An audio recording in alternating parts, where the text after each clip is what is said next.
Swallows and Amazons by Arthur Ransome. Chapter 1, The Peak in Darien. All like stout Cortez, when with eagle eyes he stared at the Pacific, and all his men looked at each other with a wild surmise. Silent, upon a peak in Darien. Roger, aged 7, and no longer the youngest of the family, ran in wide zigzags to and fro across the steep field that sloped up from the lake to Holly Howe, the farm where they were staying for part of the summer holidays. He ran until he nearly reached the hedge by the footpath, then turned and ran until he nearly reached the hedge on the other side of the field. Then he turned and crossed the field again. Each crossing of the field brought him nearer to the farm. The wind was against him, and he was tacking up against it to the farm, where at the gate his patient mother was awaiting him. He could not run straight against the wind because he was a sailing vessel, a tea-clipper, the Cutty Sark. His elder brother John had said only that morning that steamships were just engines in tin boxes. Sail was the thing. And so, though it took rather longer, Roger made his way up the field in broad tacks. When he came near his mother, he saw that she had in her hand a red envelope and a small piece of white paper, a telegram. He knew at once what it was. For a moment he was tempted to run straight to her.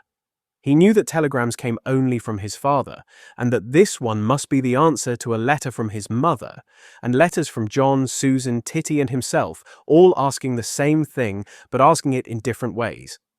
His own letter had been very short. "Please, Daddy, may I too?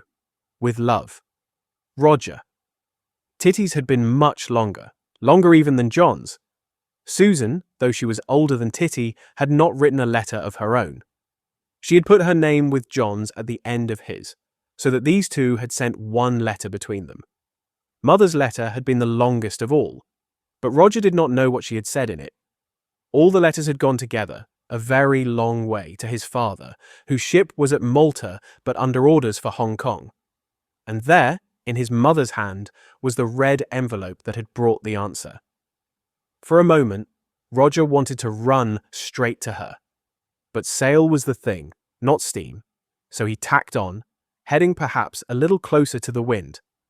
At last he headed straight into the wind, moved slower and slower, came to a stop at his mother's side, began to move backwards, and presently brought up with a little jerk, anchored and in harbour. "Is it the answer?" he panted, out of breath after all that beating up against the wind. "Does he say yes?" Mother smiled and read the telegram aloud. "Better drowned than duffers if not duffers won't drown." "Does that mean yes?" asked Roger. "I think so." "Does it mean me too?" "Yes, if John and Susan will take you, and if you promise to do whatever they tell you." "Hurrah!" shouted Roger, and capered about, forgetting for a moment that he was a ship and anchored in a quiet harbour. "Where are the others?" asked Mother. "In Darien," said Roger. "Where?" "On the peak, you know. Titty called it that. We can see the island from there." Below the farm at Holly Howe, the fields sloped steeply to a little bay where there was a boathouse and a jetty. But there was little of the lake to be seen, because on each side of the bay there were high promontories. A path ran down the field from the farm to the boathouse. Halfway down the field there was a gate, and from that gate another path ran into the pine woods that covered the southern and higher promontory. The path soon faded away into nothing. But on the very evening of their first coming, a fortnight before, the children had found their way through the trees to the far end of the promontory, where it dropped like a cliff into the lake. From the top of it, they had looked out over the broad sheet of water winding away among the low hills to the south, and winding away into the hills high to the north, where they could not see so much of it. And it was then, when they first stood on the cliff and looked out over mile upon mile of water, that Titty had given the place its name. She had heard the sonnet read aloud at school, and forgotten everything in it except the picture of the explorers looking at the Pacific Ocean for the first time. She had called the promontory Darien. On the highest point of it they had made their camping place, and there Roger had left them when he had come through the trees to the field and, seeing his mother at the gate, had begun his voyage home. "Would you like to take them the answer? And tell them it's yes for me too?" "Yes. You must give the telegram to John. It's he who has to see that you are not duffers." Mother put the telegram in its red envelope and gave it to Roger. She kissed him, anchored as he was, and said, "Supper at 7:30 and not a minute later, and mind you don't wake Vicky when you come in." "Aye, aye, sir," said Roger, pulling in his anchor hand over hand. He turned round and began tacking back down the field, thinking of how he should bring the news. Mother laughed. "Ship ahoy!" she said. Roger stopped and looked back. "You had the wind against you coming up the field," she said. "It's a fair wind now. You needn't tack both ways." "So it is," said Roger. "It's dead aft. I'm a schooner. I can sail goose-winged, with a sail on each side." He spread out his arms for sails and ran straight down the field to the gate into the pine wood. When he came out of the field into the wood, he stopped being a sailing vessel. No one can sail through a pine wood. He became an explorer, left behind by the main body, following their trail through the forest, and keeping a sharp lookout lest he should be shot by a savage with a poisoned arrow from behind a tree. He climbed up through the trees to the top of the promontory. At last he came out of the trees on a small open space of bare rock and heather. This was the peak of Darien. There were trees all round it, but through them could be seen the bright glimmer of the lake. In a hollow of rock, a small fire was burning. John was stoking the fire. Susan was spreading bread and marmalade. Titty, with her chin on her hunched-up knees, was sitting between two trees on the edge of the cliff above the lake, keeping watch and looking at the island. John looked up and saw the telegram. He jumped up from the fire. "Dispatches," he said. "It's the answer," said Roger. "It's yes, and it's yes for me too if I obey orders and you and Susan take me. And if it's yes for me, it must be yes for Titty." John took the telegram. Titty scrambled up and came, running. Susan held the knife with the marmalade on it over the bread so as not to lose any, but stopped spreading. John opened the envelope and took out the white paper. "Read it aloud," said Susan. John read, "Better drowned than duffers, if not duffers won't drown." "Hurrah for Daddy!" he shouted. "What does it mean?" asked Susan. "It means yes," said Titty. "It means that Daddy thinks we shall none of us get drowned, and that if any of us do get drowned, it's a good riddance," said John. "But what are duffers, if not duffers?" asked Susan. "It doesn't say that," said Titty. "It says that if we were duffers, we might as well be drowned. Then it stops and starts again, and says that as we aren't duffers. ... If, said John, if we aren't duffers, we shan't be drowned." "Daddy put that in to comfort Mother," said Susan. She went on spreading the marmalade. "Let's start at once," said Roger. But at that moment, the kettle changed its tune. It had been bubbling for some time, but now it hissed quietly and steadily, and a long jet of steam poured from its spout. The water was boiling. Susan took the kettle from the fire and emptied into it a small packet of tea. "We can't start tonight anyhow," she said. "Let's have tea, and then we'll make a list of the things we shall want." "Let's have tea where we can see the island," said Titty. They carried their mugs and the kettle and the tin plate piled with thick slabs of brown bread and marmalade to the edge of the cliff. The island lay about a mile away towards the lower southern end of the lake, its trees reflected in the glassy water. They had been looking at it for 10 days, but the telegram had made it much more real than ever it had been before. Looking down from Titty's Peak in the evening of the day on which they had come to the farmhouse where their mother had taken lodgings, they had seen the lake like an inland sea. And on the lake, they had seen the island. All four of them had been filled at once with the same idea. It was not just an island. It was the island, waiting for them. It was their island. With an island like that within sight, who could be content to live on the mainland and sleep in a bed at night? They had gone back and told their mother of their discovery and begged that the whole family should leave the farmhouse the next day and camp on the island forever. But there was little Vicky, a fat baby, like the pictures of Queen Victoria in old age, full of all sorts of needs. Mother could not take Vicky and the nurse to camp even on the best of uninhabited islands. Nor, without leave from Daddy, could she let them go alone. And though John and Susan were both well able to manage a sailing boat, Titty and Roger had only begun to learn how to sail when their father had been home on leave a year before. In the boathouse below the farm, there was the Swallow, a sailing boat, a very little one, and there was also a big, heavy rowing boat. But no one wants to row who has ever sailed. If there had been no island, no sailing boat, and if the lake had not been so large, the children, no doubt, would have been happy enough to paddle about with oars in the bay by the boathouse. But with a lake as big as a small sea, a 14-foot dinghy with a brown sail waiting in the boathouse, and the little wooded island waiting for explorers, nothing but a sailing voyage of discovery seemed worth thinking about. So, the letters had been written and posted, and day after day the children had been camping on the Peak of Darien by day and sleeping in the farmhouse by night. They had been out in the rowing boat with their mother, but they had always rowed the other way so as not to spoil the voyage of discovery by going to the island first.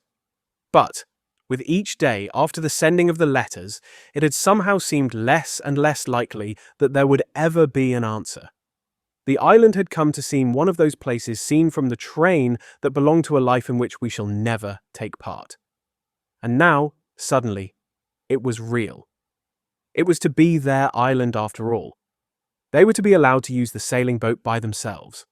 They were to be allowed to sail out from the little sheltered bay and round the point and down the lake to the island.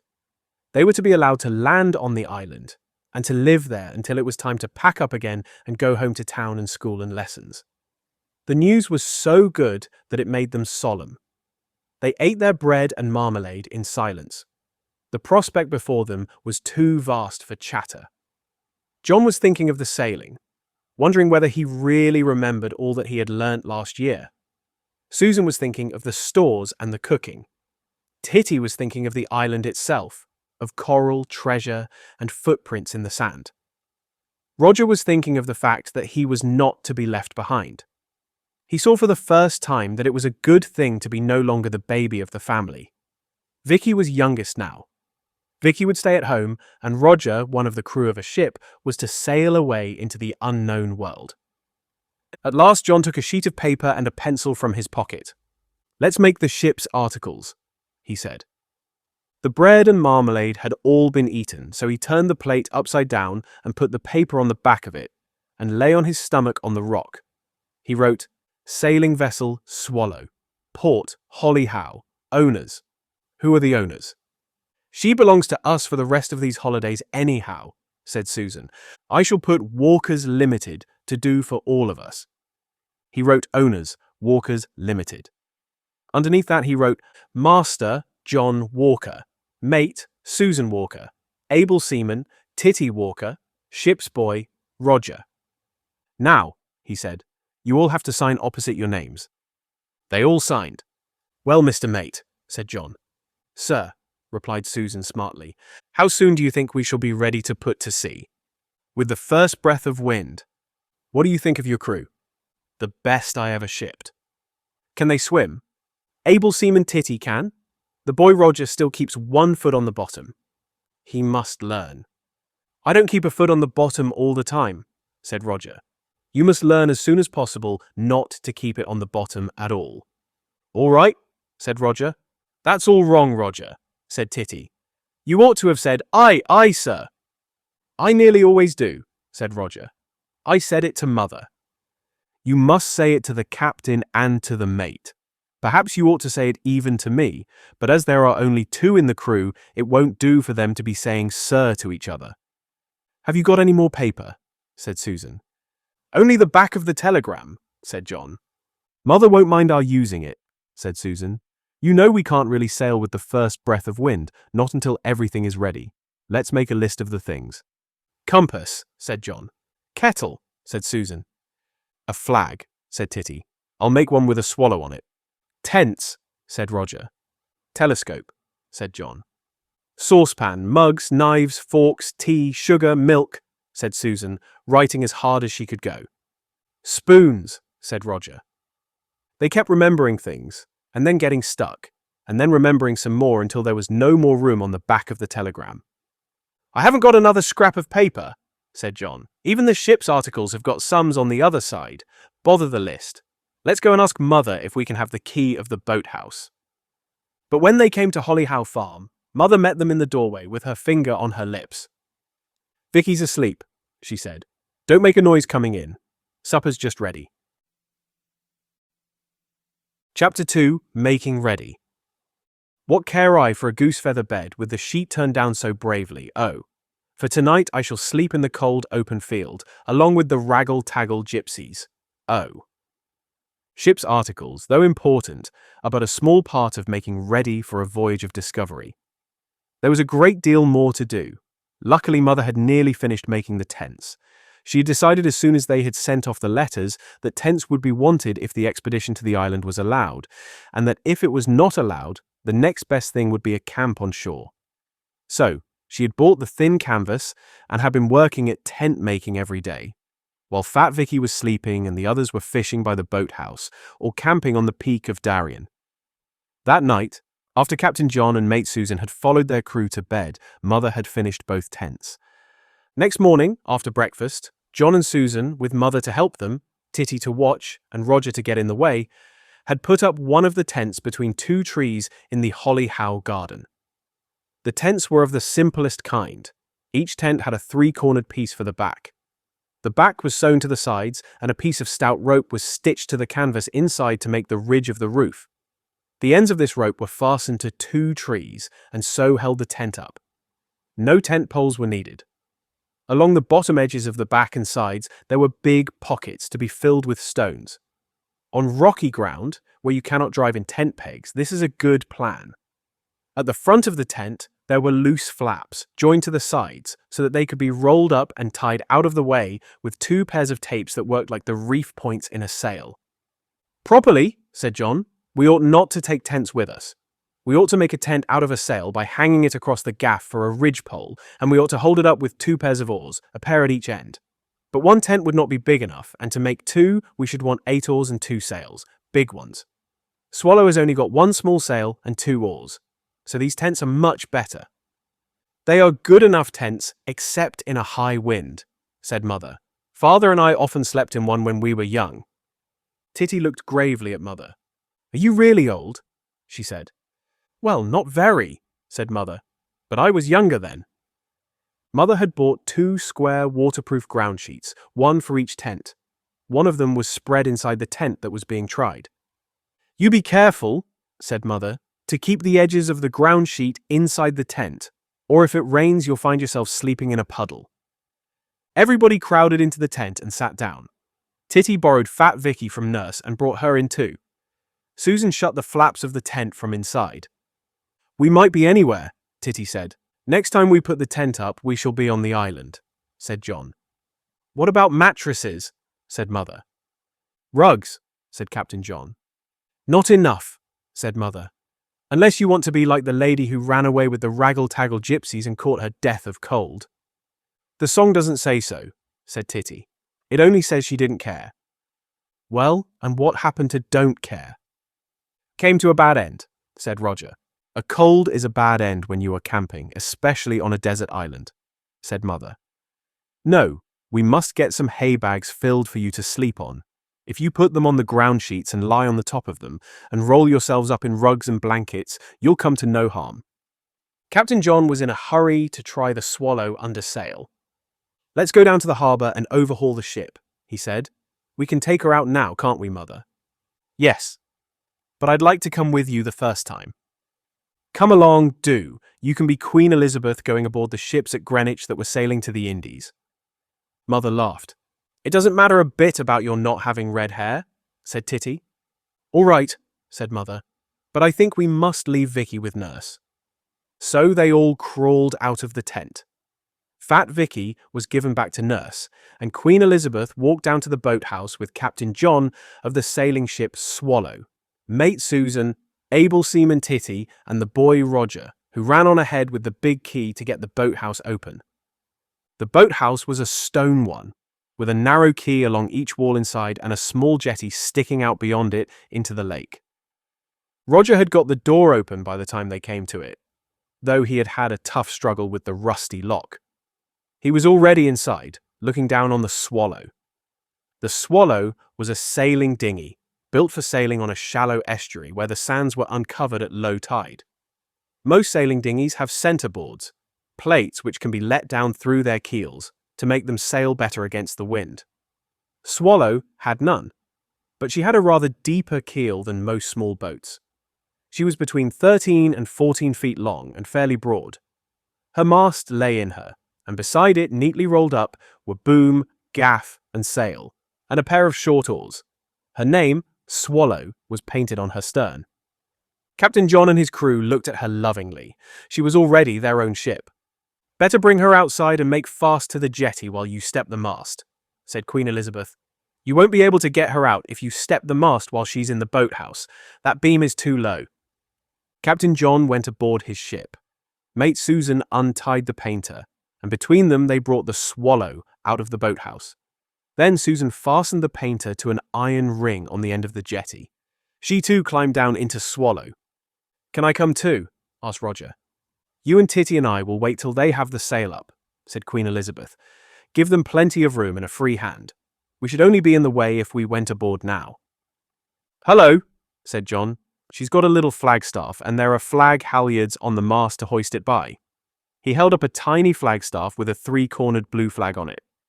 "I'm going to make her a much better flag than that," said Titty. "Better take this one to make sure you make yours the same size," said Queen Elizabeth.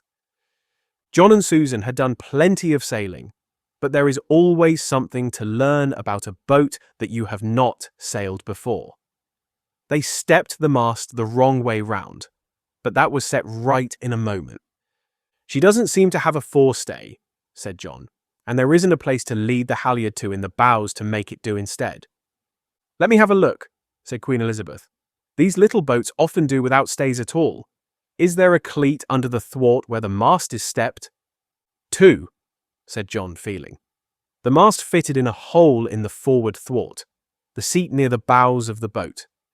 It had a square foot, which rested in a slot cut to fit it in the kelson. "Get the sail ready and hoist it and make fast there and see how she does," said Queen Elizabeth. "I wonder whether the real Queen Elizabeth knew much about ships," said Titty. "That Queen Elizabeth was not brought up close to Sydney Harbour," said Mother. Susan had got the sail ready. On the gaff there was a strop, which is really a loop, that hooked on a hook on one side of an iron ring called the Traveller because it moved up and down the mast. The halyard ran from the Traveller up to the top of the mast, through a sheave, which is a hole with a little wheel in it, and then down again. John hooked the strop on the Traveller and hauled away on the halyard. Up went the brown sail until the Traveller was nearly at the top of the mast. Then John made the halyard fast on the cleats, which were simply pegs, underneath the thwart which served to hold the mast up. "That looks all right," said Queen Elizabeth from the jetty. "But to make the sail set properly, you must pull the boom down. That'll take those cross wrinkles out." "Is that what those blocks, pulleys, are for hooked to a ring in the kelson close to where the mast is stepped? But they are all muddled up." "Isn't there another ring under the boom close to the mast?" asked Queen Elizabeth. "Got it," said Captain John. "One block hooks to the ring under the boom and one to the ring in the bottom of the boat. Then it's as easy as anything to haul the boom down. How's that?" "The crinkles in the sail go up and down now, and not across," said Mate Susan. "That's right," said Queen Elizabeth. "The wind will flatten them out as soon as we start sailing. Can I come aboard, Captain Drake?" "Please," said John, "but never mind about being Queen Elizabeth just now." He was just going to sail Swallow for the first time, and he had quite enough to think about without queens. Titty, Roger, and Mother climbed down from the jetty into Swallow as she lay there with flapping sail, ready to start. "Will you take the tiller, Mother, while I cast off?" said Captain John. "Not I," said Mother. "Queen or no queen, I'm a passenger, and I want to see how you manage by yourselves." "Right," said Captain John. "Mr. Mate, will you come forward to cast off? Send the crew below to keep their heads out of the way of the boom." "Aye, aye, sir," said Mate Susan. "Get down on the bottom, you two." The boy and the able seaman crouched in the bottom of the boat with their heads below the gunwale. John took the tiller. Susan untied the painter from the ring on the pier, put the end of it through the ring, and held it. "Ready," she said. "Cast off," said the captain, and a moment later, Swallow was moving. "Are we going to the island?" asked the boy. "No," said Mother. "It would take too long to go there and back. There's a lot to be done if you are to start tomorrow morning. Just sail her a little way up against the wind, and then we must run back to deal with hay bags and stores and all the other things you'll want for the voyage." So, Swallow's trial trip was a short one. John sailed her up against the wind, tacking from side to side and making a little every time, just as Roger had done when he had tacked up the field the day before. Then they turned round for the run home and raced back with the water creaming round her. "Your ship is all right, Captain John," said Mother, when they were once more moored to the jetty, and Susan and John were stowing the sail and taking the mast down to take the Swallow into the boathouse. "She's a beauty," said John. The rest of that day was full of business. Mother was stitching hay bags out of sacking. Titty had taken the little flagstaff up to the farm and had cut a triangular flag out of some of the canvas left over from the tents. Mother had drawn a swallow on a bit of paper, and Titty had cut one out of some blue serge that had once been part of a pair of knickerbockers. Then she had put the pattern on the white flag and cut out a place to fit it. Then she had sewn the edge of the blue swallow all the way round into the place for it in the white flag. When she had done, there was a fine white flag with a blue swallow flying across it, and it looked the same from both sides. Then she had fastened it on the little wire flagstaff where the blue flag had been, so that it was ready to hoist to the masthead. Captain John and the mate were getting together the really important stores and deciding what they could do without. The list had grown very much last night after supper. Roger was kept busy running up and down to the boathouse with all sorts of things that everybody agreed could not be left behind. The mate's chief task was fitting out the galley, with the help of Mrs. Jackson, the farmer's wife, who was lending the things. "You'll want a kettle first and foremost," said Mrs. Jackson. "And a saucepan and a frying pan," said Mate Susan, looking at her list. "I'm best at buttered eggs." "And are you really?" said Mrs. Jackson. "Most folk are best at boiled." "Oh, well, I don't count boiled," said Susan. Then there were the knives and forks and plates and mugs and spoons to be thought of, and biscuit tins, big ones to keep the food in, and smaller tins for tea and salt and sugar. "We'll want rather a big one for sugar, won't we?" said Roger, who had come in and was waiting for something else to carry down to the boathouse. "You won't bake, I don't suppose," said Mrs. Jackson. "I think not," said Mate Susan. The pile of things on the kitchen table grew and grew as Susan crossed off the items on her list. John and Titty came in to show her the new flag and to see how she was getting on. "Who's going to be doctor?" she asked. "Surgeon," said Titty. "It's always surgeon on board ship." "You are," said John. "You're the mate. It's the mate's job. He comes dancing onto the scene, and well, says he, and how are your arms and legs and liver and lungs and bones a feeling now? Don't you remember? Then I ought to take some bandages and medicines and things." "Oh no," said Titty. "On desert islands they cure everything with herbs. We'll have all sorts of diseases, plagues and fevers and things that no medicine is any good for, and we'll cure them with herbs that the natives show us." At this point Mother came in and settled the question. "No medicines," she said. "Anyone who wants doctoring is invalid at home." "If it's really serious," said Titty, "but we can have a plague or a fever or two by ourselves." John said, "What about a chart?" Titty said that as the ocean had never been explored, there could not be any charts. But all the most exciting charts and maps have places on them that are marked unexplored.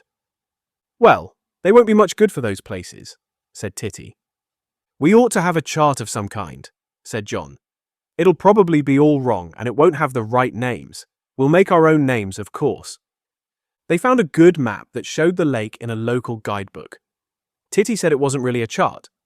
John said it would do, and Mrs. Jackson said they could take it, but must keep it as dry as they could. That meant another tin box for things that had to be kept dry. They put in besides the guidebook some exercise books for logs and some paper for letters home. They also put in the ship's library. Titty had found on the shelves in the parlour a German dictionary left by some former visitor. "It's full of foreign language," she said, "and we shall want it for talking with the natives." In the end, it was left behind because it was large and heavy, and also it might be the wrong language. Instead, Titty took Robinson Crusoe. "It tells you just what to do on an island," she said. John took the Seaman's Handybook and Part 3 of the Baltic Pilot. Both books had belonged to his father, but John took them with him even on holidays. Mate Susan took Simple Cooking for Small Households. At last, when almost everything was piled in the boathouse, just before it was time for Roger and Titty to go to bed, the whole crew went up the path into the pinewood to the peak of Darien to look once more at the island. The sun was sinking over the western hills. There was a dead calm. Far away they saw the island and the still lake, without a ripple on it, stretching away into the distance. "I can't believe we're really going to land on it," said Titty. "We aren't unless there's a wind tomorrow," said Captain John. "We'll have to whistle for a wind." Titty and Roger, by agreement, whistled one tune after another all the way home. As they came to the farm, the leaves of the beech trees shivered overhead. "You see," said Titty, "we've got some wind. Wake up early and we'll go out and do some more whistling before breakfast." Chapter 3. The Voyage to the Island. There were 3 sailors of Bristol City who took a boat and went to sea, but first with beef and captain's biscuits and pickled pork they loaded she. Thackeray. There was very little room in the Swallow when they had finished loading her at the little jetty by the boathouse. Under the main thwart was a big tin box with the books and writing paper and other things that had to be kept dry, like nightclothes. In this box was also a small aneroid barometer. John had won it as a prize at school and never went anywhere without it. Underneath the forward thwart, on each side of the mast, were large biscuit tins with bread, tea, sugar, salt, biscuits, tins of corned beef, tins of sardines, a lot of eggs, each one wrapped separately for fear of smashes, and a big seed cake. Right forward, in front of the mast, was a long coil of stout grass rope and the anchor. But it had been found by trying that there was room for the boy Roger here in the bows as lookout man. Then there were the 2 ground sheets in which were rolled up the tents, each with the rope that belonged to it. These were stowed just aft of the mast. The whole of the space that was left in the bottom of the boat was filled by 2 big sacks stuffed with blankets and rugs. Besides all these, there were the things that could not be packed at all, but had to go loose, wedged in anyhow, things like the saucepan and frying pan and kettle and a big farm lantern. Then there was a basket full of mugs, plates, spoons, forks and knives. There was no room for anything else big except the crew, and there on the jetty were 4 great hay bags, stuffed with hay by Mr. Jackson, the farmer, which were to serve as beds and mattresses. "We shall have to make 2 trips of it," said Captain John. "Or 3, said Mate Susan. "Even with Swallow empty, we shall never be able to get more than 3 of the hay bags into her at once." Able seaman Titty had an idea. "Couldn't we get a native to bring them in a native rowing boat?" she said. John looked back into the boathouse at the big rowing boat belonging to the farm. He knew, because it had been privately arranged, that Mother was to pay them a visit before night to see that all was well. He knew too that it had been arranged that Mr. Jackson, the farmer, should row her. Mr. Jackson was as good a native as anyone could wish. Mother and Nurse, carrying Vicky, were coming down the field. John went to meet them. It was agreed that the natives would bring the hay bags in a rowing boat. "Are you sure you haven't forgotten anything?" Mother asked, looking down from the jetty into the loaded Swallow. "It's very seldom people go on a long voyage without forgetting something." "We've got everything that was on my list," said Mate Susan. "Everything?" said Mother. "Mother, what are you holding behind your back?" asked Titty, and Mother held out a packet of a dozen boxes of matches. "One might almost say, by gum," said John. "We could never have lit the fire without them." They said their farewells on the jetty. "If you are ready, you'd better start," said Mother. "Now, Mr. Mate," said Captain John. "All aboard," cried Mate Susan. Roger took his place in the bows. Titty sat on the middle thwart. John hooked the gaff to the traveller on the mast and hauled up the little brown sail and made the halyard fast. Titty's flag, with the dark blue swallow on a white ground, was already at the masthead. Titty had hoisted it herself as soon as they had stepped the mast after breakfast. John went aft to the tiller. Susan pulled down the boom until the sail was setting properly, when she too made fast. There was a very light northwesterly wind, brought no doubt by the urgent whistling of the crew. Mother held the end of the painter, and then when the little sail filled, she threw it to Roger, who coiled it down and stuffed it away under his feet. Very slowly the Swallow slid away from the jetty. "Goodbye, Mother. Goodbye, Vicky. Goodbye, Nurse." "Goodbye, goodbye," came from the jetty. Mother waved her handkerchief. Nurse waved hers, and Vicky waved a fat hand. The crew of the Swallow waved back. "3 cheers for the stay-at-homes," called Captain John. They cheered. "We ought to sing Spanish Ladies," said Titty. So they sang, "Farewell and adieu to you, fair Spanish ladies. Adieu and farewell to you, ladies of Spain, for we're under orders for to sail to Old England, and we may never see you fair ladies again. So we'll rant and we'll roar like true British sailors, we'll range and we'll roam over all the salt seas, until we strike soundings in the channel of Old England. From Ushant to Scilly 'tis 35 leagues. "Of course, really, we're going the other way," said Susan, "but it doesn't matter." The Swallow slipped slowly out towards the mouth of the bay. She made at first no noise and hardly any wake. Then, as she came clear of the northerly side of the bay, she found a little more wind, and the cheerful lapping noise began under her forefoot, while her wake lengthened out and bubbled astern of her.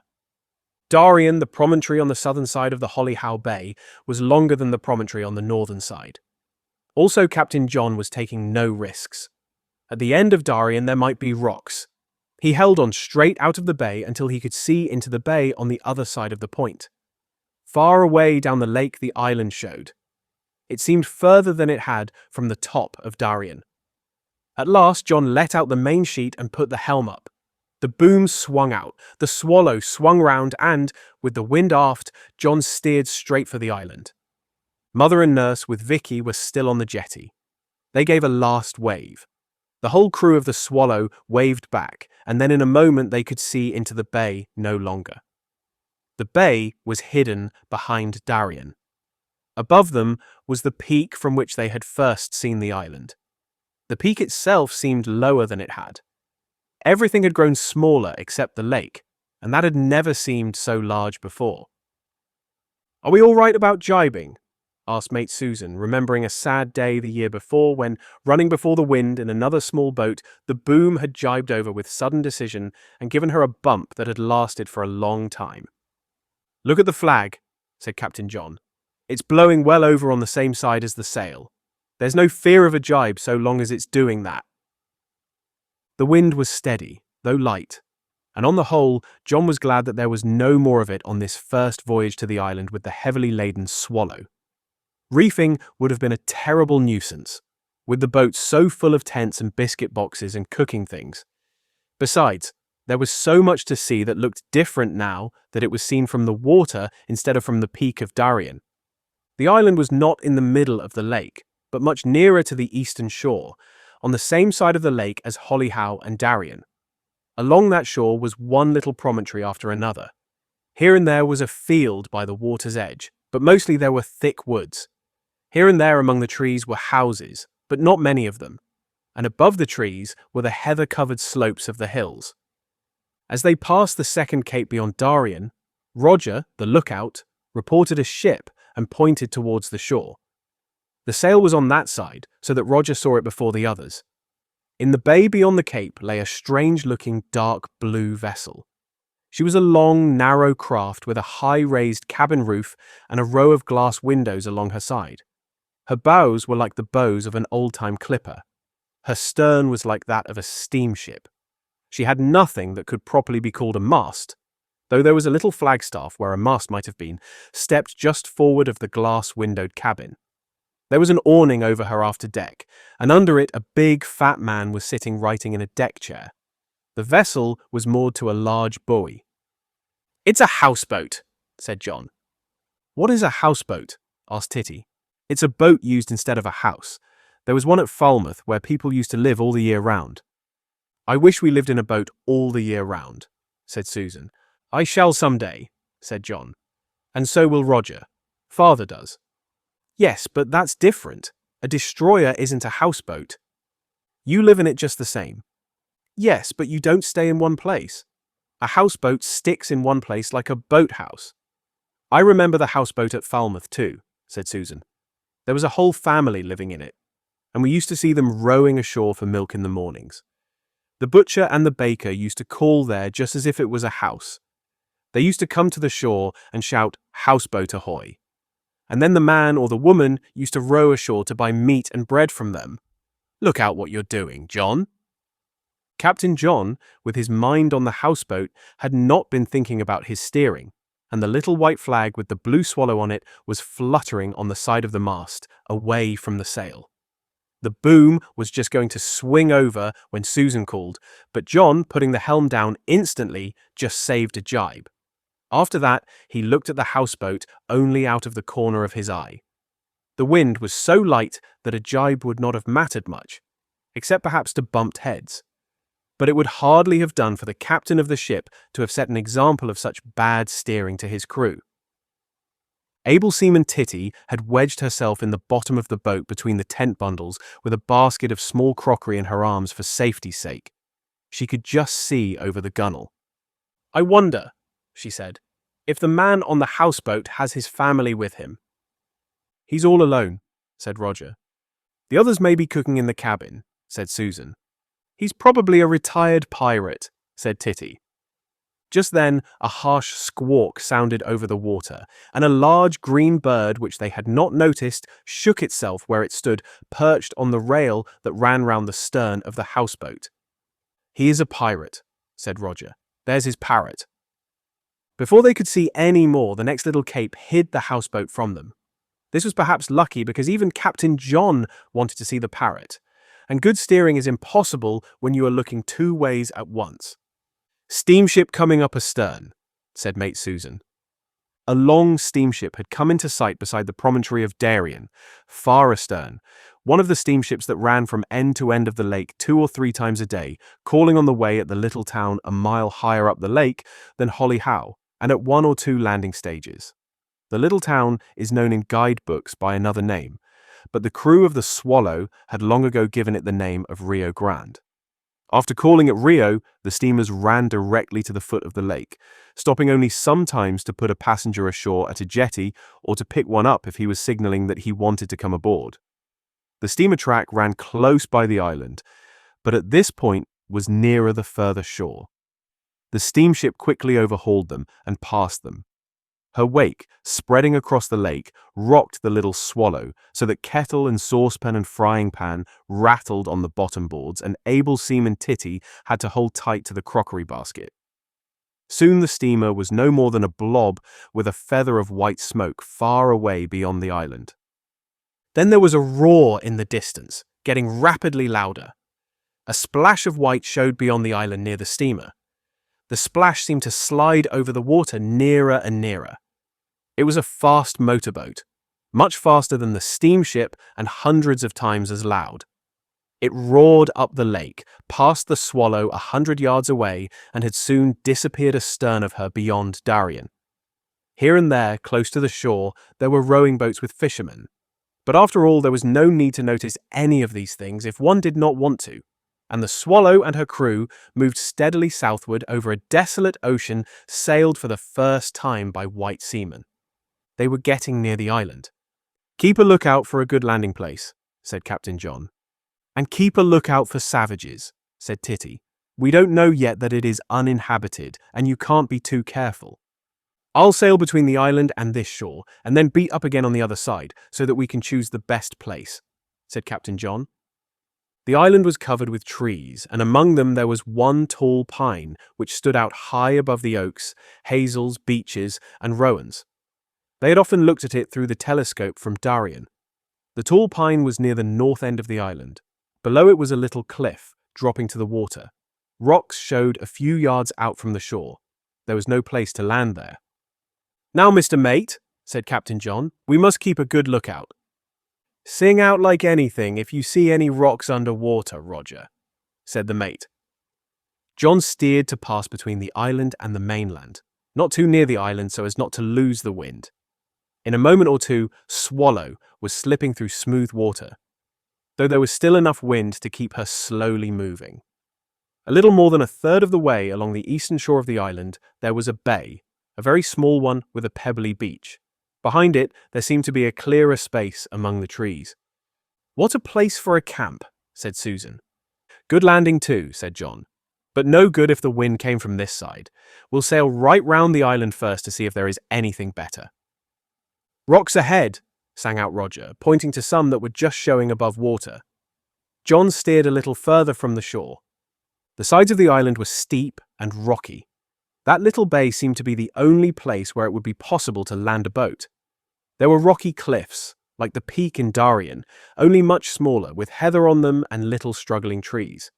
At the south end of the island, the rocks grew smaller and then suddenly rose again into a promontory of almost bare stone.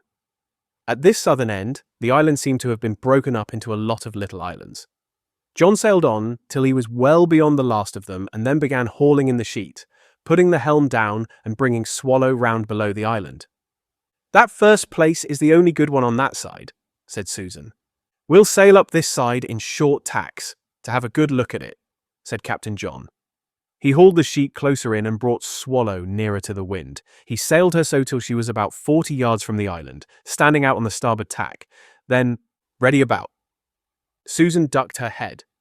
Titty, sitting on the bottom boards, was low enough already, but she ducked too. Roger was well out of the way, before the mast. John put the helm down. Swallow shot up into the wind. The boom and the brown sail swung over and filled again on the other tack, and Swallow, with the water rustling under her bows, sailed in towards the island's western shore. Here there were no outlying rocks, but the island itself dropped steeply, like a wall, into the water. "Sing out when you see the bottom, Roger," called Mate Susan. "Aye, aye, sir," said Roger, looking as hard as he could into the green depths. "We ought to have brought a lead for sounding," said Susan. "It wouldn't have been much good here," said John. They sailed on and on till they were within 5 yards of the shore, and the water was still dark beneath them. John dared go no nearer. "Ready about," he called. It was not until they were already swinging round, close under the wall of rock, that Roger shouted, "I can see the bottom." On this side it was clear. The island rose sharply up out of deep water. Down went Susan's head and down went Titty's, though she had no need. Round swung the little Swallow, and off again on the other tack out into the lake. John did not take her far before it was ready about once more, and she slipped in again towards the island. Backwards and forwards they went, each time a little further north along the island's shore. All this western shore was the same, a steep, rocky wall, dropping into deep water, with no bay in which it would be possible to land. "That place on the other side is the only one," said Susan. "It's not much of a harbour," said Captain John, "but if it's the only one it'll have to do. We can haul the ship well up." With the next tack, John took the Swallow further out into the lake and went about for the last time when he was well clear of the northern end of the island. He sailed past it, and as soon as he was clear of all its rocks, he called, "Jibo!" Mate Susan hauled in the sheet as fast as she could. John put the helm up. Swallow turned south once more. The boom swung over their heads, Susan paying out the sheet as soon as it had passed over, and they were once more sailing down the inside eastern shore. Just before they were opposite the little bay with the pebbly beach, John called out, "Stand by to take in sail, lower away." Mate Susan was all ready with the halyard in her hand. She slackened the halyard without letting go of it. Down came the sail. "Grab the gaff, Roger," and Roger grabbed it. Susan unhooked the traveller, and she and Roger together brought down the sail and the gaff. Titty with the crockery basket was well out of the way under the folds of the sail. All this happened much quicker than I can tell it, and when the sail was down, Swallow still had enough way on her to slide in towards the beach. "Look out, Roger," said Mate Susan, and she too looked anxiously over the bows. "Rock on the starboard bow," she shouted. John shifted the tiller a very little. The Swallow, in quite smooth water, slipped on and on.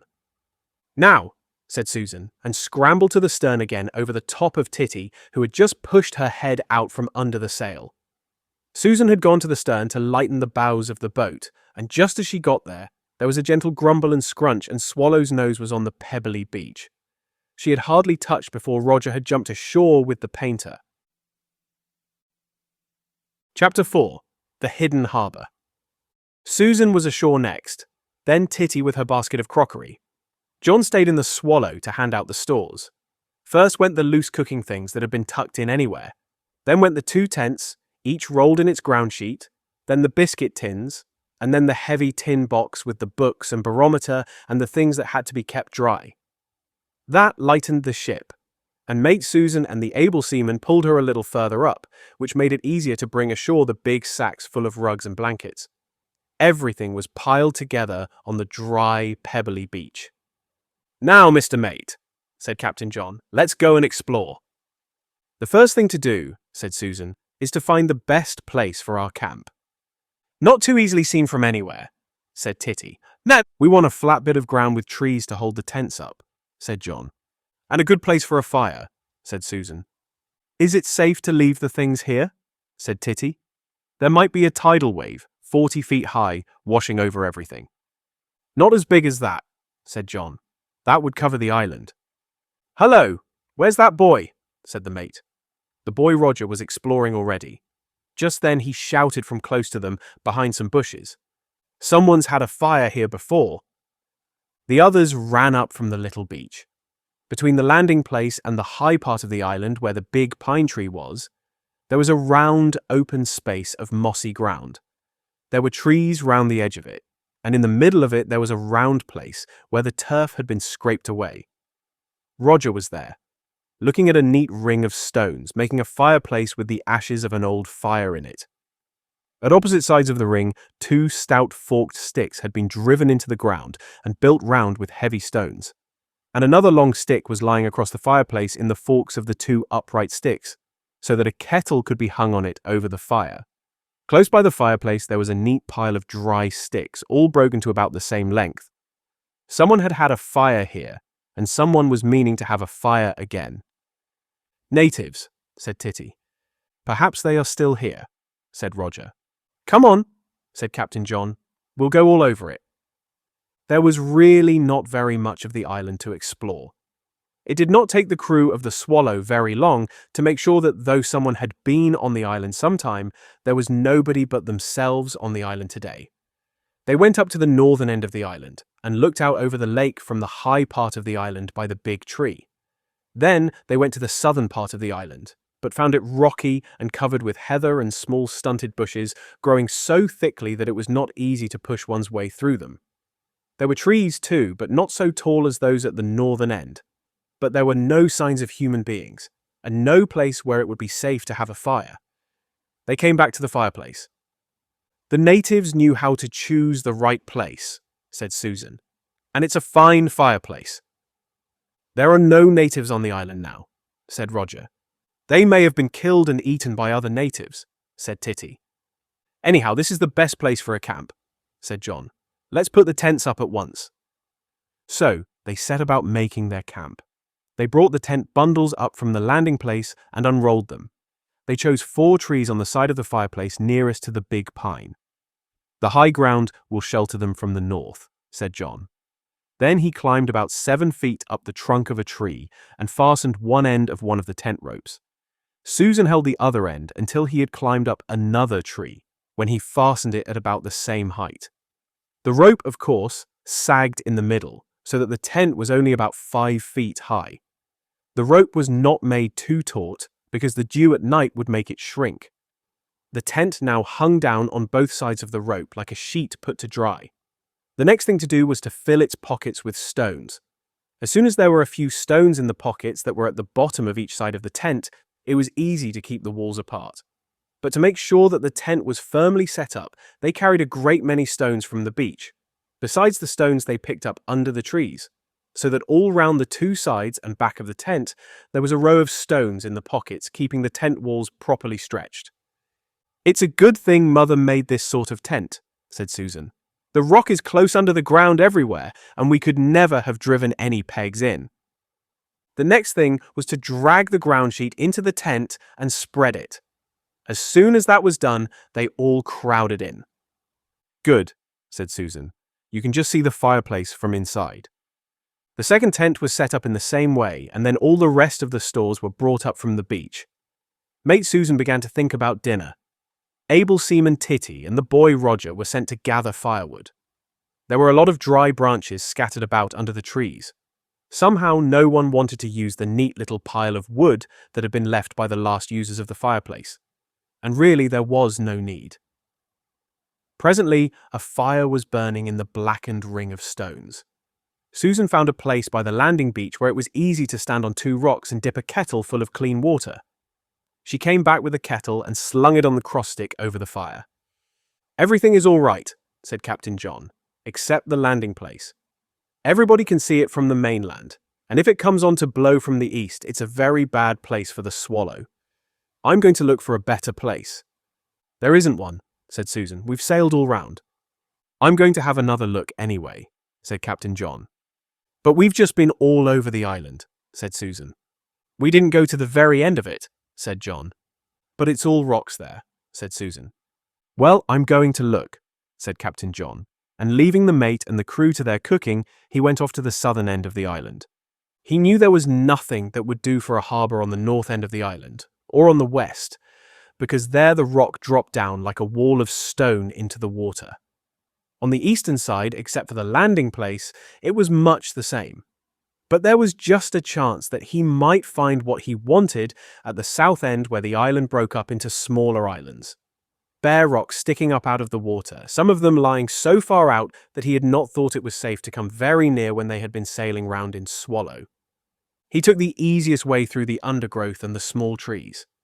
Almost it seemed to him that someone had been that way before. He walked straight into the thing he was looking for. He had been within a yard or two of seeing it when they had first explored the island. Yet it was so well hidden that he had turned back without seeing it. This time he almost fell into it. It was a little strip of beach curving round a tiny bay at the end of the island. A thick growth of hazels overhung it and hid it from anyone who had not actually pushed his way through them. Beyond it, the southwest corner of the island ran out nearly 20 yards into the water, a narrow rock 7 or 8 feet high, rising higher and then dropping gradually. Rock sheltered it also from the southeast. There was a big rock that was part of the island, and then a chain of smaller ones beyond it. It was no wonder that they had thought that there was nothing but rocks there when they had sailed past outside. "It may be only a puddle with no way into it," said John to himself. He climbed out on the top of the big rock. There was heather on the top of this rock, and John crawled out on it, looking down into the little pool below him. Further out on the far side of the pool, he could see that there were big stones underwater, but on this side it seemed clear. The water in there was perfectly smooth, because it was sheltered by the island itself from the wind, which was still blowing lightly from the northwest. It looked as if you could bring a boat in from outside through a narrow channel between the rocks, but of course underwater there might be rocks out there which he could not see. He climbed back and hurried to the camp. "I've found the very place," he shouted. "At least I think I have." "Found what?" said Susan. "A real harbour for Swallow. I don't know yet. I'm going to take her round to see if there is a way in. Will you come?" "Can't leave the cooking," said Susan. "Well, I must have one of the crew," said John. "Can you spare the able seaman?" "Go along, Titty," said the mate. "Me too," said Roger. "Only one," said John. "But if we get her in, we'll whistle. Then you can come. Will you lend me your whistle, Mr. Mate?" Susan gave him her whistle, and John and Titty hurried off to the landing place and launched Swallow. "I'll row her round," he said. "It's no good putting the sail up just to take it down again." Titty sat in the stern while he rowed. Swallow was a hard boat to row, because of her keel and the ballast that made her so good a boat to sail. But very soon they had passed the end of the island. John rowed her round outside the furthest of the rocks. "Now," he said, "we'll try to go in. I'll paddle her in sculling over the stern, and you go forward with the other oar ready to fend off if there are rocks underwater." "I'd better get in front of the mast, like Roger does," said Titty. "All right, if there's room." In the stern of Swallow, there was a half circle cut out of the transom, like a bite out of the edge of a bit of bread and butter. There was just room for an oar to lie loosely in it, so that the boat could be moved along by one oar worked from side to side and twisted this way and that so that it always pushes against the water. A lot of people do not know how to scull over the stern of a boat. but it is easy enough if you do know, and John had been taught by his father long ago in Falmouth Harbour. The only trouble is that the nose of the boat waggles a bit from side to side. Captain John unshipped the rudder and put it in the bottom of the boat. Then he began sculling over the stern, gently enough to make Swallow move slowly in towards the lines of rocks. Titty, with the other oar, was ready in the bows. "There are rocks on each side under water," said Titty. "Sing out if there are any right ahead," said John. "Don't let her bump one if you can help it." He sculled on. Slowly Swallow moved in among rocks awash. Then, besides the rocks awash, there were rocks showing above water. These grew bigger. Then there were high rocks that hid the eastern side of the lake, while the western side was hidden by a long, rocky point sticking out from the island. It was almost like being between two walls.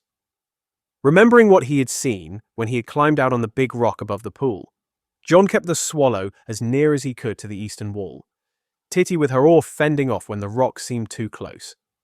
If they had been rowing in the ordinary way, their oars would have touched the rocks on either side. Still, Swallow moved on with the water clear under her keel.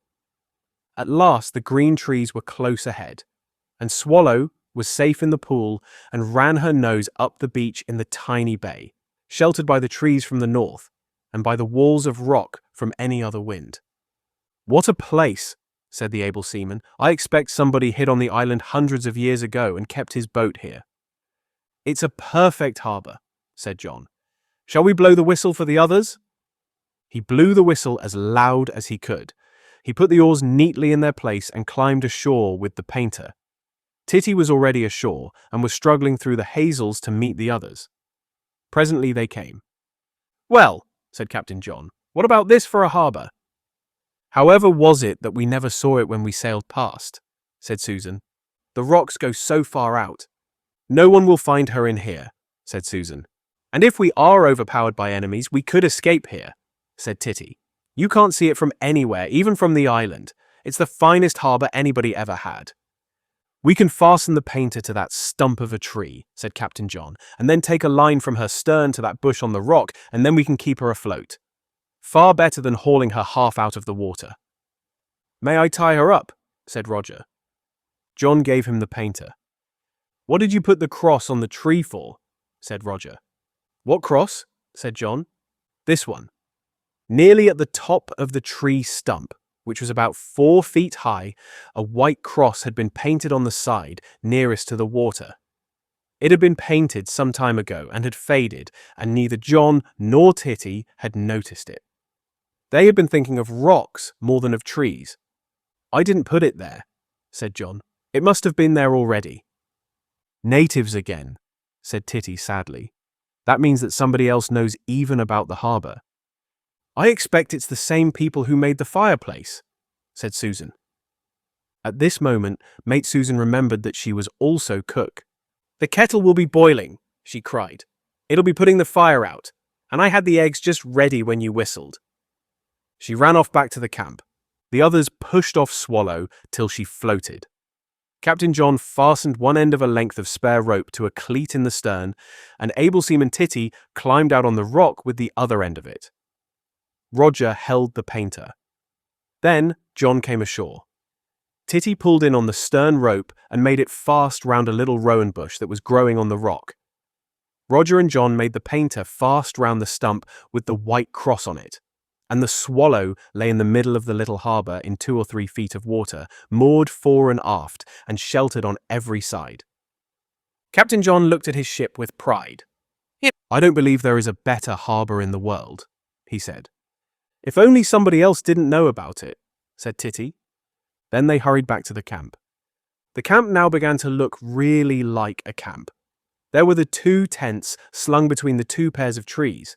The mate and the able seaman were to sleep in one, and the captain and the boy in the other. Then, in the open space under the trees, the fire was burning merrily. The kettle had boiled and was standing steaming on the ground. Susan was melting a big pat of butter in the frying pan. In a pudding basin beside her, she had 6 raw eggs. She had cracked the eggs on the edge of a mug and broken them into the basin. Their empty shells were crackling in the fire. 4 mugs stood in a row on the ground. No plates today, said mate Susan. We all eat out of the common dish. But it isn't a common dish, said Roger. It's a frying pan. Well, we eat out of it anyway. Eggs awful stuff for sticking to plates. She had now emptied the raw eggs into the sizzling butter and was stirring the eggs and the butter together after shaking the pepper pot over them and putting in a lot of salt. They're beginning to curdle, said Titty, who was watching carefully. When they begin to flake, you have to keep scraping them off the bottom of the pan. I saw Mrs. Jackson do it. They're flaking now, said Susan. Come on and scrape away. She put the frying pan on the ground and gave everyone a spoon.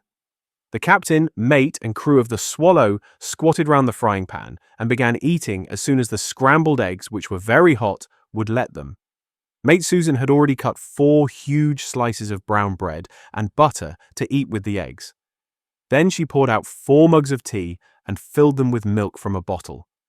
There'll be enough milk in the bottle for today, Mother had said, but for tomorrow we must try to find you milk from a farm a little nearer than Holly Howe. Then there was a big rice pudding, which had been brought with them on the top of the things in one of the big biscuit tins. It too became a common dish like the frying pan. Then there were 4 big slabs of seed cake. Then there were apples all round. Chapter 5. First Night on the Island. After they had finished the eggs and the rice pudding and the brown bread and butter and the seed cake and the apples, the mate and the able seaman did some washing up. The spoons had to be cleaned and the frying pans scraped and the mugs and pudding basins swilled in the lake. The captain and the boy took the telescope and found a good place on the high ground above the camp at the northern end of the island, where they could lie in a hollow of the rocks and look out between tufts of heather without being seen by anyone. Close behind them was the tall pine tree that they had seen when they looked at the island from the peak in Darien. Captain John lay on his back in the heather and looked up into the tree. "Sit properly," he said. "We ought to have a flagstaff on the top of it." "What for?" said Roger. "So that we could hoist a flag there as a signal. Supposing Susan and Titty were here alone while you and I had gone fishing." "We've forgotten our fishing rods," said Roger. "We'll get them tomorrow," said John. "But supposing we were away fishing and the natives came back, the ones that made the fireplace, then if we saw the flag hoisted, we should know something was the matter and come back to help. And it would make a fine lighthouse too. If any of us were sailing home after dark, whoever was left on the island could hoist the lantern and make the tree into a lighthouse so that we could find the island however dark it was. But Susan and Titty and I could never climb the tree. It's got no sticky out branches." Like most pines, the tree was bare of branches for the first 15 or 20 feet of its height. "If I can swarm up it as far as the bottom branch, I could hang a rope over it so that both ends came to the ground. Then no one would have to climb it again. Anybody could tie the lantern to the rope and pull it up. One end would have to be tied to the ring on the top of the lantern and the other to the bottom so that we could pull it either up or down and keep it from swinging about." "Have we got enough rope?" said Roger. "We haven't any small enough. The anchor rope is much too thick, and the spare rope isn't long enough. I'll have to get some small rope tomorrow. It's a good thing I had a birthday just before we came here. We can get plenty of rope with 5 shillings. Just then, Mate Susan and Able Seaman Titty joined them and threw themselves down in the heather. "Everything's ready for the night," said Susan, "except the beds, and we can't make them till the native brings the hay bags." Titty jumped up. "There's a boat coming now," she said. "Roger, you must be sleepy or you'd have seen it." "I'm not sleepy," said Roger. "I wasn't looking. You can be wide awake and not see a thing when you aren't looking." Captain John sat up and put the telescope to his eye. "It is the native," he said, "and he's got Mother with him." "Do let me have the telescope," said Titty. John gave it her and she stared through it. "Mother is a native too," she said at last. "Let me have it," said Roger. He fixed the telescope to his eye and pointed it the right way. "I can't see anything at all," he said. "It's all black." "You've got the cover over the eye place," said Titty, who knew all about telescopes. "Twist it round, and it'll come open again." "I can see them now," said Roger. The native, who was Mr. Jackson from the Holly Howe farm, was rowing his boat with long, steady strokes. It looked like a water spider far away. But through the telescope, it was easy to see that it was a boat, and to see the big lumps of the hay bags, and to see that Mother was sitting in the stern. Roger and Titty took turns with the telescope as the boat came nearer. The captain and the mate went down to the camp to make sure that everything was ready to show the visitors. The captain put his tin box, the big one, against the back of his tent in the middle. He took the little barometer out of it and hung it on the fastener in front of the box. There was nothing else in that tent, so that it was very neat indeed. Titty and the mate had made their tent much more homelike. In the middle of it were the biscuit tins, with the food in them. These tins made 2 seats. Then, at each side of the tent, where their beds were going to be, they had spread out their blankets and folded in the tops of them. The cooking things were neatly arranged in one corner, just inside the tent. Outside the tent, on the rope on which the tent was hung, 2 towels were drying. Captain John looked in, and then went back to his own tent and spread his and Roger's blankets in the same way. They certainly made the tent look more as if it had been lived in. And after all, it would be no bother to put the hay bags under them when they came. Mate Susan put a few more sticks on the fire to make a cheerful blaze. Then they went back to the others. "The natives will soon be here," said Titty. "Shall we show them the harbour?" "No," said Captain John. "You never know with natives, even friendly ones. We'll keep Swallow hid. It isn't as if Mother were by herself." "Besides," said Susan, "they are bringing the hay bags, and the landing place is close to the camp. It'll be much easier to carry them from there than through the thicket at the low end of the island." All the crew of the Swallow stood up and pointed to the east. Mother, the female native in the stern of the rowing boat, pointed between the island and the mainland on the eastern side, to show that she knew what they meant. She said something to the native at the oars, and he glanced over his shoulder and, pulling strongly with his left for a stroke or two, altered his course. They were passing the head of the island. Roger had already run to the landing place. The others of the Swallow were close behind him, and when the native ran his boat ashore, the whole ship's company were on the beach, ready to help him to pull the boat up. "But what have you done with your ship?" asked Mother.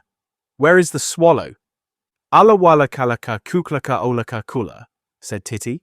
"That means that we can't possibly tell you because you're a native." "A nice native, of course." "Boro boromji boomding," said Mother. "That means that I don't care where she is so long as she is all right." "She's in a splendid place," said Captain John. "Shall I interpret for you?" said Titty gently. "As a matter of fact," said Mother, the female native, "I've picked up quite a lot of English what with talking to you, but I'll walla kala walla instead if you'd rather I did." "If you know English, there's no need," said John. "Gluck," said the female native. "That means all right. Now I hope you are going to let the natives see your camp so that we can help to carry up the hay bags." Mr. Jackson, the farmer from Holly Howe, had taken all 4 hay bags out of the boat.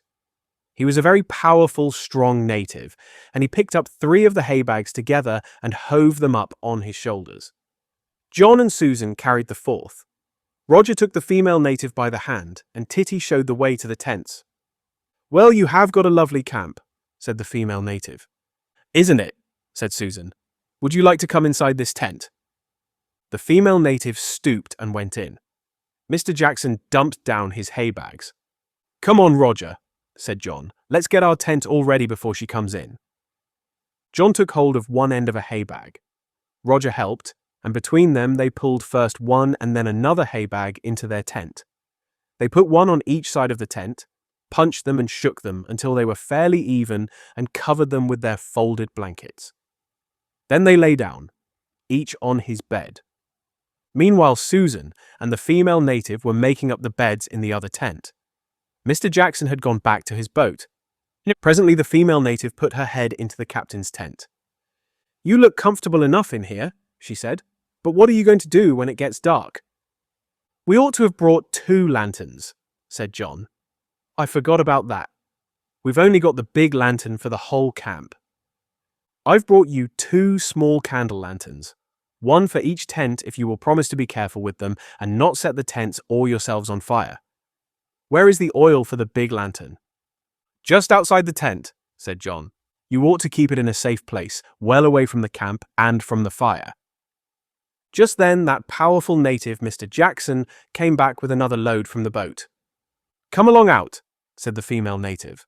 "I am not going to stop here now, because Mr. Jackson must be getting back to his farm. But there are several things to be settled. First of all, about the milk. There are no cows on your island, so you will have to go to the mainland for milk. I have arranged with the farm over there, Dixon's farm, to let you have a quart of milk every morning. If you want more in the evening, Mrs. Dixon will let you have it. But every morning you must row over there to bring your milk. You can see their landing place by the big oak tree. Thank you, Mr. Jackson." The powerful native had put down a big basket that he had brought up from the boat. In it was a milk can and a lot of other things. The female native began taking them out as if she were digging the presents out of a bran pie. "Here is the milk can for you," she said. "And mind you keep the milk as cool as you can during the day. Keep it out of the sun and do remember to wash the can very clean before you take it up to the farm for more. Then for tomorrow, I've brought you a meat pie Mrs. Jackson cooked today. You will soon get tired of living on corned beef." "Pemmican," said Titty. "Pemmican," said the female native. "So, if I were you, I should only open a pemmican tin when you haven't anything else that you can eat without cooking. By the way, Susan is the chief cook, isn't she?" "Yes," said Captain John. "Then I'll give the stores over to her. There is the pie. Then I've brought a box of force for breakfast. Susan is going to have a busy time without having to cook porridge in the mornings." "I like cooking," said Mate Susan. "If you want to go on liking it," said the female native, "take my advice and make the others do the washing up." Mr. Jackson came up again from the boat, carrying a big sack. "Mrs. Jackson has been good enough to let you have your pillows here," said the female native. "You can sleep without them, I know. But a pillow makes such a lot of difference that I'm sure Christopher Columbus himself always took his own pillow with him." The pillows were taken out and 2 were taken into each tent.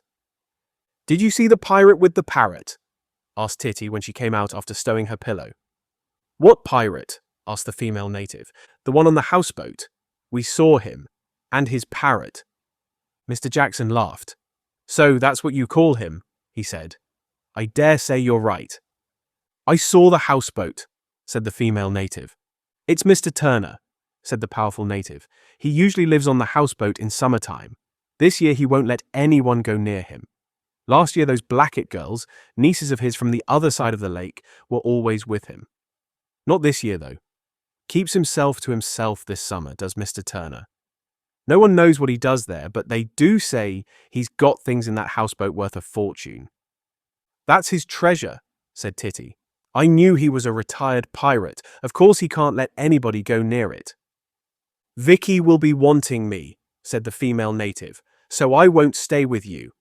And anyhow, you don't want too many natives about, I'm sure. It's beginning to get dark, and if I were you, I should be early to sleep, for the sun will wake you in the morning, even if the birds don't." "Thank you ever so much for bringing the things," said Susan. "Specially the lanterns," said Titty. "Gluck, gluck, gluck," said the female native as she began to walk down to the landing place. "No, I think I won't have any tea, thank you. You've had yours and day is nearly over. Oh," she added, "there's one thing I'd forgotten." She went for a moment into the captain's tent and came out again smiling. Then, as she walked down to the boat, she said to John, "I'm not going to keep on coming to bother you." "You don't bother us, Mother," said John. "I'm not going to anyhow. But I'm going to ask you to let me know every 2 or 3 days, or oftener if you like, that everything is all right. You'll be wanting provisions, you know, and we natives can always supply them. So you'll be calling now and then at Holly Howe, won't you?" "I'll come tomorrow if you like," said John. "Yes, I'd like to know how the first night went." "What did you do in my tent just now, Mother?" said John. "You'll see when you get back." The female native stepped into the boat and went to the stern and sat down. Mr. Jackson, that strong native, pushed the big boat off, kneeling on the gunwale of her as she slid away. He had the oars out in a moment and pulled away into the evening. "Goodbye, goodbye, goodbye, Mother," shouted the Swallow's crew. "Goodbye, Mr. Jackson." "Good night to you," said Mr. Jackson. "Drool," said the female native. "That means good night and sleep well." "Drool, drool," they shouted back. They ran to the head of the island, to the lookout place under the tall pine, and waved as the boat with the natives rowed away into the dusk. Long after they could not see the boat, they could see the white flashes as the oars lifted from the water. And long after they could not see them at all, they could hear the sound of rowing, growing fainter and fainter in the distance. "We'd better be getting to sleep before it's quite dark," said mate Susan. "Lights out in half an hour," said Captain John. "But we haven't lit our lights yet," said Roger. "No, but we're just going to," said Captain John, opening his lantern and striking a match. There was still some light outside, though not much under the trees, but in the tents it was quite dark. John lit his lantern and took it into his tent and put it on the tin box, which he moved into the middle so that there should be no danger of setting fire to the tent walls.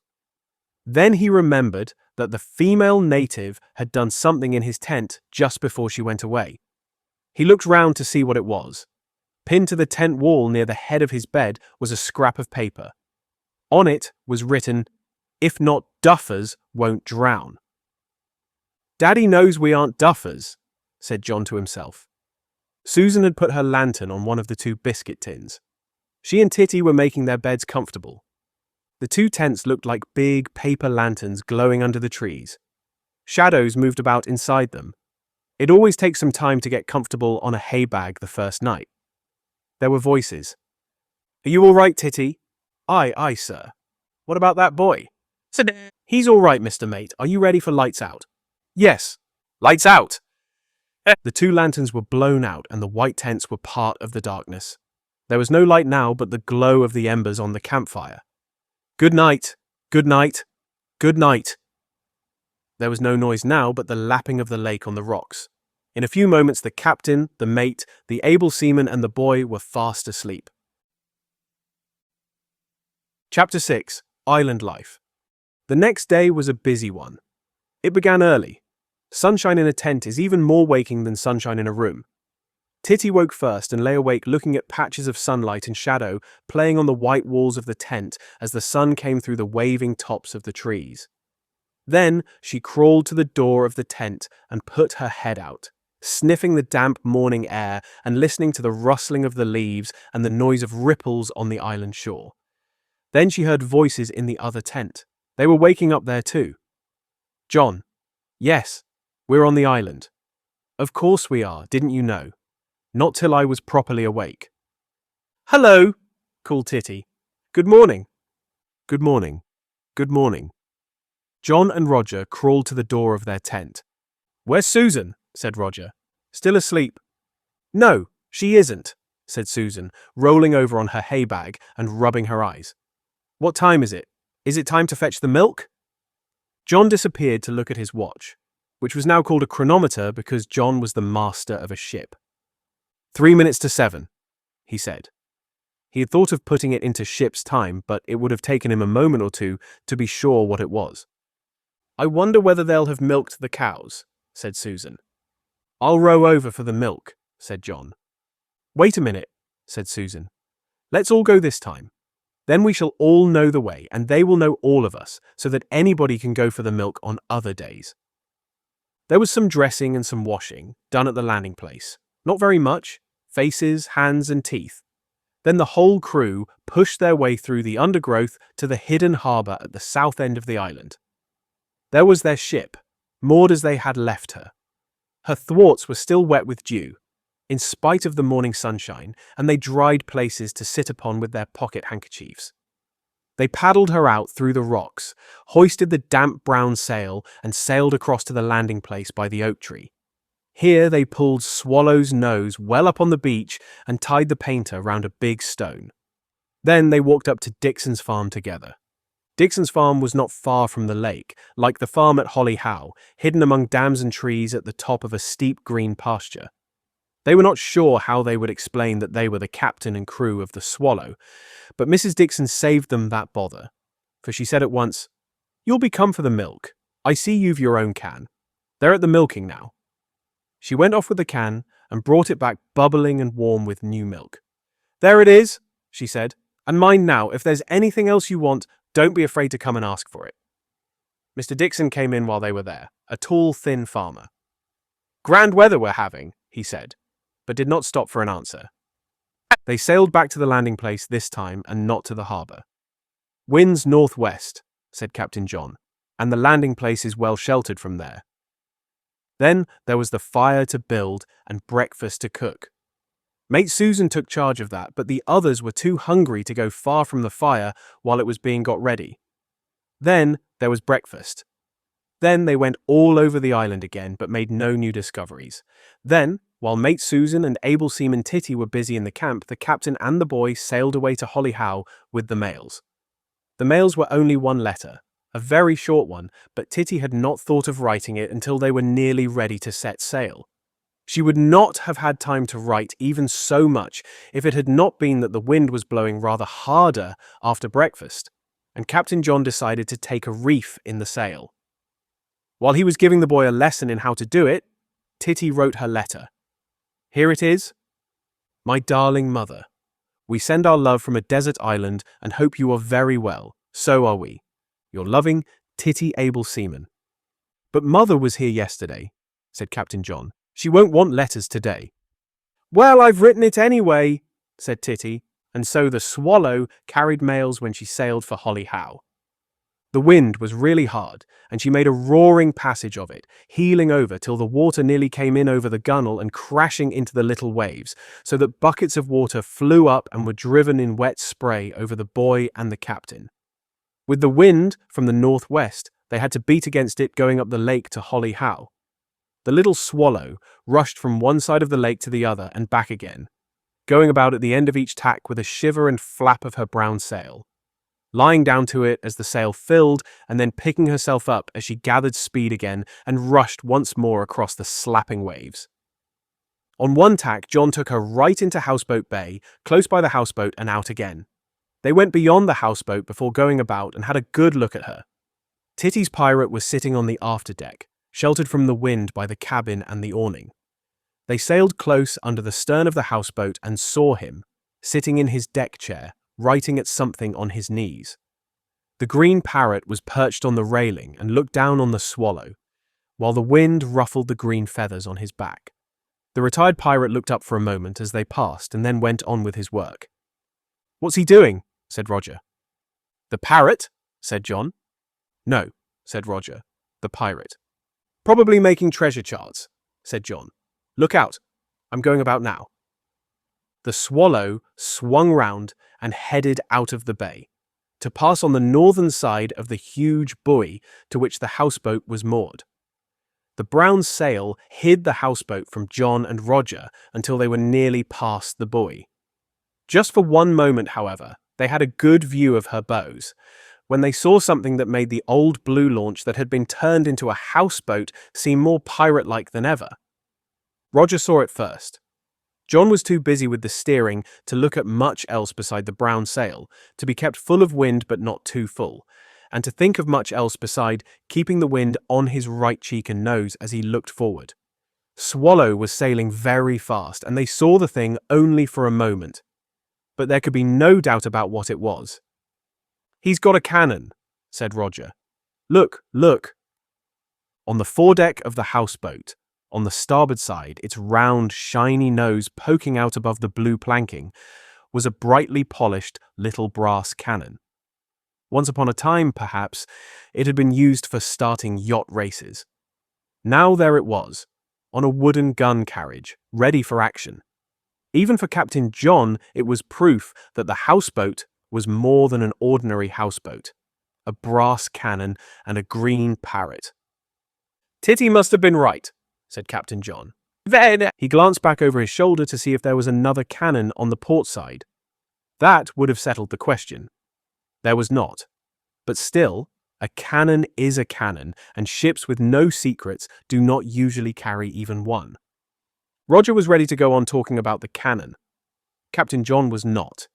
You cannot talk about anything when you are sailing a little boat against a hard wind, and you cannot listen to anyone who talks to you. You are watching the dark patches on the water that show you a harder puff is coming, and you have to be ready at any moment to slacken the sheet or to luff up into the wind. So, Roger presently stopped trying to talk. At last they passed Darien and reached into the Holly Howe Bay. They made the painter fast to a ring on the stone jetty by the boathouse and lowered the sail. Then they went up the field to the farm. Only 3 days before Roger, being a sailing ship, had tacked up that field against the wind to find his mother at the gate by Holly Howe with the telegram that had set them free for their adventure. Now he had no need to tack. He had no need to be a sailing ship. He was a real boy from a real ship, come ashore on business with his captain. Since yesterday, the field path and the gate into the wood on the way to Darien and the farm at Holly Howe had all turned into foreign country. They were quite different places now that you came to them by water from an island of your own.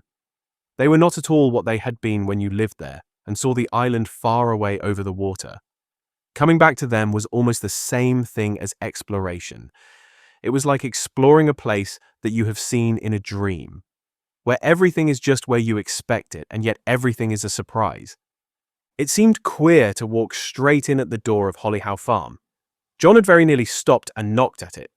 Inside, everything was as it used to be. Mother was sitting at the table writing to Father. Nurse was sitting in the armchair knitting. Fat Vicky was playing on the floor with a woolly sheep with a black nose. "Hello," said Mother, looking up. "Did you have a good drool?" "We all drooled like anything," said John. "And we didn't wake up as soon as you said. At least not quite as soon." "And you got the milk at the farm all right?" "Yes." "I liked the native at the farm," said Roger. "So did I," said Mother, "when I saw her yesterday." Nurse somehow did not seem to feel that she was talking with seamen from another land. "You haven't caught your deaths of cold yet," she said. "It's quite a holiday to be without you. And tell me, Master Roger, did you remember to clean your teeth? I never packed a toothglass for you." "I used the whole lake," said Roger. "We've brought the mail," said John. "It's a letter from Titty." He pulled the letter out of his pocket and Mother opened it and read it. "I must write an answer to that," she said. "We've come for a cargo," said Captain John. "We forgot to take our fishing rods." "Of course you'll want them," said Mother. "And there are your bathing things too. They were hanging out to dry yesterday when you sailed away and I never noticed them till this morning. You haven't bathed yet from the island?" "We didn't this morning," said John. "We will tomorrow," said Roger. "Well, be sure you choose a good place with no weeds," said Mother, "and be sure you don't let Roger get out of his depth." "Until I can swim," said Roger, "I very nearly can." "Until you can swim on your back and on your front. As soon as you can do that, you will be all right. But better keep within your depth even then, until you are sure you can swim a long way. Now, you get your fishing things together, while I write a mail for you to take back." They put all the fishing tackle together. They took the 4 rods to pieces and put each one in its own bag. They packed the floats and hooks and reels in a big coffee tin. Meanwhile, Nurse made the bathing things into a bundle, tying them all up in a towel. Then Mother came out with 2 letters, one for Titty, saying, "Love from all the stay-at-homes, and thank you for your nice letter," and one for Susan, saying that she must ask Mrs. Dixon for some lettuces, because if they tried to do without green vegetables, the crew might get scurvy. Also, Mother gave them a big bag of peas. "Tell Susan just to boil them with some salt, and then to put a pat of butter on them," she said. Also, she had a big tin of chocolate biscuits. "I don't expect that mate of yours will manage much in the way of puddings," she said, "and these may help out." The captain and the boy ran into the farm again to say goodbye to Nurse and Vicky, and then Mother came down with them to the jetty to help to carry the things. "It's blowing a bit harder this morning," she said as they were going down the field. "We reefed," said Roger. "Did you?" said Mother. "I helped," said Roger. "Which pendant did you tie down first?" asked Mother.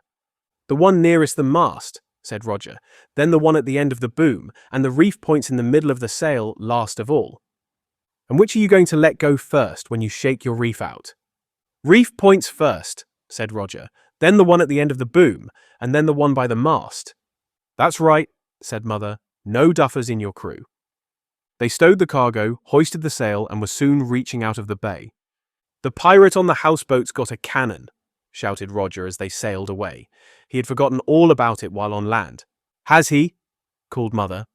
"Well, so long, you sailormen." This time, with the wind aft, and a good one, the Swallow fairly raced to the island, with her wake creaming out astern of her. They sailed straight past, well outside Houseboat Bay. They were too far out to see very much. but they saw the man on the houseboat get up and lean on the railing round his afterdeck and look at them through a pair of glasses. A moment later, they had passed the promontory on the southern side of the bay, and the houseboat had disappeared behind it. Soon they were nearing their island, and just as Holly Howe had seemed strange, so now the island seemed home. It was delightful to see it coming nearer, and to think of the tents and the camp, and to see smoke blowing away over the trees, and to know that it came from the mate's fire. "It must be nearly dinner time," said Roger. "Meat pie," said John. "Hello, there's the able seaman at the lookout." Titty was standing under the tall tree on Lookout Point. She waved and disappeared. "She's gone to tell Susan we're coming," said Roger. Meanwhile, the mate and the able seaman had had a busy time on the island. They had built a little pier of big stones so that they could walk out on it when they wanted to dip some clean water from the lake. It was also very good for rinsing plates and cups. They had peeled potatoes and had been boiling them for a long time, prodding them with a fork to see if they were done, until every potato looked like a sponge. Then the mate had cut a great pile of bread and butter. Dinner was ready, and Titty came down to meet the Swallow at the landing place. "We've got mail for you," shouted Roger, "and mail for Susan, and your pirate has got a cannon. We saw it." "A real cannon?" said Titty. "Yes," said Captain John. "I knew he was a pirate," said Titty. Titty carried the bathing things up to the camp. Roger carried the fishing rods and tackle. John carried the tin of biscuits and the bag of peas. In a few minutes, the four explorers were making short work of the meat pie. The pie was cold, but the potatoes were so hot that they got left behind. No one could eat them as quickly as cold meat pie. So they made a second course. Biscuits and apples made the pudding. Susan read her letter. "Mother says I must give you plenty of lettuces and peas and things, or else you'll all get scurvy." "What is scurvy?" "Sailors die from it like flies," said Titty. "We'll have peas for supper," said Susan. "You and Roger had better start shelling them." They shelled half a saucepan full of peas while the mate washed up after dinner. The wind had fallen light again, and John went down to the Swallow and let out the reef in the sail. Then they pushed off and sailed away beyond the island to the south, where the lake widened and then narrowed again. Far away in the distance, they could see the smoke of a steamer at the foot of the lake. "There must be a harbour there too, like the harbour at Rio," said Titty, "and savages on the mainland all round it." "It'll be years and years before we have been everywhere," said Roger. "We'll make a chart of our own," said John, "and every year we'll put in the part we have explored until we know it all." They took turns in steering the Swallow. Susan, of course, was nearly as good a steersman as Captain John. Able seaman Titty was learning fast, and before they came home, even the boy Roger was allowed to take the tiller, though John sat by him ready to take charge if anything should go wrong. It was while they were beating home again that they discovered another island. There were plenty of islands in the lake, but this was one they had not noticed because it was very small, and so near the mainland that they had thought it was a promontory. Now, when they were near the western shore of the lake, tacking homewards, they saw the water clear between the island and the mainland. It was on the western shore, not quite opposite their own island, but a little further north. At once they made up their minds not to sail home, but to tack a little further up the lake to look at this new island. "Let's sail through the strait between it and the shore," said Titty. "There isn't room," said John, "not beating. We could run through it all right if there's deep enough water, but it's probably rocky. I won't take her through under sail, but we'll sail right up to the island." One long tack took them to their own island, and the next brought them to this new island that they had just discovered. It was very small. There was nothing on it but rocks and heather and 2 dead trees. One of the trees had fallen, the other was still standing. Many of its branches were broken and it had no leaves. But instead of leaves on the bare tree, there was something else. 3 dark birds with long necks were perched on its branches. Titty watched them through the telescope. "They've got India rubber necks," she said. "There's another," said Roger. "It's got something in its beak." A 4th bird flew up from the lake, with a bright gleaming fish in its beak. It perched on one of the boughs and threw its head up, and swallowed the fish. The other birds were waving their long necks and yawning. "What are they?" said Roger. "Cormorants," said Captain John. "Not really," said Titty. "Then perhaps we're near the coast of China. The Chinese have cormorants and train them to catch fish for them. I've seen a picture of them."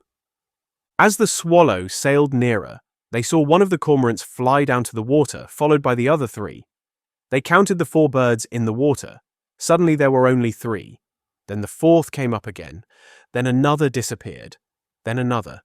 Then one came up with a fish and flew back to the bare tree. "They're fishing," said Titty. "They're fishing now." "On our chart," said Captain John, "we'll call this island Cormorant Island." When the Swallow came nearer to the island, the bird on the tree flew away, a big, dark bird with a splash of white under his chin.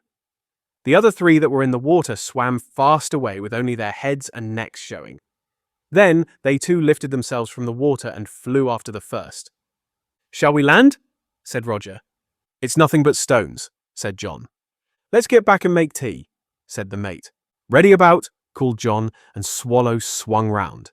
He let the sheet out and Swallow ran for the southern end of their own island.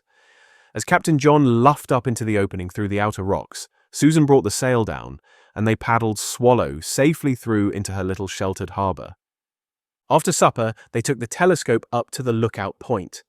Until it grew too dark, they could just see the cormorants on the tree on Cormorant Island. But they would not have known what they were if they had not seen them from close to.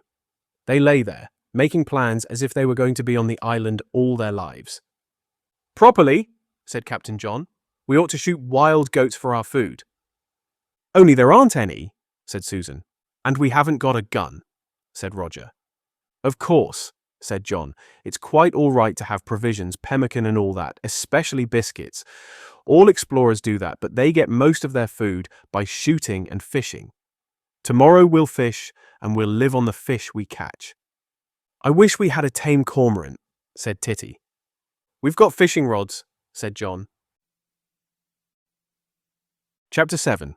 More Island Life. Next morning, the whole of Swallow's ship's company bathed before breakfast. The landing place, with its little beach on the eastern side of the island, was a good place for bathing. There was sand there, and though there were stones, they were not so sharp as elsewhere. Also, the water did not go deep there very suddenly, and after Susan had walked out a good long way, she said that Roger might bathe too. Roger, who had been waiting on the beach, pranced splashing into the water. "You're to swim as well as splash," said mate Susan. "Aye, aye, sir," said Roger. He crouched in the water with only his head out. That at least felt very like swimming. John and Susan swam races, first one way and then the other. Titty, privately, was being a cormorant. This was not the sort of thing that she could very well talk of to John or Susan until she was sure that it was a success, so she said nothing about it. But she had seen that there were lots of minnows in the shallow water close to the shore. Perhaps there would be bigger ones further out, like the fish the cormorants had been catching yesterday. Titty had watched them carefully. The way they did it was to swim quietly and then suddenly to dive underwater, humping their backs, keeping their wings close together and going under head first. She tried, but she found that unless she used her arms, she did not get underwater at all. Even when she used her arms, she could not get right under without a long, splashing struggle on the surface. "Why do you wave your legs in the air, Titty?" Roger asked after one of these dives. It was too true. Titty herself knew that long after she had put her head under and was swimming downwards as hard as she could, her legs were kicking out of the water altogether. She went further out to be nearer the fish and further from Roger. At last she found the trick of turning her hands so that her arm strokes pulled her down. She found that she could open her eyes easily enough, but that it was like trying to see in a bright green fog. There were no fish to be seen in it. With a great effort, she got right down to the bottom. Still, there were no fish. She came up puffing, then dived again and again. It was no good. She picked a stone off the bottom to make sure that she had really been there and came to the top again in a hurry, spluttering and out of breath. There was no doubt about it. The fish could see her coming and could swim faster than she could. There was nothing for it but fishing rods. She swam in towards the beach holding her stone. "What have you got?" said Roger. A stone, said Titty. I got it off the bottom. What sort of a stone? Probably a pearl. Let's be pearl divers. The cormorants were forgotten, and the able seaman and the boy were pearl divers in a moment. Don't let Roger go far out, called the mate. I'm off to look after the fire. John, too, had left the water and presently rode past the pearl divers, on his way to fetch the milk. What are you doing? He shouted to them. Diving for pearls. Don't stay in too long. No breakfast for anybody who isn't dry and dressed by the time I'm back with the milk. Aye, sir, said Titty. Roger tried to say aye, sir, with his mouth under water. He failed. He could not open his eyes under water either with any ease, and, splashing about in 2 or 3 feet of water, he picked up his pearls by feeling for them. Able seaman Titty swam about on the bottom with her eyes open, looking for the whitest stones. They were all rather big for pearls, but no one really minds a pearl being big, and soon the pearl divers had a pile of wet and shining jewels by the waterside. The worst of it was that as soon as the stones were dry, and they dried quickly in the sun, they stopped shining, and could not be counted as pearls any more. Pearl diving came to an end as soon as the divers saw Captain John coming laden down the field from Dixon's farm. There was a sudden splashing rush for the shore, and towels, and long before Captain John came rowing in Swallow, his crew, dry and dressed, were waiting for him on the beach. There was plenty for them to carry, 2 loaves of bread, a couple of big lettuces, a basket of eggs, as well as the milk can full of milk, and a small tobacco tin. What is there in that? Said Roger. Worms, said Captain John. Are we going fishing? Asked Roger. Yes, said Captain John. Mr. Dixon gave me the worms. He says there are lots of perch between here and his landing place. He says we'll do better with minnows than with worms, and he says we'll find the perch anywhere where there are weeds in the water. Breakfast was soon over, and while Mate Susan was tidying up, the others took the saucepan for a bait can and half filled it with water. Then they fished for minnows in the shallows and caught a good lot of them. Then they unstepped Swallow's mast and left it ashore with the boom and gaff and sail so that there would be more room in the boat. Susan joined them and got her rod ready too. Then they rowed across from the island into the bay below Dixon's farm. The boy Roger was in the bows, keeping a lookout for weeds. Weeds! He shouted soon after they came into the bay. Lots of them. On either side of Swallow, they could see the long green streamers of weeds under water. We ought to be just off the edge of them, and where it's not too deep. Are you ready to anchor? Mate Susan told the boy, have the anchor over the bows and drop it the moment I say, let go. John was rowing a stroke at a time and then looking down into the water, then rowing another stroke. Can you see the bottom, anybody? I can now, said Roger. All right, so can I. There's grass on it. That means sand, and it's close to the weeds. We couldn't have a better place. Let go, sang out the mate. Roger let go. Swallow swung slowly round. A moment later, 4 red-topped floats were in the water, 2 on each side of the boat. How deep are you fishing, Susan? Said Titty. Very nearly as deep as my rod will let me, said Susan. Mine's only about 3 feet down. I can see the minnow easily. That's no good, said John. It ought to be about a foot from the bottom. Bring it in and I'll push your float up. Susan's float bobbed first. She struck at once and brought up her hook with nothing on it. He's gone off with my minnow, she said. You struck too soon, said John. I wish the boat didn't swing about so, said Titty. Look out, Roger, your float's nearly touching mine. Now you're lifting my float as well as yours. They're both tangled. John disentangled them. But when he had done it, he found the boat had swung the other way, and his own tackle was tangled in the same way with Susan's. This is no good, he said. We must have an anchor at each end so that the boat won't swing. All rods in. Haul up the anchor, Roger. We'll get a big stone on the shore. There's plenty of anchor rope to spare. So they rowed ashore and fastened a big stone to the other end of the anchor rope. Then they rowed back to another place not far away. Roger let go the anchor, and Susan lowered the stone over the stern of the boat. This time Swallow rested broadside onto the wind and did not swing at all. But they found it was no good fishing on the windward side, because the wind, even though there was so little of it, brought the floats in under the boat. So they all four fished on the same side. As the boat was not swinging, this did not matter, and everybody tried to watch all four floats at once. "Whose float will go first?" said Roger. "Mine," said Titty. "It's bobbing already." "Look out, John," said Susan. "Your float isn't there." John looked round. His float was gone. He pulled. The top of his rod bent and jerked, and up came a fat little perch with bright red fins and dark green bars on his sides. "That's one anyhow," said John, as he put on another minnow. After that, the perch came fast, one after another. Sometimes 3 floats bobbed together. There was soon a pile of perch in the bottom of the boat. Roger was counting them. 12, 13, 14, ... "Where's your float, Roger?" said the mate. "And look at your rod," said Titty. Roger jumped up and caught hold of his jerking rod, which he had put down while he was counting the catch. He felt a fish at the end of his line. Just as he was bringing it to the top, there was a great swirl in the water, and his rod was suddenly pulled down again.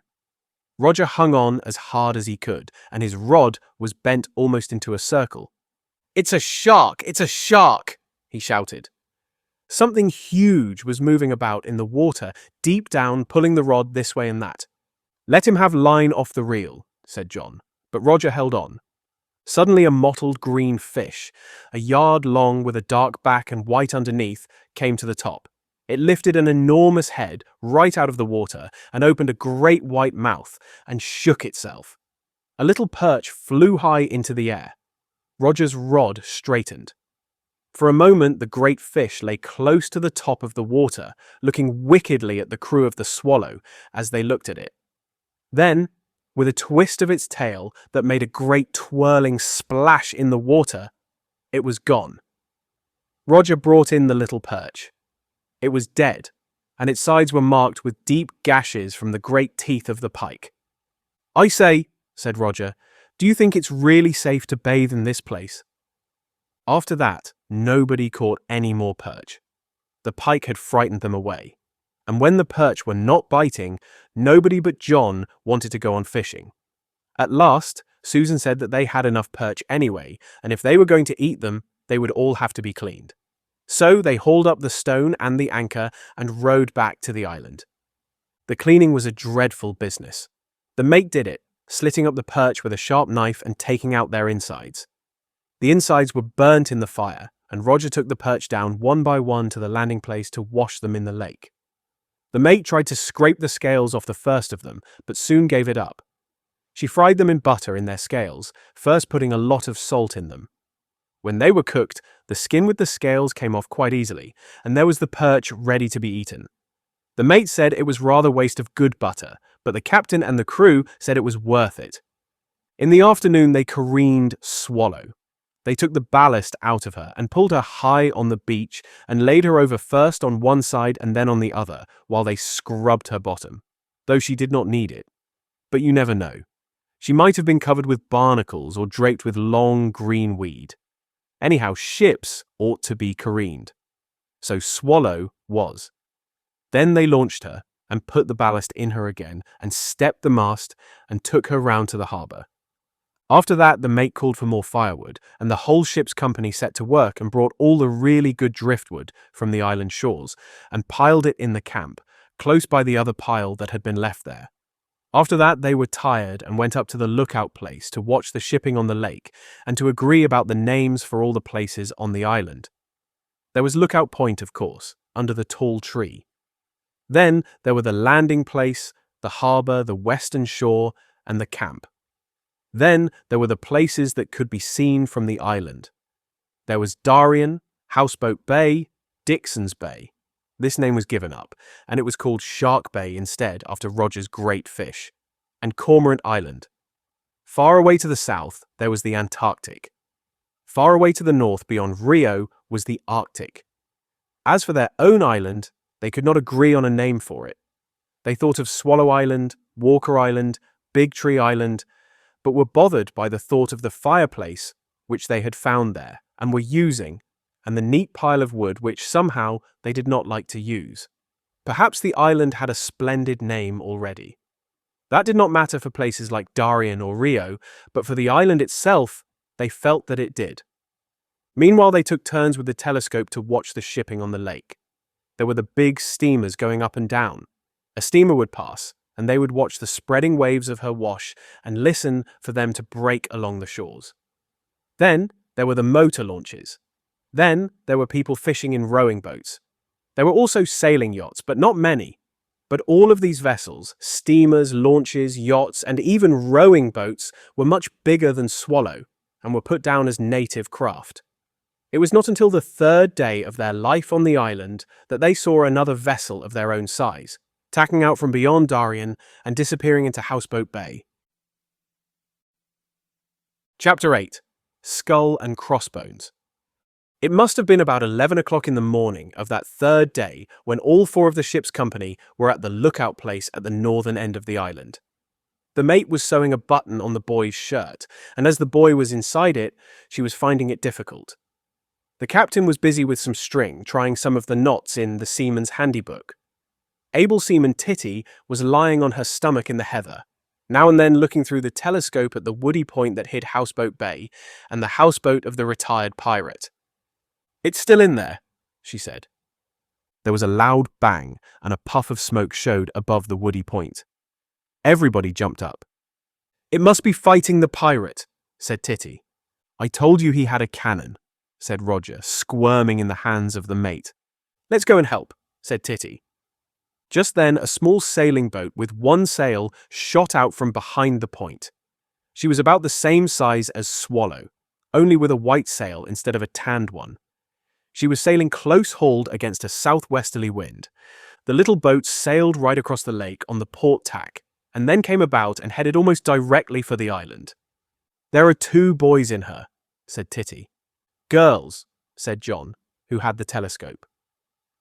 When the little boat was on the other side of the lake, the crew of the Swallow could be sure of nothing. But they watched her as closely as they could, and took turns with the telescope. She was a little varnished sailing dinghy with a centerboard. They could see the centerboard case in the middle of the boat. "That's why she sails closer to the wind than we do," said John. "Though Swallow sails very close," he added, out of loyalty to his ship. In the little boat were 2 girls, one steering, the other sitting on the middle thwart. The 2 were almost exactly alike. Both had red knitted caps, brown shirts, blue knickerbockers, and no stockings. They were steering straight for the island. "Lie down, everybody," said Captain John. "We don't know whether they are friends or enemies."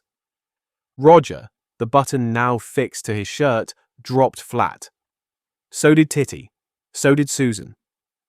Captain John rested the telescope on the edge of the rock so that he could see through it while his head was hidden by a clump of heather. "I can read her name," he said. "Ammazaz, O.N.Amazon. The others, hiding in the heather, looked out as much as they dared. The little boat came nearer and nearer. The girl who was steering, they could see now that she was the bigger of the 2, pulled something from under the stern sheets. The other reached aft to take it and then went forward and was busy with something about the mast. Suddenly the Amazon, now only 20 yards from the island, went about. They heard the girl who was steering say, "Ready about," and saw the other duck to let the boom pass over, when she stood up again at once, holding some halyards in her hands. She began to haul downwards, hand over hand, and a little flagstaff with a flag on it went bobbing and jerking up to the masthead. "They're hoisting a flag," said John. The little staff straightened itself at the top of the mast, and the flag, a 3-cornered one, blew out in the wind. Titty drew a long breath that nearly choked her. "It is," she said. The flag blowing out in the wind at the masthead of the little boat was black, and on it in white were a skull and 2 crossed bones. The 4 on the island stared at each other. Captain John was the first to speak. "Roger stops here," he said. "The mate watches the landing place. Titty watches the western shore. I watch the harbour. No one will show themselves. It's quite likely they haven't seen us. Wait till they're well away on that tack, and then we'll get to our places. They could see us if we moved now." The Amazon, sailing fast on the port tack, was soon half across the lake. "Now," said John. and the three of them, leaving Roger, slipped down from the lookout place into the camp. Susan hid herself behind some bushes close to the landing place. Titty crawled through the undergrowth till she could see out over the steep rock that ran along the western side of the island. John hurried through the trees until he came to the harbor. There, he found a place from which he could look out without being seen. He unstepped the mast of the Swallow, in case it could be seen over the rocks, and then hid himself and waited. Titty saw more of what happened than any of the others, and she really saw very little. The Amazon went about once more and sailed round the southern end of the island. Titty watched her until the trees at that end of the island hid her. John saw her only for a moment as she passed across the opening in the rocks outside the harbor. Then he could not see her any more. Then he heard voices not far away, but dared not move for fear of showing himself. Presently he heard the voices further away, near the landing place. He hurried back through the trees to help Susan. But Susan had seen them as they passed, for a moment only through the trees. They had not stopped at all. Sailing fast, with the wind with them, they had run through between the island and the mainland and were already north of the island, sailing straight on towards Houseboat Bay and Darien. Susan and John hurried together to the lookout point where Roger, his legs kicking with excitement, was lying in the heather watching the Amazon growing smaller and smaller. They hauled down the flag almost as soon as they were clear of the island, he said. Then they must have hoisted it only because they saw us, said John. Titty joined them. If they were pirates, she said, why did the pirate on the houseboat fire at them? Perhaps he didn't, said Susan. Watch if they run into Houseboat Bay again. They haven't got a cannon, said Roger, and he has a beauty. I know it was the pirate on the houseboat who fired. The Amazon did not run into Houseboat Bay. The little boat, with her white sail well out, held on her course, leaving a long line of wake astern of her as straight as if it had been laid off with a ruler. They know how to steer, said Captain John. One of Swallow's weak points was that she was inclined to yaw about with a following wind. It was none too easy to leave a wake like that. And, as John could not admit that there might be easier boats to steer than Swallow, he had to give all the credit for that straight line to the sailors of the Amazon. They watched the little white sail grow smaller until at last it disappeared beyond the peak of Darien. She must be going to Rio, said Susan. We'd better follow and see where they come from, said Captain John. They can't get back here without our seeing them. Now we can't see them and they can't see us. So even if they do see us afterwards, they won't know we have come from the island. Unless they have seen us already, said Susan. They didn't see Swallow anyhow, said John. I took her mast down. Let's have a pemmican day. Then we needn't wait to cook dinner. Don't let's waste a minute. A loaf of bread and a tin of pemmican and some apples, and we'll get 4 bottles of ginger beer, in Rio. Then we needn't bother about anything but tea when we get back. Come on, Roger. We'll bring Swallow round to the landing place. Will you be ready with the stores, Mr. Mate? Aye, sir, said Mate Susan. John and Roger ran to the harbour, cast off Swallow's moorings, and scrambled in. John stepped the mast, paddled her out through the narrows, and then began rowing as soon as there was room to use the oars. You can't do much sculling over the stern against a southwest wind. He rowed round to the landing place. Susan and Titty were waiting there with a tin of pemmican, a tin opener, a knife, a loaf of bread, a hunk of butter wrapped up in a bit of paper, and 4 large apples. A moment later, the brown sail was hoisted and set, and Swallow, with her whole crew aboard, was slipping out from behind the island. All 4 were in the stern of the boat to give her her best chance with a following wind. John steered, and the other 3 sat in the bottom of the boat. The little Swallow foamed through the water. John did his best to keep her nose steadily on the outermost point of Darien, but, glancing back, he knew that he was not steering so well as the girl at the tiller of the Amazon. Still, he did his best, and the noise of the water boiling under Swallow's forefoot showed that Swallow was doing her best too. The tops of the trees on the shores of the lake seemed to race across the purple slopes of the hills. Houseboat Bay opened up. There was the houseboat, and on the foredeck of her stood the fat man. He's very angry about something, said Titty. He seemed to be shaking his fist at them, but they could not be sure, and presently they had passed the further point and could not see him. Darien grew clearer and larger every moment. "They'll have lost the wind the other side of Darien," said John, "and they won't get much until they get beyond the islands off Rio. They've a long start of us, but we may get a sight of them and see where they go." The Swallow rounded the point of Darien. All her crew looked towards Holly Howe. Outside the farmhouse, they could see two figures and a perambulator, Mother, Nurse, and Vicky. They seemed to belong to a different, distant life. There they were, placid in the sunshine. Vicky was probably asleep.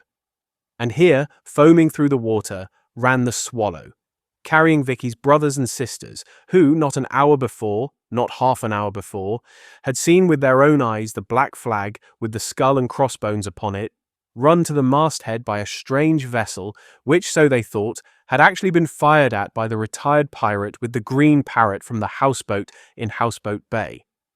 For a moment or two, no one said anything. Then Susan said, "It's no use trying to tell Mother about the pirates, not until it's all over anyhow. But we must put it in the log and tell her afterwards." "We'll tell her when she isn't a native anymore," said Titty. "It's not the sort of thing you tell to natives." The Swallow ran on. There were now more houses on the eastern shore of the lake. The further they went, the more houses there were. There were islands. One big one had houses on it. A long sandy spit ran out with boathouses on its further side. The houses, no longer scattered among trees, clustered on the side of the hill above the little town of Rio, inhabited entirely by natives who had no idea that this was its name. The Swallow ran on in sheltered water beyond the outer islands and the spit of land. Now they could see Rio Bay and the steamer pier. They were slipping slowly through a fleet of yachts at their moorings. Motorboats were moving about with cargoes of visitors. Captain John sent the boy Roger forward, to the boys' delight, as a lookout man, and himself was kept very busy avoiding the rowing boats and canoes. Rio on this summer day was a busy place. A steamship hooted, left the pier, and steamed slowly out of the bay. Not one of all the passengers who looked down from the deck on the little brown-sailed Swallow knew that the four in her were living on a desert island, and that they were interested not in the big steamer or the yachts or the motorboats, but only in another little vessel as small as their own. For the crew of the Swallow, there was no other vessel on the water, except, of course, this mass of clumsy native craft, which really did not count. Their eyes were only for the pirate vessel they were pursuing. She was not in Rio Bay. 4 pairs of eyes searched every little jetty. She might have tied up and lowered her sail, in which case she would be hard to see. She might have slipped in behind the islands that made the bay so good a sheltered anchorage for yachts and so suitable a playground for all these noisy natives with their rowing boats. "We'll sail right through the bay," said Captain John, "and out into the open water so that we can see right up towards the Arctic. If we can't see her, then we'll turn back and cruise among the islands." The Swallow slipped through the bay, and almost as soon as she was clear of the long island that lies in front of the town, there was an eager shout from Roger. "Sail ho!" "It's her!" shouted Susan. From the northern entrance of the bay, beyond the long island, it was possible to see far up the lake. A long blue sheet of water stretching away into bigger hills than those which rose from the wooded banks of the southern part. Little over a mile away, a small white sail was moving rapidly towards a promontory on the western shore. In a moment or two, it disappeared. "What shall we do now?" said Titty. There was a short debate. Roger was all for going on. John thought not. "We know just where they are now," he said. "They may be trying to draw us away from the island. If we sail down there and they come out again, we might have to race them back to our own island.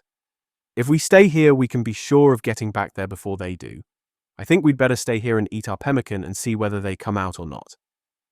Susan said, "What about the grog?" And that made them all feel thirsty and hungry. "But they might come out while we are buying grog in Rio," said John. "They might slip through behind the islands, and then when we come back from Rio, we might be waiting here while they are capturing our camp." Titty had an idea. There were plenty of small islets at this end of the big islands that sheltered Rio Bay. Why not put her ashore on one of them, to watch while they sailed into Rio for the grog? Then, at least they could be sure of knowing whether the pirates had come out again or not. "Good for Titty," said Captain John. There was a small islet with nothing on it but rocks and heather only 100 yards away. They sailed to leeward of it, and then John put Swallow's head up into the wind. "Keep a lookout for rocks under water, Roger," said the mate. Swallow slipped along with sail flapping, yard by yard, nearer to the islet. "Stand by to lower the sail, Mr. Mate," said John, and Susan made ready to lower away in a hurry. But there was no need. The islet rose out of water deep enough to let the Swallow lie afloat close alongside it. There was the gentlest little bump, and Titty was over the side and ashore. "The telescope," she said. "Here it is," said the mate. "Push her off," said John, putting the tiller hard a port. Titty pushed.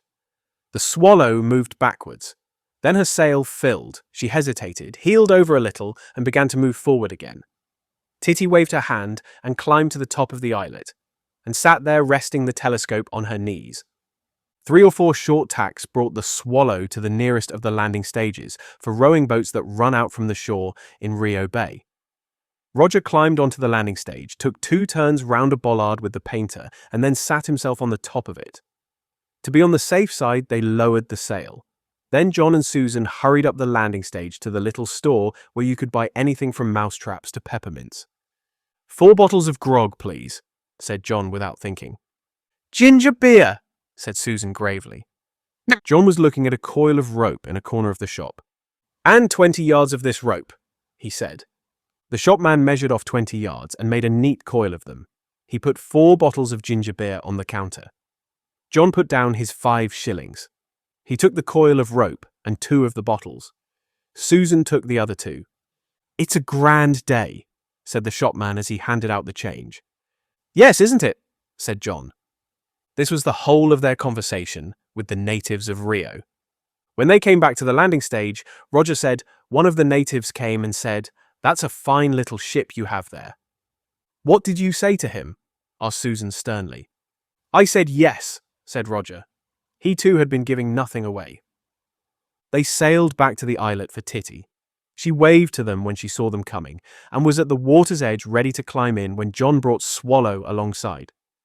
"It's all right," she said. "They haven't come out. They must be still in there behind that promontory." "Well, I'm glad we know anyway," said John. "May I land on Titty's island?" said Roger. "Why not all land and have dinner on it?" said Susan. So they lowered the sail and landed, taking the anchor with them and letting Swallow lie in the lee of the island at the end of the anchor rope. A rock on the top of the islet made a table. John opened the pemmican tin and jerked it till the pemmican came out all in one lump.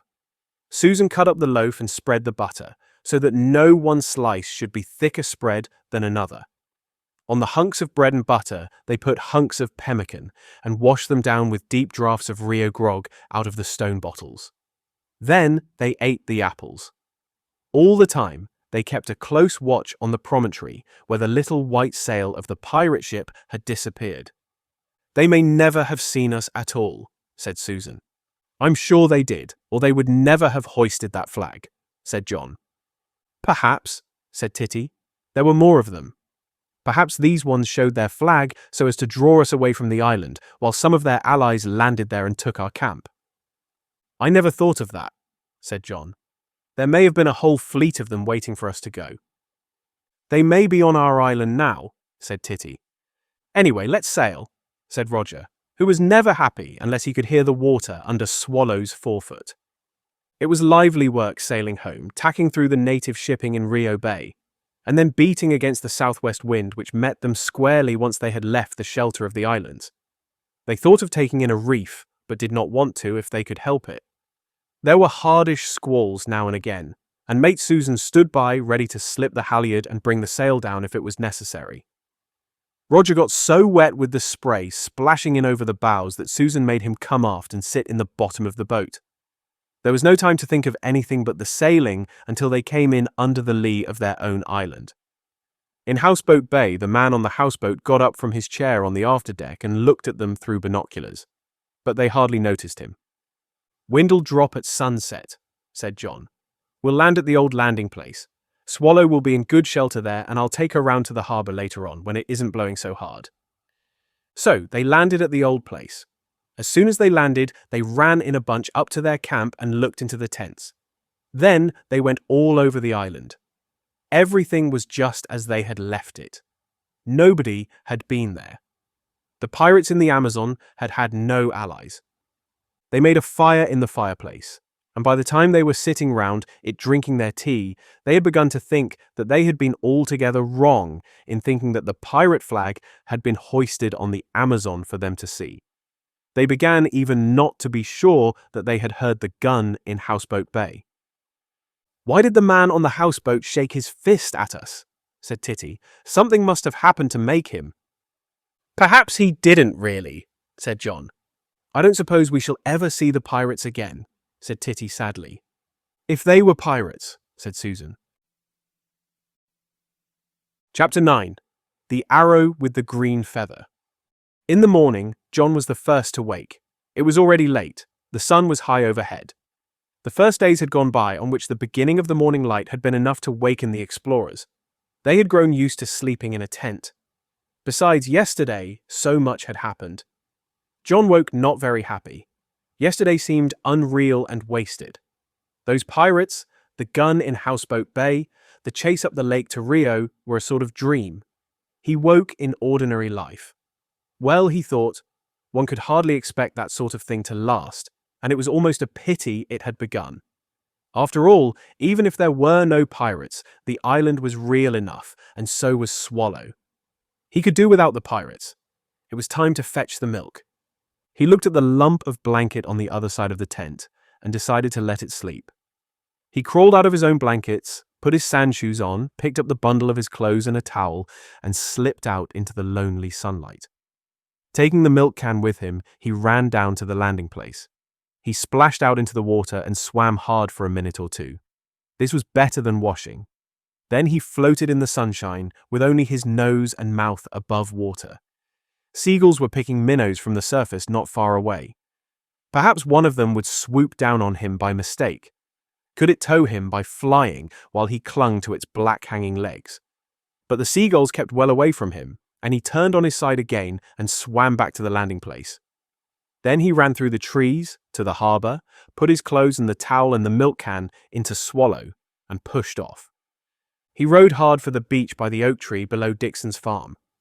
The sunshine and the warm southerly wind had almost dried him before he reached it. He gave a dry polish with the towel to the bits of him that seemed damp, put his clothes on, and hurried up the field. "You're not so early this morning," said Mrs. Dixon, the farmer's wife. "No," said John. "What would you say to a bit of toffee?" said Mrs. Dixon. "I'd nothing to do last night, so I fettled you up a baking. 4 of you, aren't there?" "Thank you very much," said John. She gave him a big bag of brown toffee when she brought back the milk can after filling it with milk. "Have you had breakfast?" she asked. "Not yet." "And you've been bathing already. I can see by your hair. You'd better put something into you. Stop a minute while I get you a bit of cake." After swimming, a bit of cake is very welcome, and John saw no harm in eating it. But while he was eating it, Mrs. Dixon said, "Mr. Turner of the houseboat has been asking about you. You haven't been meddling with his houseboat, have you?" "No," said John. "Well, he seems to think you have," said Mrs. Dixon. "You'd better leave Mr. Turner and his parrot alone." Yesterday suddenly became real once more. John remembered how he had thought he had seen the retired pirate on the houseboat shaking his fist at them. In a moment, he was Captain John, responsible for his ship and his crew, and Mrs. Dixon, the farmer's wife, was a native, not wholly to be trusted in spite of her toffee and cake. He set out at once on his way back, thinking that he ought to have wakened the mate before coming to fetch the milk. But he could see the island from the field below the farm, and smoke was already rising from among the trees. The mate was up and about, the fire was lit, everything was right, and the kettle would be boiling before he got back with the milk. He hurried down to the shore. Able Seaman Titi and the boy Roger were splashing about by the island. He saw the 2 white figures splash up out of the water, kicking it in fountains before them. They were still drying themselves when he brought the Swallow to the landing place. They helped to pull her up. "I've got some toffee from the natives as well as the milk," said Captain John. Real toffee, said Roger. Molasses, said Titty. Toffee is only the native name for it. And I have grave news, said Captain John. Something has happened. I shall call a council as soon as we have had breakfast. Aye, aye, sir, said the able seaman, and poked the boy, who said, Aye, aye, sir, too. The able seaman and the boy ran up to the camp with the milk can and the molasses. The captain followed them, thinking, with his hands in his pockets. Breakfast ready, sir, called the mate cheerfully. Thank you, Mr. Mate, said John. Here's the milk, said Roger. And a whole bag of molasses, said Titty. Do you know how to make rum punch? That's made out of molasses, isn't it? I expect so, said the mate. I've never tried. Tea was ready. Eggs were boiling in the saucepan, and the mate was timing their boiling by the chronometer. 3 minutes, she said, and they'd been in a little before I began to count. They're done all right now. She fished the eggs out one by one with a spoon. For some minutes, eggs and bread and butter and tea put a stop to talking. After that, there was bread and marmalade. After that, the mate served out a ration of molasses all round. Molasses are very good anyhow, she said. We'll make rum punch if there are any molasses we don't want. At last breakfast was over and Captain John spoke. Mr. Mate, he said, I call a council. They were all sitting round the fire, which was now burning low. The saucepan full of water was standing among the embers, keeping hot for washing up the stickier things. Mate Susan sat up and looked about her. The whole ship's company is here, sir, she said. We have an enemy, said Captain John. Who is it? Said able seaman Titty eagerly. It's the pirates in the Amazon, said Roger.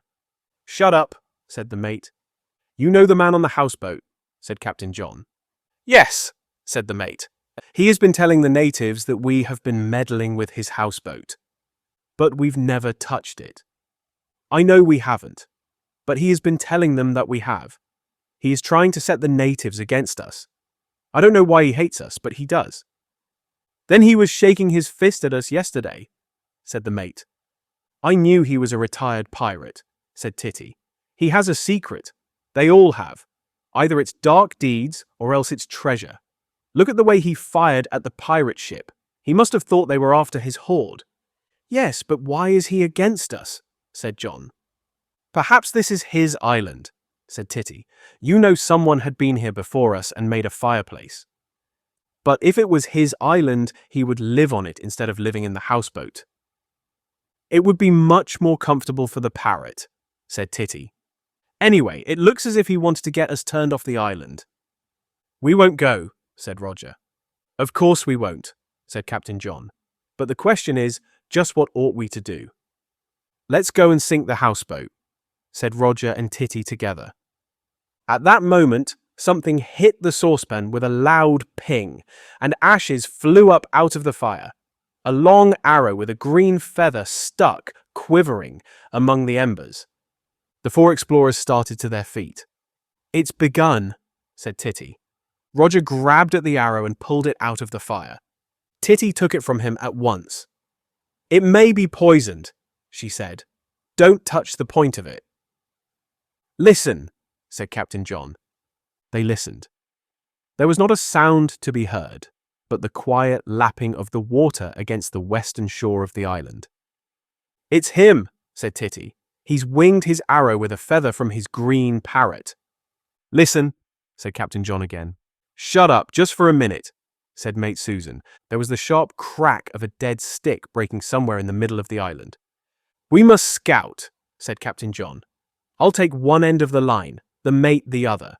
Titty and Roger go in the middle, spread out. As soon as one of us sees him, the others close in to help. They spread out across the island and began to move forward. But they had not gone 10 yards when John gave a shout. Swallow has gone, he shouted. He was on the left of the line, and as soon as he came out of the camping ground, he saw the landing place where he had left Swallow when he came back with the milk. No Swallow was there. The others ran together to the landing place. There was not a sign of Swallow. She had simply disappeared. Spread out again, said John. We'll comb the whole island. Keep a lookout, Mr. Mate, from your shore. She can't have drifted away. He's taken her, but he's still on the island. We heard him. Roger and I pulled her right up, said Titty. She couldn't have drifted off. Spread out again, said Captain John. Then listen. Advance as soon as the mate blows her whistle. A hoot like an owl means all right. 3 hoots means something's up. Blow as soon as you're ready, Mr. Mate. The mate crossed the island nearly to the western shore. She looked out through the trees. Not a sail was to be seen on the lake. Far away there was the smoke of the morning steamer, but that did not count. Roger and Titty, half a dozen yards apart, were in the middle of the island. Captain John moved a little way inland, but not so far that anyone could be between him and the shore without being seen. They listened. There was not a sound. Then, over on the western side of the island, the mate blew her whistle. The 4 began moving again through the trees and the undergrowth. "Roger," called Titty, "have you got a weapon?" "No," said Roger. "Have you?" "I've got 2 sticks, pikes, I mean. You'd better have one." She threw one of her sticks to Roger. An owl hooted away to her left. "That must be the captain," she said. She hooted back. Susan away on the right hooted in reply. Again they all listened. Then they moved forward again. "Hello!" cried Roger. "Someone's been here!" Titty ran to him. There was a round place where the grass and ferns were pressed flat as if someone had been lying there. "He's left his knife," said Roger, holding up a big clasp knife that he had found in the grass. Titty hooted like an owl 3 times. The captain and the mate came running. "He must be quite close to," said Titty. "We've got his knife anyway," said Roger. Captain John bent down and felt the flattened grass with his hand. "It's not warm," he said. "Well, it wouldn't stay warm very long," said the mate. "Spread out again and go on," said Captain John. "We mustn't let him get away with Swallow. He can't be far away because we heard him. If he had taken Swallow to sea, we should have seen her. He must have her here somewhere close along the shore." At that moment, there was a wild yell. "Hurrah! Hurrah!" But the yelling did not come from in front of them. It came from behind them, from the direction of the camp. "Come on!" said Captain John. "Keep together! Charge!" The whole party rushed back through the trees towards the camp. Just as they came to the edge of the clearing, there was a shout, but they could see no one. "Hands up! Halt!" The voice came from immediately in front of them. "Hands up!" it came again. "Flat on your faces!" cried Captain John, throwing himself on the ground. Susan, Titty, and Roger were full length on the ground in a moment. An arrow passed harmlessly over their heads. They looked at their own camp and did not at first see what Captain John had seen. In the middle of the camp, a tall stick was stuck in the ground with a black pirate flag blowing from the top of it. But there seemed to be nobody there. Then, inside their own tents, they saw 2 figures, kneeling, one with a bow ready to shoot, the other fitting an arrow. Chapter 10. The Parley. "It's not the houseboat man," said Titty. "It's the pirates from the pirate ship." "And in our tents," said Susan. "Let's take them prisoners," said Roger. "Hands up," said the pirate girl from the Amazon, who was in the captain's tent. "Hands up yourselves," cried Captain John, and made as if to leap to his feet.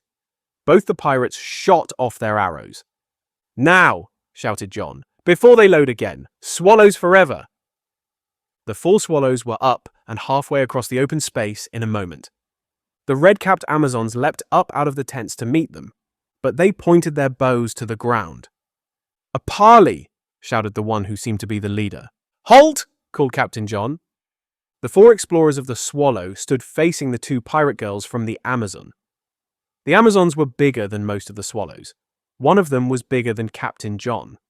The other was about the same size. If it had come to a fight, it might have been a very near thing. But it did not come to a fight. "Let's parley first and fight afterwards," said the leader of the Amazons. "It's no good our parleying with you if the houseboat man has got Swallow," said John. "The man from the houseboat," said the younger Amazon. "But he's got nothing to do with it. He's a native and very unfriendly." "Well, he's unfriendly to us too," said John. Susan pulled John by the sleeve. "If the houseboat man isn't with them, she whispered. They must have taken Swallow themselves, and the only place they could put her is the harbor. Their own ship must be there too, so if they have got our tents, we can take both ships. If he's unfriendly to you too, we had better parley at once, said the elder Amazon. Where is Swallow? She is a prize, and we have taken her into our harbor. It's our harbor, said John. And anyhow, that's not much good to you. You can't get out from this end of the island against the four of us. The harbor end of the island is in our hands, so that really it's the Amazon that's a prize, and we've got both ships. You've only got our tents. Titty spoke. Why have your arrows got green feathers? The pirate on the houseboat must have given them to you. You must be on his side. The younger Amazon exclaimed, but the green feathers are our trophies. We took them ourselves. He was keeping them to clean his pipes, and we boarded his ship and took them. The elder Amazon said, we are all on the same side, and I don't see the good of fighting. John said, but why did you come to our island? Our island, said the Amazons together. How can it be your island? This is our camp. It's been our island for years and years, said the Amazons. Who built the fireplace? Who marked the harbor? How marked the harbor? Said John. You mean putting a cross on a tree there? Anyone could put a cross on a tree. The elder Amazon laughed. That just shows it's our island, she said. You don't even know how the harbor is marked. We do, said Roger. John was silent. He knew that they did not. At last he said, right, we'll parley. But you must put down your weapons, and so will we. You must take down your flag, because ours is in Swallow so that we can't put it up beside it. The elder Amazon said, it seems a pity to take down the flag when there is such a good wind blowing it out. It isn't as if it was just hanging. One of you go to the harbor to get your flag from your ship, and then we can have both flags flying during the parley and everything will be proper. No fighting while one of us is going for it? No. Peace. We'll put our weapons down now. The Amazons put their bows on the ground. Roger and Titty put down their pikes. John and Susan had no weapons to put down. Mr. Mate, said John, will you send one of your men to the harbor to bring our flag from Swallow? Skip along, Roger, said Mate Susan, and then turning to the Amazons, you swear the houseboat man is not there to take him prisoner? Of course, said the Amazons, but will you swear he does not do anything to our ship? We were very careful with yours, and we haven't done anything to your tents. We could have burnt them easily or razed them to the ground. We swear, said Captain John. Why not scuttle their ship and keep them prisoners, said Titty. Until the parley is over, it is peace, said Captain John. Skip along, Roger, and get the Swallow's flag, but don't touch anything else. Roger ran off. I've got their knife anyway, he shouted. The elder Amazon turned to the other. Peggy, you donkey, she said. Where's the ship's knife? Peggy, the younger Amazon, felt in the pocket of her breeches. Gone, she said. We must have left it when we were in hiding in the bush. We don't want to take their knife, whispered Susan to John. We'll give you back your knife, said John to the Amazons. As soon as our man comes back from the harbor, he shall put it with the other weapons. We don't really want your knife. We have 3 knives on our ship. Besides the knives for cutting pemmican and bread and butter, said Susan. This knife was given us by Uncle Jim last year for polishing the cannon on the houseboat, said the elder Amazon. Is the man on the houseboat your uncle? Asked Titty. I thought you said he was your enemy too. He is only our uncle sometimes, said the younger Amazon. He was last year, but this year he is in league with the natives, and the natives are very unfriendly. Our natives are friendly, said Titty. Everybody is friendly except the houseboat man and you, she added. And if he's your uncle, you must be in league with him. We jolly well aren't, said the elder Amazon. Shut up, Titty, and wait for the parley, said Captain John. Roger came back with Titty's flag from the Swallow. They've got a lovely boat, he whispered to Mate Susan. Hand over that knife, said John. Roger handed it over, and John cut a tall sapling from a hazel on the edge of the clearing. He made a sharp point at one end of it to stick in the ground. Then he fastened Titty's flag to the top of it, found a soft place, and planted his flagstaff firmly beside the pirate flag of the Amazons. Then he wiped the knife on the grass, shut it up, and put it with the bows and the pikes. "Now for the parley," said he. He walked towards the Amazons and held out his hand. "My name is John Walker," he said, "master of the ship Swallow. This is Susan Walker, mate of the Swallow. This is Titty, able seaman. This is Roger, ship's boy. Who are you?" The elder Amazon shook hands with him. "I am Nancy Blackett, master and part owner of the Amazon, the terror of the seas. This is Peggy Blackett, mate and part owner of the same." "Her real name isn't Nancy," said Peggy. "Her name is Ruth. But Uncle Jim said that Amazons were ruthless, and as our ship is the Amazon, and we are Amazon pirates from the Amazon River, we had to change her name.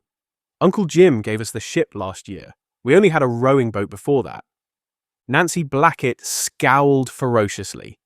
"I'll shiver your timbers for you if you don't stop chattering, Peggy." "They must be in league with the houseboat pirate," said Titty. "Didn't you hear how she said he gave them their ship?" "That was last year," said Nancy. "He was friendly last year. This year he's worse than the natives." "Hadn't we better sit down?" said Susan.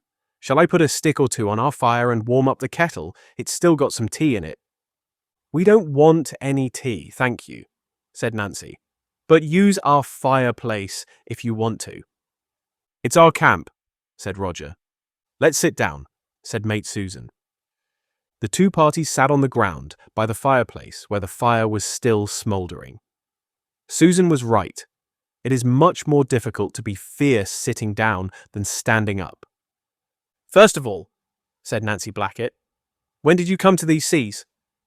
"We discovered this ocean nearly a month ago." "When did you first come to this island?"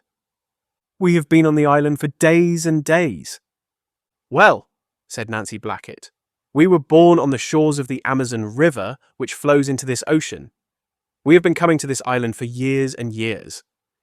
"We used to come in a rowing galley until Uncle Jim gave us the Amazon," said Peggy. "We used to land at the place where we found your ship until we discovered the harbor. We have made our camp here every year." "Look here," said Nancy Blackett. "What is the name of the island?" "We haven't yet given it a name," said John. "It is called Wild Cat Island. Uncle Jim called it that because it belonged to us. That shows you whose island it is."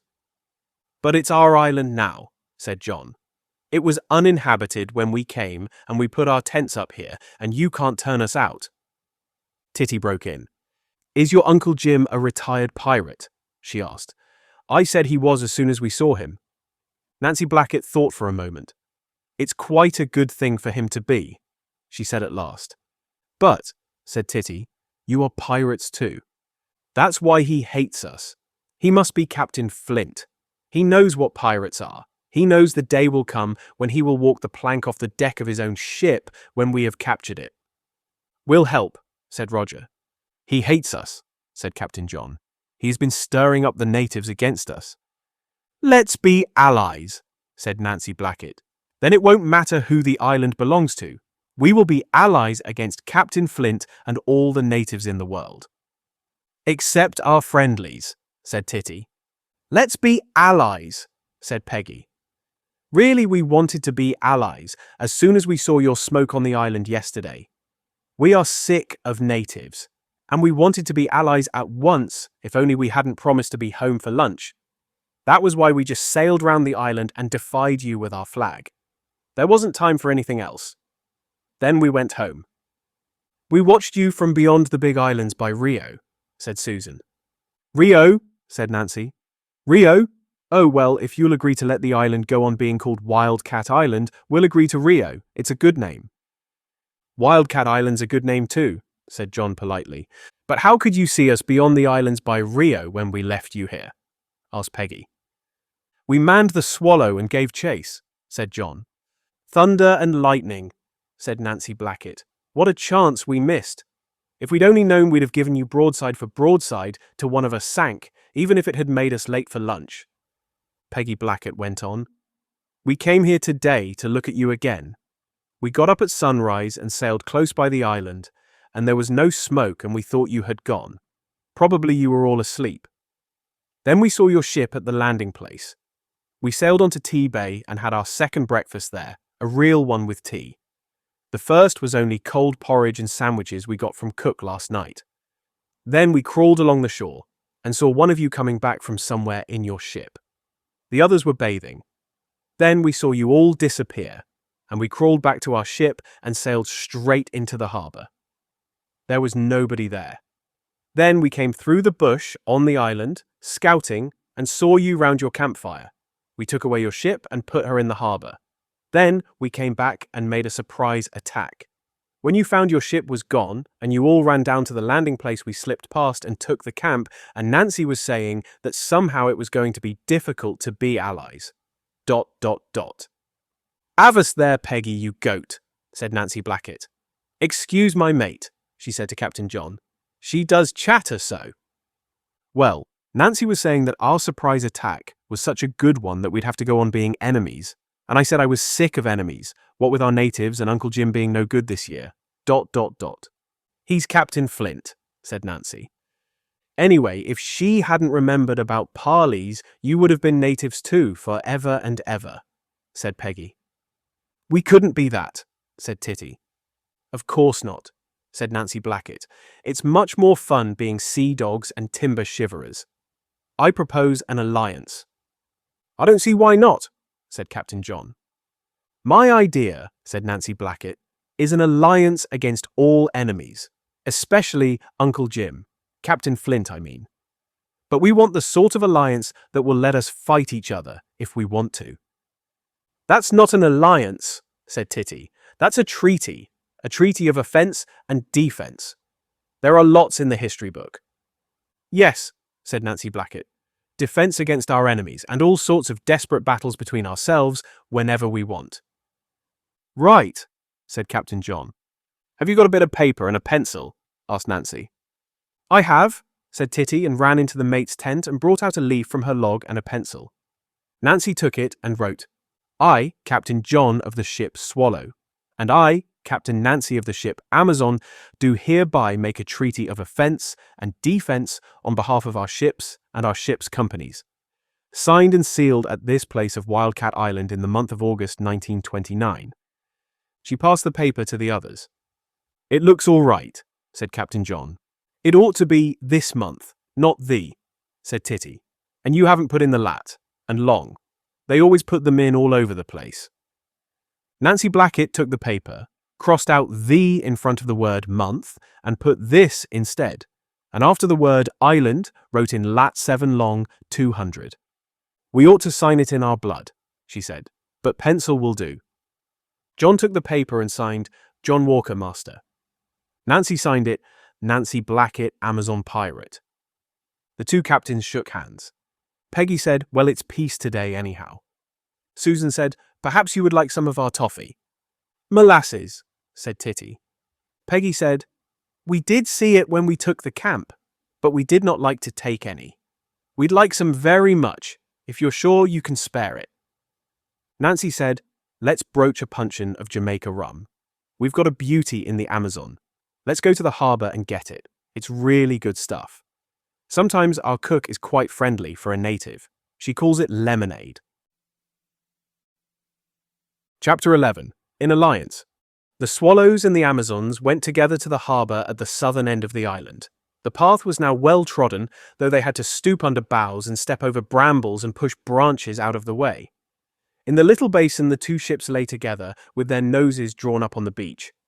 The Amazon was a fine little ship, with varnished pine planking.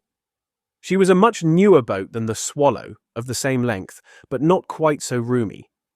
Close by the foot of the mast, between the mast and the centreboard case, there was a small barrel of polished oak. The centreboard case puzzled Roger. What's that big thing sticking up all down the middle of the boat? He asked. That's the case for the centreboard, said Peggy. But what is the centreboard? It's an iron keel that we can lower into the water when we are beating against the wind. When we are running before the wind, or when we are in shallow water, we can haul the keel up into that case, said Nancy. How do you manage to sail against the wind without one? Swallow sails very well to windward, said Captain John. She has a keel about 6 inches deep, but it's there all the time so that we don't have to have any centreboard case to get in the way inside her. Uncle Jim, Captain Flint, says you can't do anything to windward without a centerboard, said Nancy. That only shows he doesn't know swallow, said Captain John. What's the barrel for? Asked Roger. It was meant as a water breaker, because our natives thought the water in the lake wasn't fit to drink, said Peggy. But we always drink it, not straight out of the lake, but boiled for tea, and so we use the water breaker as a puncheon for feastable drinks. It's got some lovely stuff in it just now. We'll carry it back to the camp, said Nancy Blackett. It'll be rather heavy, won't it? Said Susan. Not the way we carry it, said Nancy. We sling it on an oar for portage. That's the proper way. Come on, Peggy, lend a hand. The Amazons climbed into their ship. Nancy took a length of rope from the stern and made a noose at one end of it. Then she and Peggy hove up the barrel till it rested on the gunwale in the bows. John and Susan held it there, while the Amazons came ashore with the rope and one of the oars. Nancy fixed the noose round one end of the barrel and made it fast so that it could not slip. Then she took 2 turns of the rope round the oar and brought the rope down and through the loop, then along the top of the barrel and round it, to make another noose at the other end, then twice round the oar and down again, and made it fast. Ready, Peggy? She said. Ready, said Peggy. Heave ho, said Captain Nancy. They lifted the oar so that each of them had one end of the oar on her shoulder. The barrel hung steady below the oar between them. March, said Nancy, and the Amazon pirates marched up out of the harbour and along the path through the trees. It doesn't weigh anything when you carry it like this, said Peggy. This is the way all pirates carry their barrels and their treasure, or anything else that they take ashore from their ships. Susan, Titty, and Roger went with them. Captain John waited in the harbour. He was still thinking about what the Amazons had said about the harbour being marked. What did they mean exactly? He had seen the cross painted on the stump of a tree just by the shore, and when he had said that anyone could put a cross on a tree, Nancy Blackett had told him that that showed that he did not know how the harbour was marked. Well, how was it marked? He looked about him. There was the stump with the white cross on it, but he could see nothing else that looked at all like a mark. There were no marks on the rocks, and he could not see any more marks on trees. His respect for these Amazons grew. They seemed to know everything besides being very good sailors. He would have to ask them, and yet, as a captain, it wasn't the sort of thing he liked to ask. He took a last look round and then hurried after the others. He caught them up just as they were coming into the camp. The Amazons lowered the oar from their shoulders and set the barrel by the 2 flags. Then they wedged a few stones under it at each side to bring its tap well off the ground. We forgot the mugs, said Peggy. We've got plenty, said Susan, and she and Titty brought the mugs from their tent. We brought 6 mugs when we sailed out from home, said Titty, for fear of breakages, and luckily we haven't broken any yet. We've got flagons in our ship, said Peggy. They are just like these. She filled all the mugs from the barrel. Nancy Blackett, meanwhile, was sitting by herself, thinking hard. She took a mug when it was brought to her by Roger, and she took a hunk of molasses from the bag when it was offered to her by Titty, but, for a moment or two, she hardly seemed to see them. At last she said, The proper thing is to drink to the Jolly Roger, skull and crossbones, death and glory, and 100,000 pieces of 8. But you aren't pirates, so we can't all drink to that. Really, we ought to drink confusion to our enemies. The pirate with the parrot, said Titty. The houseboat man, said Captain John. Right, said Nancy. I've got it. Swallows and Amazons forever, and death to Captain Flint. Swallows and Amazons forever, repeated Peggy. And death to Uncle Jim. Captain Flint, you chump-headed galoot, said Captain Nancy. The others said it all right, even Roger. Now swig, said Captain Nancy. It was certainly the finest lemonade that pirate or explorer ever swigged. I never tasted better rum, said able seaman Titty. It is good, said Captain Nancy, and so are your molasses. Toffee does not help talking, and for a little time no one said anything. At last Titty asked, Where did Captain Flint get his parrot? Peggy Blackett swallowed a lump of molasses and began at once. He brought the parrot from Zanzibar. He's been all over the world. Mother says he was the black sheep of the family when he was young. so he was sent to South America. But he didn't stay there. He went everywhere. Last year he came home and said he'd gathered enough moss and meant to settle down. Mother's his sister, you know. But he always liked being at sea. So he bought the houseboat, and last year we were often in it. Last year he was one of us, and we used to sail with him in Amazon. Then he gave us Amazon and went off again before the winter. And this year when he came back, he said he had a contract and was going to write a book. And all through the summer he's been living in the houseboat. But instead of sailing with us, he's in league with the natives. We've done everything we could to wake him up. But it's no good. He even asked Mother to make us leave him alone. So Mother told us he was writing a book and had to be left alone. But we thought it wasn't his fault to be writing a book, and that we would show him we didn't think any worse of him for it. But he wasn't pleased at all, even when we offered to come and live on the houseboat with him. It ended by his forbidding us to come near him. That's why we watched till he went ashore and boarded the houseboat and took the green feathers for our arrows, said Nancy, just to show him. He had them in a pot for pipe cleaners. It's such a pity too, said Peggy.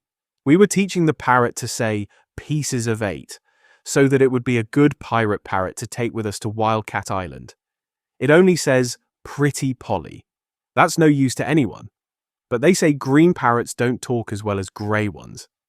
You said you thought he was a retired pirate, didn't you? Said Nancy to Titty. Yes, said Titty.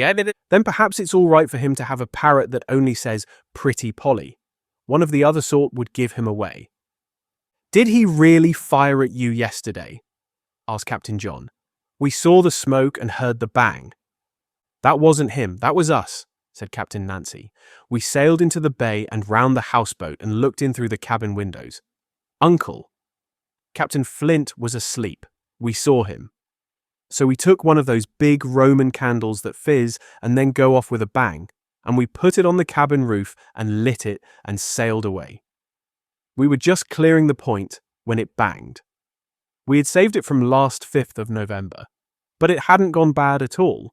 It couldn't have banged better. We heard it here, said Roger. It was a good bang. I bet it made him savage, said Nancy. He was standing on deck shaking his fist when we were sailing up to Rio after you, said John, and that was long after. Well, we are all at war with him now, said Nancy. Someday we'll capture the houseboat. We could easily do it all together. Swallow on one side and Amazon on the other. He couldn't be both sides of the deck at once. Then we'll give him his choice. He must throw in his lot with us like last summer, or else he must walk the plank.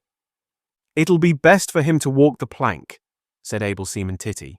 Then we'll take his treasure and buy a big ship and live in her for ever and sail all over the world. We could go to the China Seas to see Daddy, said Susan.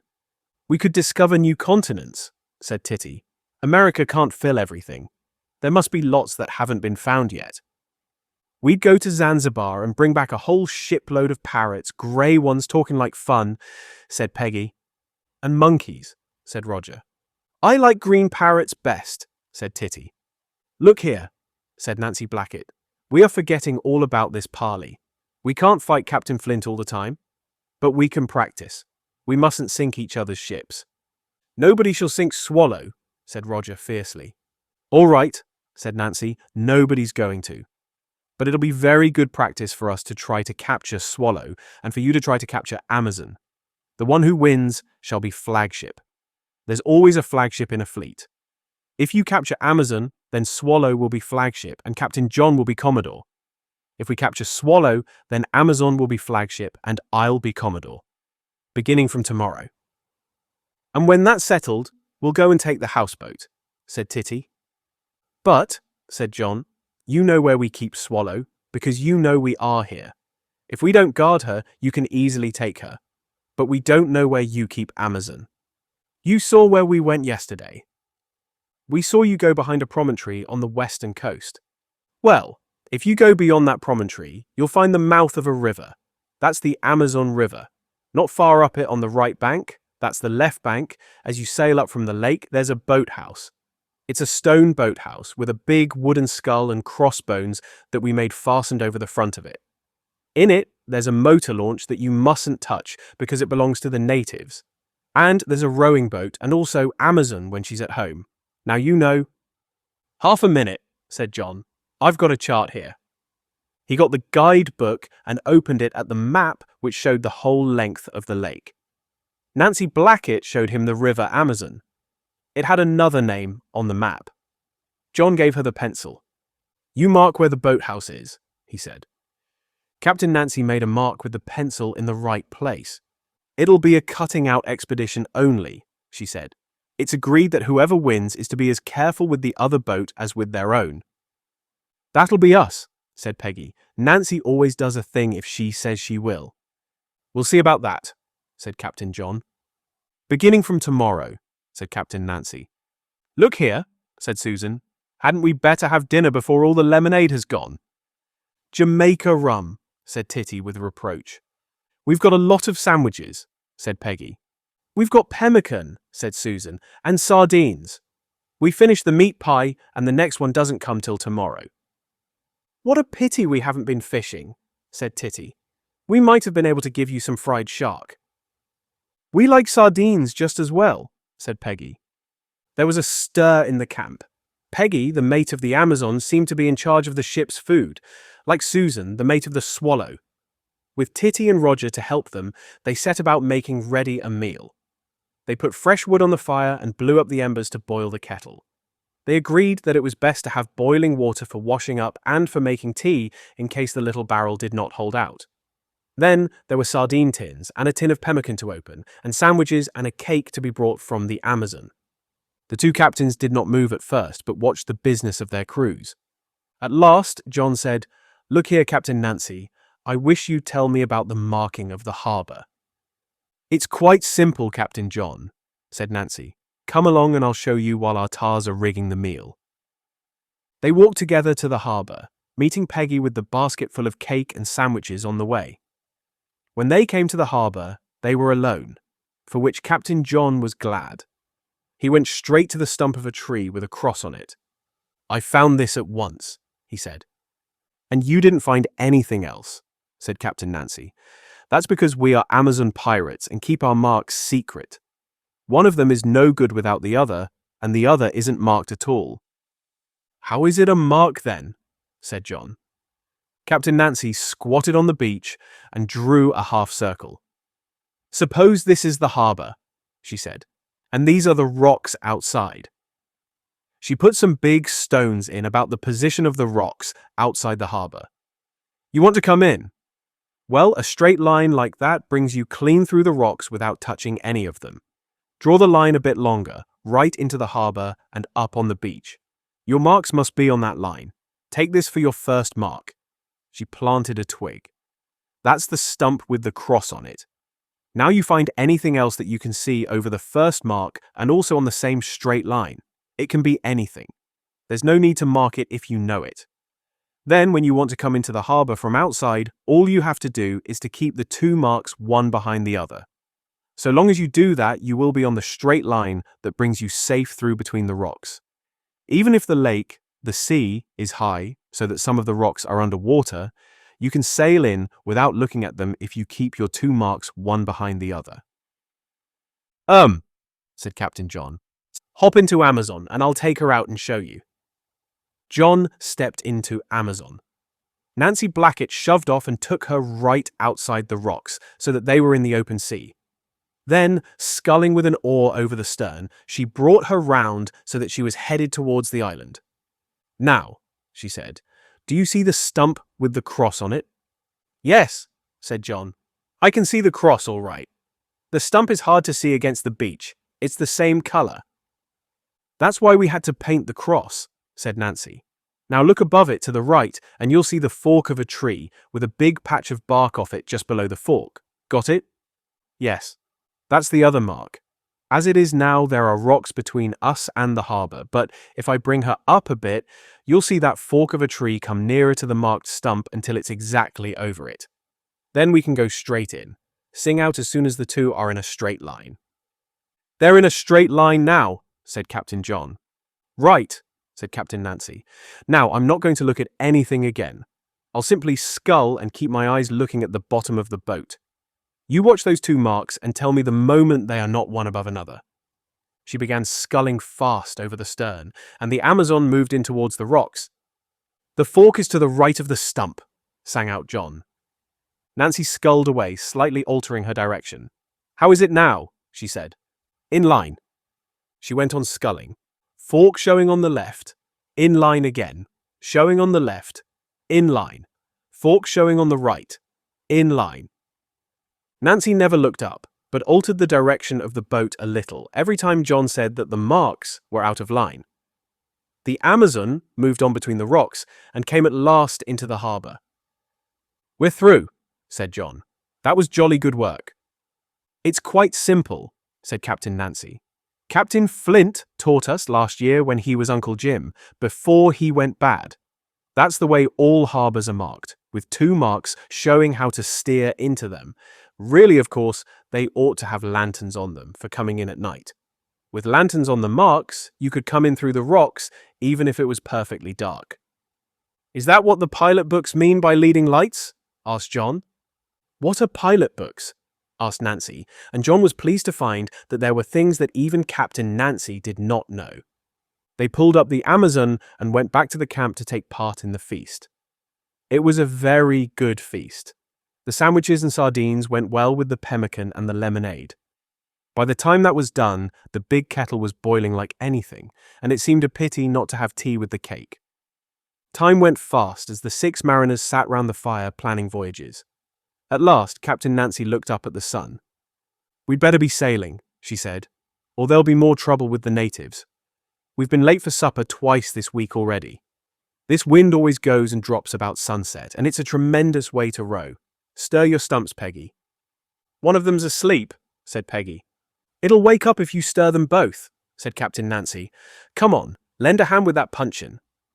The empty barrel was easy to carry, but to do the thing properly, they slung it on the oar as before. Titty carried the pirate flag for them. Roger carried the basket. The whole crew of the Swallow went down to the harbour to see the Amazons off. The Amazons worked out of harbour, set their sail, and with the fair wind that was still blowing, were soon slipping past the northern end of the island. The Swallows had run back to the lookout place to wave to them. "War beginning tomorrow," shouted Captain Nancy. "All right," shouted Captain John. Chapter 12. Leading Lights. That night the Swallows were very late to bed. Soon after the Amazon's little white sail had vanished beyond the peak of Darien, Captain John took the hammer and a few nails and the 2 candle lanterns and went to the harbour, with mate Susan to help him, while the able seaman and the boy washed and wiped after the feast. "You know what they said about the harbour being marked," said John, showing Susan the stump with the white cross on it. "Well, this is one of the marks, and the other is that tree with a fork in it, and a bit of bark gone just below the fork. Those Amazons can come into the harbour without bothering about the rocks by keeping those 2 in line. Captain Nancy did it to show me. It's quite simple when you know how. But in a real harbour, there are lights on marks like that so that ships can find their way in the dark. I'm going to make the marks into leading lights so that we can make a night attack on the Amazon and then find our way back, however dark it is." He drove a nail into the middle of the white cross on the stump and hung one of the lanterns on it. Then he and Susan went to the foot of the forked tree. The fork was high above their reach. "Are you going to climb up and put the lantern in the fork?" asked Susan. "No, Mr. Mate, it's no good doing that, for then only you and I would be able to climb up and light it. We must have it somewhere where we can all light it. ... Except Roger," said the mate. "He isn't allowed to use matches."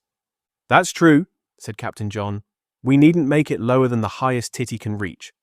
But if we make it too low, it will be no good. We must be able to see it above the bushes.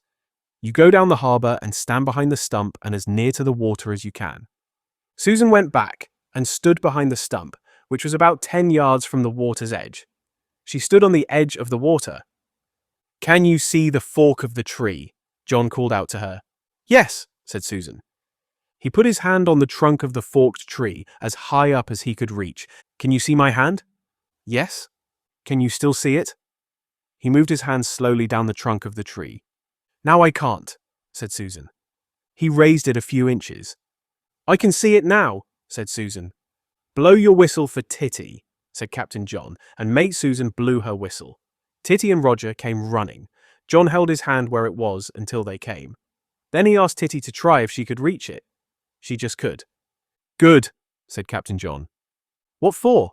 Said Titty. Captain John did not answer. He drove in a nail just above the place where his hand had been. Then he hung the second lantern on it. Now see if you can open the lantern. Able Seaman Titty stood on tiptoe and opened the lantern. But what's it for? She asked. You'll see as soon as it's dark, said Captain John. I can't reach it, said Roger after trying. You won't have to, said Captain John. Not until you are allowed to use matches, said the mate, and by then you'll be tall enough. As soon as it began to grow dark, the whole crew of Swallow were at the harbour again. John gave the able seaman the matches, and she lit both lanterns while the boy watched. Then all four of them embarked. Roger ought to be in bed, said the mate. It won't take long, said Captain John, and we can't leave him alone. Anyway, I'm not sleepy, said Roger. They rowed away down the lake. The dark came fast overhead. Stars shone out. Owls were calling. The edges of the lake disappeared under the hills. They could see the outlines of the hills, great black masses, pressing up into the starry sky. Then clouds came up over the stars, and they could not even see where the hills ended and the sky began. Suddenly, high in the darkness, they saw a flicker of bright flame. There was another, and then a pale blaze lighting a cloud of smoke. They all looked up towards it as if they were looking at a little window, high up in a black wall. As they watched, the figure of a man jumped into the middle of the smoke, a black, active figure beating at the flames. The flames died down, and it was as if a dark blind were drawn over the little window. Then a new flame leapt up, and again the man was there, and then that flame died like the others, and there was nothing but the dark. It's savages, said Titty. I was sure there must be some somewhere in those woods. It's the charcoal burners, said John. The natives at the farm were asking if we'd seen them. We'd have seen them before if we'd been sailing this way. They look like savages, said Titty. Let's go and see them. We can't now, anyhow, said Mate Susan. How are we going to get home? Said Roger. I can't see anything at all. Captain John was also wondering the same thing. He could not be sure where they were. He could not see the lanterns on the marks behind the harbour, but that was natural enough, because they would be hidden by the high rocks unless the Swallow was opposite the entry. And, of course, he could not be quite sure that he could get in even if he could see the lights. He knew he ought to be able to. But after all, he had never tried. It is one thing to row in using marks in daylight, when if anything goes wrong you can look about and see where you are. But quite another thing when you are wrapped up in darkness and have nothing to count on but the lights. Anyhow, the first thing to do was to find them. The sight of the charcoal burners up on the hillside had shown him more or less where he was and which way the boat was pointing. But there were no stars to help him, and he was glad he had brought the compass. He took a match and lit it, and looked at the little compass, moving it round until the line marked at one side of it was opposite the dark end of the needle. That showed him where the north was. Happily, it was just where he had expected it to be. He pulled Swallow round and lit another match, and had another look at the compass to make sure. Then he began rowing again, taking Swallow northwards up the lake. This isn't proper compass steering, he said. We ought to have the compass fixed and a light shining on it all the time. What we really need is an electric torch. I wish I'd thought of getting one for a birthday present.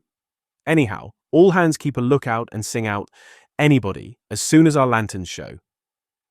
A minute or two later, Titty saw them, flickering among the trees and then disappearing again as they were hidden by the big rocks south of the island. John paddled slowly on. There they are again, said Susan. Close together, said Titty. John turned round from his rowing and had a good look at the two small stars twinkling over the water. Right, he said, and then remembering Captain Nancy, now I'm going to do nothing but row if you'll keep your eyes on the lights. We can't see anything else anyhow, said Titty. Are they still close together? Asked John. Fairly close, said Susan. Which light is which side of which? Said John. What? Said Susan. Where is the top light? Asked Captain John. A bit to the left of the low one, said Susan. John pulled a stroke or two, pulling a little harder with his right. Sing out as soon as it is just above it. It's above it now. Now it's a bit to the right of it. John pulled his left. Above it. Tell me the moment it is one side or the other. He rode on. Mate Susan, able seaman Titty, and the boy Roger watched the lights and sang out the moment the top one showed a little to left or right of the lower one. With so many lookout men, Captain John might have been content, but just once he looked round for himself and saw the two lights one above the other, like the stop called a colon, which I am just going to make. There, like that. At last, John just grazed a rock with his starboard oar. We must be close in now, he said. I'm going to scull over the stern. The lights are exactly one above another, said Susan. John had shipped his oars and was now sculling over the stern. Susan and Titty had wriggled out of the way. The boat moved on in the darkness. The lights are quite close to us, said Roger, and as he said it there was a gentle scrunch as the Swallow's nose touched the soft, pebbly beach of the little harbour. Captain John had used his leading lights for the first time and had made his harbour in pitch dark. That is going to win us the war with the Amazons, he said with great delight. It's the one thing they think we can't do, and we can. They think they are safe from us at night. They scrambled ashore and unhooked the lanterns from the nails, moored Swallow by lantern light, and by lantern light found their way through the brambles and bushes back to the camp. 10 minutes later, the lanterns were blown out, one in each tent, and about half a minute after that, the whole camp was asleep. Chapter 13. The Charcoal Burners. Next day there was a dead calm, most unfit for war. Captain John turned over on his hay bag and looked at the barometer, which was steady. He crawled out of his tent and looked at the sky. It was without a cloud. He went up the lookout post and looked at the lake, which reflected the hills and the woods and the faraway farmhouses on the sides of the hills so closely that, as he found, if you looked at them through your own legs, you could really hardly be sure which was real and which was reflection in the water. He went back to the camp and found the others getting up. "Buck up, Titty," Roger was saying. "Remember the war's begun, and the Amazons may be here at any minute." "There's no wind," said Captain John, "and it looks as if it's going to be like this all day. They'll never come if there's no wind, and we can't try to do anything ourselves. It's too far to row. Today, we needn't bother about the war. No wind, no war. It's an awful pity." "May I row ashore for the milk with Titty?" asked Roger. "You said we might the first calm day." If there was to be no war, at least there were plenty of other things to do. "All right," said Captain John, "but be careful not to bump her on a stone when you are landing." "Of course," said the able seaman. So the able seaman and the boy paddled Swallow out of harbour and rowed ashore in her. They rowed with one oar each, sitting side by side on the middle thwart. Then Roger rowed with both oars while Titty steered. Then Titty rowed with both oars while Roger steered. Their course was not a very straight one, but at last Captain John, who was swimming at the bathing place but a little nervous about his ship, saw them going up the field carrying the milk can. When they came back, the able seaman rowed the whole way as hard as she could while the boy steered. Titty was in a hurry and had a good deal to say. "Those were charcoal burners we saw last night," she said. "I asked Mrs. Dixon if they were savages, and she said some people would say so. She says they live in huts they make themselves out of poles. She says they keep a serpent in a box. She says they would show it us if we went up the wood to see them. Do let's go." "Mrs. Dixon says they won't be staying long in one place. They've nearly done where they are," said Roger.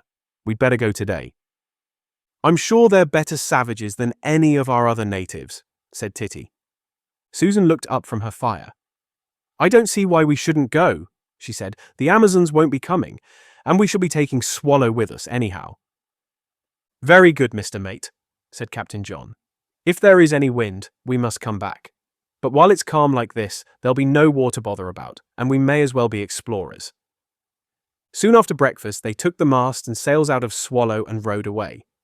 Roger was at his chosen post in the bows, keeping a lookout. Captain John rowed, and Susan and Titty sat in the stern sheets. They had the kettle and a knapsack of provisions stowed in the bottom of the boat, because if the calm weather held, they meant to stay away most of the day and to bring back a fresh store of firewood. Firewood was getting difficult to find on the island, and there was plenty of it along the high water mark on the shores of the lake, and in calm weather they could put in anywhere to pick it up. They rowed south from the island down the lake, where they had been last night in the dark. It looked very different in daylight. A great wood ran up the hillside on the eastern shore of the lake. Far up it they could see smoke curling slowly above the trees. A thin trickle of smoke climbing straight up. There, they knew, must be the savages they had seen in the night, prancing in the smoke and beating down the flames. Today, in the bright sunlight, no flames were to be seen. There was the little trickle of smoke climbing into a tiny cloud above the trees. There was a faraway noise of wood chopping. But that was all. They found a good place to beach the Swallow, ran her nose ashore, pulled her well up and made her painter fast to a young oak tree growing near the water's edge. "We won't take the kettle or the knapsack with us," said Mate Susan. "It's always better to make a fire on the shore than among the trees.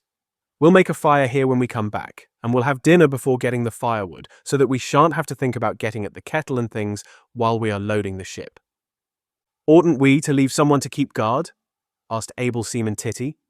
"You can stay if you want to," said Captain John, "but when we are high up, know the hill we shall be able to see right up the lake. If we see the Amazons coming, we can get back here quicker than they could get here rowing." Titty, thinking of the savages she had come to see, hurriedly agreed that there was no need for a guard. Then the whole party began scrambling up through the trees. They had not gone very far before they came to a road. They crossed that, and then the forest became much steeper. Sometimes it was a wonder how the little trees themselves clung on among the rocks. There were all sorts of trees. Here and there was a tall pine, but most of the trees were oaks and beeches and hazels and mountain ash. There was no path, and the brambles on the ground and the long strings of honeysuckle twisting from branch to branch made it hard work pushing through the undergrowth. "We'd better keep together," said Mate Susan when Titty tried to take a line of her own. "It's a real forest," said Roger. "A jungle almost," said Titty. "We ought to have an axe to blaze the trees so that we can be sure of finding our way back," said John, "but we can't go far wrong if we keep going straight down on the way back. That will bring us to the lake, anyhow, and once we're on the shore, it'll be easy." "What if we don't find the charcoal burners?" asked Titty. "Listen," said Captain John. They listened and could hear the steady plunk-plunk of an axe somewhere far above them. "We can't very well miss them, so long as they are making a noise like that." They climbed on and on through the wood. Captain John went first, then Roger and Titty, then Mate Susan, to see that there were no stragglers. Rabbits showed their white scuts as they scampered away among the bushes.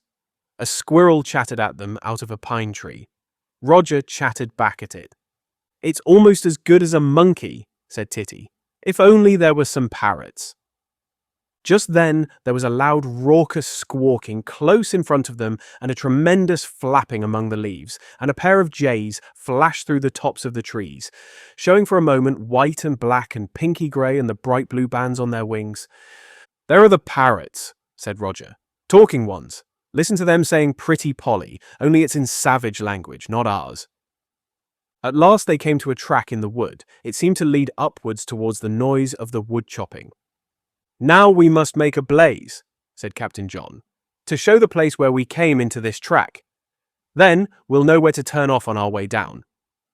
Titty pulled out her knife and cut a blaze on the side of a hazel. It was not a very big one. "We might easily miss that," said the captain. "We must have something easier to see."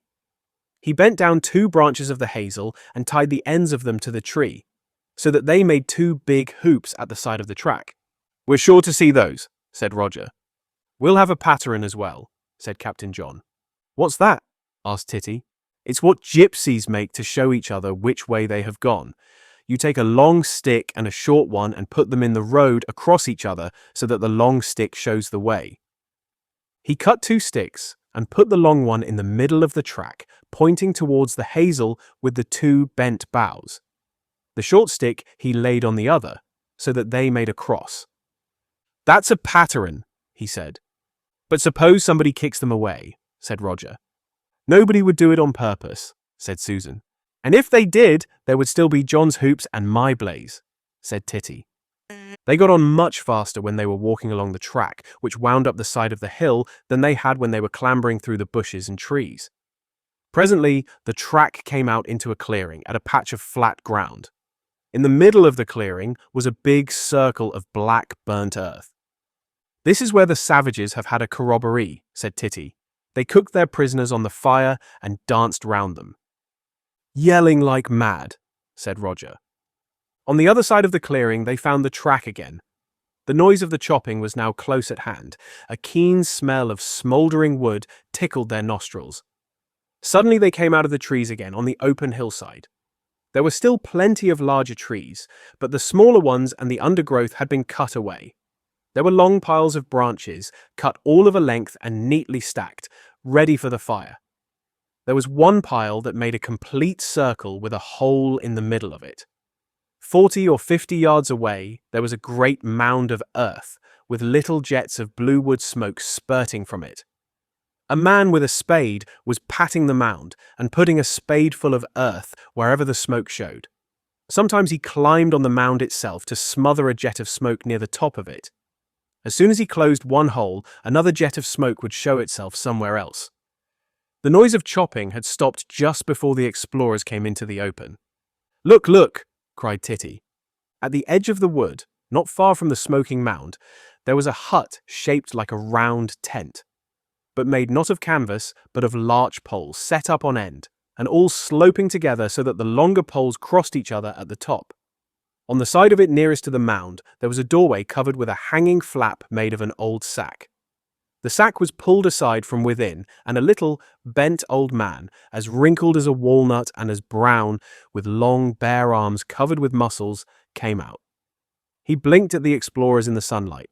Roger took Titty's hand. "Hello, you," said the little old man. "Come to have a look, have you? Glad to see you." "Good morning," said Captain John. "It is that," said the little old man. "It's a grand day." "Good morning," said the rest of the swallows.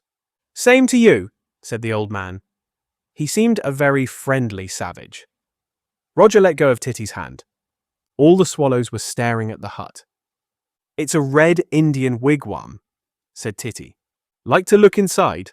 said the old man. "Folk generally what do?" he added, almost to himself. "May we?" said Titty, partly to the old man and partly to mate Susan. "Aye," said the old man, and as for Susan, she was as keen as Titty to see inside. The old man took a corner of the flap of sacking and hooked it up on a nail on the outside of the wigwam. "Come in," he said. "You'll get used to the dark in a minute."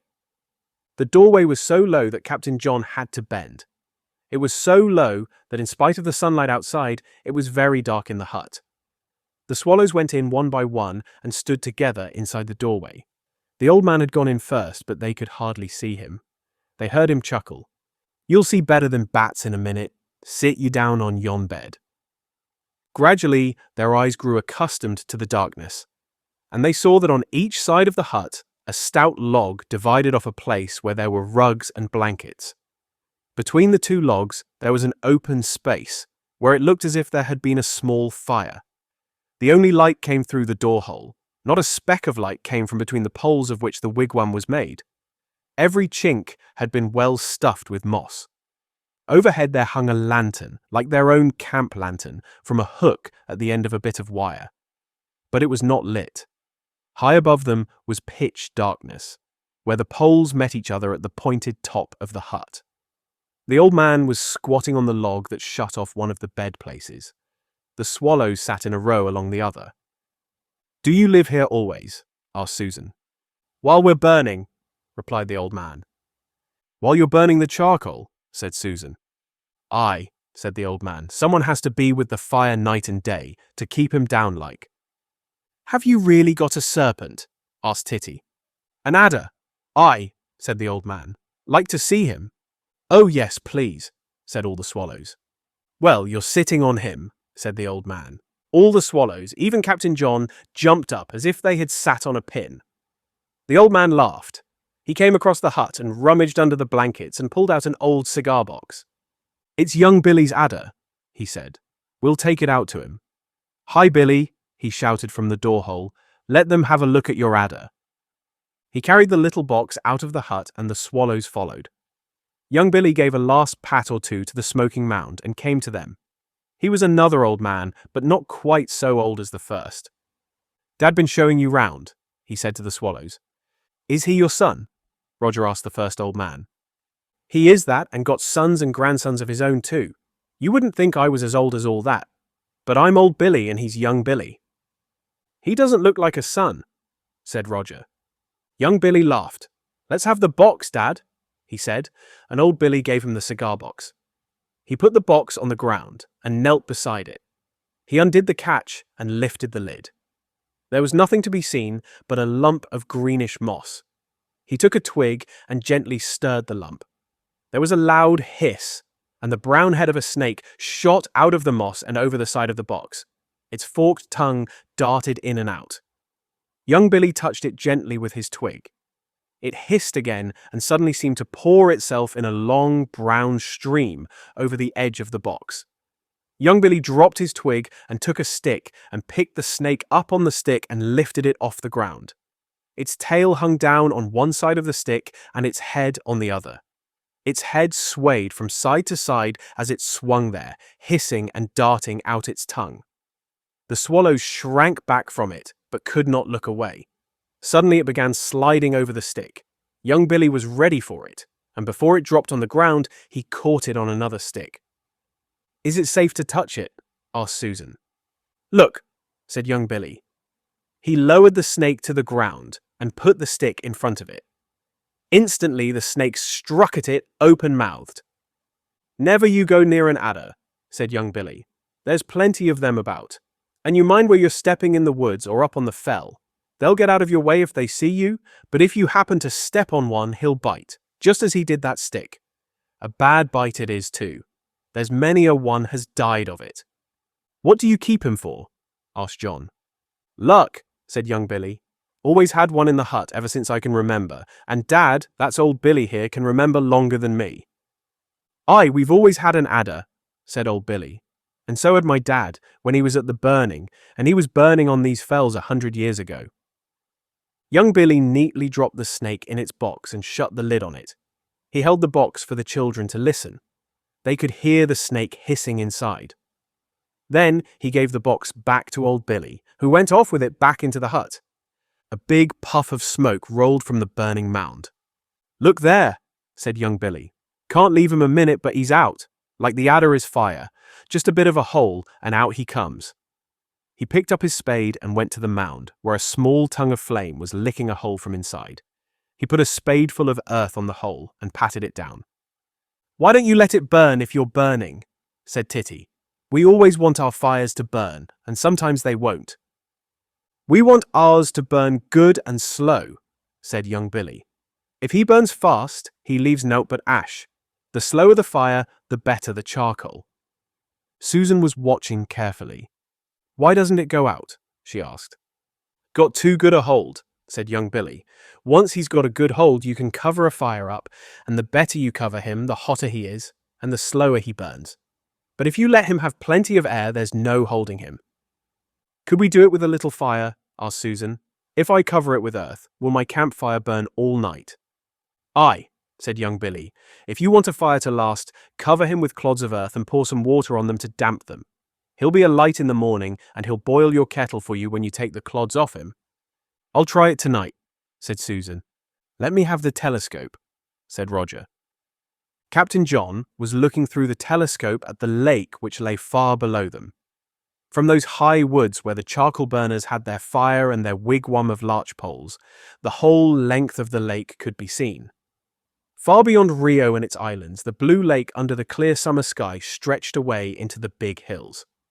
Away to the south, the lake narrowed and narrowed until it became a winding river through green lowlands. A little cloud of white steam, where the lake ended and river began, showed where one of the lake steamers was resting by the pier there. Another steamer was moving down the lake by Darien. On this windless day, the water was smooth and blue, but astern of the steamer were two long, spreading waves, like a huge V moving down the lake and stretching from one shore to the other. "Let me have the telescope," said Roger again. "I want to see our island." "Wait a minute," said Captain John. "There's a boat close to it." "It's not the Amazons, is it?" said Titty, coming to make a surprise attack. "No," said Captain John. "There's only a man in it. One of the natives probably, fishing. But we ought to be going down all the same.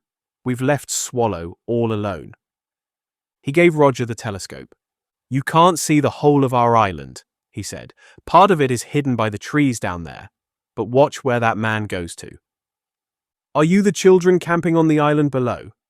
asked young Billy. "I thought you were. You had those Blackett lasses with you yesterday, hadn't you?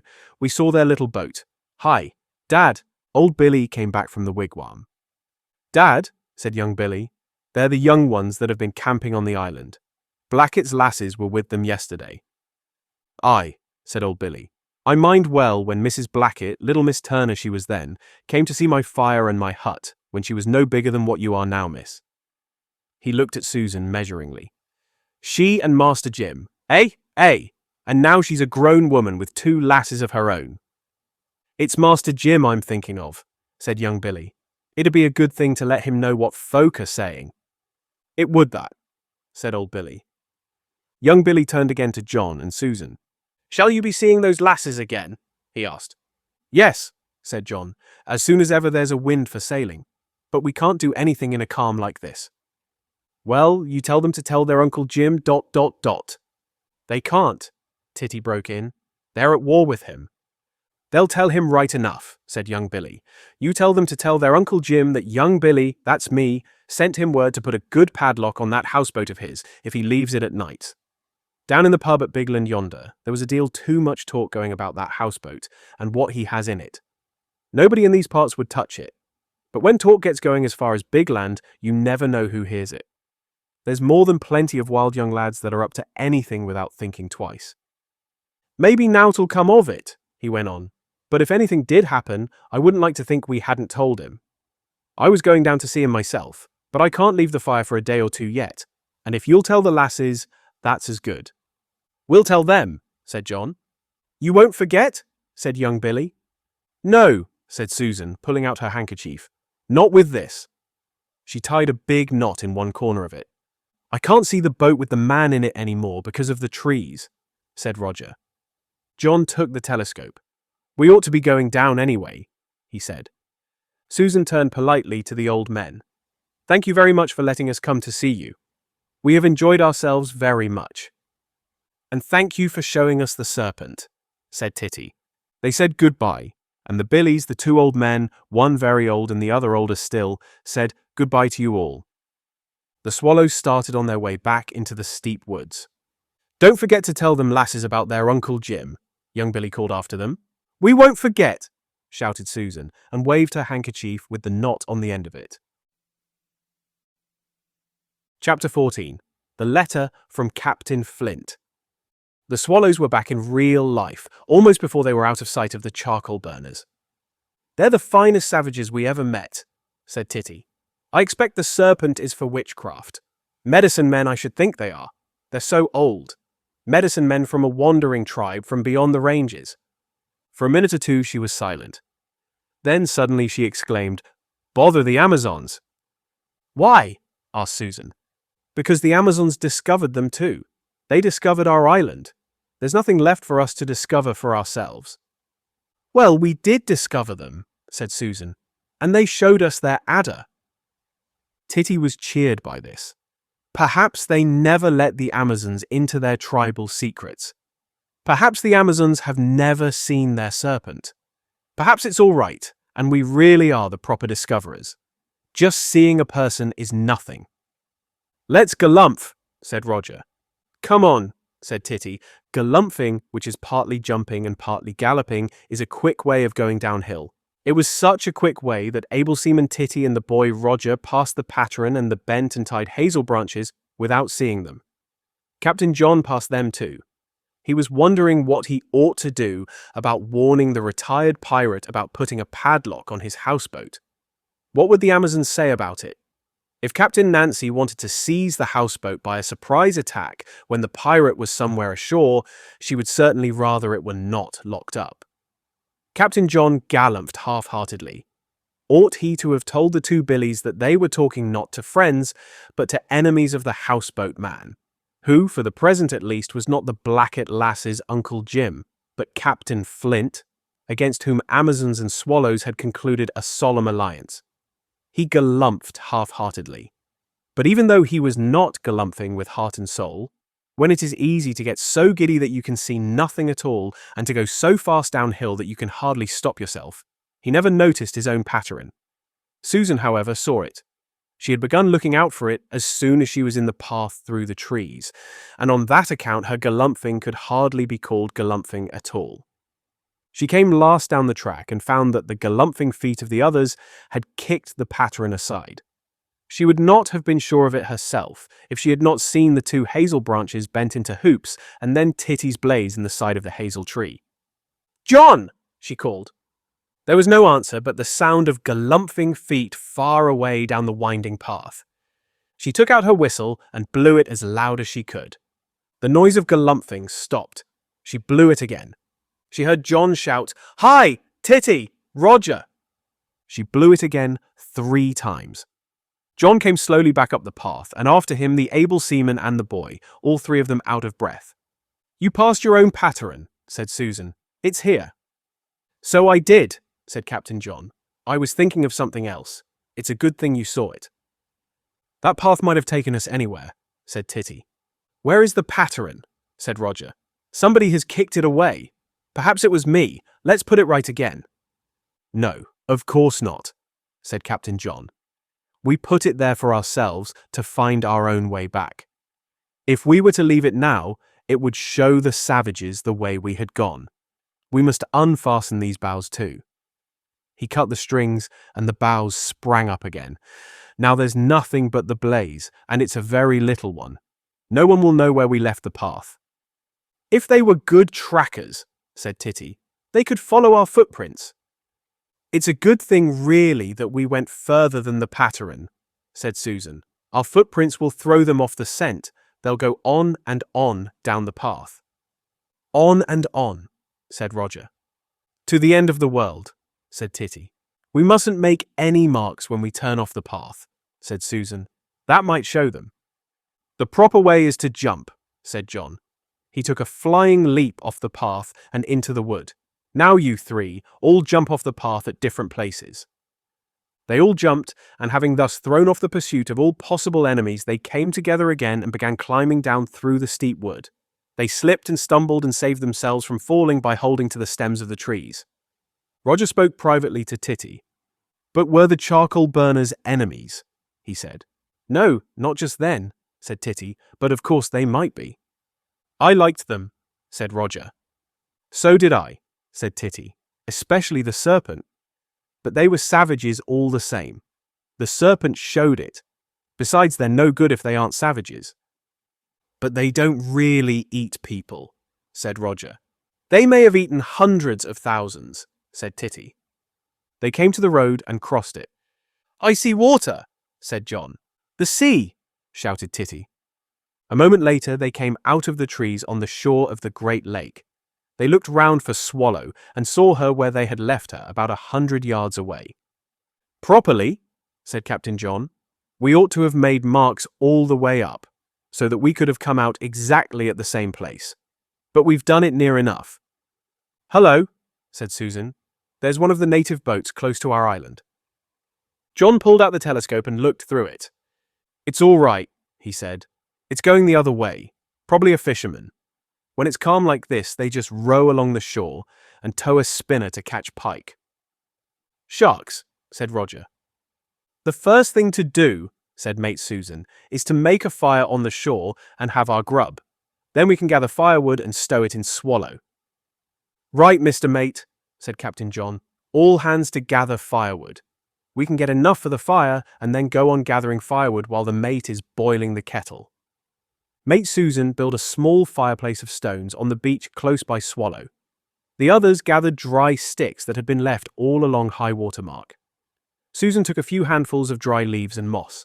She put them in the middle of her fireplace and built a little wigwam over them with bits of dried reeds from last year. It was like a little copy of the charcoal burner's hut. Then she lit the moss and the reeds blazed up, while she built another wigwam over the reeds, this time of small sticks, all meeting at the middle over the blaze. When they caught fire and began to crackle, she piled bigger sticks against the small ones. In a few minutes, she had a strong fire. At one side of the fireplace, she had put 2 big stones, and on these she balanced the kettle so that most of it was over the flames. She stayed by the fire, putting more and more sticks on it, and keeping the flames as much under the kettle as possible, while the others, scattering along the beach, gathered as much firewood as they could carry. It lay there, ready for picking up. There was no need to look for it, and soon the pile of firewood was growing much faster than Susan used it up for the boiling of her kettle. It was very hot, and the smoke of the fire went straight up. Even so, some of it got into her eyes, and the sharp smell of it got into her nose and mouth. But it was not such hot work boiling the kettle as it was gathering firewood, and presently Roger said, "It must be boiling now." Titty threw a bundle of firewood on the growing pile. "It's boiling now, isn't it?" she said. "I'm too hot to gather any more." "It'll change its tune in a minute," said the mate. "Like the cuckoo," said Titty, "except that kettles change their tune as soon as they boil, and don't wait till June." Just then the kettle did change its tune. Susan blew her whistle to let Captain John know that grub was ready. "Sit down, you forecastle hands," she said to the able seaman and the boy. They sat down. Captain John came back, very hot, with a huge bundle of firewood on his back. He had doubled a long piece of string and brought it round the sticks to keep them together. After dinner they went on gathering firewood. The captain and the able seaman and the boy gathered it, and Susan sorted it and packed it in Swallow. It is always the mate's business to see to the stowage of cargo. Presently, when they had gathered all the best firewood on that stretch of beach, they embarked and rowed along the shore and brought her in again in a bay, the shores of which were brown with dry sticks. Swallow was soon so full of firewood that there was hardly room for her crew.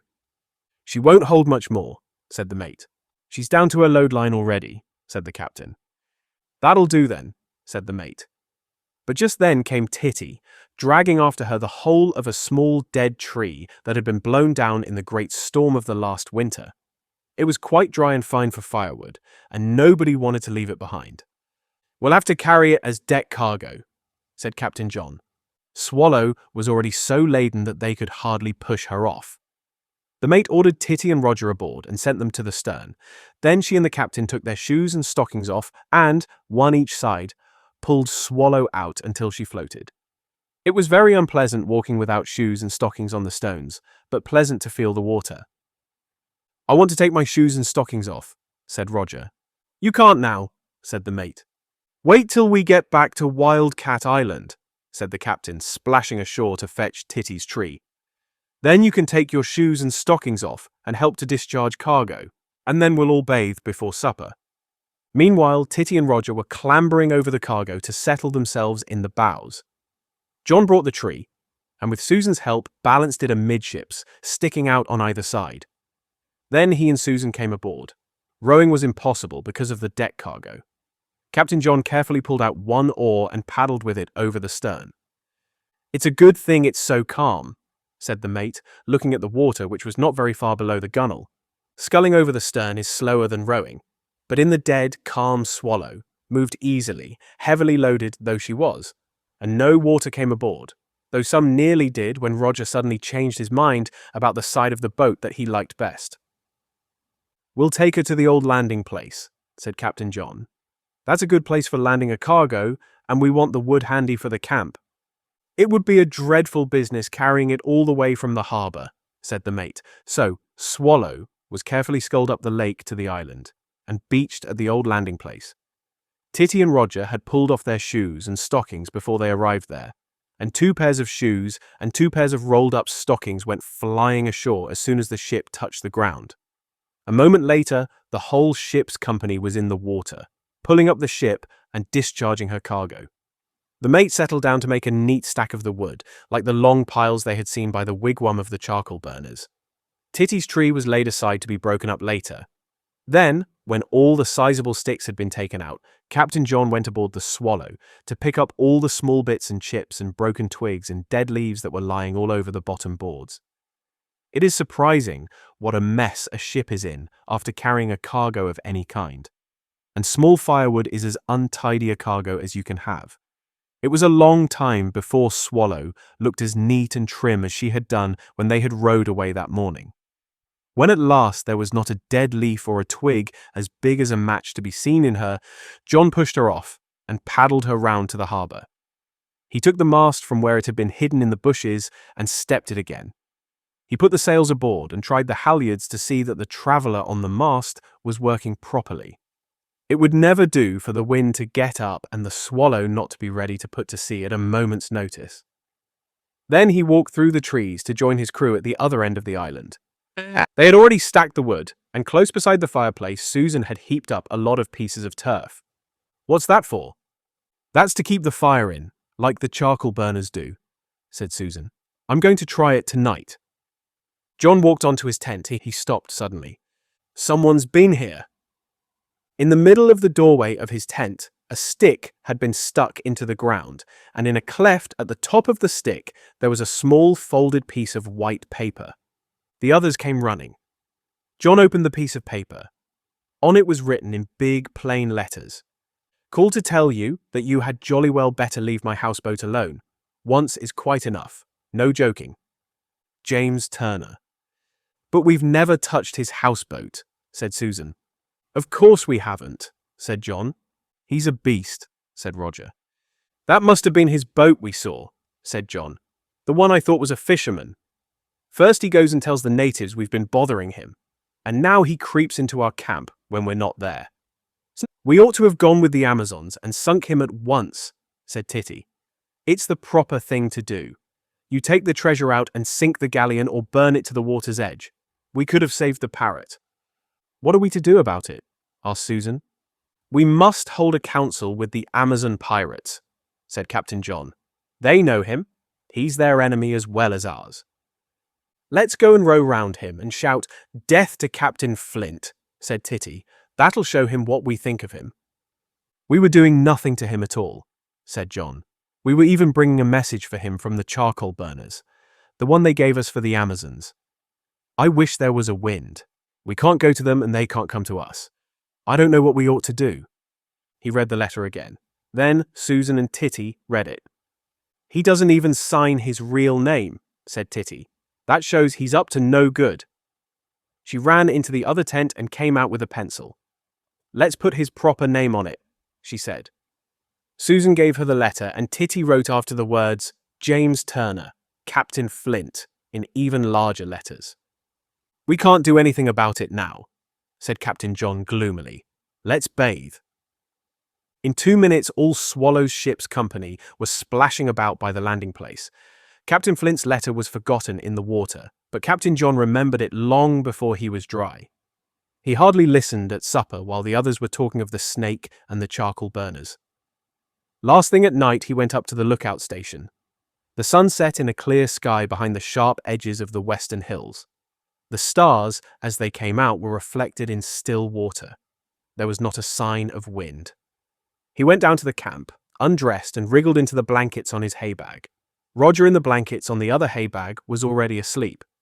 John heard Susan say, "Half a minute before lights out. I want to damp the earth over my fire." He heard the hiss of water on hot ashes.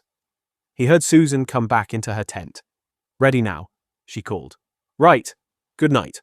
Lights out," he replied and blew out his lantern.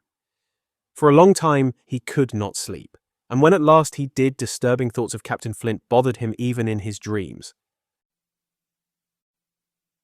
Chapter 15. Captain John visits Captain Flint. The first thing John did when he woke in the morning was to listen. He could hear Roger's breathing somewhere in the blankets on the other hay bag. He could hear a wren quarrelling with some other bird on the island, but he could not hear any rustling of leaves. He could not hear any noise of water on the shores. It was another day of absolute calm. He rolled over and looked at the barometer. It had hardly moved. No, it was another calm day, and the swallows and Amazons were held apart by long miles of windless, useless water. What was he to do about Captain Flint? But just then he heard one noise that puzzled him. A little noise, surprising, uncertain. It was the crackle of fire. He sniffed. He could smell the fire too, the same sharp, pleasant smell that had hung about the charcoal burners' camp. He crawled out of his blankets and walked out of the tent, rubbing the sleep from his eyes. The mound of earth that was the mate's fire was smoking. Some of the clods on it had fallen in. Some were blackened. But in the middle of them, the fire was still alight and making little noises like a waking bird. "Hello, Mr. Mate," called Captain John. "Your fire's still burning." "What?" came sleepily from Susan's tent. "Rouse up and come and look at your fire. It's burned all night." "Has it?" "Good," said Susan. "I was afraid I damped the earth too much."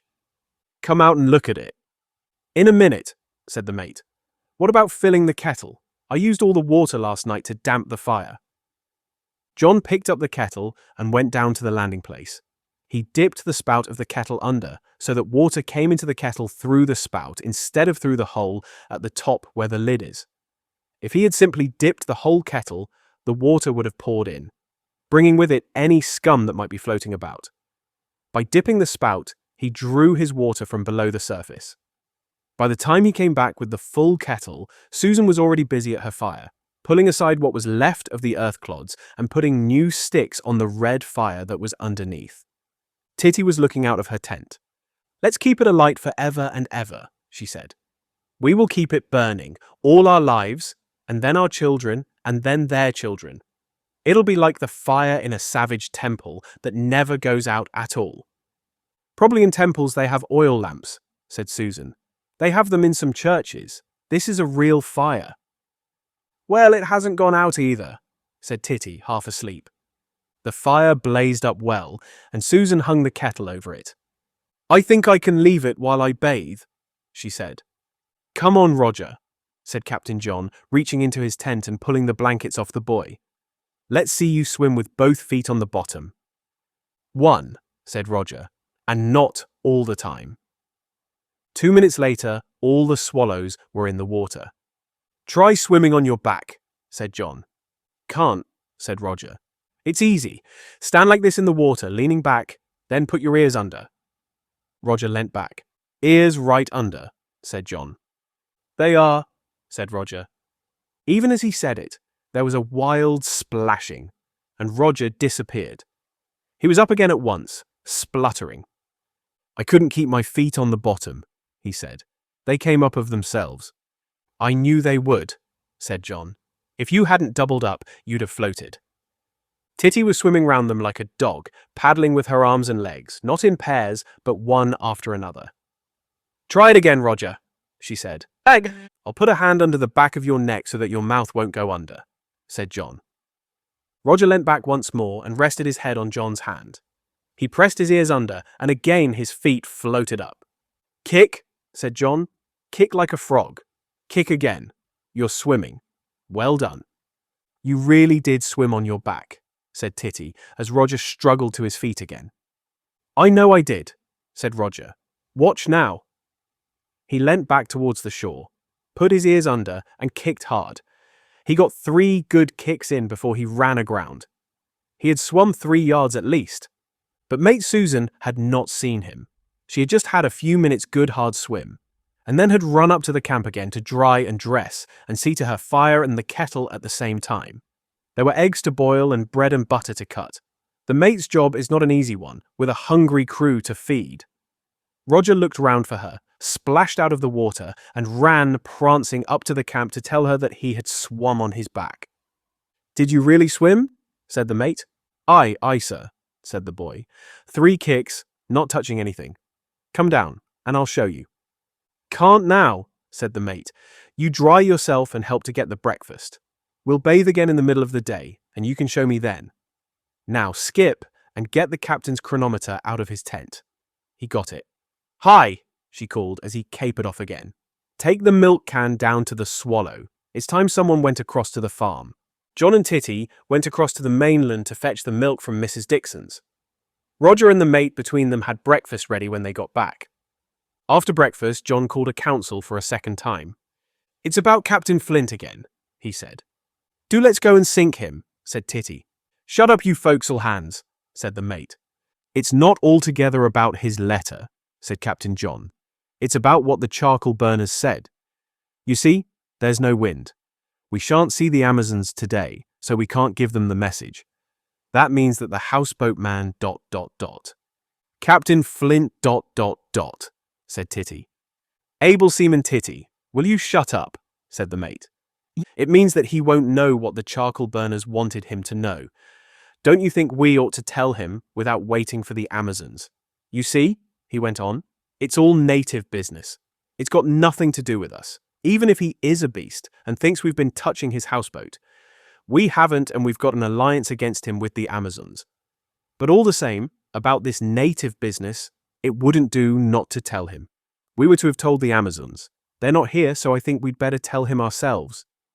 "Would the Amazons tell him?" asked Susan. "I'm sure they would. They wouldn't like anyone else to break into his houseboat, especially when they're going to break into it themselves. They've broken into it before, when they took the green feathers. I've been thinking about it, and I'm sure they wouldn't like natives breaking into it. I'm going to tell him. You could declare war on him at the same time." Captain John cheered up. "Yes," he said, "so I could." The Amazons couldn't help being pleased with that. "Yes, I'll tell him what the charcoal burners said. That's got nothing to do with us, it's native business. Then I'll tell him we haven't ever been near his boat. Then I'll tell him that we declare war on him and are going to do everything we can against him."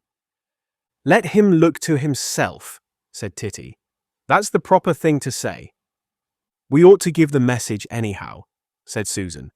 "We promised we would, and I tied a knot in my handkerchief and showed it to the charcoal burners. That's a double promise. Shall we all go?"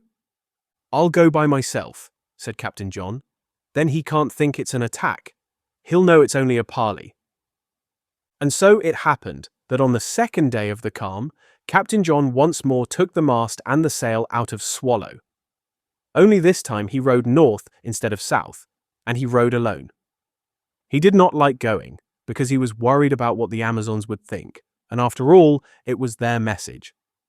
Also, he did not like going to deliver a message to an enemy who had stirred up the natives against them so unjustly. He remembered what Mrs. Dixon had said. Further, he held the houseboat man for a bad kind of enemy because he had come to the camp while the swallows were all away. Still, there was the message, a native message. It would be more uncomfortable not to deliver it than to deliver it. It would soon be done anyway. Captain John waved as he passed the camp and then settled down to work, rowing steadily, navy stroke with a smart jerk as he lifted his oars from the water. It did not take him long to reach the southern point of Houseboat Bay. He rounded it, looked over his shoulder to see that he was heading straight for the houseboat, and then looked over the stern of Swallow to the opposite shore of the lake. Directly over the stern on the far side of the lake there was a white cottage. On the hillside above the cottage was a group of tall pines. He chose the one that seemed exactly over the chimney of the white cottage. The cottage and the tree would be like the marks leading into the harbour on Wildcat Island. So long as the tree was directly over the cottage and over the stern of the Swallow, he knew he would be heading as he was straight for the houseboat. He made it a point of honour not to have to look round to make sure of his direction. He plugged away at the oars again, navy stroke, not hurrying but keeping his timing as regular as a clock. It was another point of honour that the oars should not splash when they went into the water. Yes, he was rowing quite well. But meanwhile he was thinking of what he should say to the houseboat man. The message was native business, not real, so that it would not do to call the houseboat man Captain Flint. That would come afterwards with the declaration of war. He would have to begin by calling him Mr. Turner. Then there was that beastly note. That would come in the Captain Flint part of the talk. Yes, the first thing to do would be to give the message from the charcoal burners. Then, when the native business was done with, he could talk about the note and declare war. Suddenly he heard the squawk of a parrot and a shout, quite close to him. "Look out! Where are you going to? Captain John backwatered sharply and looked round. He was a dozen yards or so from the houseboat. He pulled with his right and backwatered with his left, so as to turn Swallow round. Then, backwatering gently with both oars, he brought her, stern first, nearer to the houseboat. The houseboat man was on deck, lowering a large suitcase into a rowing boat that lay alongside. In the bows of the rowing boat was a large cage with the green parrot in it. The houseboat man, in very towny clothes, was lowering his suitcase into the stern.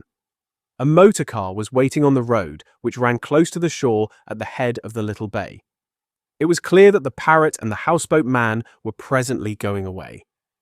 John was just going to say good morning or something like that, but the houseboat man spoke first.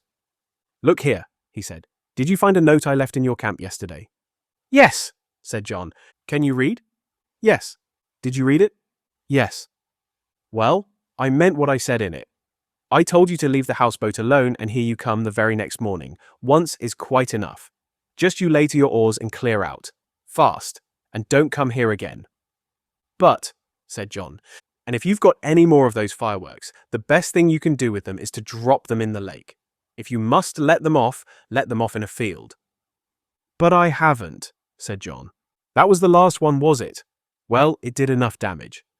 How would you like someone to come and let off a firework in your boat and set fire to the sail or something? Look at the mess you made of my cabin roof." There was a large burnt patch on the top of the curved cabin roof. The houseboat man pointed to it indignantly. "But I've never had any fireworks," said John, "at least not since last November." "Oh, look here," said the houseboat man. "That won't do. And I've never been near your boat before, never as near as I am now. Listen," said the houseboat man. "When you came and lit that beastly thing that made such a mess of my cabin roof, you cleared off round the point. I came up and put the fire out and guessed at once what you had done. But you may not know that about half an hour afterwards I came on deck again and saw you sailing across the mouth of the bay.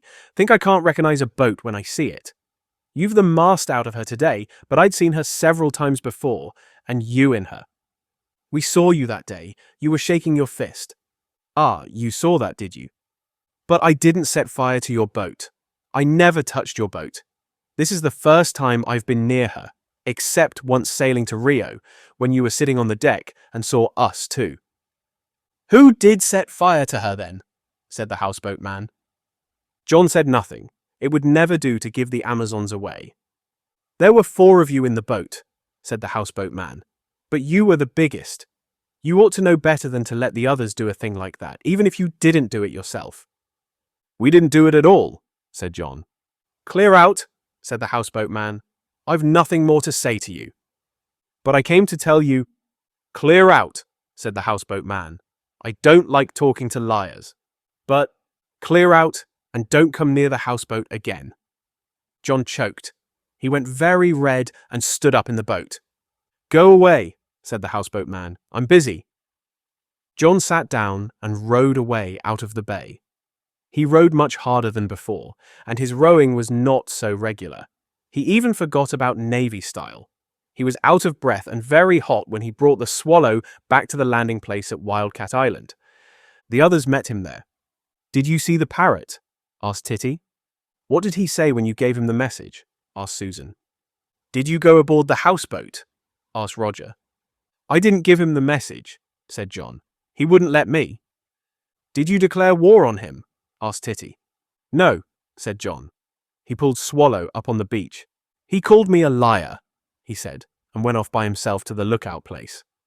The others looked at each other but did not follow him. "I always said we ought to sink the houseboat," said Titty. Chapter 16. The Birthday Party.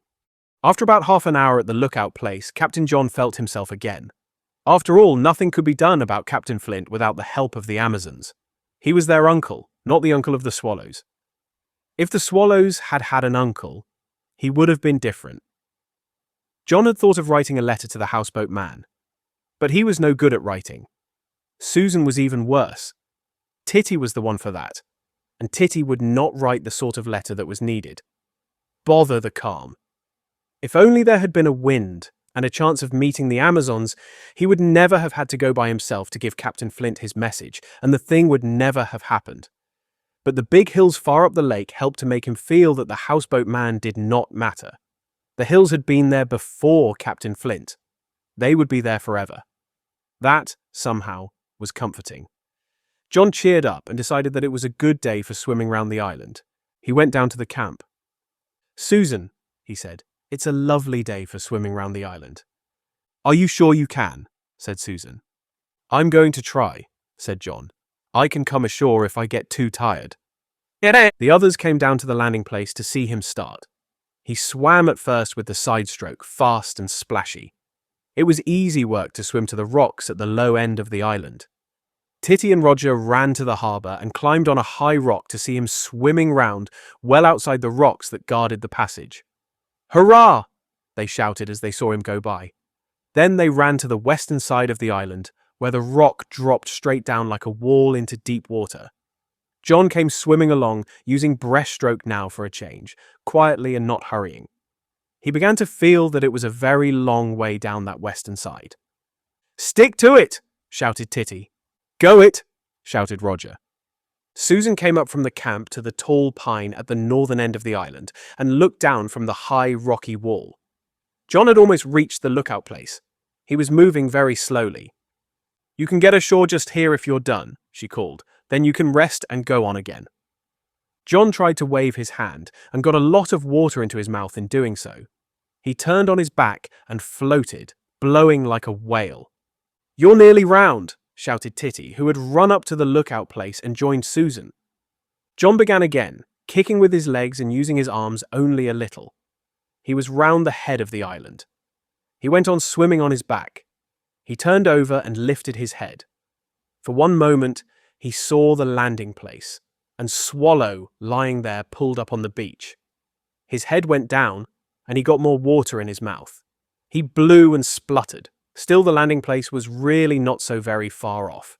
He turned on his side and swam on. Somehow his arms would not pull, and his legs would not gather up and kick as hard as they ought to. "You've done it!" shouted Titty. "Come on!" shouted Roger. Again, John caught a glimpse of the landing place. He must do it now. Suddenly he felt stronger again. He swam in towards the beach. He had started from this side of Swallow. Well, he would not touch bottom until he was on the other side. Another 2 strokes and he gripped Swallow's port gunwale, touched the bottom and crawled ashore, coughing, spitting, shivering, spluttering and triumphant. Titty and Roger cheered. John was too much out of breath to speak. "Here's a towel," said Susan. "I've hotted it by the fire." He put it round his shoulders. He rubbed first one arm and then the other. He felt much better. "Well, I thought I could do it," he said at last.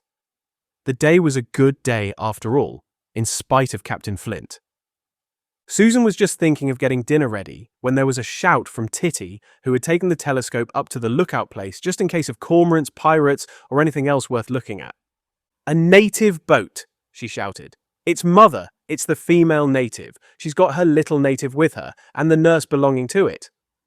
The swallows all ran to the lookout point. The female native herself was rowing. She had already passed Houseboat Bay. Vicky and Nurse were sitting in the stern of the rowing boat. The swallows had one look and then rushed back to tidy their tents and put the camp in order. They spread their blankets neatly over their hay bags and turned down the tops of them. Susan put a lot of fresh wood on the fire. There was not much else to do. Then they ran back to the lookout place. The female native was already quite near. They waved. Nurse and Vicky waved back. The female native couldn't wave because she was rowing. She passed the head of the island and a moment later was pulling into the landing place. The swallows were there before her. "Sit still, Nurse, till I get ashore," said the female native. The swallows had already seized the boat and pulled it up. There was a big hamper in the boat just forward of the rowing thwart. The female native climbed around it. "Welcome to Wildcat Island," said Titty. "Welcome, welcome," shouted the others. There was a general scramble. Mother might be a native, but it was all right to kiss her nonetheless. The female native counted the swallows after she had kissed them. 1, 2, 3, 4, she said. "No one drowned yet. That's a good thing, because it's somebody's birthday." Whose? They shouted. It can't be John's, because he's just had one. No, it isn't John's. Is it mine? Said Roger. No, said Mother. Is it mine? Said Titty. No, it can't be mine, said Susan, because mine's on New Year's Day, and this is summer. Whose is it? They asked. Vicky's, of course, said the female native. She's 2. Rather too young for a birthday, really, so I've brought a present for each of you. What about Vicky? Said Susan. Vicky's got a lamb and an elephant. I took her to the shop, and she chose them herself. Now then, help me out with the hamper so that Nurse and Vicky can come ashore. It's a very heavy hamper, said Titty. The presents are not, said the female native. The presents are very small. Then what's in the hamper? Said Roger. Birthday feast, of course, said the female native. Hurrah, no cooking, said Susan. Aha, laughed the female native. I thought you'd get tired of that, but I must say you seem to have managed very well. No illness in the camp. None at all, said Susan, and I'm not sick of cooking, but it's jolly not to have to just for once. Of course we've had plague and yellow fever and blackjack and all the other illnesses belonging to desert islands, said Titty, but we cured them all at once. That's right, said the female native. Never let an illness linger about. They carried the hamper up to the camp. Nurse brought Vicky ashore, and they all wished her many happy returns. Vicky had the elephant with her. She forgot her lamb in the boat, and it had to be fetched later. Vicky liked the elephant better than the lamb because it was smaller. The lamb was so large it was always being put down and forgotten. The female native opened the hamper. On the top, well wrapped up in tissue paper, was a birthday cake, a huge one with Victoria written in pink sugar on the white icing and 2 large cherries in the middle because Vicky was 2 years old. Then there was a cold chicken. Then there was a salad in a big pudding basin. Then there was an enormous gooseberry tart. Then there was a melon. Then there was a really huge bunch of bananas which the female native tied in a tree as if it was growing there. You can pick them just as you want them, she said. Then there were more ordinary stores, a tin of golden syrup, 2 big pots of marmalade, and a great tin of squashed fly biscuits. Squashed fly biscuits are those flat biscuits with currants in them, just the thing for explorers. Then there were 3 bun loaves and 6 bottles of ginger beer. Hurrah for the grog, said Titty. But where are the presents? Said Roger. I told you they were very little ones, said the female native. Here they are. She dug down at the bottom of the hamper and brought up 4 small brown paper parcels, each about as big as an ordinary envelope and as fat as a matchbox. The nights are getting very dark now, she said, with no moon, so I thought perhaps you could do with some electric torches. You mustn't keep them lit for long at a time, or they'll soon wear out, but for signalling or looking for something in the dark. Mother, cried Captain John, how did you guess we were wanting them? They've come exactly at the right moment. The others were flashing their torches at once, but they were not much good in the sunlight. Roger and Titi went into the mate's tent and crawled under the ground sheet to get some darkness. When they came back, rubbing the mud from their knees, for under the ground sheet it had been very damp and sticky, the female native said, I've had a letter from Daddy, and he reminded me of something. Can Roger swim yet? He swam on his back for the first time today, said John. 3 good strokes. Once he can do that, he will be able to swim on his front quite easily. Shall I show you? Said Roger, and was for running down to the landing place at once. Before we go home, said the female native. Not this minute. Well, Daddy said that Roger was to have a knife of his own as soon as he could swim, and I brought it with me in case he could. She dipped into the hamper for the last time and pulled out a knife with a good big blade. Roger was off with it at once, trying it on the trees. Now I can make blazes just like Titty, he shouted. If you can really swim 3 strokes both on your back and on your front, you can keep it, said the female native. If not, I must take it back tonight and bring it again next time. I'm sure I can do it, said Roger, wiping the blade on his knickerbockers. You'll have to show me, said the female native. No feet on the bottom, you know. Not even one toe, said Roger. Then came the birthday feast. There's no need to say anything about that. It was a good one. No one had much time for talking. It ended after Roger had been sent to pick some bananas from the new banana tree. I hear you've had some visitors, said Mother. The swallows stared at her. It really was astonishing how news flew about among these natives. And Mrs. Blackett called on me yesterday and told me her little girls had met you on the island. She seemed very jolly. How did you get on with the girls? Beautifully, said Susan. One is called Nancy and the other is called Peggy. Really? Said Mother. I thought the elder one was called Ruth. That's only when she is with the natives, said Titty. She is the captain of the Amazon pirates, and when she's a pirate, her name is Nancy. We call her Nancy. I see, said Mother. Mrs. Blackett said they were a couple of tomboys, and she was afraid they might be too wild for you. They aren't any wilder than we are, said Titty. I hope not, said Mother, laughing. Then she said, their uncle lives during the summer in that houseboat we saw. You haven't been meddling with it, have you? No, said John gloomily. But he thinks we have. I know, said Mother. Mrs. Dixon told me. I said I was sure you hadn't. But he thinks we have. He's been here. He came when we were all away and left this. John pulled out the note and gave it to Mother. Mother looked at it. Who is Captain Flint? She asked. He is, said Titty. Oh, said Mother. Then John told her of what the charcoal burners had said, and of how he had gone to give the message himself, because there was no wind and he could not give it to the Amazons. You did quite right, said Mother. But Mrs. Dixon said he was going away for a night or two.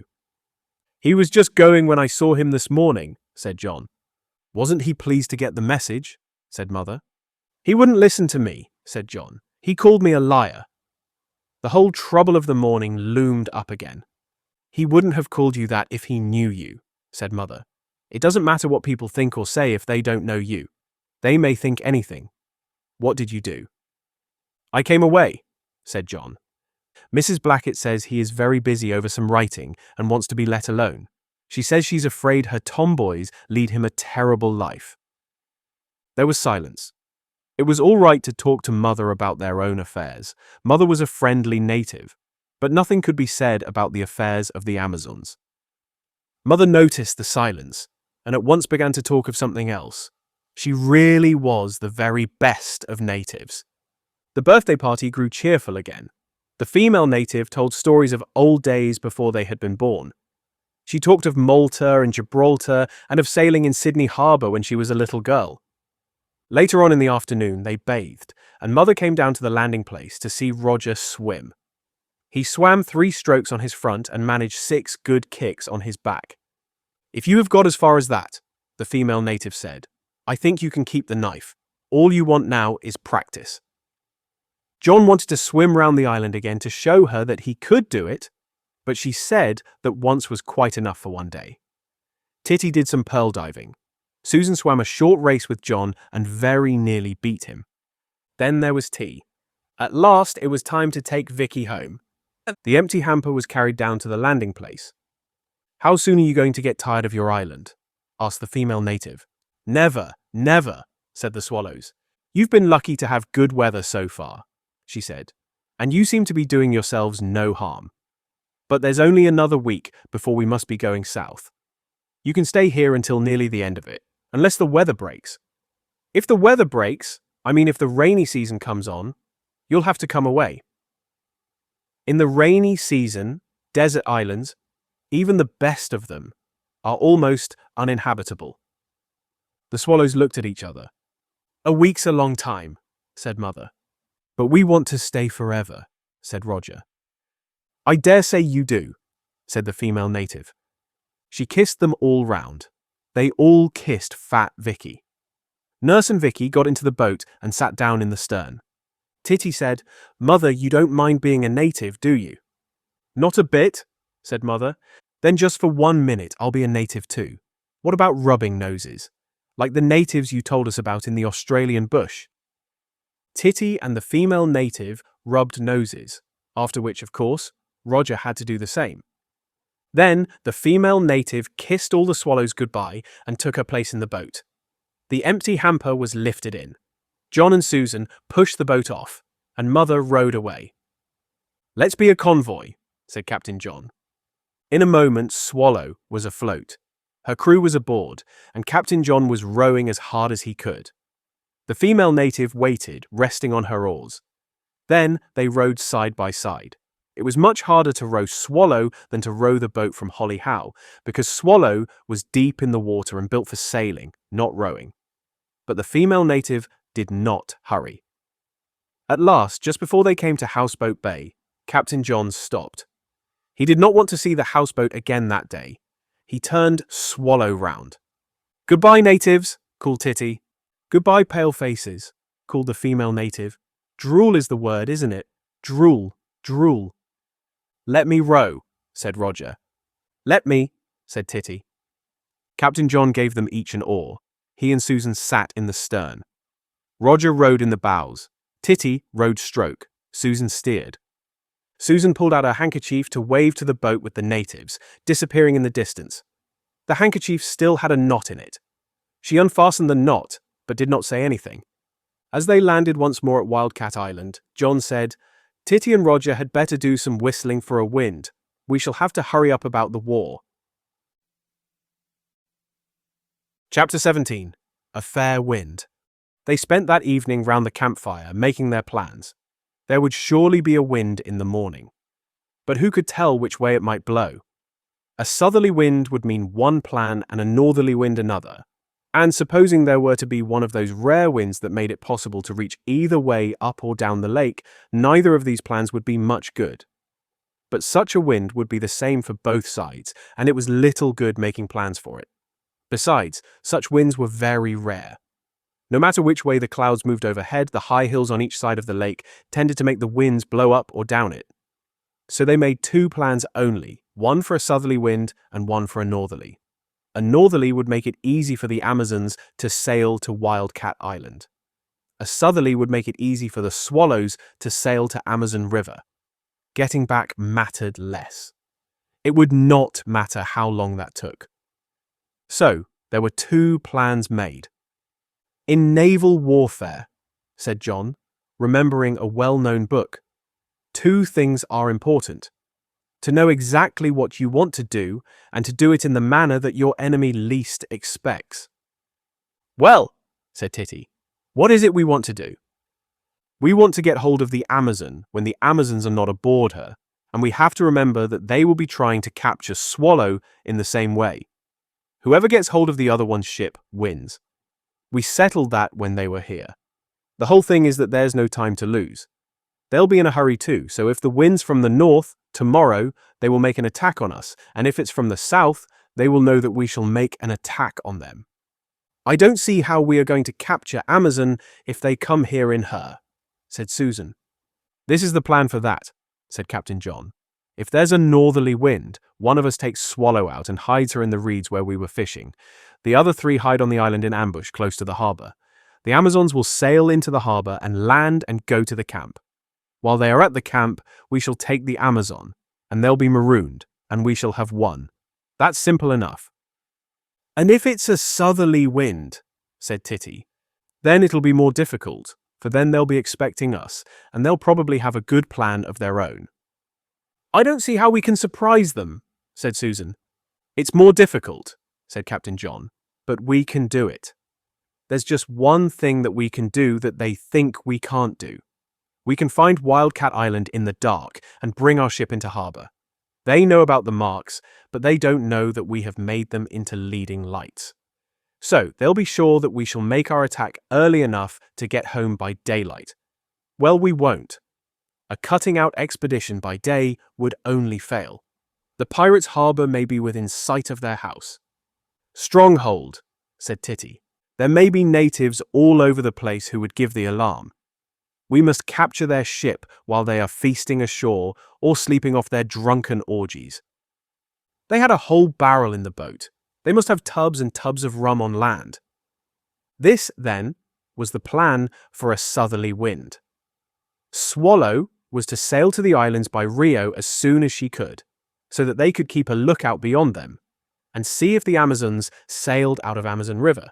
It would never do for the Amazon to be hiding among the islands, so that the swallows would find her gone when they came to the river.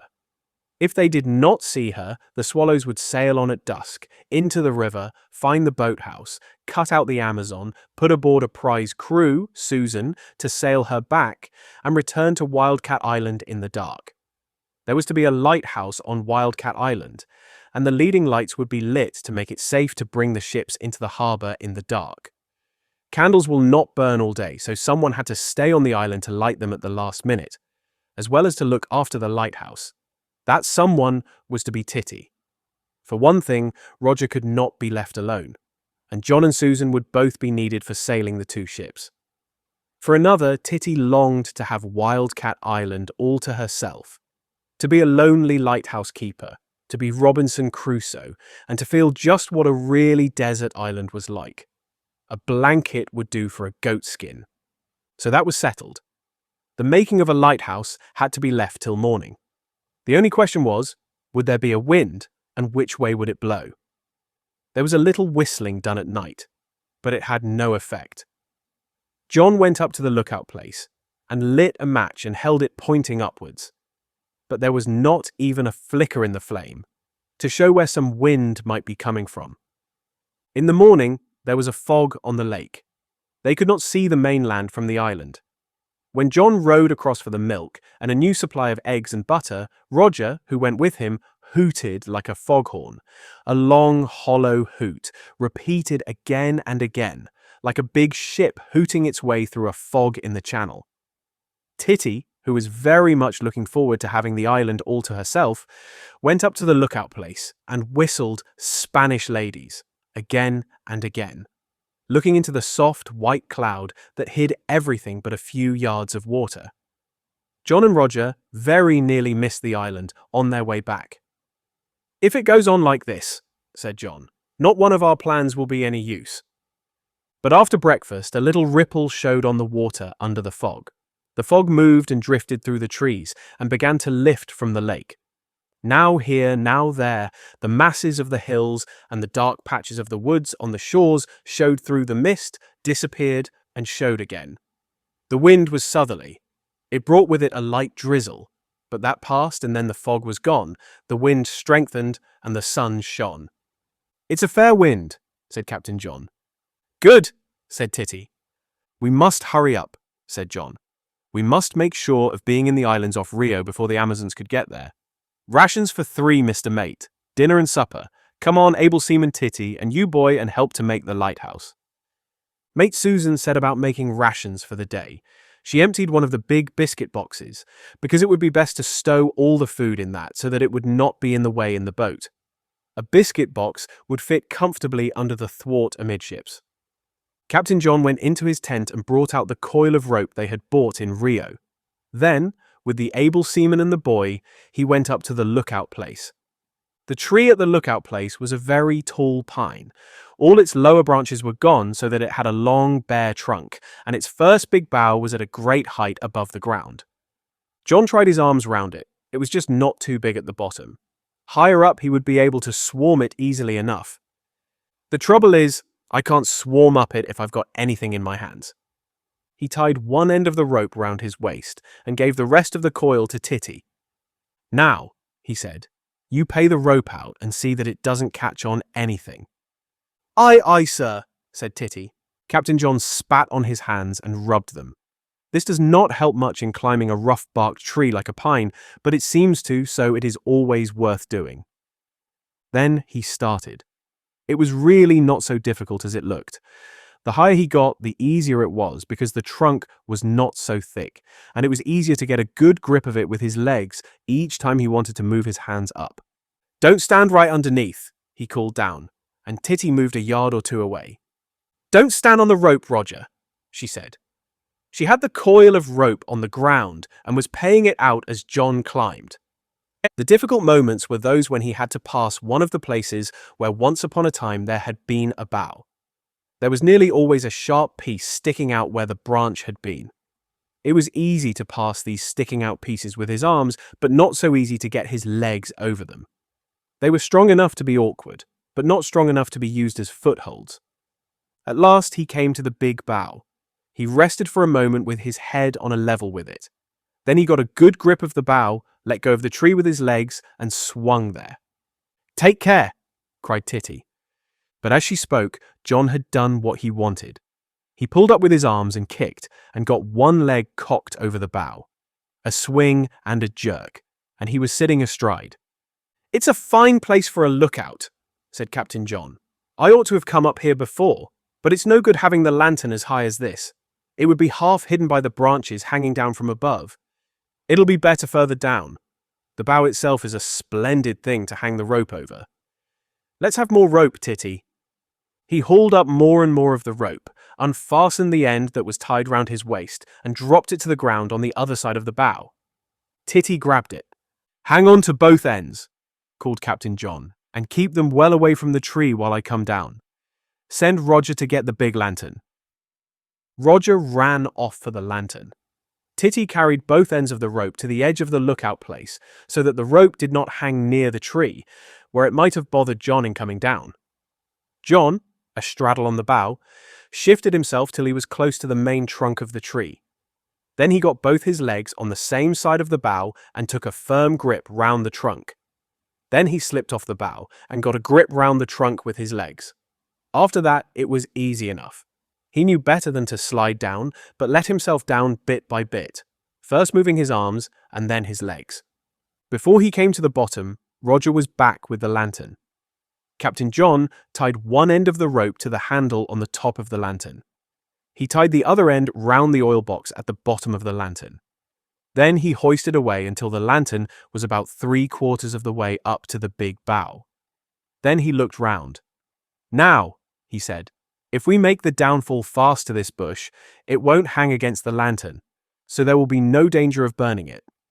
Now then, able seaman, you're the lighthouse keeper. Let's see you bring the lantern down, light it, hoist it up again, and make fast.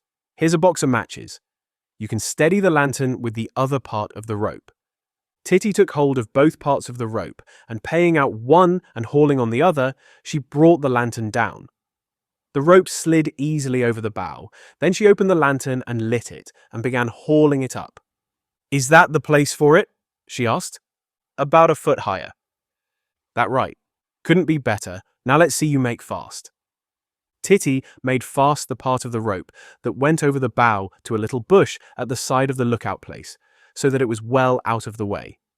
The other part, from the bottom of the lantern, she fastened round the trunk of the tree, so that the lantern hung straight. The spare rope lay on the ground between the tree and the bush. "Fine," said Captain John.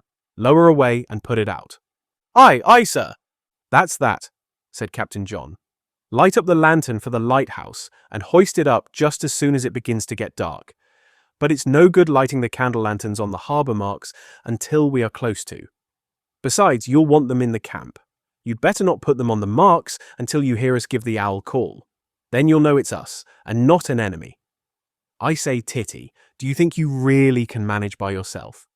"Of course I can, but do hurry up, or they might slip past you in the islands, and I couldn't manage both the Amazons by myself." "They won't have had time with the wind against them," said John, "but we ought to get away at once."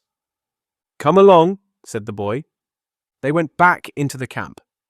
"Rations all ready, sir," said Mate Susan. "I'm taking a big bottle of milk for us.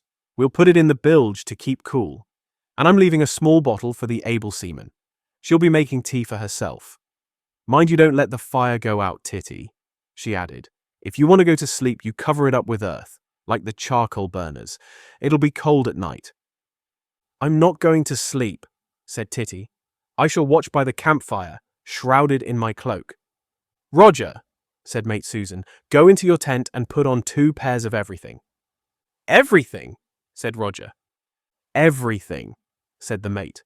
2 vests, 2 pairs of drawers, 2 shirts, 2 pairs of knickerbockers, 2 pairs of stockings."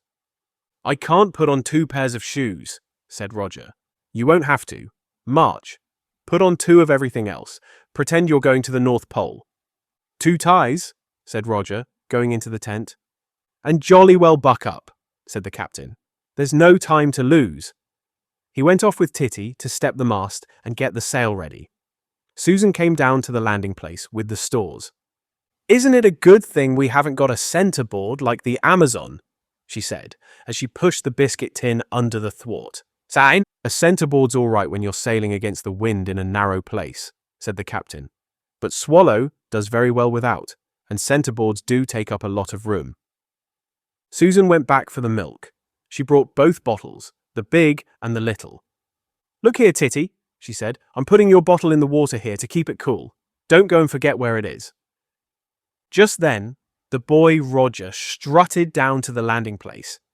He was as round as a football, and his arms stuck out stiffly at each side. The captain and the able seaman laughed, but the mate looked at him critically. "He ought to be warm enough like that," she said, "but we'll take a lot of blankets as well in case." She ran up to the tents for the last time and came back laden with blankets. "Have we got everything?" asked Captain John. "I've got the compass. What about your torches?" "I've got mine." "Mine's in my pocket," said Susan. "I've got mine," said the boy, "but I can't get at it. It's in the pocket of my underneath shirt." "Never mind," said Captain John. "We'll get it out when we want it. Then there's the telescope." "Oughtn't I to have the telescope keeping watch?" said Titty. John thought for a moment. "Yes," he said.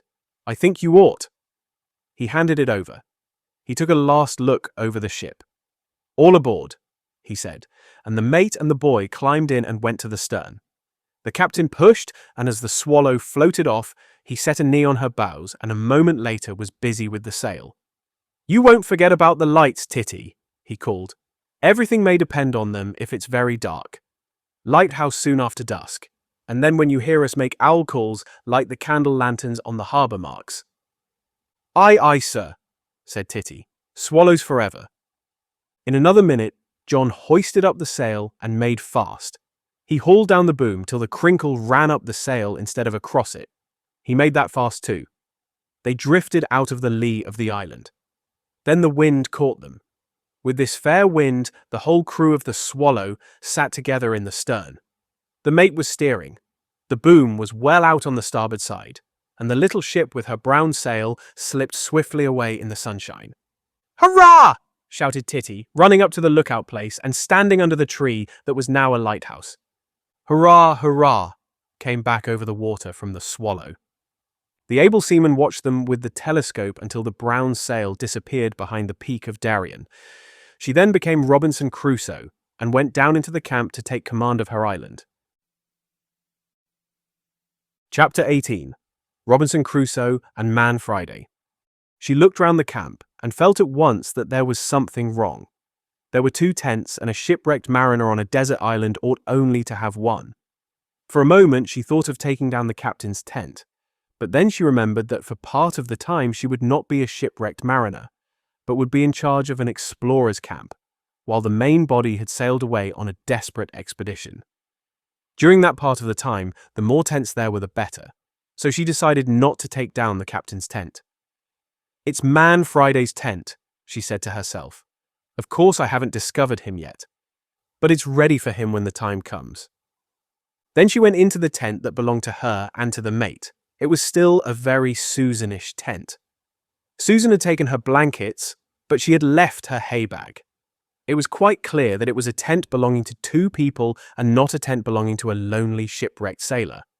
So, the able seaman took Susan's hay bag and put it on the top of her own and spread her blankets over the 2 of them. At once, the tent became hers and hers alone, and it would be easy enough to put the mate's hay bag back in its place when it was time to be on guard over a whole camp. She lay down on the 2 hay bags. The sun glowed through the white canvas of the tent, and through the doorway she could see smoke rising from the smouldering fire. She began to feel that she was really alone.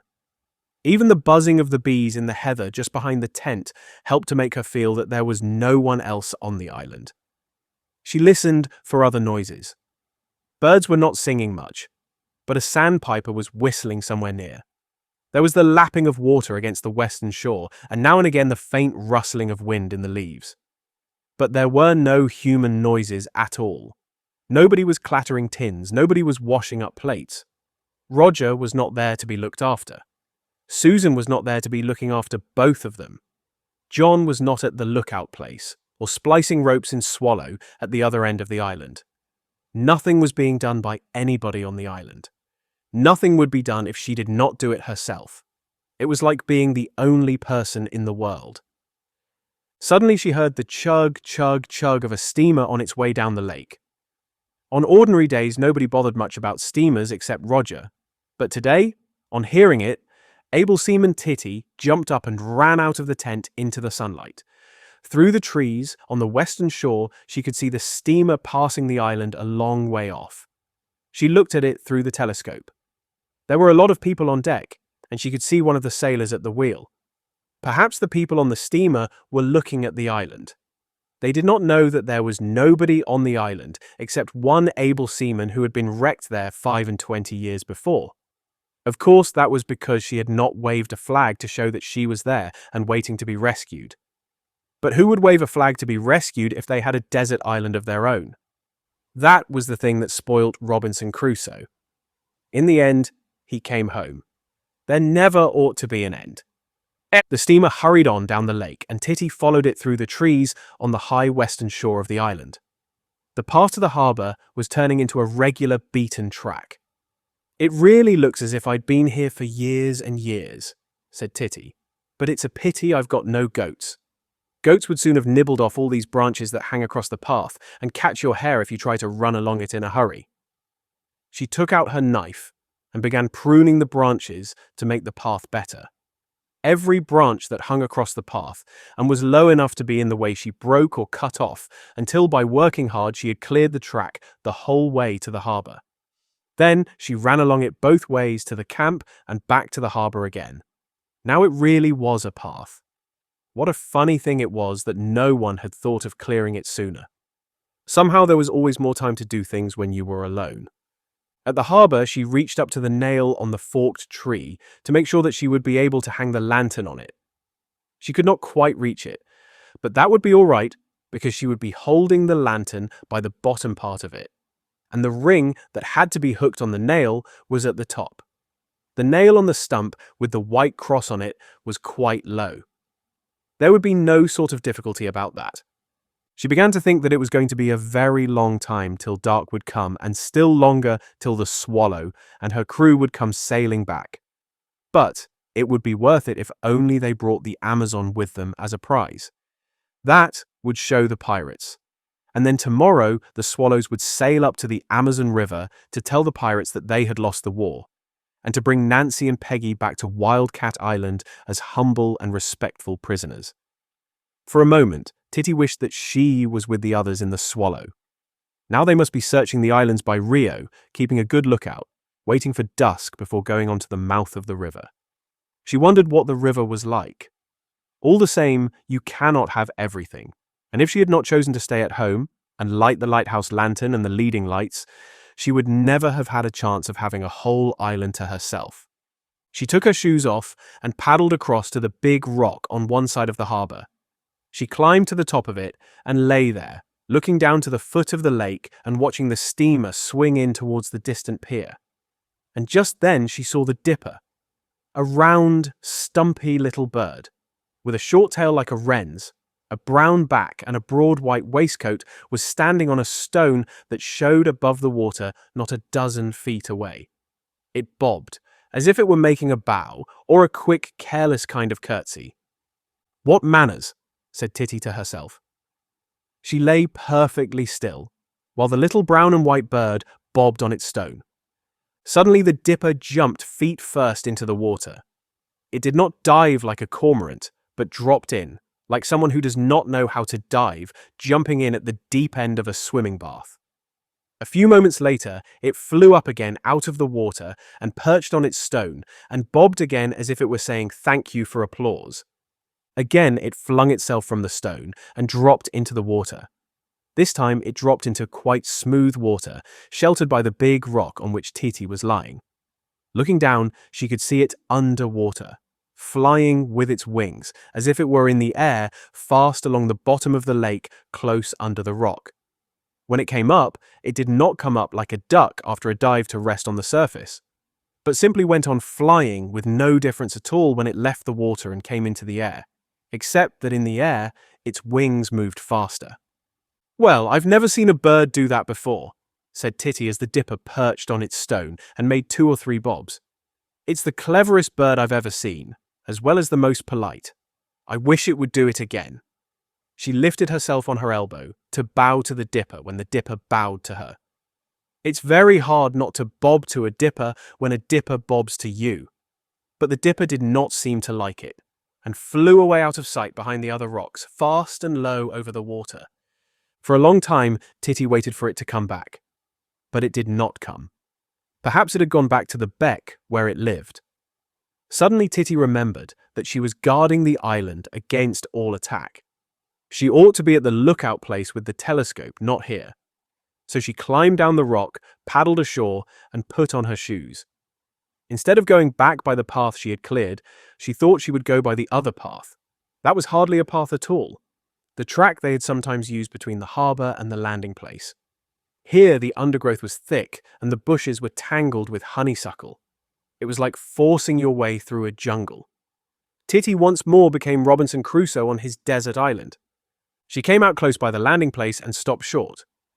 Something had happened while she was looking at the steamer and the polite dipper. She was no longer alone on the island.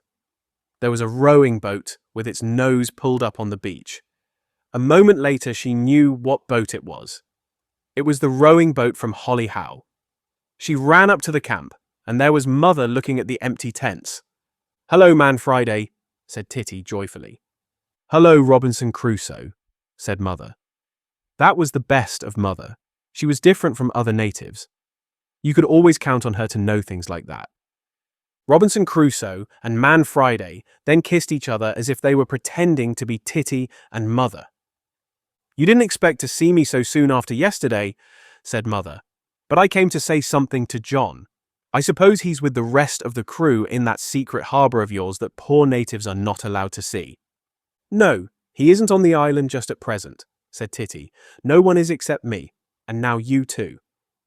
"So you really are Robinson Crusoe," said Mother, "and I am Man Friday in earnest. If I'd known that I'd have made a good big footprint on the beach. But where are the others?" "They're all right," said Titty. "They're coming back again. They've gone in Swallow on a cutting-out expedition." More than that, she could not well say, because after all, Man Friday might be Mother, but she was also a native, even if she was the best native in the world. "I expect they've gone to meet the Blackett children," said Mother. "Man Friday ought not to know anything about them," said Titty. "Very well, I won't," said Mother. "But what are you doing all by yourself?" "Properly, I'm in charge of the camp," said Titty. "But while they're not here, it doesn't make any difference if I'm Robinson Crusoe instead." "I am sure it doesn't," said Mother. "Have they left you anything to eat?" "I've got my rations in the tent," said Titty. "Well, it's high time you ate them," said Mother. "Will you let Man Friday put some more wood on the fire and make some tea? I can't stay very long, but perhaps they'll be back before I go." "I don't think they will," said Titty. "They've sailed across the Pacific Ocean. Timbuktu is nothing to where they've gone." "Well, I'll make some tea anyhow," said Mother. "Let's see what they've left you in the way of rations." Titty brought out her rations. A good big hunk of pemmican, some brown bread, some biscuits, and a large fat slice of cake. Man Friday did not think much of them. "Still," she said, "I think we shall be able to make a meal. What about butter and potatoes? What if we were to make pemmican cakes?" Man Friday rummaged in the store box and found some butter, which was rather soft. She sniffed at it and said it ought to be eaten anyhow, and more would have to be got from Mrs. Dixon's tomorrow. She found some potatoes and also the salt. Robinson Crusoe had the tea among her rations, rolled up in a screw of paper. She also had a tobacco box full of sugar.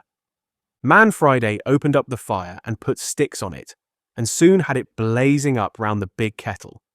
She peeled some potatoes and set them to boil in a saucepan at the edge of the fire. She chopped up the pemmican into very little bits like mince. Then, when the potatoes were soft, she took them out of the water and broke them up, and mixed them with the chopped meat, and made 6 round flat cakes of pemmican and potato. Then she put some butter in the frying pan and melted it. and then she fried the pemmican cakes till they sizzled and bubbled all over them. Robinson Crusoe made the tea. When they had eaten their meal, which was a very good one, Robinson Crusoe said, "Now, Man Friday, would you mind telling me some of your life before you came to this island?" Man Friday began at once by telling how she had nearly been eaten by savages, and had only escaped by jumping out of the stew pot at the last minute. "Weren't you scalded?" said Robinson Crusoe. "Badly," said Man Friday, "but I buttered the places that hurt most." And then Man Friday forgot about being Man Friday and became mother again, and told about her own childhood on a sheep station in Australia, and about emus that laid eggs as big as a baby's head, and opossums that ran about with their young ones in a pocket in their fronts, and about kangaroos that could kill a man with a kick, and about snakes that hid in the dust.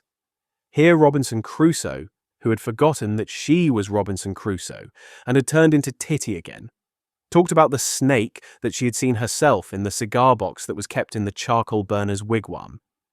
Then she told Mother about the dipper and how it had bobbed at her and flown underwater.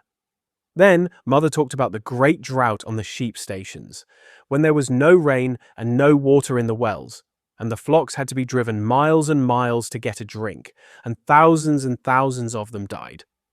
Then she talked of the pony she had had when she was a little girl, and then of the little brown bears that her father caught in the bush, and that used to lick her fingers for her when she dipped them in honey. Time went on very fast, much faster than when Robinson Crusoe had been alone. But suddenly Man Friday jumped up and said that she must go home. "I can't wait any longer," she said. "I must go back to Vicky. But I'm sorry I haven't seen John. I saw he was worried yesterday about what this Mr. Turner had said to him, and I wanted to ask if he would like me to write to Mrs. Blackett to ask her to let her brother know that John had never touched his boat." Titty was not sure. There were the Amazon pirates to think about. It would never do to get the natives mixed up in things. So she said she would tell John what Mother had said as soon as he came back.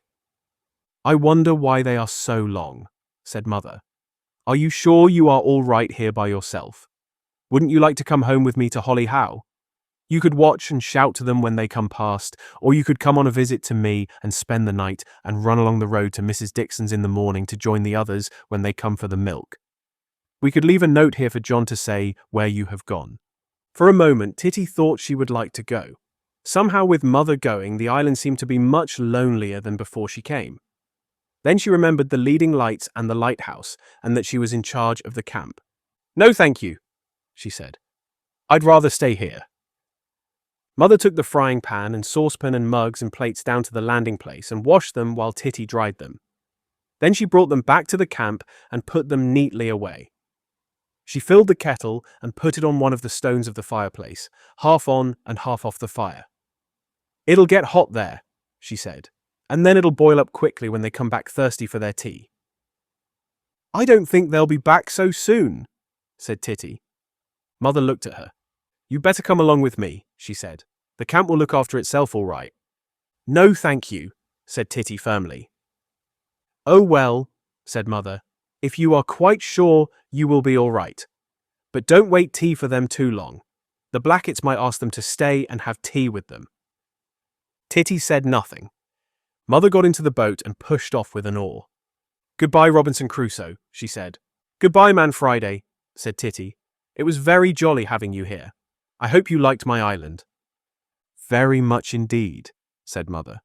She rowed slowly away. Titty ran up to the lookout point to wave.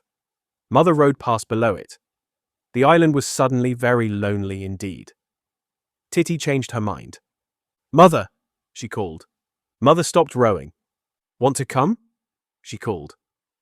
But in that moment, Titty remembered again that she was not merely Robinson Crusoe, who had a right to be rescued by a passing ship, but was also able seaman Titty, who had to hoist the lantern on the big tree behind her so that the others could find the island in the dark, and then to light the leading light so that they could bring their prize into the harbour. "No," she called. "Only goodbye." "Goodbye," called Mother. "Goodbye," called Titty. She lay down on the lookout point and watched Mother through the telescope. Suddenly she found that she could not see her. She blinked, pulled out her handkerchief, and wiped first the telescope glass and then her eye. "Duffer," she said. "That's with looking too hard. Try the other eye." Chapter 19. The Amazon River. The sun set behind the hills on the western shore of the lake. The belt of light along the tops of the hills on the eastern side narrowed and narrowed, and at last was gone. The wind dropped. The islands off Rio were reflected in still water. "This will never do," said Captain John. "It may be dark before the wind comes again. We'd better slip across to the western shore and row along it. Even if they are watching, they won't see us now if we keep close to the land." "They'll take us for a fisherman," said Susan. "Except for the mast," said John. "But we can take it down. Anyhow, we shall be sheltered nearly all the way if we come along that side of the lake. I bet they won't see us at all. And if the wind doesn't come again, we shall be too late to see things by the time we get into the river." "Come on," said Susan. "May I row?" said the boy Roger. It had been a long wait among the islands, and they were all glad to be moving again at last. In the morning, the fair wind had brought them fast from Wildcat Island down to Rio Bay. They had cruised in and out among the islands, and made sure that the Amazons were not lurking among them, waiting for their chance to capture the island once again. They had made sure that the Amazon was still in the Amazon River, so that the plan was working out just as they had hoped, and they would be able to sail in and capture her in the evening. They had anchored close under one of the islands north of Rio to wait till dusk. From there they had been able to look out over the northern part of the lake without being seen themselves, and all day long they had kept a close watch on the promontory behind which they knew lay the Amazon River and the stronghold of the Amazon pirates. But the afternoon had been very long, and at one time there had almost been a mutiny. "Let's go straight on," Roger had said, and Susan had said, "Why not?" Captain John had brought them to reason. Everything had been planned for an attack at dusk. There would be no chance at all of capturing the Amazon if they sailed up there in broad daylight. Besides, they had left able seaman Titty behind on Wildcat Island to look after the lights for them so that they could come home in the dark. They could not leave Titty behind and then go and turn the day into an ordinary picnic. Susan had agreed. Roger had suggested swimming instead. The mutiny had thus been suppressed without bloodshed, as they say in the books. The crew had been rewarded by getting permission from their captain to go ashore. They had landed on the island near which they were anchored. They had bathed from it and made a fire on the shore, not for cooking because they had brought no kettle, but because landing on an island without making a fire is waste of an island. They had drunk half their milk and eaten half their rations. Then, while John stayed on the island, he had sent the mate and the boy to sail into Rio to buy stores. They had bought a shilling's worth of the sort of chocolate that has almonds and raisins in it as well as the chocolate, and so is 3 sorts of food at once. They had come back. They had visited several other islands and had an unpleasant meeting with some natives on one of them, who pointed to a notice board and said that the island was private and that no landing was allowed. Only once Captain John had thought he had seen one of the Amazons moving in the heather on the promontory. But he couldn't be sure without the telescope. It might have been a sheep. The wait all through the afternoon and early evening had been long and tiring, and though there had been plenty to look at in the steamers and motorboats and rowing skiffs of the natives, they had seen no sails except those of large yachts far away up the lake. For the first time in their lives, all 3 of them had wished to hurry the sinking sun upon its way. Now at last the sun had set. Twilight was coming on. There was no wind, for the wind had gone with the sun, as it so often does, and they were beginning to be afraid that the dark would come too soon for them. All was astir in the Swallow. The mast was unstepped and laid on the thwarts so that it stuck out over the bows. There was room for it in the ship, for it was a few inches shorter than Swallow was long. But to stow it all inside, it had to lie straight down the middle so that it was very uncomfortable for anybody who was rowing. "Anyway, why shouldn't she have a bowsprit?" said John. "Besides, it's only for a short time." Roger rowed. John was looking at the chart in the guidebook. Susan steered. "Pull with your back," she said. "Don't bend your arms till the end of the stroke." "I'm pulling with all of me," said Roger, "but I've got too many clothes on." "He's making a fair lot of noise and splash," said the captain. He'll be tired before we get near enough for it to matter, said the mate. No, I won't, said Roger. Slowly they moved across to the western shore. No one could row Swallow fast. It was growing dusk. Already the hills were dark and you could not see the woods on them. It began to seem that after waiting so long because it was too light, they were going to fail after all because it would not be light enough. Look here, Susan, said John. I think I'd better row. But just then a line of ripples crept over the green and silver surface of the smooth water. Thank goodness, said Captain John. Here's the wind again, and it's the same wind. Sometimes it changes after sunset, but this is still from the south. The ripples grew as the south wind strengthened. It'll be against us on the way home, said the mate. There'll be no hurry then, said John. What about sailing? Said Roger. But I'm not tired. It isn't as if Swallow had a white sail, said Captain John. They'll never see the brown one in this light, especially if we hug the shore, and we can with this wind. Yes, Mr. Mate, tell the men to bring the sweeps aboard. Easy, said the mate. Bring the sweeps in. Roger stopped rowing and lifted first one oar and then the other from the rowlocks and laid them quietly down. Keep her heading as she is, said Captain John. As she is, sir, said the mate. In a calm, things go anyway in a sailing ship, but a little wind sharpens them up at once. John stepped the mast as quietly as he could. He hooked the gaff to the traveller and set the sail. There was a little west in the wind, and the boom swung out on the starboard side. She's moving now like anything, said the boy. I don't want to get there too soon, said John. But I do want to get into the river while it's still light enough to see but late enough for the pirates to be off their guard and feasting in their stronghold. Peggy said they had supper at 7:30, said Susan. Well, it's ages after that now, said John. I should think we are all right.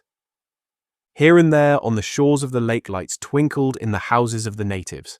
Astern of them, over the tops of the islands, there was a huge cluster of lights in Rio Bay. But it was not quite dark yet, though the first stars were showing. Swallow was sailing fast, and in a very little time they were abreast of the promontory and could see its great dark lump close to them. We must lower sail now, said the captain. He lowered the sail himself. He could not trust even Susan to lower it without making a noise. Then he wetted the rowlocks so that they would not squeak.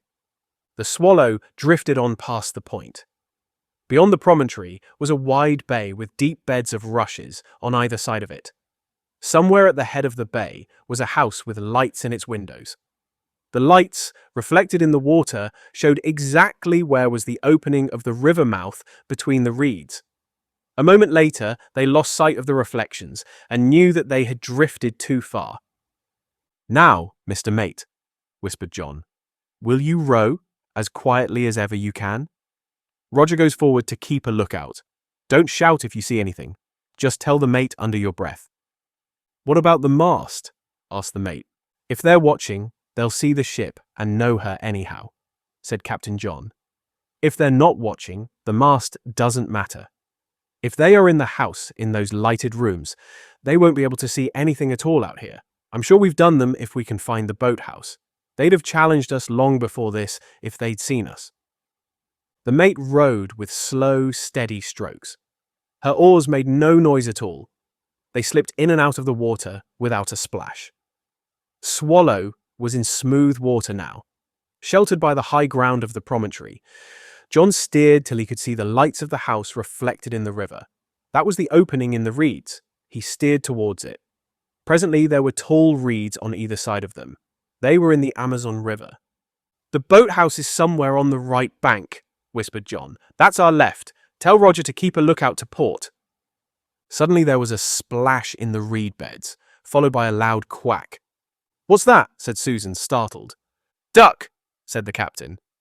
Susan rowed on. There was a whisper from the lookout. There it is. I see it. Where? Whispered the mate, looking over her shoulder. There, said the boy. High above the reeds, not far ahead of them, on the right bank of the river rose the black square shape of a large building. That's it, whispered the captain. The boathouse, said the mate. Quiet. Shh. The boathouse stood deep in an inlet among the reeds. Captain John steered towards it. "Easy all," he whispered. There was dead silence on the river as the Swallow drifted on. There was a noise of music in the house, with the lights in it. "Captain Nancy said the boathouse had a skull and crossbones on it," whispered Captain John. "I see it. I see it," cried Roger. "Shut up! Be quiet!" hissed the mate. "That's it, all right," whispered Captain John. On the front of the big, open boathouse, high up over the entrance, cut out of wood and painted staring white, were a huge skull and crossbones, big enough to have belonged to an elephant. "Can you see in?" asked Captain John. "There's a big boat in there," said Roger. "They said there would be. That'll be the launch that belongs to the natives. Will our mast clear that beam? Gently now, gently." Swallow slid into the big, dark boathouse as Susan brought her oars in. "There's a rowing boat," whispered Roger loudly. "Look out! Don't bump the launch," whispered Susan. "There's nothing else," said Roger. "The Amazon isn't here." John was standing in the stern of the Swallow, holding onto the gunwale of the launch. He pulled out his pocket torch. "They won't be able to see the light from the house," he said, and pressed down the button. The bright light wavered round the boathouse. It showed a rowing skiff and the big launch and an empty space on the further side. It was clear that a boat was usually moored there. Pinned to the wooden stage that ran along that wall of the boathouse, there was a big envelope, white in the light of the torch. Captain John pushed at the launch and Swallow moved across towards the wall. Roger grabbed the envelope. "Give it to me," said the mate, and the boy obediently gave it. The captain and the mate examined the envelope by the light of the torch. There was a skull and crossbones on it, done in red pencil. Under that, in blue pencil, was written, "To the Swallows." John tore the envelope open. Inside there was a sheet of paper with another skull and crossbones done in blue. Under them in red were the words "Ha Ha" written very large, and under them were the words "The Amazon Pirates," and two names, Nancy Blackett, Captain, and Peggy Blackett, Mate, also written in red. Captain John thought for a moment. "It's quite simple," he said. "They've hidden her up the river. It's an old pirate trick. We know they haven't put to sea, for we've been watching all day. Come on." He shut off the torch. They pushed out. Out of doors it seemed quite light after the darkness of the big boathouse. "Now, Mr. Mate, lay to your oars," said Captain John. "There's still light enough to find her if we're quick." Mate Susan bent to her oars and Swallow moved fast up the river. John, staring as hard as he could into the dusk, kept her clear of the reeds. In another minute, they were round a bend in the river. Again, there was a splash in the deep reed beds at the river's mouth. Again, a duck quacked loudly. It quacked 2 or 3 times, until a voice said sternly, "Stow it, you goat! Don't overdo things!" The nose of a boat pushed its way out from among the reeds. Just above the nose of the boat was the head of Captain Nancy Blackett. She watched for a moment and listened. "All clear," she said. "They've gone upriver. That'll give us a bit more start. Come on." There was more splashing in the reeds as Peggy Blackett poled over the stern. The boat came out of the reeds into the mouth of the river and drifted out towards the lake. Captain Nancy took the oars. She rowed hard for a minute or two. "Safe enough now," she said. "I'm going to step the mast. Lucky we thought of taking it down, or they'd have seen it over the reeds. Hang on to the main sheet, you son of a sea cook," she said with great good temper and satisfaction. She hoisted the sail. "Now then, my hearties," she said as she clambered aft. "Wildcat Island and Amazons forever. We've done them fairly brown." Chapter 20. Titty Alone. After Mother had gone, Able Seaman Titty thought it well to go all over her island. Everything was as it should be. The Dipper had come back to a stone outside the harbour and bobbed to her again and again. And Able Seaman Titty bobbed to him in return, but this time was so far away that he did not fly off, but stood on his stone, bobbing 2 or 3 times a minute. She watched him flop into the water and fly out again, and then she went on with her patrol. At last she came back to the camp and put some more wood on the fire. Then she remembered that Robinson Crusoe kept a log, and that she had brought an exercise book in which to do the same. She sat down in the sunlight at the mouth of her tent and wrote "log" in capital letters at the top of a page. It was a pity that she had not been keeping count of the days by making notches on a stick, but as there was only one day to put in the log, that did not really matter. So she wrote, 25 years ago this day I was wrecked on this desolate place. Wind southwest, sea slight, fog at dawn, met a polite bird, I saw him flying underwater. I found a native canoe on the shore. The native was friendly, her name was Man Friday. In her country there are kangaroos, also bears. It was a joy to me in my lonely state to hear a human voice, though savage. Man Friday cooked our dinner, pemmican cakes with tea. She went away in her canoe to the mainland where the natives are. Able Seaman Titty could think of no more to say. She had caught up with herself. There was nothing else to say until something more happened. She began looking through Robinson Crusoe, not exactly reading, for she had read it all many times before, but looking from page to page. She came first on the bit about sleeping in a tree for fear of ravenous beasts. I went to the tree and, getting up into it, endeavoured to place myself so as that if I should sleep, I might not fall. And having cut me a short stick like a truncheon for my defence, I took up my lodging, and having been excessively fatigued, I fell fast asleep, and slept as comfortably as I believe few could have done in my condition, and found myself the most refreshed with it that I think I ever was on such an occasion. She wondered whether Robinson Crusoe had often slept in trees, and then whether there was any tree on the island that would be good for sleeping in. But then there were no ravenous beasts. Then she read the part about the footprint in the sand, and remembered a number of things that she might have said to Man Friday. Then, turning this way and that through the book, she came on a passage which reminded her of Captain Flint. All the while I was at work, wrote Robinson Crusoe, I diverted myself with talking to my parrot and teaching him to speak, and I quickly learned him to know his own name, and at last to speak it out pretty loud. Poll, which was the first word I ever heard spoken in the island by any mouth but my own. Of course, if only she had a parrot, the island would be perfect. She thought of the green parrot on the rail of the houseboat. Then she remembered the jays that had flown chattering through the trees on the day when the swallows had visited the charcoal burners.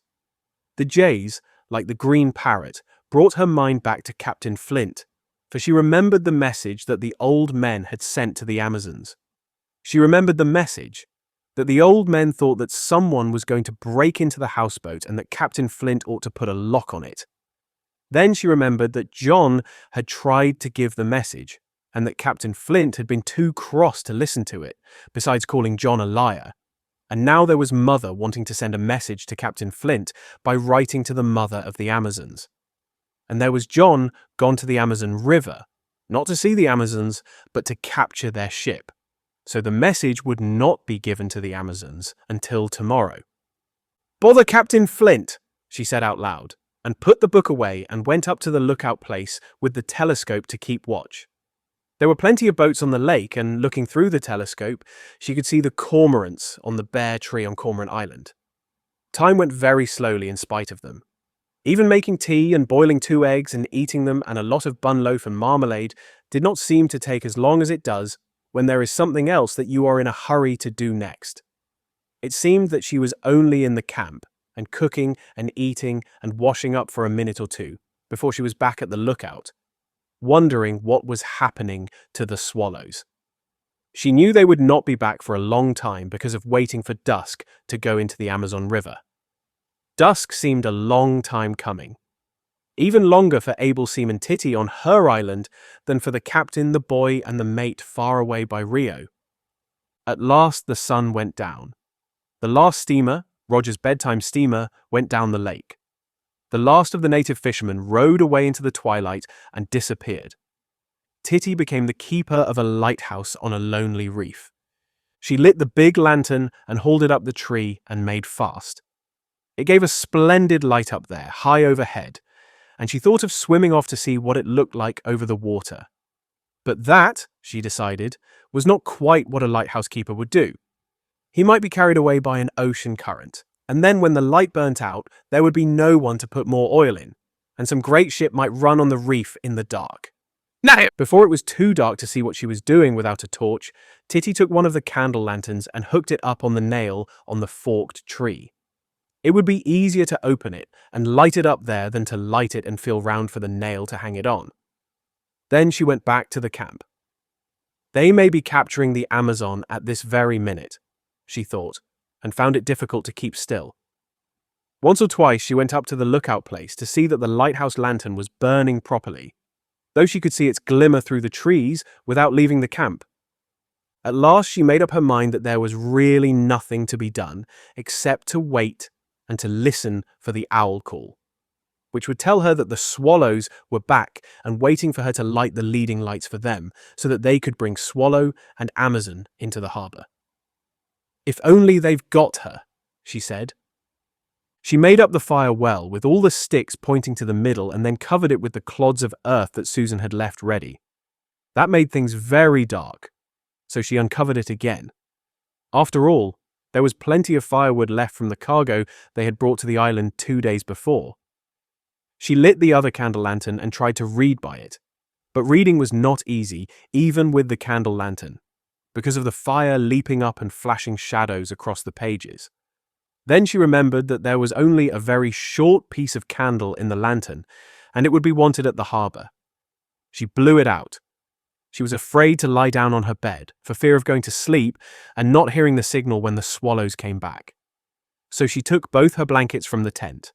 She rolled herself up in one of them and made a hood and cloak of the other, and sat watching her fire, with the electric torch and the candle lantern close beside her. A box of matches was in her pocket. She made sure of that. She could feel it through the blanket. That was the last thing she remembered. She was wakened with the wind in her face and the long call of an owl. Too-hoo! Too-hoo! She sat up suddenly. Where was she? The fire had died down to red embers. It was very dark, but there was a glimmer high up in the trees behind her. The lighthouse, of course. How long ago was it that she had heard that owl? Was it before she fell asleep, or just now, or was it an owl heard in a dream? She tried to jump up, but had forgotten that she had rolled herself up like a mummy. It must have been the owl call that woke her up. John and Susan and Roger must be sailing about in the dark with the two ships, wondering why the lights were not lit. She scrambled to her feet and listened. For a moment she could hear nothing, and then somewhere on the lake there was the creak of a boom swinging over as a boat went about. She felt about on the ground for the torch. She found it, and the lantern close beside it. She lit the torch and ran out of the camp and hurried, stumbling as she went, along the path to the harbour. What a good thing that Mother had given them torches for Vicky's birthday. It was hard enough to run even with the torch. And what a good thing, too, that she had cleared the branches that hung over the track. She found the forked tree and took out her box of matches, putting the torch in her pocket so as to have both hands free. Her first match blew out, and her second as she lifted it up to light the lantern. But the third match did it. She lit the other lantern easily and hung it on its nail on the stump with the white cross. Well, John and Susan would see the lights now. But what if they had been waiting a long time? She, Titty, able seaman, had fallen asleep just at the very time when she ought to have been most awake. What if they had tried to make the harbour in the dark and were wrecked on the rocks outside? Suddenly a big owl flew by close over her head, between the two leading lights, puzzled by the glitter of them. Too-woo, too-woo, she heard it as it swung away into the darkness. Perhaps it had not been the owl signal she had heard. Perhaps all her fears were for nothing, and Swallow was still far away. And yet, that creak had sounded very like Swallow's boom going over. But just then, somewhere in the darkness in front of her, outside the harbour, she heard the noise of a sail coming down into a boat. And then the quick creak that an oar makes when it is being used for sculling over the stern. She was just going to call out joyfully to welcome the swallows when she heard a voice that was not John's or Susan's or Roger's. The voice said, "Jolly good idea of theirs, putting lights on the marks." For one moment, Titty thought of blowing the lights out. But it was too late. The boat was close in. In another second, it grounded in the harbor not 6 yards away. Titty crouched down on the ground behind a rock. Why had she ever gone to sleep? It was a real owl she had heard, and not the signal from the swallows. If only she had been awake, she would have known. And now, left on guard, she had lighted the Amazons into the harbor, and the swallows would come back to find the island in the hands of the enemy. Would they ever forgive her? Nancy Blackett was on the beach. "What beats me," she was saying, "is how ever they managed to get here before us. I'm sure I heard them go up the river. They must have rowed like smoke. They couldn't do it sailing. And I would never have thought they could do it rowing, even though we were beating all the way. Funny we didn't see them or hear them on one tack or the other. Come on, Peggy, step lively and show a light." "Matches are damp," said Peggy. But just then there was a flicker in the boat, and a moment later she was coming ashore with a lantern in her hand. "Why aren't they here?" she said. "They just lit the lights for us and scooted back to camp," said Captain Nancy, "pretending they've been back for hours. Come along, let's have that lantern." The Amazon pirates passed so close to able seaman Titty that they could almost have touched her. They hurried on into the path. Titty crouched, trembling. She heard Peggy say, "Wait for me, I can't see without the lantern." Their steps sounded further and further away. Then there was silence, except for the wind in the leaves. The Amazons had gone to the camp. Titty did not know what to do. It was defeat, black and dreadful. Instead of the Swallow sailing home with the Amazon, a captured galleon, sailed by Susan as a prize crew. Everything had gone wrong. The Swallows had not captured the Amazon, but the Amazons had landed on Wildcat Island, and their pirate ship was snug in harbor. If only she had not lit the lights, they could never have come in till dawn, and by then the Swallows would be back. Just then she heard the loud shouting of the Amazons at the other end of the island. "Swallows ahoy! Captain John!" The voices came nearer. The Amazons were coming back. Just then Titty had her idea. After all, it did not matter who of the Swallows captured the Amazon, and here was the Amazon unprotected. Why not? In a moment Titty was up and on the beach, and a moment later she was afloat, clawing the Amazon's stern first out of harbor along the edge of the big rocks. Then she pulled out her torch and lit it for just long enough to find the oars. They were not quite like Swallow's oars, but she could manage them. She stood in the stern of the Amazon to row, keeping her eyes on the 2 lights she had lit herself. She remembered that whatever happened, she must keep the 2 lights in line, one above another. Now and then they would get askew in spite of all she did, but she managed pretty well, though the centerboard and the lowered sail with its boom and gaff were horribly in the way. She hit nothing at all hard and had just paddled the pirate ship's stern first clear of the rocks when the candle in one of the lanterns guttered and went out. "That's the one I had in camp," she thought. "It's lucky I didn't read any more." She went on rowing backwards for a bit to be sure she was clear. She knew the wind would be blowing her back towards the island, so she turned the Amazon round, sat down on the thwart with a leg on each side of the centerboard, and began to row properly, keeping the wind on her right cheek. She lost sight of the other leading light. Then she saw it again, and then a lantern flickered through the trees, the Amazons coming back to the harbor. She rested on her oars and drifted, listening, but could hear nothing. Presently she saw another light, much higher up. That was the lighthouse, the lantern still burning high on the tree by the lookout place. She knew that the wind was driving her up the lake, past the island. She pulled hard with her left and brought Amazon's head nearer to the wind. Then she rowed steadily. It was very hard work. She could not keep on rowing like that all night. The best thing she could do would be to anchor in as safe a place as possible. She stopped rowing, pulled her oars in, turned on her torch, and scrambled forward. Yes, there was an anchor in the bows and a lot of rope. She remembered hearing John tell Susan never to let go the anchor without making sure that the end of the anchor rope was made fast. She burrowed down with the torch into the coils of rope. That was all right. The rope was made fast to a ring bolt. She put the anchor where she could easily get at it, and then settled down again to the oars, rowing as hard as she could across and a little into the wind towards the western shore of the lake. She could see nothing now except the light of the lighthouse tree. She did not want to be anchored anywhere near the island when dawn came because who knew how well these pirates could swim. The other side of the lake would be safe. Suddenly she heard the splash of water on rocks, quite close to her. It would never do to run Amazon ashore in the dark. She stopped rowing, scrambled forward again and lowered the anchor over the bows, letting out the rope hand over hand. Down it went, yard after yard. Deep water after all. Then it stopped being heavy. The anchor was on the ground. She let the rest of the rope go. The Amazon drifted back and brought up with a light jerk. Anyhow, nothing more can happen till morning, said Able Seaman Titty to herself. John won't try to land in the dark with one of the leading lights out. I've got Amazon, and Swallow will be flagship after all. Nothing more can happen now. She was wrong. It is never safe to say that nothing more can happen. Now that her prize was safely anchored, she did her best to make things shipshape.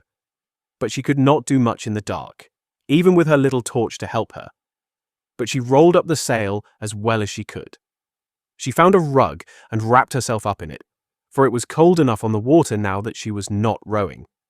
She also found a big hunk of chocolate. This she ate. They always eat everything they find in a captured ship, she had said to herself when in doubt whether to eat it or not. She settled herself in the bottom of the boat, just after the centerboard case, so as to keep warm and get some shelter from the wind. She had eaten all the chocolate and had begun to wonder how many hours it would be till dawn, when she stiffened suddenly, like a rabbit that has seen a man in a field. She heard a new noise. It was the noise of rowing, hard, fast rowing, the noise of 2 pairs of oars in a native boat, pin oars, and the slap-slap of a boat's bows into the short waves. She knew that noise well. It came nearer and nearer. It passed close by her. Plunk, plunk. She could hear the splash of the oars so clearly that she almost thought she could see the boat in the dark. Able Seaman Titty hardly breathed. These were not swallows or Amazons, but natives. And what could they be doing in the middle of the night when everybody, except of course pirates and explorers, ought to be asleep? We must be near it now. A man's voice, loud in the wind, came to her out of the darkness. Not yet. Look at the light those kids have got on the other island. It must be another 100 yards at least. I can hear something. I bet it's not far now. Go a bit easier. There was a crash somewhere close ahead. Told you, you blamed fool. You've blooming well smashed the blighted boat. Get out and pull her up then. Take your hat off the lamp and let's have a bit of light. There was a splash, and then the noise of a boat being pulled up over stones. Then there was a glimmer and a flash of a bicycle lamp. Boat's all right. Lost a bit of paint maybe. Lucky for us she isn't stove in. Give us a hand with the box then. Nobody'll look for it here. They will if you keep flashing that lamp about. Much better take it with us. We can't carry that thing on a motorbicycle. Have to bring a car for it. Blast it. Why didn't you bring a chisel to smash it open? Clever. Who'd have thought he'd keep the stuff in a thing like that? It'll take more than a chisel to get that open. It's a fool game anyway. Well, we've done it now, and you can tell by the weight it's something worth having. He wouldn't keep it in a thing like this if it wasn't. Give a hand then. There was a noise of scrambling on stones, some curses, and then the noise of heavy stones being thrown down on something made of wood and metal. Then voices again. We'll come out with fishing rods next time and catch something worth having. Nobody'll find it now even if they do come looking. And you grumbling all the time. Wish I'd come by myself. Wish you had. Shove her off now. Sure she doesn't leak. No, she won't leak, but it's not your fault she doesn't. Shove her off then, and put your back into it. We've got to be far out of this before anyone's stirring. The noise of rowing began again. This time it grew rapidly fainter. They didn't sound at all like friendly natives, thought Titty to herself. She listened, open-mouthed, till she could hear no more, staring into the darkness. Her eyes closed once or twice. She tried to keep them open with her fingers. I'm going to sleep again, she said. I know I am. She was right. Chapter 21. Swallows in the Dark. With mate Susan at the oars, Roger on the lookout in the bows and Captain John at the tiller, the Swallow moved up the Amazon River in the rapidly gathering dusk. There were walls of reeds on each side, then a bit of meadowland where they could see the shapes of trees against the darkening sky. Then reeds again, shutting them in as if they were in a lane between high walls. Suddenly, the river broadened into a wide open pool with tall reeds all round it except where the river entered and left it. "This must be what they called the lagoon," said Captain John. "It's the very place for them to hide their ship in. I wish it wasn't so dark." He put the tiller hard over to starboard, so that the Swallow turned sharply to port. "It's awful rowing if you steer with such a jerk," said Susan. "Sorry," said John. "I want to keep close to the edge all round this place. I don't want to miss her." "Something's pulling at my oar," said Susan. "I can't lift it." The boat stopped moving. John peered over the side. "Water lilies," he said. "It's getting most awfully dark." "They hang on to my oars like octopuses," said Susan. "Perhaps they are octopuses," said Roger. "Titty read to me about how they put their arms out long and grab people even out of a boat." In Roger's voice, there were clear signs of panic in the forecastle. Captain John took command at once. "Rubbish, Roger," he said. "They aren't octopuses. They're only flowers." He leaned over and picked one, not without difficulty. "Here you are," he said. "Give it to him, Susan. Let him see for himself. They're only flowers, only their stalks are horribly tough. Try to pull out into the middle, Mr. Mate." "All right, only flowers," said Roger, fingering the water lily and letting his fingers run down its stout, slippery stalk. "But I wouldn't mind even if they were octopuses." Susan did her best, but the blades of the oars caught under the broad, flat leaves of the water lilies and swept them together. The long, fat, smooth stalks of the water lilies tangled together and held the oars like strong ropes. She lost an oar overboard. She picked it up again at once, feeling for it was hard to see Swallow's brown oars in the dark water. Swallow moved as if she were being driven against something springy, which gave a little and then gathered strength and pushed her back. "Bother these flowers," said Roger. "Let me row for a bit," said John. The captain and the mate changed places.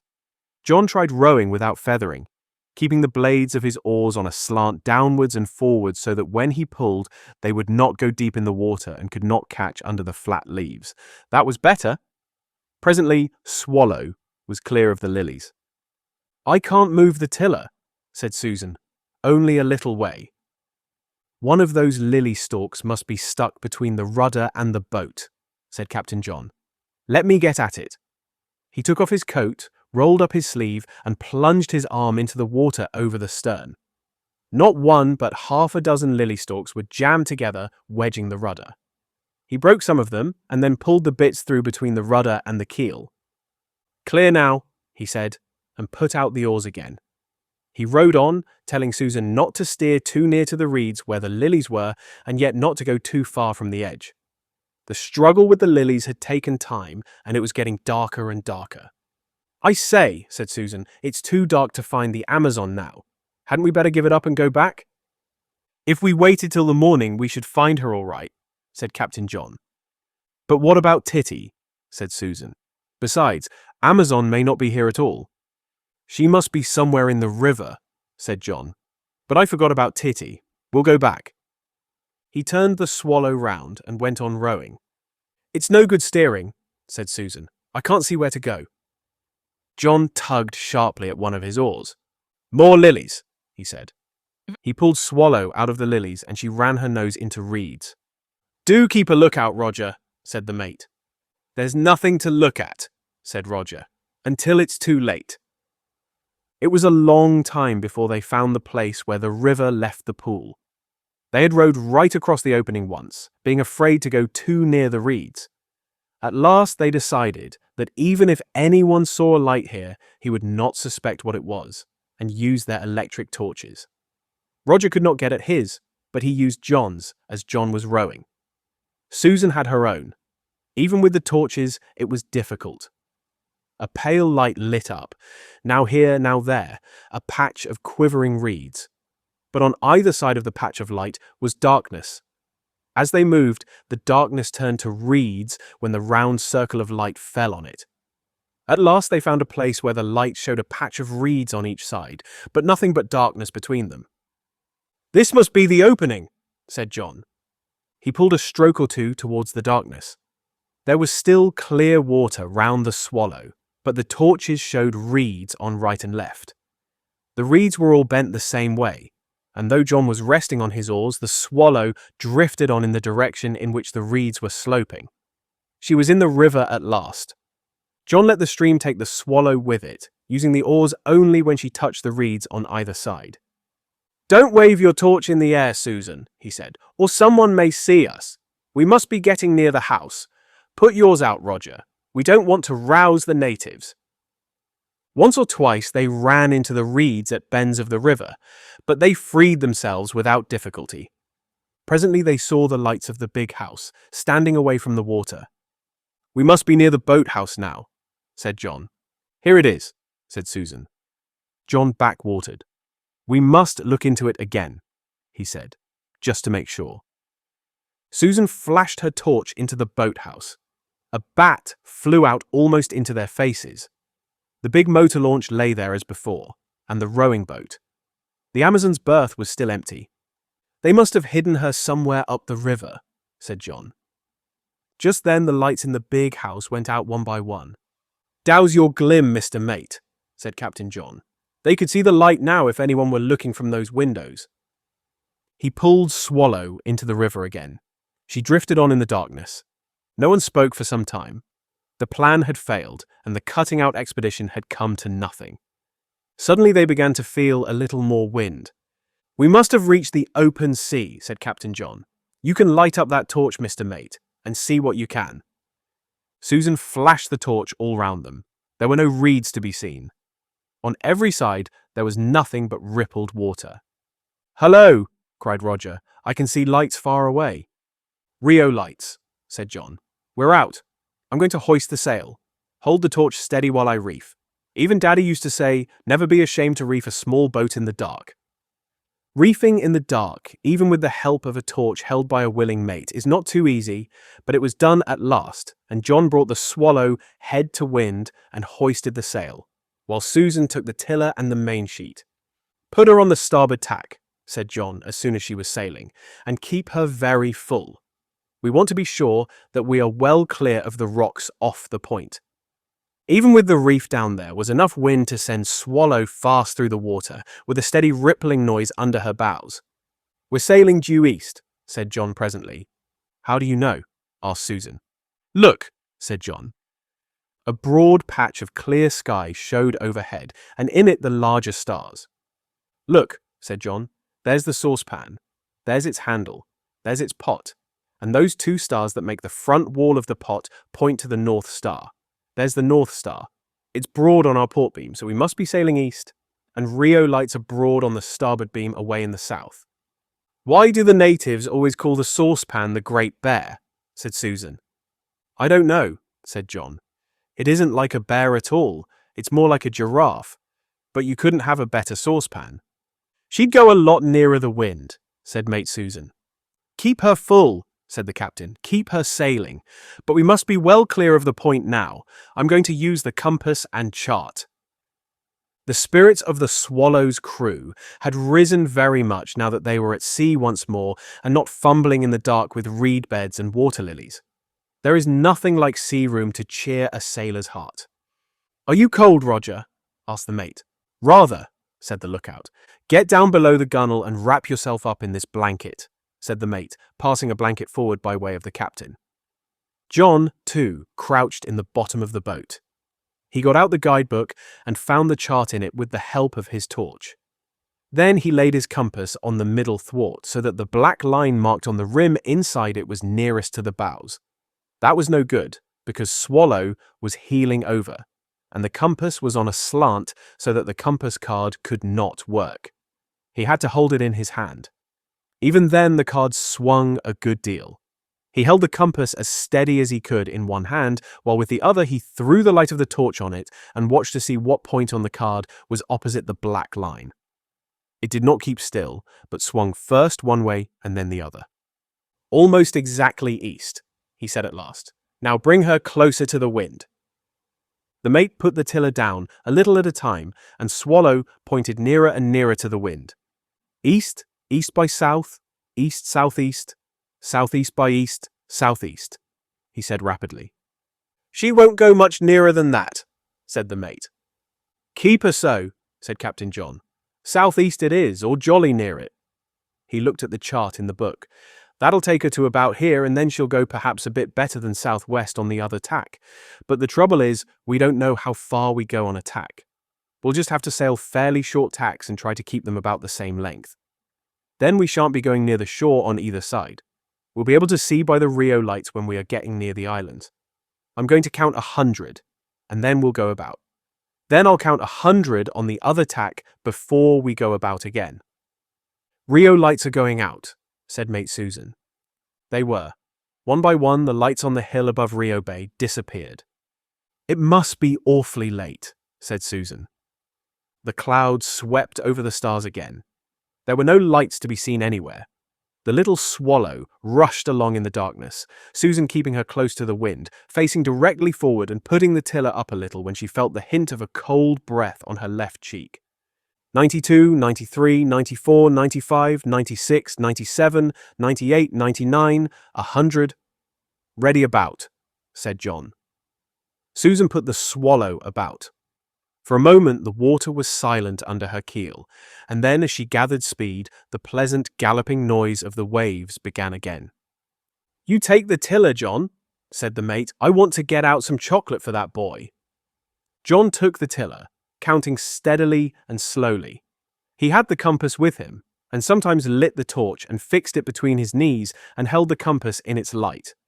But it was really not much good, though he would have liked to think it was. The best he could do was to keep the ship sailing and to see that she sailed about the same distance on each tack. And then, what if the wind had shifted a little? The mate got out the cake and the chocolate. She and the captain found that they could do with some just as well as the boy. The boy, warm in his 2 sets of clothes and his blanket, was enjoying himself enormously. "Wouldn't Titty have liked it?" he said. "Liked what?" said Susan. "Sailing like this in the dark," said the boy. Susan said nothing. She did not like thinking of Titty alone on the island for so long. John said nothing. For one thing, he was counting to himself and getting near 100. For another, the light of Susan's torch in the bottom of the boat, where she was cutting hunks of cake and breaking up chocolate, and the light of his own torch when he used it to look at the compass, made the darkness of the night even darker than it really was. It was better than being stuck in the river, much better. But Captain John knew very well that he could not really tell how near they might be to the shore. He was the captain of the Swallow and must not wreck his ship. Daddy had trusted him not to be a duffer, and sailing in this blackness, he did not feel so sure of not being a duffer as he did by day. And there were no lights in Rio to help him. Everything was black. He could only keep on tacking against the wind, and he was wondering what he should do when Swallow came near the islands off the bay. And how would he know when she was coming near them? It would not do to let his crew know that he was worried. So he said nothing, except that he went on with his counting. Perhaps he counted a little louder than before. He reached 100, put Swallow about, and began again. 1, 2, 3, as she went off on the other tack.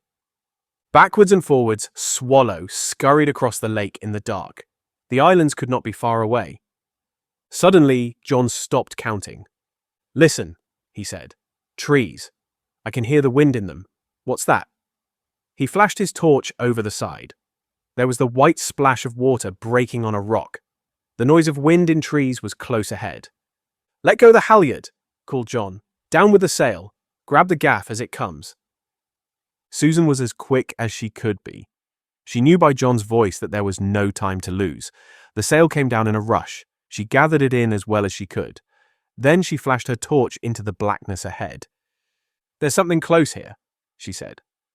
Swallow drifted in smooth water. John put out the oars. "It's here," said Susan. "Close here. Pull your left." It's a landing stage. Swallow bumped softly against wood. Hang on to it, whatever it is, called John. He shipped his oars. Then he scrambled forward. The torch showed the black, damp wooden beams of one of the landing stages used by the natives for their rowing boats. Hold your torch up, Susan, he said. I'm going ashore. Susan held up her torch. John was on the landing stage in a moment. All right now, he said. I've got the painter.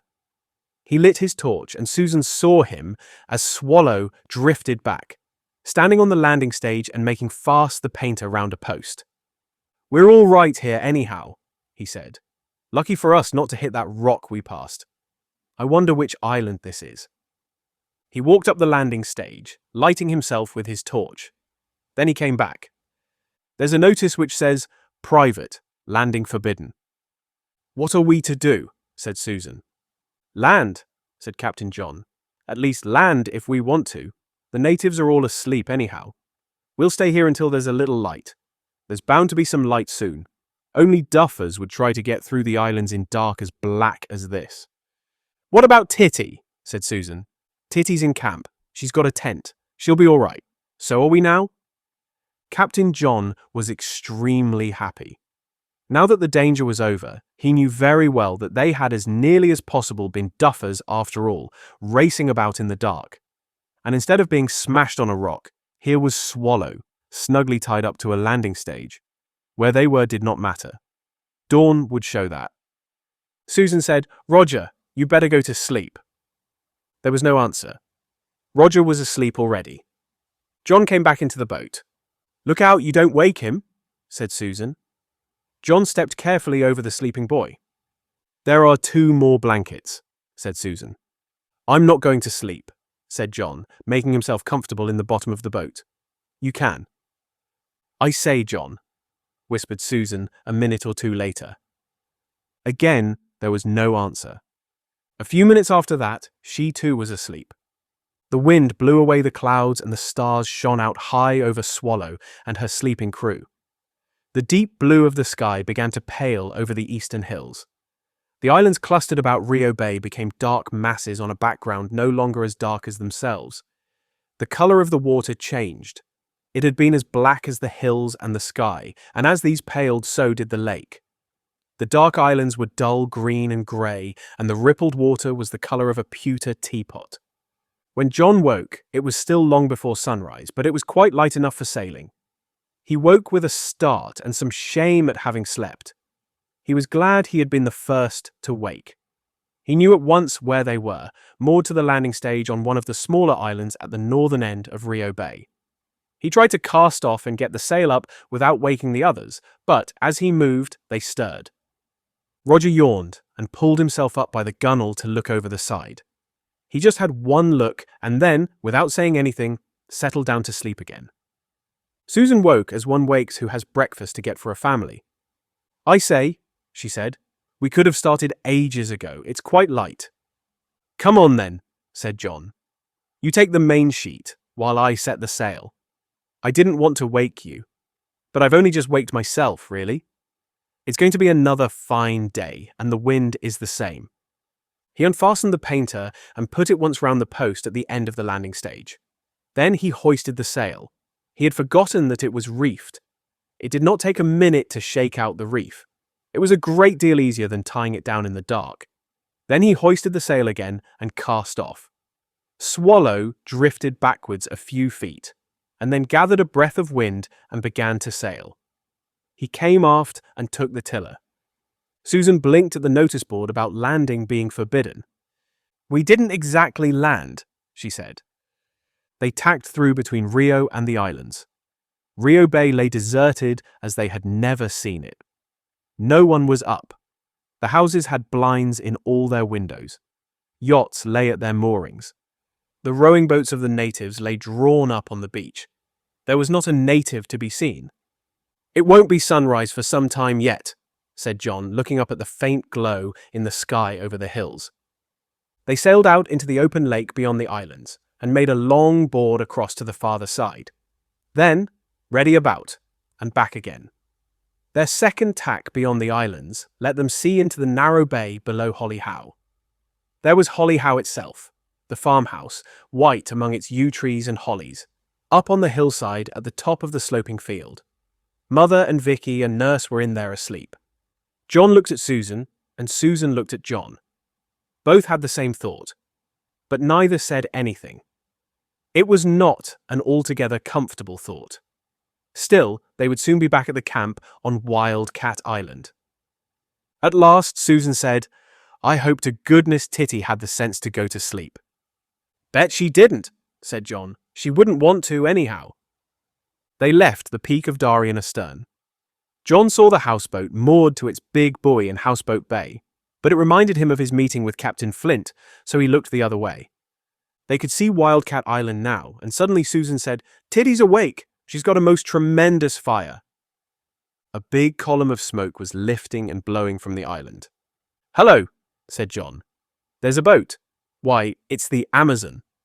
"Where?" said Susan. "Over there, starboard bow, by Cormorant Island. We shall fetch her on this tack." "It's Amazon, all right," said Susan. "But there's nobody in her. She must have broken loose from somewhere and drifted away." John watched carefully. "She's not drifting," he said. "She's at anchor. Perhaps the Amazons are asleep in her. Hurrah! Let's capture her after all. We'll get her anchor without waking them and tow her into harbour. Then when they wake, they'll be prisoners." "I don't believe there's anybody in her," said Susan. "Rubbish," said John. "She couldn't have got there and anchored herself." "Well, we'll see in a minute," said Susan. John did not at first alter the Swallow's course. That tack would bring her just to windward of the Amazon. Then he would be able to back down carefully with the oars to get hold of the anchor rope and take her in tow without waking the sleeping pirates. Then he changed his mind.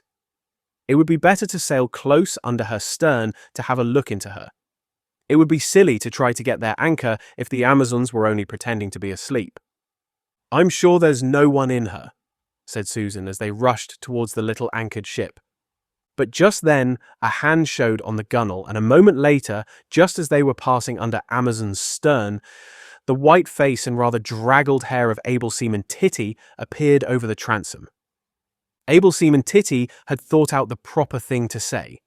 Something about report, capture, enemies, and prize. But the words went out of her head at the last minute, and all she actually said was, "I've got her." Chapter 22. The White Flag. Captain John let loose a hurrah that startled even himself and woke the sleeping Roger. "Titty, Titty, however did you do it?" he said. "Well done, Titty," said Susan. Roger sat up in the bottom of the boat. "Hello, Titty," he said, and then curled up and went to sleep again. John jibed "Swallow," and then, bringing her to the wind, ran her alongside. Mate Susan scrambled forward and grabbed the gunwale of the Amazon. "But where are the Amazons?" said John. "They've got our camp. They've got Wildcat Island," said Titty. "I couldn't help it. I was asleep, and there was an owl, and I thought it was you, and I lit the lights, and they came into the harbour. Then they went to the camp, and I took Amazon." "Who cares about the camp?" cried John. "It was whoever could capture the other's ship, and now we've got her, and I thought we'd failed. Swallow is flagship after all." "Well done, Titty." Titty tried to tell her story, how she had pushed out in the dark, how she had tried to anchor near the opposite shore and had only found out when day came that she had anchored by Cormorant Island instead. Owls, the noise of rowing, men quarrelling, the leading light going out. It all seemed a muddle. "The main thing," said Captain John, "is that Amazon is our prize. Now we'll sail over with the whole fleet. We'll make a landing in the face of the enemy and retake the island. Or we'll call upon them to surrender, and if they won't, we'll keep the sea for days and days until they starve. But they'll have to give in. Hello, what are they doing?" Susan, Titty, and John stared at Wildcat Island. Roger woke up again and stared too. A large blanket, flapping heavily in the wind, was being slowly hoisted up the lighthouse tree. They could see the Amazons holding the ropes below it. It was a big, stout blanket, and, though the wind was fresh, it could not blow it out square, but kept it flapping in slow, disheartened flaps. "It's one of our blankets," said Susan. "It's a white flag," said Titty. "They're surrendering." It isn't very white, said Roger sleepily. It's meant to be, said Titty. I know it's a white flag. We'll soon find out, said Captain John. I say, Mr. Mate, will you sail the prize, or shall I? You'd better, said Susan, because of the centreboard. Right, said the captain. Roger stays with you in Swallow. Titty sails in Amazon. Look out, Titty, I'm coming aboard. He climbed from one boat into the other. Hang on to Swallow's painter while I get sail on Amazon, he said. Aye, aye, sir, said Titty. Mate Susan let go of Amazon's gunwale, and Swallow drifted astern at the end of her painter. Where's the pirate flag? Asked Captain John, looking up the mast to see that all was clear for setting sail. They'd left it at the masthead, said Titty. I hauled it down as soon as it was light and I saw it. I didn't think of it before. You did quite right, said Captain John. While she's a prize, she mustn't fly her own flag. She ought to fly ours, but we haven't a spare one.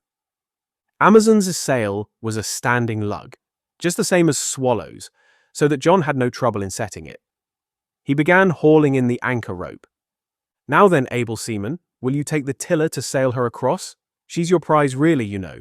Are you ready, Mr. Mate? Shall we cast off Swallow? Ready, said Susan. Roger, run forward to coil down the painter. Roger, fully awake now, hurried to the bows. Titty let go of Swallow's painter. Roger hauled it in hand over hand and coiled it down. Swallow's sail filled and she began to move. John hauled on the Amazon's anchor rope until it was straight up and down. Ready, Titty, ready. She's sailing now. Keep her full. John hauled up the anchor as fast as he could. Amazon began to sail, but slipped away to leeward. Centreboard's not down, said John. She'll sail all right as soon as it is. She hasn't got a keel like Swallow. He lowered the centreboard and Amazon stopped slipping sideways, and her wake lengthened astern of her. All right, Titty, he asked. Fine, she said. I mean, aye, sir. With her mouth a little open and her eyes earnestly on the sail, she was steering Amazon for the first time. It was no wonder that she used the wrong words. In the fresh morning wind, the fleet moved towards Wildcat Island. Swallow, a little ahead. Mate Susan called across the water. Shall I make straight for the harbour? I can do it easily on this tack. No, called Captain John. We'd better sail to the lookout point and ask them what they mean by that blanket. I'm certain it's a white flag, said Titty, without shifting her eyes from the sail. We'll make sure of it anyway, said Captain John. They might try to rush the Amazon as we bring her in. At the lookout place, under the great flapping blanket that hung on the lighthouse tree where the lantern had hung last night, were the Amazon pirates. They were not standing still. They seemed to be dancing. What are they doing? Said Captain John. That's Captain Nancy, the one who's jumping up and down, said Titty. Perhaps she's dancing with rage. Titty could not afford to take more than a short look out of the corner of her eye. She was sailing their ship, and she wanted them to see that she could do it. She wanted to leave a wake as straight as theirs. Susan in the Swallow went about before reaching the island. Amazon passed under her stern. It's deep water right under the lookout place, said John. You can sail her close to it. She'll lose the wind, but she'll find it again the other side. She's got enough way on her to carry her past. Aye, sir, said Titty. The Amazons on the lookout place seemed to be beckoning them on. Hurry up, they shouted. Titty sailed close under the point, and John shouted up to the Amazons, Do you surrender? Nancy Blackett shouted back, We do, we jolly well do, but buck up. Do be quick, shouted Peggy. No trickery, shouted John. Honest pirate, shouted Nancy. Honest Injun too, said John doubtfully. Honest Injun, shouted Nancy. Honest anything you like, but don't waste any more time. Bring her to the landing place. We'll take her into port, said Captain John. The landing place is nearer. She's our prize, called John, and we'll take her to the harbour. Already, Amazon had passed with flapping sail through the sheltered water under the point. Now she had the wind again and was sailing fast across the channel between the island and the eastern shore of the lake. Close-hauled, Titty, said Captain John. Close-hauled it is, said able seaman Titty, bringing Amazon nearer to the wind. But what are they in such a hurry about? I don't know, said Captain John. Don't stint her. We'll race Susan for the harbour. She's beating up the other side. But Swallow had too good a start and was sailing in the open lake. When Titty brought her prize round the rocks at the southern end of the island, Swallow was already there. Susan had taken down her sail and was waiting with oars out just outside the entrance to the harbour. It's all right, shouted John. You can go in. They've surrendered. They're in an awful hurry about something. We'll go in together. Susan pulled with one oar and backwatered with the other, turned Swallow round and paddled her in towards the harbour. Let me row Amazon in, said Titty. I got her out in the dark last night. Look here, Titty. Can you see the marks? The wind's exactly right. You can sail her in. I'll lower the sail at the right moment. You needn't think about anything but keeping the marks one behind the other. I'll try, said Titty and steered straight in. Don't take any notice of me, said John. Keep the marks together. Just as they shot in among the rocks, he lowered the sail and pulled up the centreboard.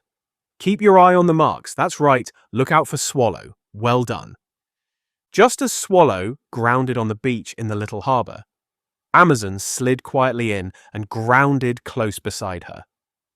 The Amazons were waiting on the beach. They seemed altogether friendly. Peggy Blackett pulled Swallow up, and Nancy Blackett did the same for Amazon. But Captain John was taking no risks. Captain Nancy, he said, which ship is flagship? Captain Nancy did not hesitate. Swallow is, and earned it. But do buck up. No one knows we're here.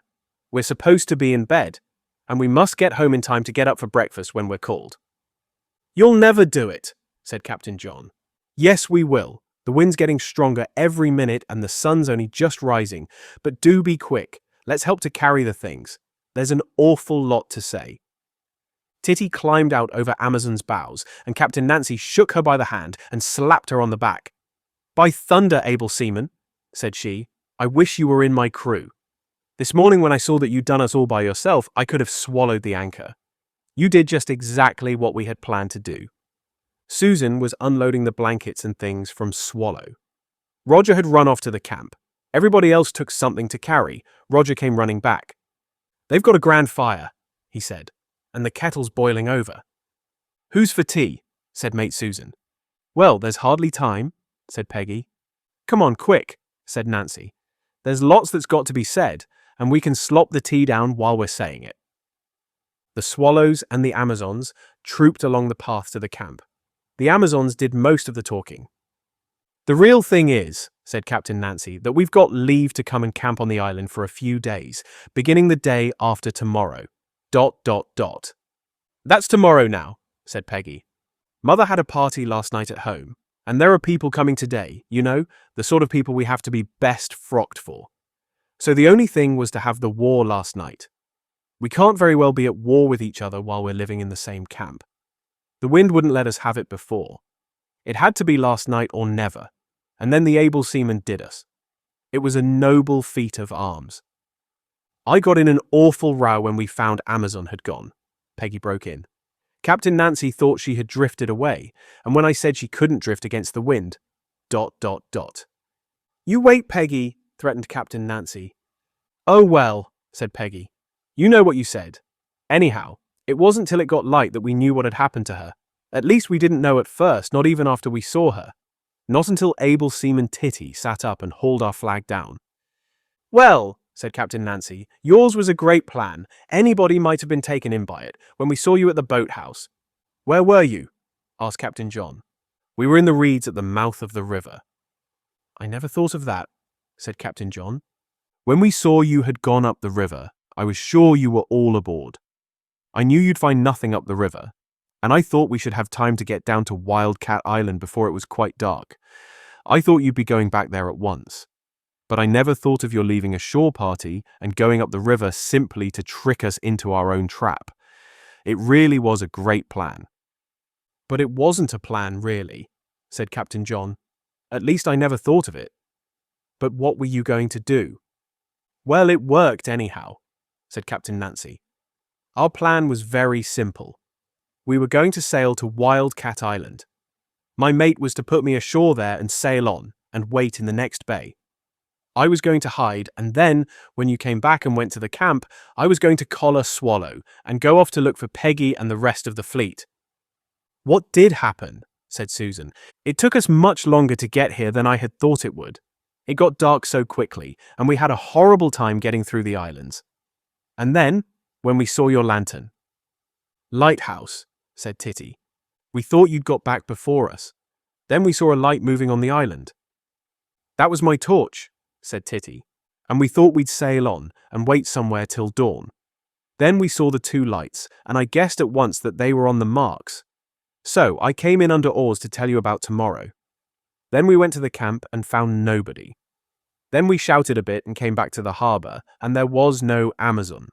Titty did her part awfully well. "Then what did you do?" asked Susan. "We had a bit of an argument," said Nancy. "A bit," said Peggy. "It was a whole 1.5. Then we found a seed cake and ate it. I hope you don't mind." "Not a bit," said Susan. "There's a new one coming today." "I ate all your chocolate in Amazon," said Titty. "You'd earned it," said Captain Nancy generously. They came to the camp.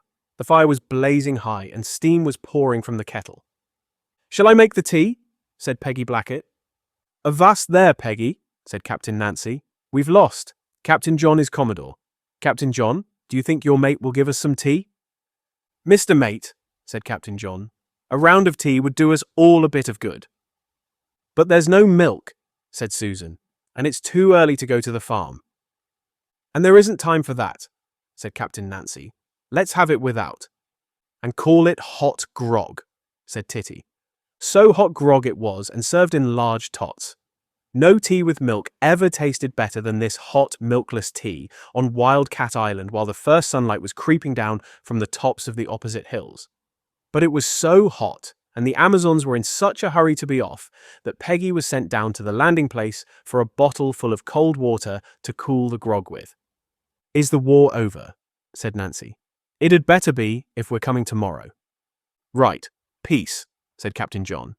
"Skip off and haul down the white flag, then," commanded Nancy, and Peggy, putting her mug of hot grog on the ground, went up to the lookout place and hauled down the blanket from the lighthouse tree.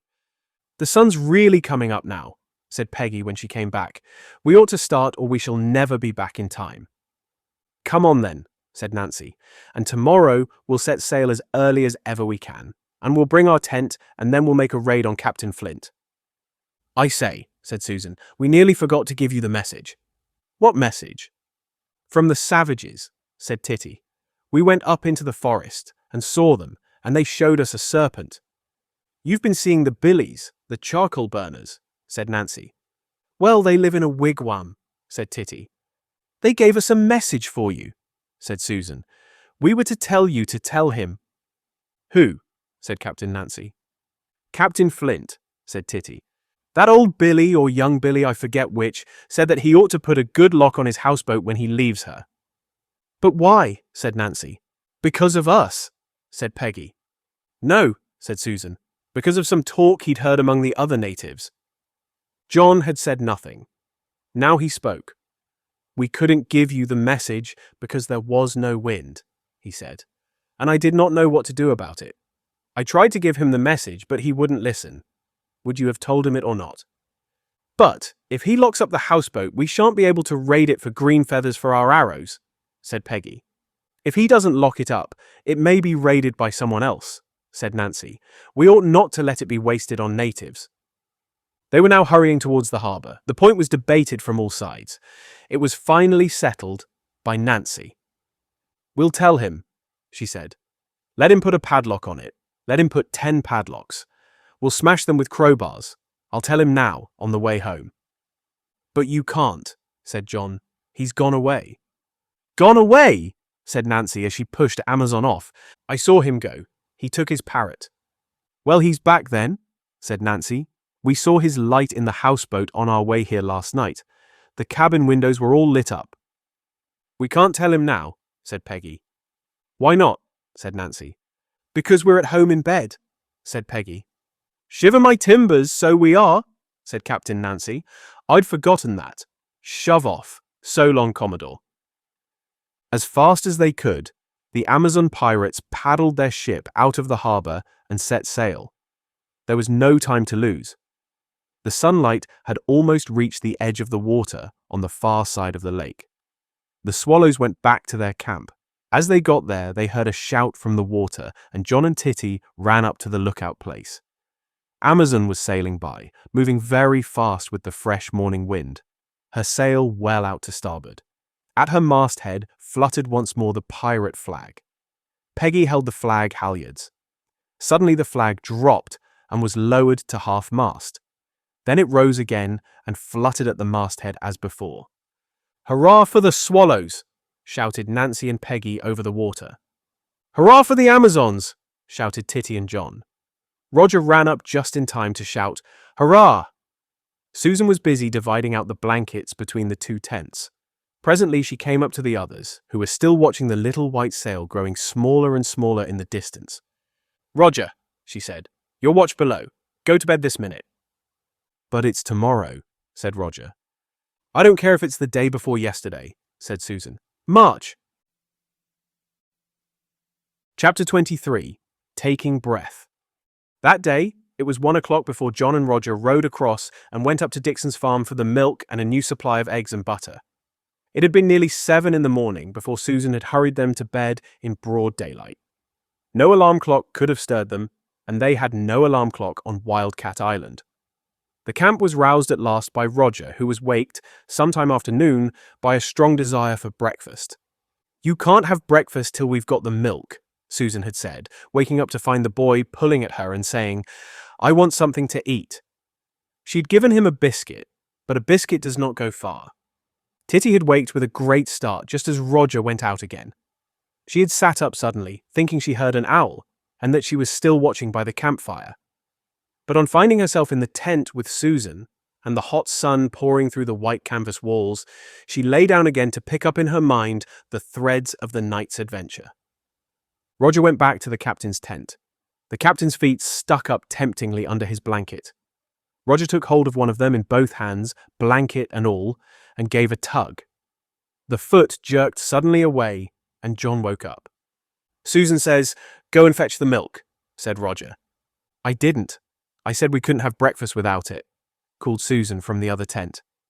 John yawned. "Come on then. Where are our towels?" "Let's swim afterwards," said Roger. "I'm empty."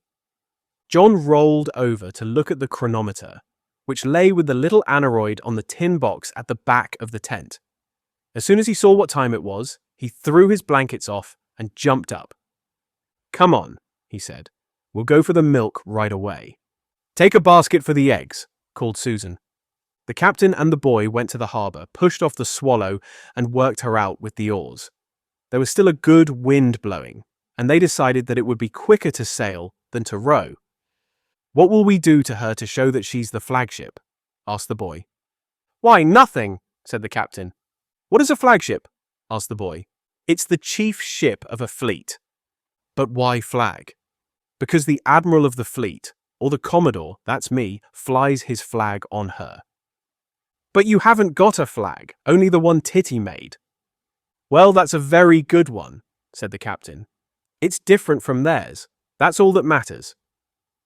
They landed and hurried up the field with the milk can. "You're more than a bit late for the milk this morning," said Mrs. Dixon, who was scrubbing the slate floor in the dairy. "Morning," she said. "Why, it's afternoon already. I was just saying to Dixon that I thought maybe he ought to run down to see if you were all right, or happen go along the road to Holly Howe to see if you were gone home." These natives, friendly though they were, there was never any knowing what mischief they might do. It was just that thought that had made John jump up in such a hurry when he saw the time. If Mr. Dixon had gone along to Holly Howe to ask what had happened and whether the milk was wanted, Mother would have been bound to think that something had gone wrong, and nothing had gone wrong at all. Everything had gone right. John knew well enough that Mother counted on the regular morning visit to Dixon's farm for the milk to keep her in touch with the swallows. Mother knew that the Dixons would let her know at once if no one had come up from the island with the milk can. Natives were like that, useful in a way, but sometimes a bother. They all held together, a huge network of gossip and scouting through the meshes of which it was difficult for explorers and pirates to slip. "I'd have run along myself first thing," said Mrs. Dixon, "if I hadn't been that busy." Well, thought John, it was a good thing that the natives had plenty to do. "What was gone with you?" asked Mrs. Dixon, bustling round and pouring the milk out of a great bowl. "Did you sleep so hard you never wanted any breakfast?" "I did," said Roger. "We overslept," said John. "We were late in going to bed." "You were that," said Mrs. Dixon. "We saw the light you had on the island when we were going to bed, and that was 10 o'clock, for we were none too early ourselves." "We were much later than that," said Roger, and was just going to say how they had captured the Amazon and not gone to bed till after sunrise, when he remembered, just in time, that Mrs. Dixon was a native. "Better late than never," said Mrs. Dixon. "Here's your milk. And I've a dozen eggs to put into that basket, and there's a loaf of bread and a bun loaf, and the seed cake they sent along yesterday evening from Holly Howe. I hope Miss Susan and Miss Titty are both well." Miss Susan and Miss Titty! Mrs. Dixon could not have found a better way of showing how deep is the gulf that exists between native life and real life than by so describing the mate and the able seaman. "Quite well, thank you," said the captain. "The seed cake will go in the basket on the top of the eggs," said Mrs. Dixon. "It's that light it won't crack them. But where you'll put the bun loaf and the bread, I'm sure I don't know." "I'll carry them," said Roger. They went down the field with the hearts of those who have had to cross some rather thin ice. The captain carried the milk can in one hand and the basket in the other. Roger had a loaf in each arm. They could see the smoke rising from the fire on the island, and by the time they had sailed across and beached Swallow at the landing place, Susan had the kettle boiling, tea made, and was only waiting for the milk and the eggs. Breakfast was a silent, hungry meal until it began to turn into dinner. "We may as well go straight on," Susan said, and the others agreed, though they had eaten their eggs and had got as far as bread and marmalade. John opened a pemmican tin. "Why don't the natives ever have pemmican after bread and marmalade?" said Roger. "It's very good. May I have marmalade on my pemmican?" "No," said Susan. "Why not?" said Roger. "You'll be ill, like you were on your last birthday." Roger thought for a minute. "I don't think so," he said. "Well, you're not going to try," said Susan. Susan was in a very native mood that day, as able seaman Titty observed. Perhaps the adventures of the night were heavier on her conscience than on those of the other swallows. Perhaps she needed sleep. Her mood showed itself in not allowing Roger and Titty to bathe the moment they had finished their breakfast-dinner meal of grape nuts, eggs, bread and marmalade, bread and pemmican, bun loaf and marmalade, bananas fresh from the tree. The Amazons had only eaten 2 each, and there was still plenty on the bunch. Seed cake and tea. Also, washing up had to be done at once in a very native manner. And when that was done, there were buttons to sew on. "How you managed to lose such a lot of buttons, I can't think," she said to Roger. "Well, you would make me put on 2 of everything," said Roger, "and there wasn't room in one of them for both." There had been little time for talk in the early morning when the captain, the mate, and the boy had come sailing home to find the able seaman with her prize anchored by Cormorant Island and the Amazons marooned on Wildcat Island and in a dreadful hurry to get back. And now, of course, Tiddy wanted to hear all about the Amazon River, and Roger had plenty to say about the lagoon that was full of octopuses that turned into flowers when you took hold of them. Then she had to hear the whole story of the wild sail down the lake in pitch dark, and how nearly they had been wrecked off the Rio Islands, and how they had waited there until the beginnings of daylight. And then John wanted to hear the whole story of the watch on the island and the way in which the able seaman had been able to capture the enemy ship. And Titty told of the Dipper, and of the coming of the Amazons, and of how she fell asleep and was wakened by a real owl and mistook it for the swallow's signal. Then she told of how she had been Robinson Crusoe and had found a strange boat at the landing place and had been visited by Man Friday. It was not until she came to talk of Man Friday that she remembered that she had a message for John. "Oh yes," she said, "I promised to tell you. Mother came here really to see you, not me. It was about Captain Flint being so beastly. She wanted to know if you'd like her to write to Mrs. Blackett to ask her to tell Captain Flint that he was a liar, not you, and that you'd never touched his boat. What did you say? Asked John quickly. I said I didn't know. I said I'd ask you. John jumped up and went into his tent to look at the chronometer. I'm going to Holly Howe to talk to Mother, he said when he came back. Native talk? Asked Titty. Yes, said John. I must tell her she'd better not write. Can I come too? Said Roger. You stay here, said Titty. It's native talk he's going for. You'd only be in the way. Besides, I've got a plan for us. What plan? A tremendous one. What's it about? Treasure, said Titty. Come on and see the captain off. Then we'll go to a secret place while the mate goes on with your buttons. Captain John sailed away up the lake to Holly Howe. It was a grim business, this, of being unjustly suspected by Captain Flint, but at the same time he could not let Mother write to Mrs. Blackett about it. That might mean trouble for the Amazons. He found Mother writing letters in the Holly Howe garden. I say, Mother, you're not writing to Mrs. Blackett. Not I, said Mother. I wasn't going to write unless you wanted me to. That was why I rode down to the island yesterday. What time did you get back last night? After I left Titty, Nurse and I kept a lookout for you by the boathouse, thinking I might stop you on your way back and ask you about writing. John was a little taken aback. With Captain Flint in his mind, he had forgotten quite a number of other things. We didn't get back till this morning, he said. So the Blacketts made you stop the night, said Mother. Poor Titty. It wasn't poor Titty at all, said John. Titty did better than any of us. She captured the Amazon all by herself. But then where were the Blacketts? They were on Wildcat Island. But where were you? We were up the Amazon River. That's the river where they live, you know, and then it got too dark, and we had to stop by the islands until it was light enough to see. Don't you think that was very nearly like being duffers? Yes, said John, it was rather. But you see, it was war, and it was our only chance. And I promise we shall never do it again. Stay out at night, I mean. There won't be any need. The Amazon pirates are coming to the island tomorrow to camp with us. The war between us is over. We've won. At least Titty won it, and Roger had 2 of everything on last night and slept in Swallow, and nobody has caught a cold or anything. But I say, Mother. What? All this is a most deadly secret between you and me. I mean, you mustn't talk about it, not to anybody. He had just remembered that the Amazons had escaped from their beds to make their night attack. All right, said Mother. Mrs. Blackett seemed to know pretty well what sort of young women hers were. I shan't tell her. But all the same, I'm glad it's over. There must be no more sailing at night. Promise? I promise. You know you've only got about 3 days left. We are going home at the end of the week. It would be a pity if 2 or 3 of you were to get drowned first. Only 3 more days, said John. The weather can't keep on like this much longer, and when it breaks, you'll have to come away from the island anyhow. A camp of drowned rats is no fun for anyone. I've tried it. You make the most of your 3 days. We'll come again next year. You're sure you'd rather I didn't write to say you had never touched the houseboat? Much rather.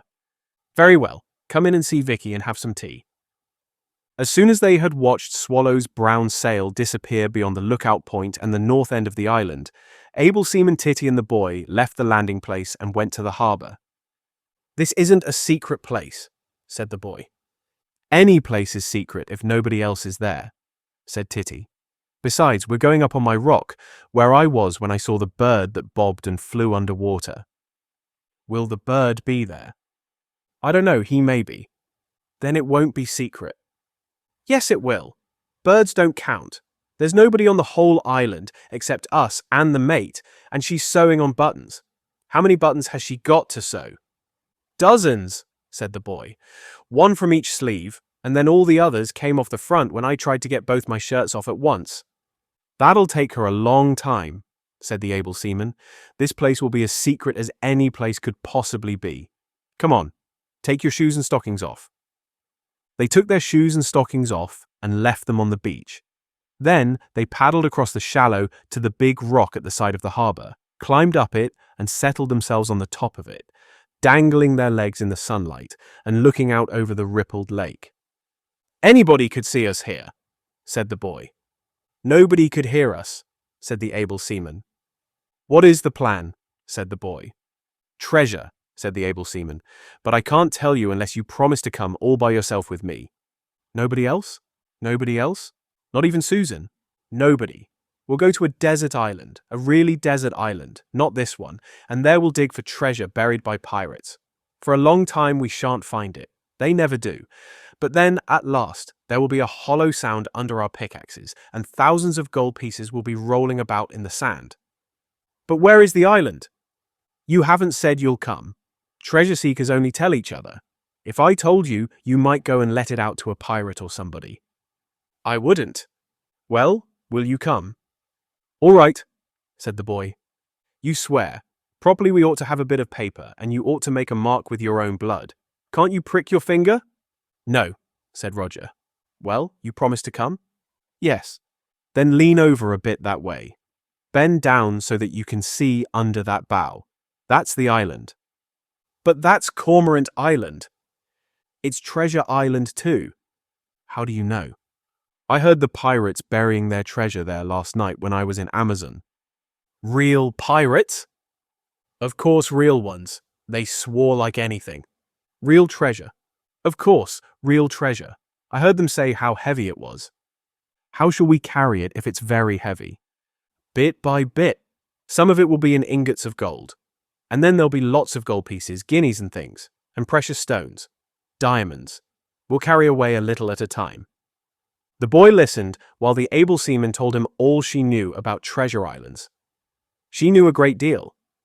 She told him how pirates captured ship after ship and took all the treasure out of each ship and made the crew walk the plank and fall into the sea to feed the sharks, and then how the pirates sank their prize and sailed on to capture another, to be emptied and sunk in the same way. She told him how, when the pirate ship was so crammed with treasure that there wasn't room for dancing on the decks and the pirates could hardly get into their own cabins when they wanted to go to sleep, they sailed to an island and buried all the treasure in a safe place. She told him how they made a chart so that they could come and find the treasure when they were tired of pirating and wanted to retire and live in a house by the seashore, where they could spend their days looking out to sea with a telescope and thinking of the wicked things they had done. "Or live in a houseboat like Captain Flint," said Roger. She told him how the pirates always, or nearly always, lost the chart, and how the treasure seekers, that's you and me, sometimes found the treasure instead of the pirates. She told him how sometimes the pirates fought among themselves till none were left, so that nobody knew where the treasure was. "But we know because I heard them putting it there." She was still talking about it when they heard Susan calling from the camp, and, paddling back to the island, put on their shoes and stockings and ran to the camp for tea. Just when they were finishing washing up after a tea that had been very native, probably because Susan was still not feeling happy about having let them stay up until morning, Captain John came home. His first words were, "I told Mother about our being out all last night and not coming home till today." "Was she very upset about it?" said Susan. "I think she was rather inside, but she hid it, and it's all right now. Only, I've promised not to do it again." After that, Susan cheered up and became much less like a native and more like a mate. "The worst of it is," said John, "that Mother says we've only got another 3 days, even if the weather does hold out." "We can do a lot in 3 days," said Susan. "There's one thing we must do now," said John, "and that's make our chart. The Amazons will be here tomorrow, and they've got their own names for everywhere. We must make our chart today. Who's going to help?" Everybody wanted to help.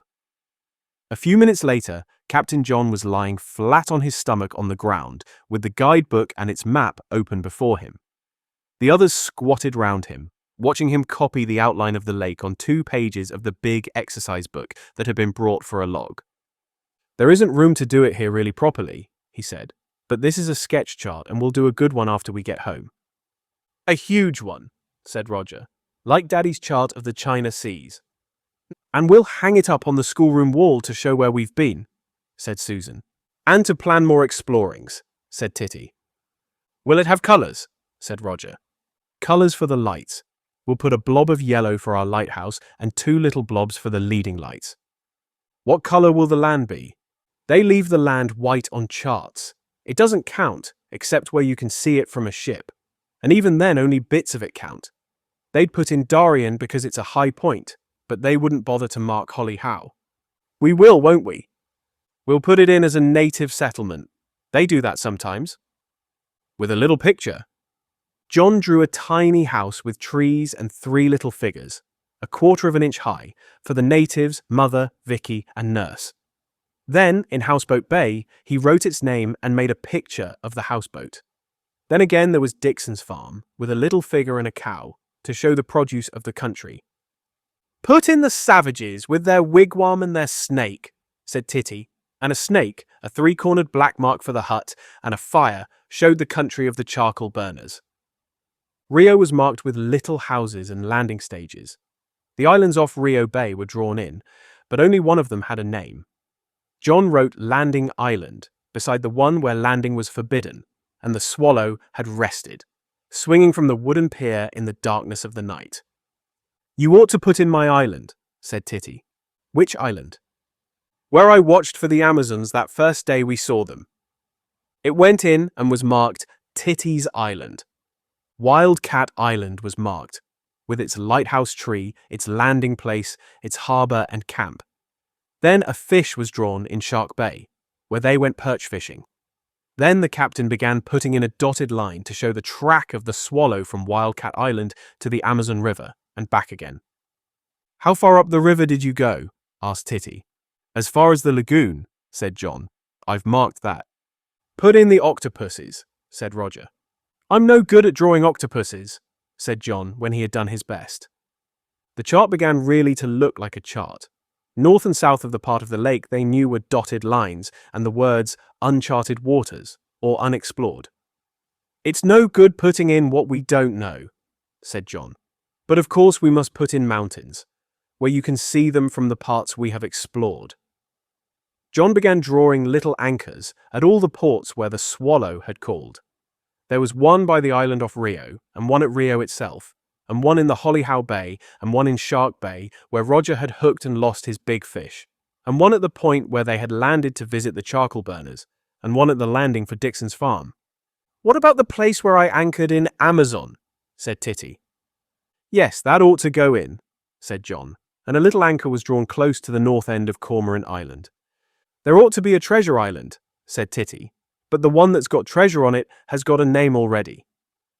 "Which?" said John. "Cormorant Island." "But there's nothing there but cormorants."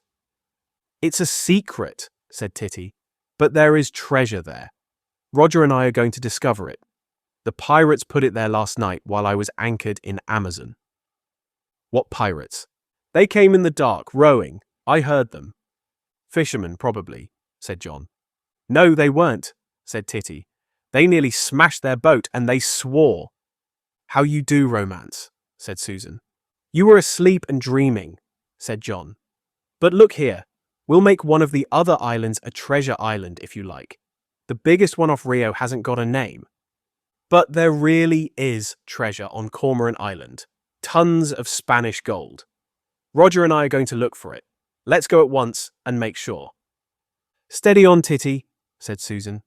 "It's too late to go tonight anyhow," said John, "and there can't be any treasure there really." "They put it there at dead of night," said Titty. "Tons and tons of it." "Oh, look here, Titty," said Susan, almost turning native again. "Time to get supper now. All hands early to bed. Remember the Amazons are coming in the morning." Chapter 24. Grave News from Houseboat Bay. After a good night's sleep, the swallows felt themselves again. They were up early and bathed. Then they went fishing for their breakfast and caught a dozen perch, for they wanted plenty of breakfast for the Amazons too in case they came early. "You never know when they might start," said Susan. "I don't suppose they'll be here in time, but if they are, we've got enough for 6. We'll cook the lot in case, and now somebody had better go up to the farm for the milk." They had been anchored for the fishing in Shark Bay, not far from the Dixons' landing place. They rowed ashore, and Roger and Titty went up the field with the milk can, while the captain and the mate cleaned perch by the side of the lake. "Titty'll be wanting to go off with Roger to look for her treasure," said the captain. "Of course there isn't any really, but she'll want to go." "Sometimes she doesn't know what has happened and what hasn't," said the mate. They can go this afternoon, but I expect she'll have forgotten all about it when the Amazon pirates come and Nancy and Peggy are putting up their tent and planning what to do next. We've got an awful lot to do this morning, said the captain. I want to splice all the reef points before they come. I ought to have done it yesterday, and then Swallow really wants a scrub. And I want the camp to be like a new pin, said the mate. My pots and pans are a disgrace. By the time the perch were all cleaned and laid out in a neat row in the bottom of the boat, Roger and Titty came back with the milk. It's too bad, said Titty as soon as she was near enough to talk. Captain Flint's been at it again, worse than ever. We'd hardly said good morning to Mrs. Dixon before she said we ought never to have touched the houseboat. I told her we hadn't. She said, well, somebody has. Then she shut up and didn't say any more, even when I said Captain Flint was a beast and I wished his houseboat was sunk. You oughtn't to have said that, said Susan. I forgot she was a native, said Titty. She didn't give us any cake or molasses, not even an apple, said Roger. Why can't he leave us alone, said John. Which perch did I catch? Asked Roger, looking at the row of cleaned perch in the bottom of the boat. Was it this one? It wasn't the very little one. Susan caught that. I saw her. They rowed back to Wildcat Island. Susan stoked up her fire, put butter in the frying pan, and melted it for the frying of the perch. Roger watched her. John went up to the lookout point. Titty followed him. May Roger and I go and look for treasure after breakfast, she said. The Amazons are coming today, said John. We've got to scrub decks first and put everything ship-shape before they come. But afterwards, perhaps. Hello, he said. Titty, skip down to my tent and get the telescope. That's the third boat I've seen go into Houseboat Bay. Aye, aye, sir, said the able seaman, and ran down to the camp. Here she was grabbed by the mate, who wanted someone to butter bread while she was looking after the perch. Captain wants the telescope, said the able seaman. Tell him breakfast's practically ready, said the mate. The telescope'll keep, perch won't. They ought to be eaten hot. Titty escaped with the telescope and gave her message. Coming in a minute, shouted John. He held the telescope to his eye. There's something up in Houseboat Bay. There's a motor launch going in now with a lot of people in it. The mate's whistle shrilled from the camp. Coming, coming, shouted the captain. If the natives are making an attack on Captain Flint, said Titty, I wish we were there too. The mate whistled again, and the captain and the able seaman joined the others by the fire. Something's happening in Houseboat Bay, said John. Boats going in one after another. I suppose he's telling them all that we have been touching his beastly houseboat. Don't think about Captain Flint, said Susan. We can't help it if he thinks we have been at his boat. Nothing will stop his thinking it. Remember what Mother said. We know we haven't. Don't worry about him. I've put the sugar in your tea, and here's your perch. There's another one after that, and then one more if the Amazons aren't quick. When each of the swallows had eaten 2 perch, so that 4 were left in the frying pan, Susan sent the boy up the lookout to see if the Amazon was in sight. He was back in a moment. No sail in sight, he said, but there's a big boat going out of Houseboat Bay.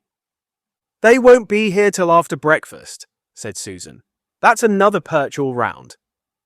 I wonder what is happening, said John. Don't think about him, said Susan. All right, I won't, said John.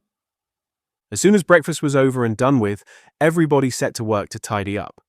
I'll look after the camp, said the mate, if you want to clean up Swallow. Take the boy and the able seaman and set them scrubbing decks and polishing up the brasswork. There isn't much brasswork, said Roger. There are the belaying pins, said Titty. Well, go and polish them up, said the mate. You can do a lot with sand and a damp rag. Here are 2 rags. Get along with you. Clear all the dirt out and rub all over with a wet rag and make her look like a new ship. I'm going to bring the sail up to the camp, said John. It wants lacing again to the gaff, and I can do the reef points best when the sail isn't bent. I don't care so long as you don't get in my way, said Susan. I've got the pots to clean. We'll take Swallow round to the harbour and moor her so that she's all snug in her berth when the Amazons come, said John. He went down to the landing place with the able seaman. The boy had run on before and was already aboard. They pushed off and paddled her round to the harbour where they had left the mast and sail when they went fishing before breakfast. John stepped the mast and hoisted Titty's flag to the masthead. The boy and the able seaman stayed aboard to do their polishing and cleaning. John moored Swallow with a warp over her stern and the painter from her bows, so that she floated at one side of the harbour, leaving room for the Amazon to come in. "You can slack up the stern warps and haul on the painter when you want to come ashore," he said. "Aye, aye, sir," said the able seaman and the boy, already busy scrubbing the thwarts and cleaning all the dirt from the bottom boards. The captain took the rolled-up sail with its boom and gaff, balanced them over his shoulder, and carried them back to the camp. There he dumped them on the ground. Susan had just finished her washing up. "I'll just go up to the lookout and see if those boats have gone," he said. Susan looked up. "It's no good thinking about him," she said. "Just don't think about him at all." "That's all very well," said John, "but I can't help it." "Come on and help me to hang out the blankets," said Susan. "The Amazons may be in sight," said John. "Never mind if they are," said Susan. They took the blankets from the tents and hung them over the tent ropes that were stretched to the trees. Then they pummeled the hay bags, which had got very lumpy. They shook them and pushed them and pulled them about, until they were a little less like half-empty sacks of round Dutch cheeses and a little more like mattresses. Then Susan started scraping the saucepan and the frying pan and cleaning the black off them with fine sand. At least it was not very fine sand, but it was the finest she could get. "I'm going to leave the kettle just as black as it is," she said. "It looks fine." John spread the sail out flat on the ground, undid the lacings and freed it from the gaff and the boom. He settled down with some fine stuff, thin string, to finish off the ragged reef points with neat splices, cutting the frayed ends away with his knife. This took a long time, and then he noticed that one of the seams in the sail was giving. An inch or two of stitching had come undone. John went into his tent and rummaged in his box. "Lucky we brought a sailmaker's needle," he said as he came back. "Luckier if you knew how to use it," said the mate a moment or two later, when she looked up and saw the captain sucking his thumb. "Well, it isn't my fault," said the captain. "Real sailmakers push the needle through with a lump of leather in the palm of their hand." "Let's have a look," said the mate. Between them, they made a pretty fair job of the seam. John's reef points were very good indeed. "If life was only splices," his father had said the year before, "you would have nothing left to learn." With Susan's help, he stretched the sail along the gaff and began to lace it. They were both so intent on this that they saw nothing of a boat that pulled into the landing place until they heard it scrunch on the beach. They looked up to see a large policeman, in his shirt sleeves, pulling in his oars.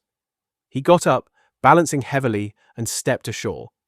Then he picked up his coat, which was lying in the bows of his rowing boat, and walked straight up to the camp.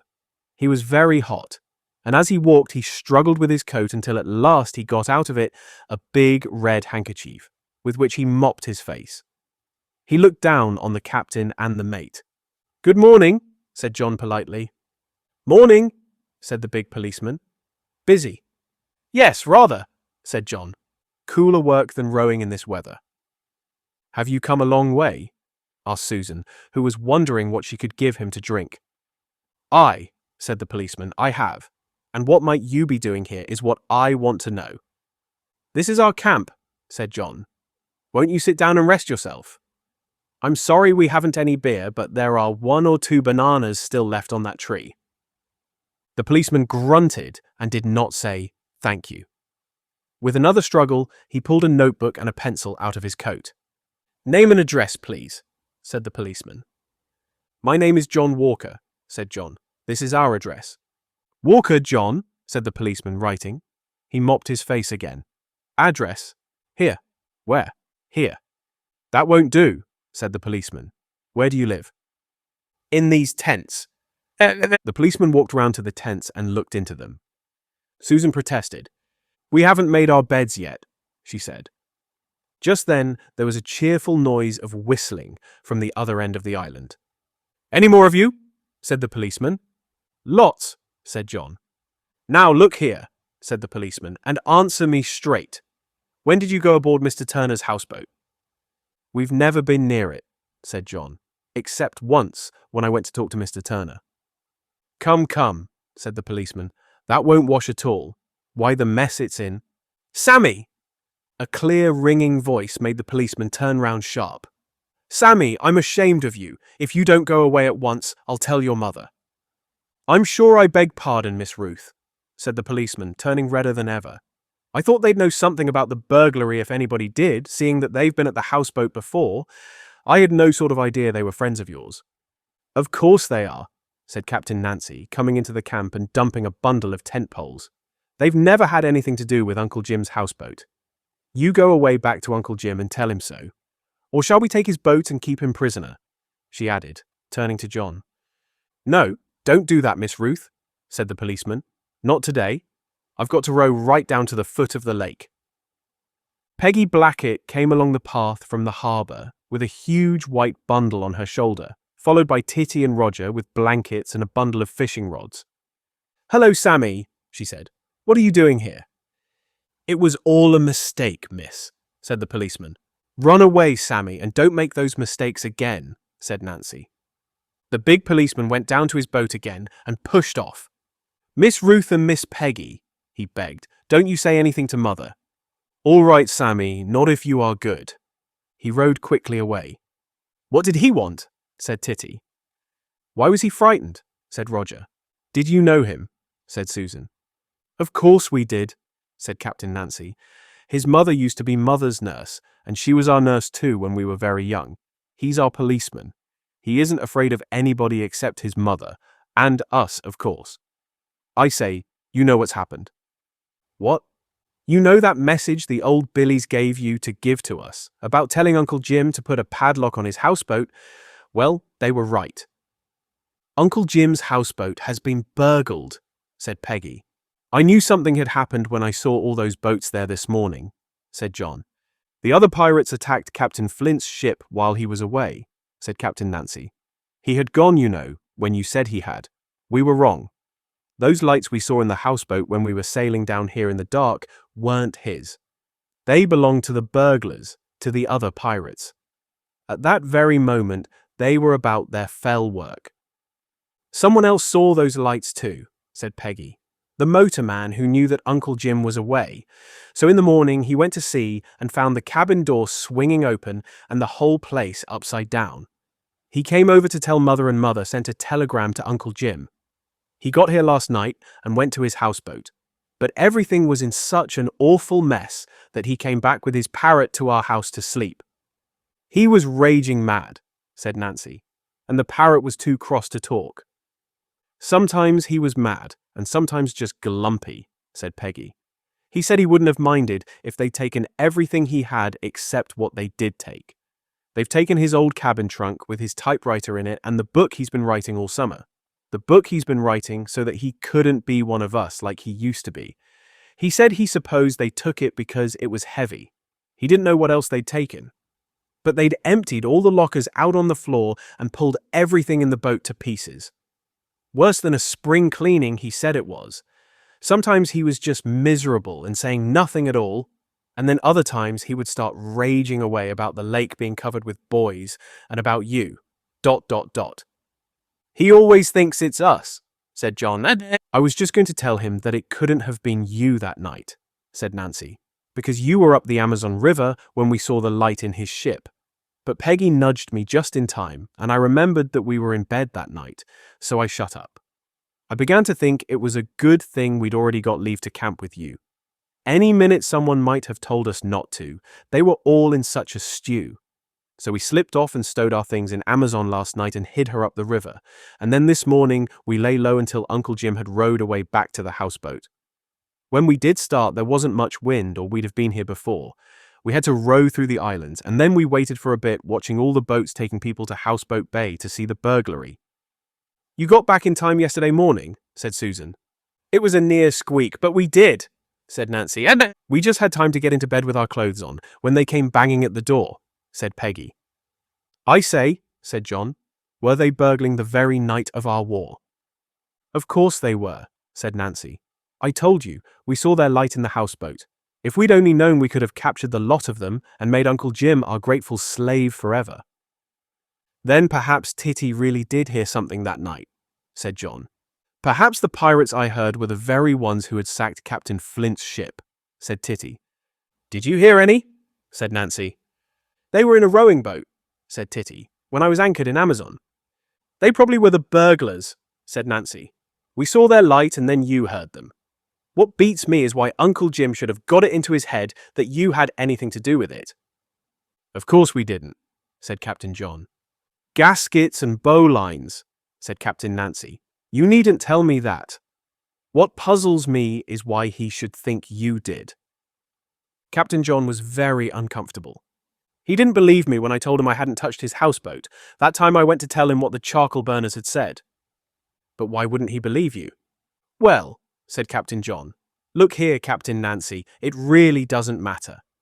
Of course it does, said Captain Nancy. Old Sammy would never have come nosing round here if he hadn't heard something from Uncle Jim. It was that day we first saw you, said Captain John, when we thought he'd fired at you. He saw us when we sailed up the lake to see where you went, and he thought it was us who put that firework on his cabin roof. Captain Nancy turned very red, even through her sunburn. I'll put that matter right at once, she said. Was he very beastly? He did call me a liar, said John, but it doesn't matter now, really. It does, said Captain Nancy. Peggy, sir, empty the rest of our stores out of Amazon, take the mast and sail out of her and bring her round to the landing place. Mr. Mate, Captain John, have you got a pencil and a bit of paper in the camp? And I'll want a scrap of charcoal out of your fire. Captain John went into his tent and brought out the exercise book and the pencil. Captain Nancy lay on the ground and wrote for some minutes, sucking her pencil between each word and pressing very hard. Twice she broke the point of her pencil and had to sharpen it again. I suck it to make it good and black, she explained, noticing that Susan watched her with surprise. Titty and Roger stared at her open-mouthed. When she had done, she got up and took a bit of charred wood from the fire. She tore out the sheet on which she had been writing and smeared the back of it with burnt wood. Then she folded it up and put it in the pocket of her shirt. Boat ready, sir, called Peggy from the landing place. I'll be back soon, said Captain Nancy. But what are you going to do? Asked John as Nancy pushed off. Tip him the black spot, said Nancy and rowed rather splashingly away. Chapter 25.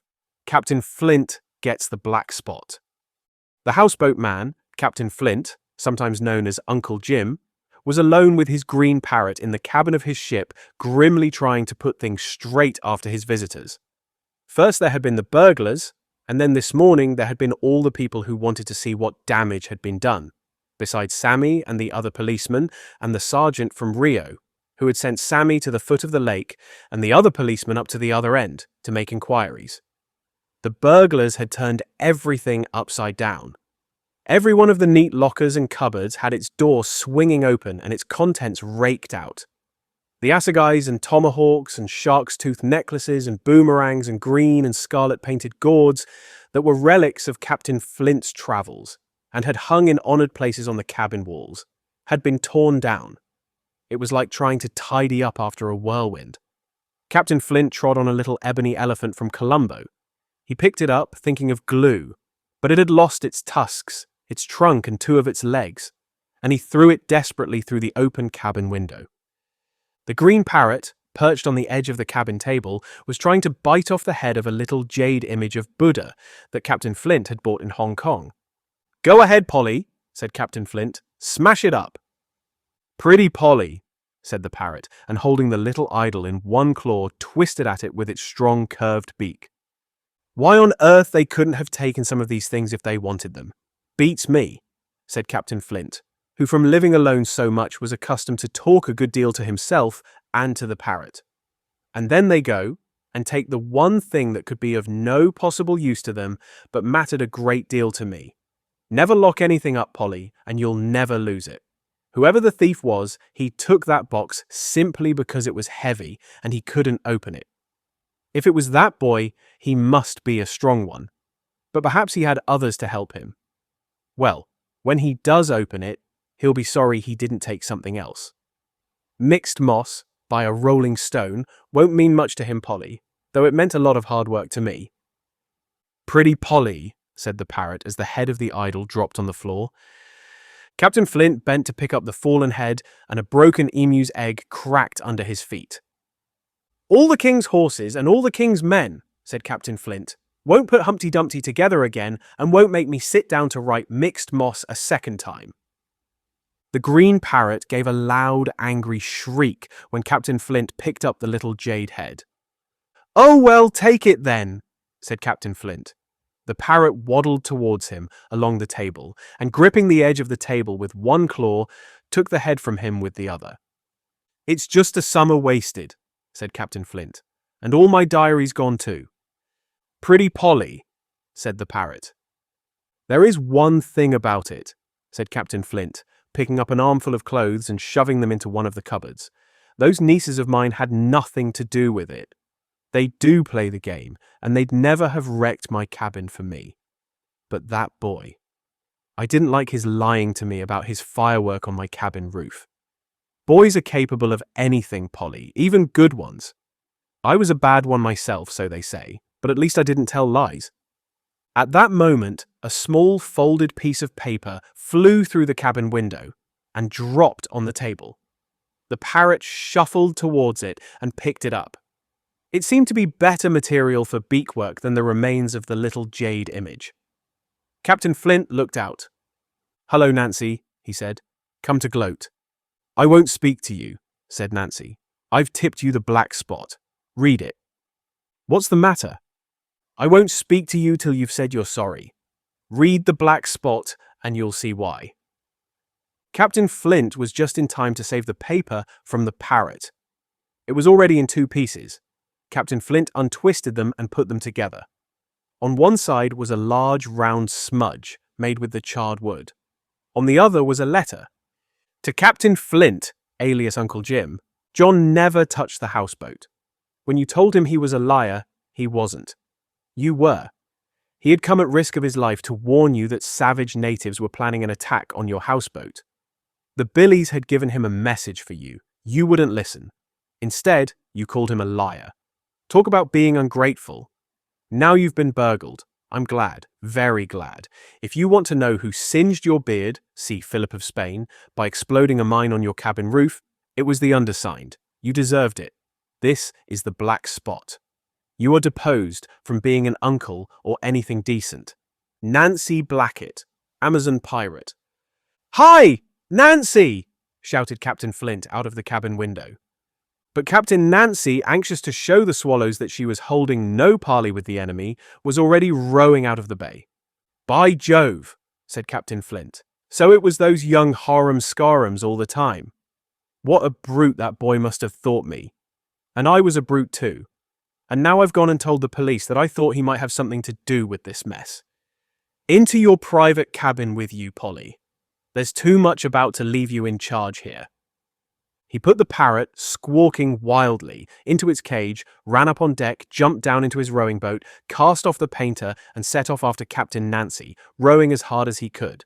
Whatever happened, he must see that boy at once and put things right. Chapter 26. He makes peace and declares war. For some moments after Nancy had rowed away, Peggy and the swallows stared after her in silence. No one knew exactly what she was going to do. "Perhaps I ought not to have told her about it," John said at last. "Rubbish," said Susan. "She'd have been bound to hear about it sooner or later. Let's get the Amazon's tent up before she comes back." "Let's," said Peggy. "We've got all the things here. Nancy brought the poles." "Oughtn't we to take Swallow and go and help her?" said Titty. "Better not," said Peggy. "If she'd wanted help, she wouldn't have gone alone." She unrolled her big white bundle. It was a tent, but not made like the tents of the swallows. "Where are those poles?" she said. "They're all in two pieces. You fit them together and get 4 all the same length. Then you push them into the hems at the corners of the tent. They're a horribly tight fit. The first 2 are easy enough, but after that it's awful because it's so difficult to keep the hems straight for the pole to go in. I say, if your able seaman and the boy will hang on to the other end and keep it stretched out, it'll be easier." Everybody helped. The poles were put together, like fishing rods, and pushed into the hems. At the top of the hems, there were little bags for the ends of the poles, like fingers on a glove. and the ends of the poles, in their little bags, stuck out above the tent about 6 inches or so. "They're just like ears," said Roger. "Donkey's ears." Then, when the poles were all in, Peggy gathered up the tent in a long bundle, or rather tried to. John took hold of one end of the bundle, and she took hold of the other. "This way," she said.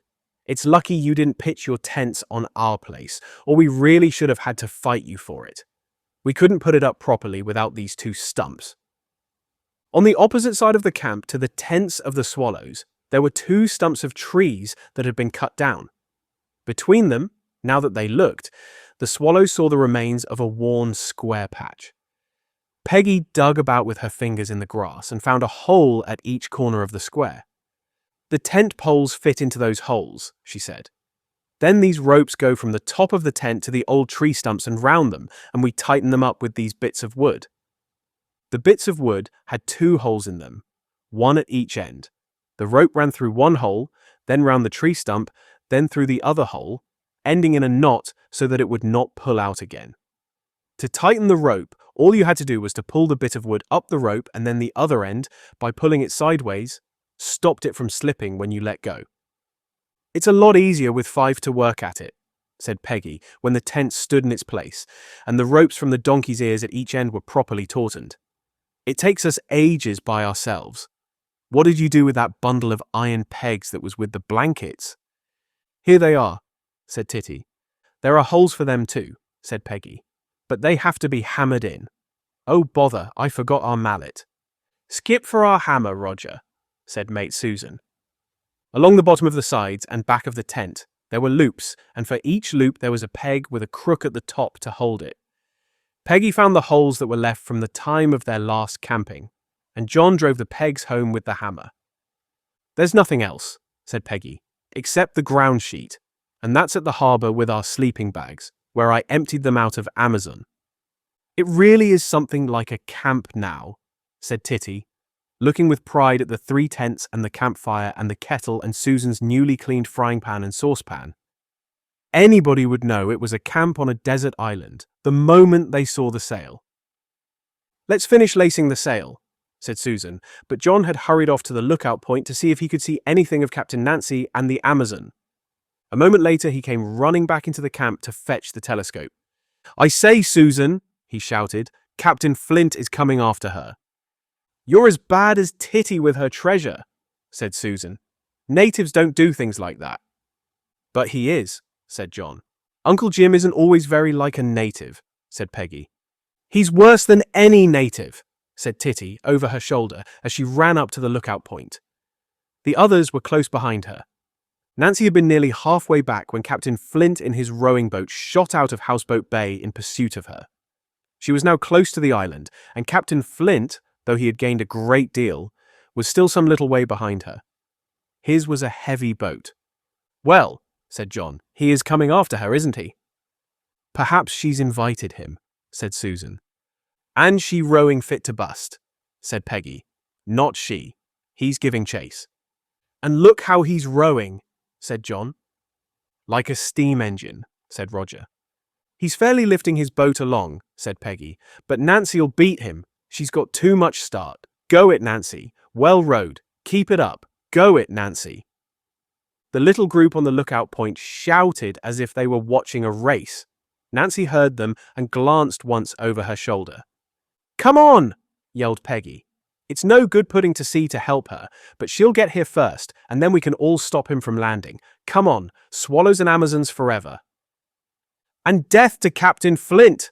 shouted Titty. They ran down to the landing place. Nancy came rowing in, very much out of breath, but still 6 or 7 lengths ahead of Captain Flint. "We're in for it now, my lads," she panted as she jumped ashore. A few moments later, Captain Flint's rowing boat grounded beside the Amazon. It was instantly seized and pushed off again by Nancy and Peggy. Captain Flint had been laying his oars in. But feeling himself again afloat, he dipped his blades in the water again and turned to look at his enemies. His manner was not at all fierce. His face was red, but that was with the heat of rowing. His voice was mild. Almost, it might have been thought that he was shy. "May I come ashore?" he said. "Friend or enemy?" asked Nancy breathlessly. Well, not an enemy, said Captain Flint. Distressed British seaman, more like. You've had the black spot, said Nancy. We've got nothing more to do with you. I've come to apologize, said Captain Flint. Not to you, Nancy. Shall we let him land, Captain John? Asked Nancy. But John, at hearing Captain Flint's last words, had walked away. You have been an awful pig to him, you know, said Nancy, but we'll let you land. Captain Flint brought his boat in once more, stepped out of her, and taking no notice of anyone else, walked after Captain John. Captain John was walking away along the path to the harbour. Captain Flint hurried after him. Young man, he said in a very friendly voice. Yes, said John. I've got something to say to you. Don't treat me in the way I treated you the other day and refuse to listen to me. I was altogether in the wrong. It was beastly of me, even if I had been in the right. I ought to have known you were telling the truth. And I ought not to have called you a liar anyway. I'm very sorry. Will you shake hands? There was a most unpleasant lump in Captain John's throat. He found that it was almost more upsetting to have things put right than it had been when they went wrong. Then at least he could be angry, and that was a help. This was worse. He swallowed twice, and he bit the inside of his lip pretty hard. He held out his hand. Captain Flint took it and shook it firmly. John felt suddenly better. It's all right now, said he. I really am most awfully sorry, said Captain Flint. You know I was quite sure it had been you because I saw your boat and you, and never saw my wretched nieces. Not that that is any excuse for the way I behaved. It's quite all right, said John. They walked back towards the others. I've been paid for it in a way, said Captain Flint. Nancy tells me you came to warn me and give me a message or something. If I'd only listened to you, instead of being a cross-grained, curmudgeonly idiot, I shouldn't have lost my book. I'd have taken it with me. Nancy's told you what's happened. Yes, said Captain John, but I didn't come only to warn you. I was going to tell you what the charcoal burners had asked us to tell Nancy and Peggy. Then I was going to tell you you were all wrong about that paper you put in my tent. Then I was going to tell you I'd never been near the houseboat. And then I was going to declare war. Well, I call that really friendly, said Captain Flint. Do you hear that, Nancy? He said, as they came back to the others, who had come up to the camp. Do you hear that? He was coming to declare war on me. Of course he was, said Nancy. We all were. We have an offensive and defensive alliance against you. We were going to capture the houseboat ourselves and give you your choice between walking the plank and throwing in your lot with us like last year. He was sick with you because you told the natives he'd been at the houseboat when he hadn't, and we were sick with you because of all this silly book writing. But it's no good now, of course. You've had the black spot and we won't have anything more to do with you. I don't know that it's too late, said Captain Flint. There's no more of the book writing anyhow. The book's gone and the typewriter with it, and I'm too old to start writing it all over again. I'm ready for a declaration of war whenever you like. I didn't want to capture the houseboat, Titty broke out. I wanted to sink her. I wish we'd sunk her at the very first. But why? Titty, said Susan warningly. Because nobody could have been such a beastly enemy as you, said Titty. We hadn't done anything to you, and you made the natives think we had, and then when Captain John tried to help you, ... Yes, I know, said Captain Flint. I was a beast, but I can't do more than say I'm very sorry, and I really am. It's all right about that, Titty, said John. It's all put right. It's over. Look here, said Captain Flint. I'll do anything I can to make up. I've wasted my own summer, writing a book, and I've wasted some of yours too. Nancy's and Peggy's, I mean. But I see their tent is here. So I suppose you are all together in things. Take back your black spot and make peace with me, and we'll have a first-class war at once. If you want to capture the houseboat, come and do your worst. I'll be ready for you. I've got nothing else to do now, and I'll make up for lost time. Shall we forgive him? Said Peggy. He's quite good at being one of us if he likes. We'll forgive him, said Nancy, if it's to be war and a real battle on the houseboat. We'll forgive him because he's ashamed and because he's in trouble. He really has had his houseboat burgled. Well, he deserved it, said Titty. Yes, said Nancy, but nobody ought to be allowed to burgle it except ourselves. Real battle, said Captain Flint. At 3 o'clock tomorrow. I must tidy up below after those scoundrels. But at 3 o'clock tomorrow, I'll be cleared for action. Really and truly, said Peggy. Honest pirate, said Captain Flint. All right, said Nancy. Take back your black spot then, said Captain Flint. You keep it, said Nancy, to remind you never to turn native again. I will, he said. But look here, I'd like to know the names of my enemies. And by the way, why in your black spot did you call me Captain Flint? Because Titty, that's their able seaman, said you were a retired pirate. Why, so I am. But which is Titty? Are you Titty? He said to Susan. Of course she isn't, said Nancy. She is the mate of the Swallow, and her name is Susan. How do you do, Mr. Mate, said Captain Flint. And this is Captain John of the Swallow. The skipper and I have met already. He's forgiven me, though I don't deserve it. This is Able Seaman Titty, Captain Flint. So it was you who knew the dark secret of my pirate past. I saw the parrot, said Titty, and this is Roger, their ship's boy. I've been a ship's boy myself, said Captain Flint. It's a hard life, and we are the Amazon pirates. I know you two ruffians well enough, said Captain Flint. Do you really mean a battle on the houseboat tomorrow? Said Titty. Tomorrow as ever is, said Captain Flint.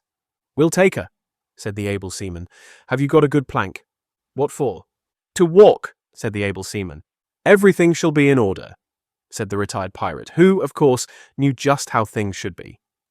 What about dinner? Said Roger. If it's going to be war tomorrow, said Mate Susan to Captain Flint, would you like to stop and have dinner with us today? I'll put the kettle on at once. There's nothing I should like better, he said. I seem to be in the middle of an enemy camp. Bang in the middle of it, said Nancy, but it's such a good one that I'd almost like to join you altogether. Too late, said Nancy. They're going in 2 days. So are we. You're not the least use now except as an enemy. But we don't mind letting you be that if you really want to be one of us again. 3 o'clock tomorrow, and the scuppers will be red with blood, said Captain Flint. But I suppose you don't mind my stopping to dinner today? Not a bit, said Nancy. The mates invited you, and there's lots to eat. We brought a plum pudding to cut up in pieces and fry, most luscious. Cook gave it us, and then afterwards we found a cold tongue. It had hardly been touched, so we brought it too. But we came away rather privately because we thought we might be stopped, and so we went and forgot the grog. I'll have the kettle boiling in a minute, said Susan. You bring the plates out, Titty.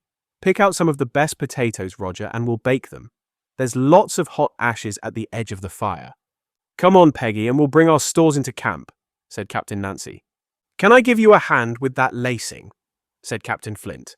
And in another moment he was sitting on the ground, stretching out the sail, while John reeved the lacing through the eyelet holes along the edge of the sail, and Susan was busy with the fire and the kettle, and Titty and the boy were bringing out plates and mugs and knives. This is a lot better than writing books, said Captain Flint presently. Now, Skipper, if you'll take 2 turns there and hold fast, I'll show you a good way of finishing off. Considering that Captain Flint was having dinner with his enemies, it was a very friendly meal. Even Titty softened towards him before the end of it. He never made the mistake of calling her anything but able seaman. The tongue that the Amazons had found and brought away with them was very good. So was the seed cake of the Swallows.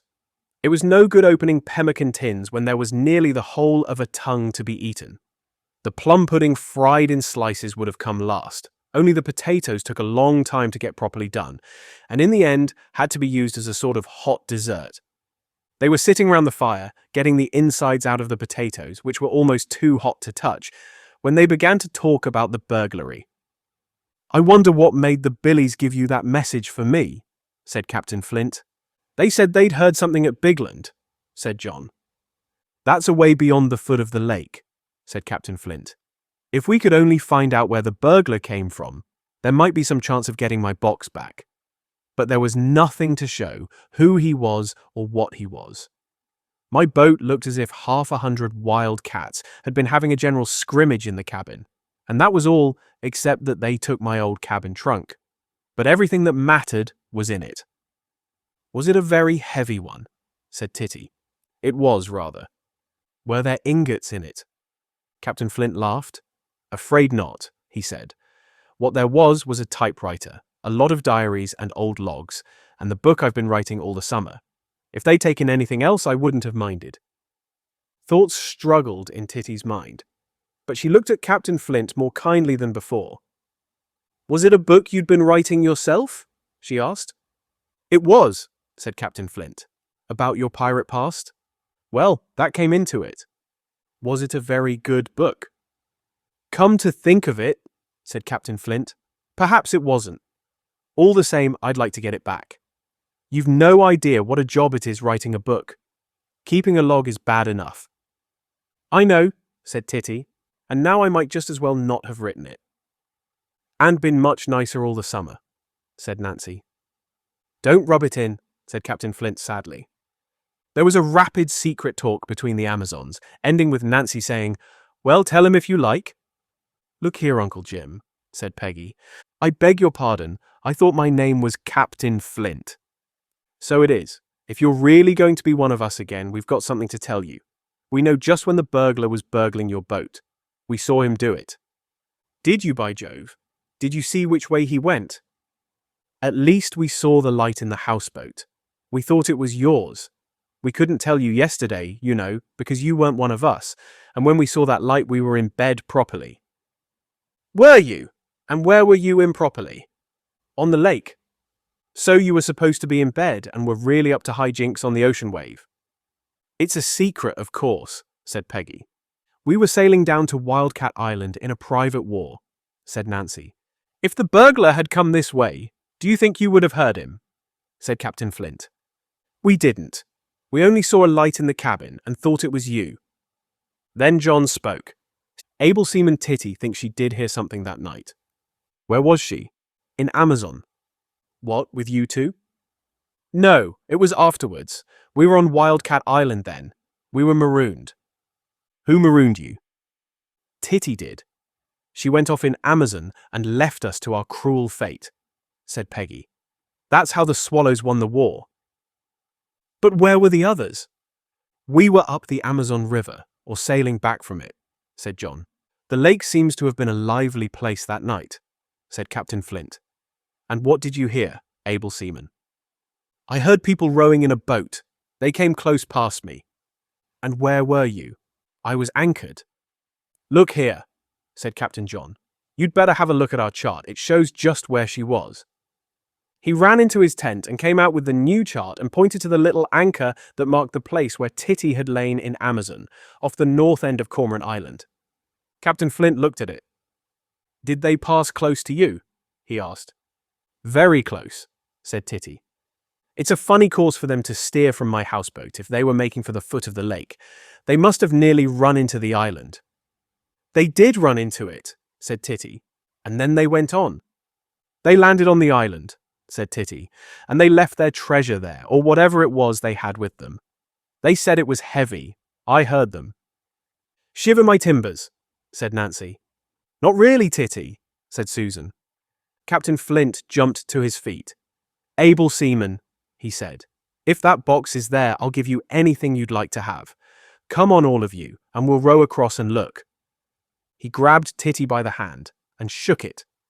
Titty, almost to her surprise, found herself smiling back at him. His hand was very large, and there could be no doubt about its friendliness. And after all, even if her treasure was not Spanish gold, it was a book, and a pirate book. Her only regret was that the treasure hunting expedition was to be so large. But that could not be helped. Look here, said Nancy. If it's there and you get your book back, you won't go and turn native again. Never, said Captain Flint. Come on, pile into my boat, all of you. They ran down to the landing place and crowded in, the two Amazons, the 4 Swallows, and Captain Flint. In another moment, he was rowing round the island and across to the island of the Cormorants. Captain Flint rowed as if he were still racing after Nancy.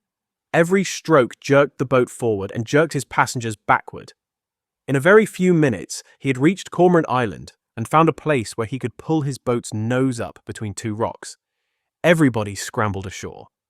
But there was nothing to be seen on the island, except the bare tree and the white splashed rocks, and jetsam from the last flood and big loose stones. They looked everywhere. Captain Flint climbed all round the island 2 or 3 times. He could find nothing. "But I know they left it here," said Able Seaman Titty. "I heard them say they couldn't put it on a motor bicycle. And then they said they would come fishing and catch something worth catching." "It was the middle of the night, you know, Titty," said Susan, "and you may have been mistaken." "They may have changed their minds," said Captain Flint, "or they may have come for it already. Anyway, it's something to know which end of the lake they came from. Not that I think I shall ever get it again," he added. They rowed sadly back to Wildcat Island. The Able Seaman did not weep, but she was very near it. "I know they left it there," she said. "Never mind," said Captain Flint. "We've had a good look. And perhaps, if you had found it, you'd have turned native again after all, and gone on bothering about publishers," said Nancy.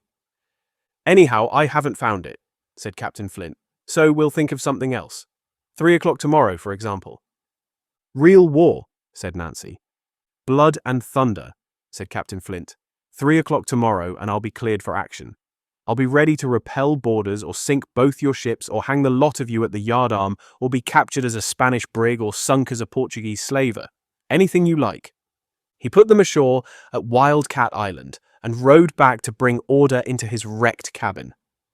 "Goodbye," they shouted after him in the friendliest manner. "Goodbye," he shouted back. 3 o'clock sharp, then death or glory. Chapter 27. The Battle in Houseboat Bay. Then, having washed the blood away, we'd little else to do than to dance a quiet hornpipe as the old salts taught us to. Maserfield. The Amazons were the first to wake in the morning, because for some time they had been sleeping in a house and had not grown accustomed, like the swallows, to the early morning sunlight through the white tent walls. "Show a leg, show a leg," they shouted to the others, and soon had the whole camp astir. "Remember," they shouted, "battle at 3 o'clock sharp. There's no time to lose." Really, in spite of bathing and fetching the milk and having breakfast and dinner, it seemed a very long time before the small hand of the chronometer crawled round past the 2, and nearly as far as the 3rd on the chronometer face. A watched pot never boils, and a watched watch seems to lag on purpose. But at last Captain John looked at it for the last time and gave the order. The grand fleet set sail. "Shall we go in under sail or oars?" Captain John consulted with Captain Nancy as the Amazon and the Swallow, slipping quietly along with a following wind, came near the point at the southern side of Houseboat Bay. "More seamen like to do it under sail," said Captain Nancy. "There won't be a lee side to him," said Captain John. "The houseboat will be lying head to wind. Our plan will be to reach into the bay and then come head to windward on each side of him. If you'll lay yourself aboard his starboard side, I'll bring Swallow up on his port." "Very good, sir," said Captain Nancy. "Lower sail as we come alongside. Grapple and board him. He'll go for one lot of us. He can't go for both. The others will get aboard and take him in the rear." "Hand-to-hand fighting from the very first," said Nancy. "What about nailing our colours to our masts?" said Able Seaman Titty. "Fasten the flag halyards with a clove hitch," said Captain Nancy. "That'll be as good." "Just look at his flag," said Roger, who, as usual, was at his post in the bows. They had passed the point and could see into Houseboat Bay. There lay the houseboat, moored to her big barrel buoy, and on her little flagstaff of a mast, accustomed to carry the red ensign, was a large and most unusual flag, blowing out finely in the wind. It was a green flag, and in the middle of it, nearly filling it, was a huge white elephant. The houseboat man, Captain Flint, had dug it out for the occasion. "I know what it is," said John. "It's the Siamese flag." "I've seen it before," said Mate Peggy. "He brought it back from the east last year." "Well, it's coming down in 2 shakes," said Captain Nancy. "As soon as ever we get aboard, down with the elephant. Swallows and Amazons forever." "Blow your whistle, Mr. Mate," said Captain John. "The fleet will now attack." Susan blew her whistle. Blow it both loud and shrill like the man in the ballad, said Titty. Susan was still blowing. Let me blow it, said Roger, and Susan, out of breath, gave it to the boy, who kept on blowing it till he nearly burst. The two ships, the brown-sailed and the white, heeled over as their steersman brought the wind on the beam to reach into the bay. For a minute or two, the water foamed from under their bows. Then, as they came into the shelter of the point, the water quietened. Roger blew on in gusts whenever he had any breath to blow with. Suddenly, a head in a huge white sun helmet appeared out of the forehatch of the houseboat. Another whistle, louder than Mate Susan's, sounded over the water. Blow, blow, Roger, said Titty. The Swallow and the Amazon swept on towards the houseboat, the Amazon drawing a little ahead. Slacken away your main sheet, Amazon, shouted Captain John. Remember, I'm to board him on the port side. We ought to come alongside him at the same moment. Captain Nancy let out her main sheet, spilling the wind, and Swallow shot ahead. All right now, shouted Captain John. The huge sun helmet rose higher out of the forehatch of the houseboat, and Captain Flint, in a shirt and a pair of flannel trousers, with a big red handkerchief tied round his middle like a belt, struggled up on deck. He had some difficulty in getting through the hatch. He's rather a fat pirate, said Titty critically. Captain Flint was bending over something on the foredeck that glittered in the sun. It was the little brass cannon. It's the cannon, said Roger. He's going to fire. Captain Flint straightened himself sharply. An enormous puff of blue smoke hid him for a moment, and there was a bang that echoed again and again between the hills on either side of the lake. Hurrah! Yelled Captain Nancy. Hurrah! Shouted Peggy. Hurrah! Shouted the whole ship's company in Swallow. Captain Flint was busy again with the little cannon. He poured something into it out of a tin. Then he pushed something into it. Then he put it in its place, and took a pinch of something from the tin and put it in the touch hole of the little cannon. He lit a match, bent down once more over the cannon, and again stood up sharply, this time putting his hands over his ears. There was another cloud of smoke, and a terrific bang. Something dropped in the water between the houseboat and the advancing fleet. It's only the wad, shouted Nancy. At him before he can fire again, shouted John. But Captain Flint was no mean gunner, and just as Swallow slipped by under the stern of the houseboat, there was another crash from the cannon, and the smoke and the smell of gunpowder drove over the little ship. Let go, halyards! John and Nancy shouted, almost at the same moment as Swallow and Amazon shot up on opposite sides of the houseboat. Grab the gaff, Susan, shouted John. Down with it. Hang on to anything you can, Roger, and make the painter fast. Board. There was a railing round the houseboat's afterdeck. Captain John swung himself up to the deck by it, climbed over it, and gave a hand to Susan. At that moment, Captain Flint, roaring, "Death or glory!" charged up the companionway. He had gone down again through the forehatch and run through the cabin. He came up whirling 2 scarlet cushions round his head. But in hand-to-hand fighting like this, it is not weapons that count, but hands. Captain Flint's were large, but he had only 2 of them. The Swallows were small, but they had 8. One tremendous blow of a scarlet cushion caught Captain John on the side of the head and sent him to the deck. But he was up again in a moment and charged head down into Captain Flint.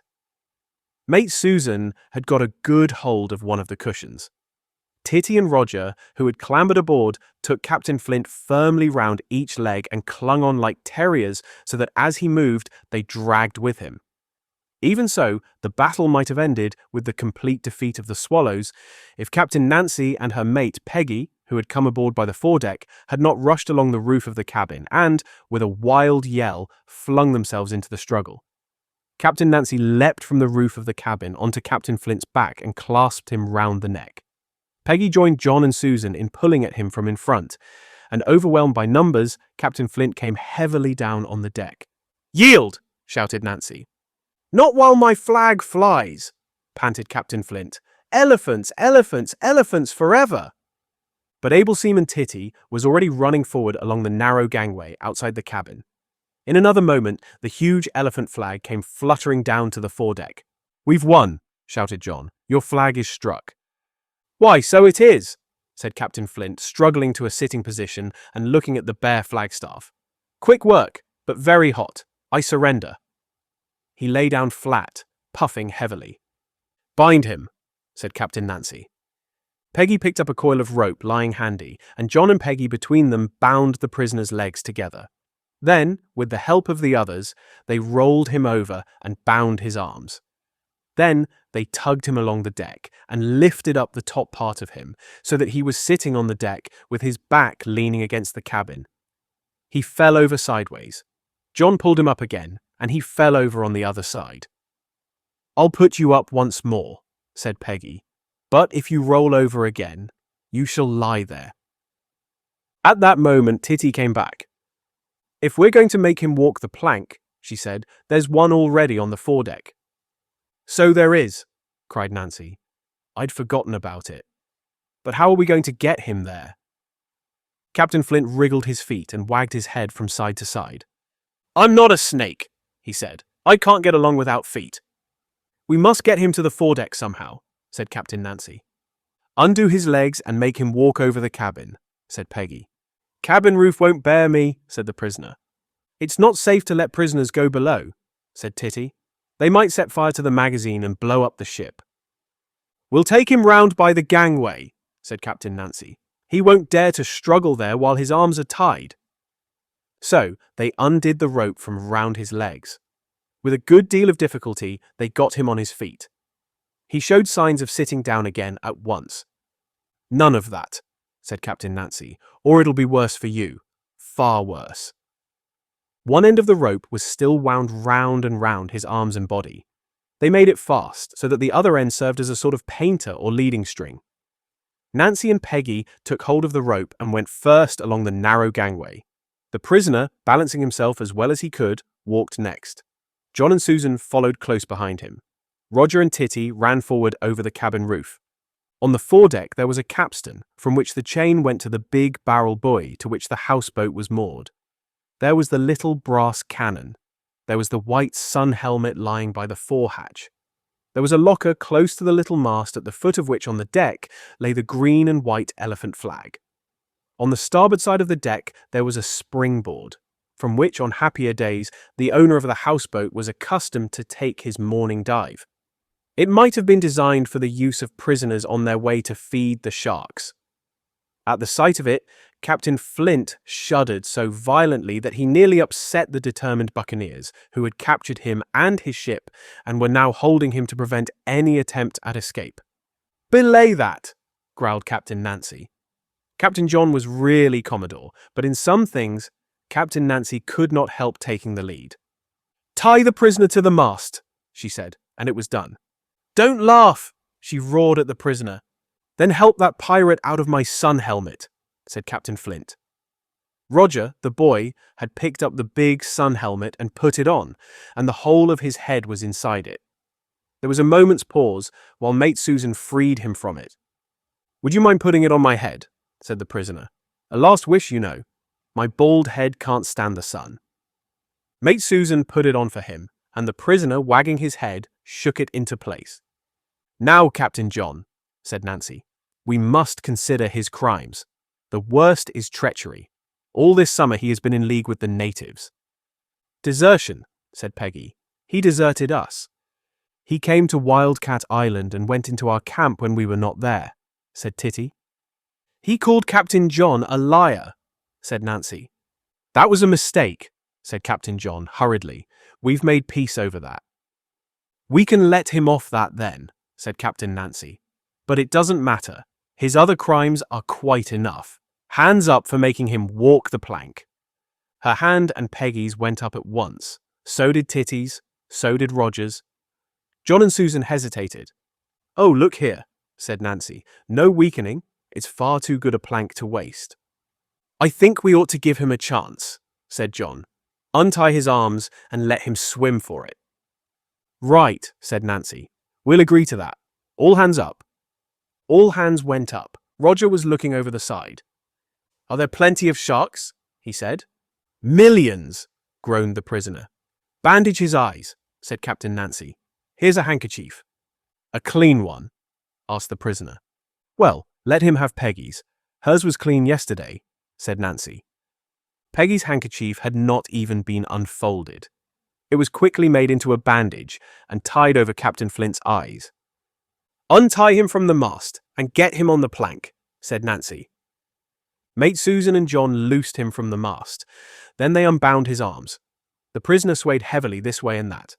At last, with Titty and Roger pushing behind, Peggy, John, and Susan between them guided him to the plank. Captain Nancy watched with folded arms. "Now walk!" she cried. Captain Flint, blindfolded, moved his feet little by little along the springboard. He stopped, shaking all over, while the springboard bent and quivered under his weight. Captain Nancy stamped her foot. "Walk, you son of a sea cook!"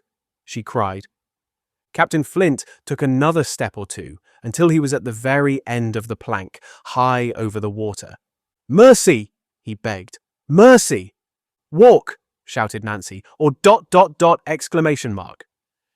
Captain Flint stepped desperately forward, taking a long stride into thin air. Head over heels, he fell. There was a colossal splash that even wetted the swallows and Amazons on the deck of the houseboat.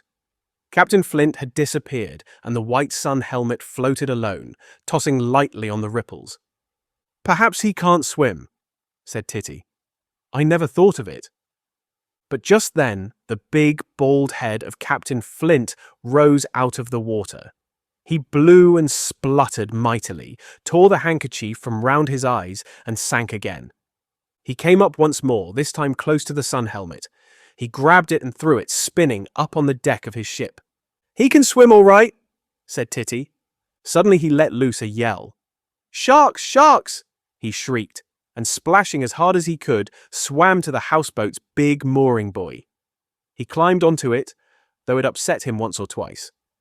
At last, he was sitting astride on the top of it. "This place is stiff with sharks," he called. "One of them's nibbling at my foot." He slipped sideways off the buoy and swam to the side of the houseboat, splashing tremendously. "A rope! A rope!" he shouted, bobbing in the water and splashing with his arms while the swallows and Amazons looked down at his struggles. "Shall we let him have one?" said Susan. "He's been a good long time in the water." "You'll never be in league with natives again," said Nancy. "Hard-hearted pirate, never," said Captain Flint, blowing like a walrus that has come up to breathe. "We'll give you a rope," said Nancy. "I'd much rather have a rope ladder," said Captain Flint. "At my age, I'm getting too fat for ropes. There's a rope ladder just by the springboard, the plank, I mean. It's made fast. You've only got to throw the loose end overboard." John threw over the rope ladder, and a moment later Captain Flint stood once more on the deck of his ship with the water pouring from him and running away into the scuppers.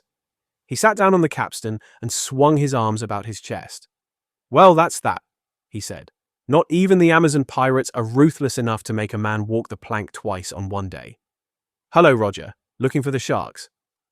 Roger had been looking down into the water from the houseboat's deck. "I don't believe there are any," he said. "None big enough, anyway." "The young ruffian's sorry I haven't left a leg or an arm behind with them," said Captain Flint. "What are you going to do with me now?" he added. "You've captured my ship, you've hauled down my noble elephant, you've trussed me like a chicken, you've made me walk the plank. I've walked it, dodged the sharks, and come aboard to report for duty. Do you think my crimes are wiped out?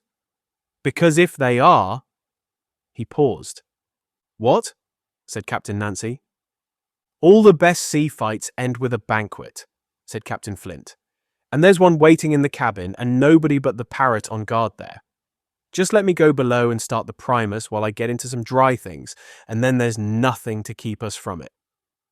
Nobody had anything to say against that. Captain Flint lowered himself through the forehatch. A moment later, he put his head out.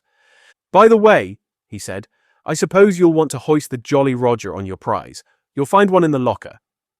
He bobbed down again, and they heard him bumping about below deck. Peggy opened the locker by the mast, and there, on the top, lay a black flag with a skull and crossbones on it as big as the elephant. She and Titty took the elephant flag off the halyards and fastened on the blackjack. Then, with a cheer from both ships' companies, Peggy ran it to the masthead. Captain Flint's head bobbed up again through the hatch. "What about going below?" he said.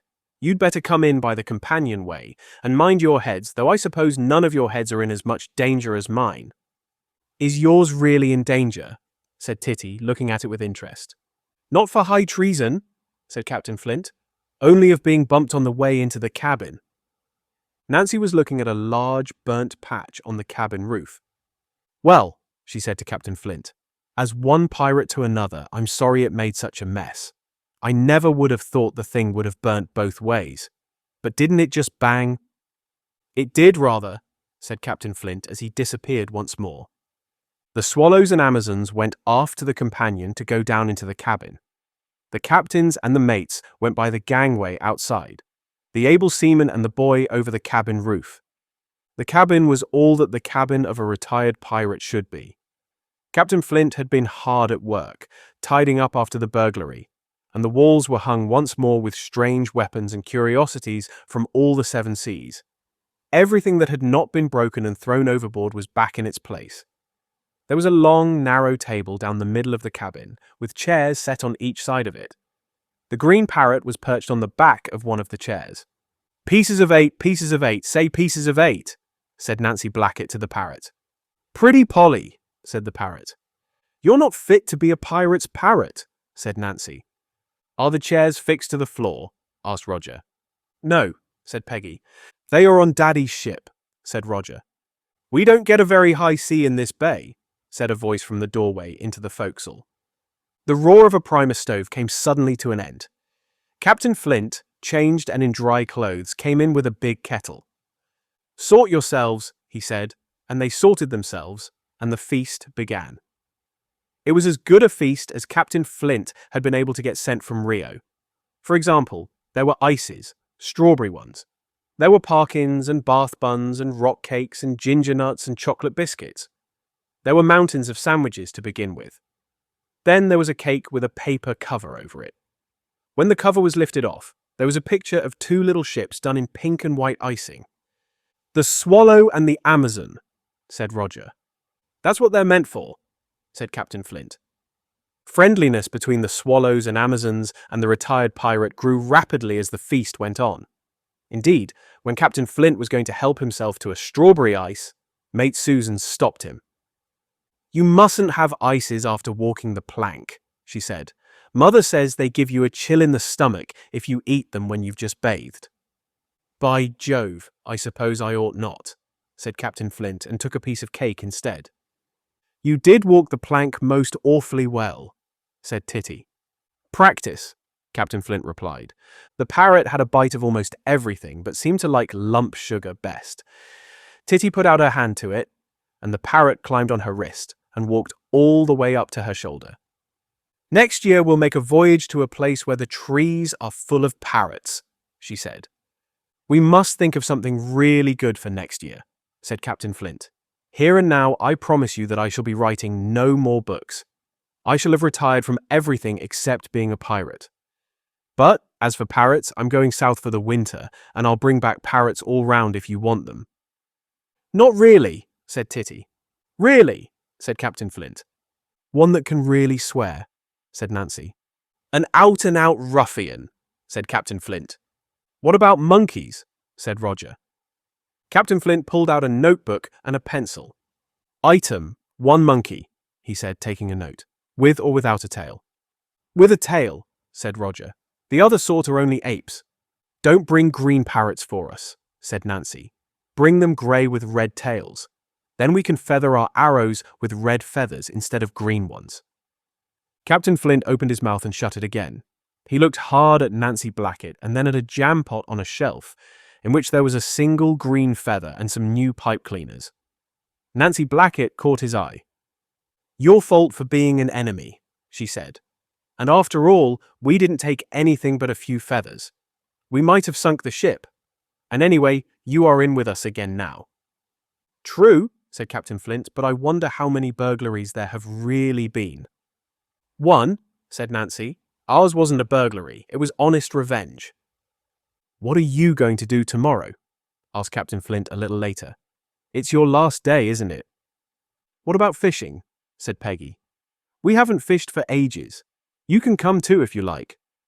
"Yes," said Nancy. Your boat is much better for fishing than ours are.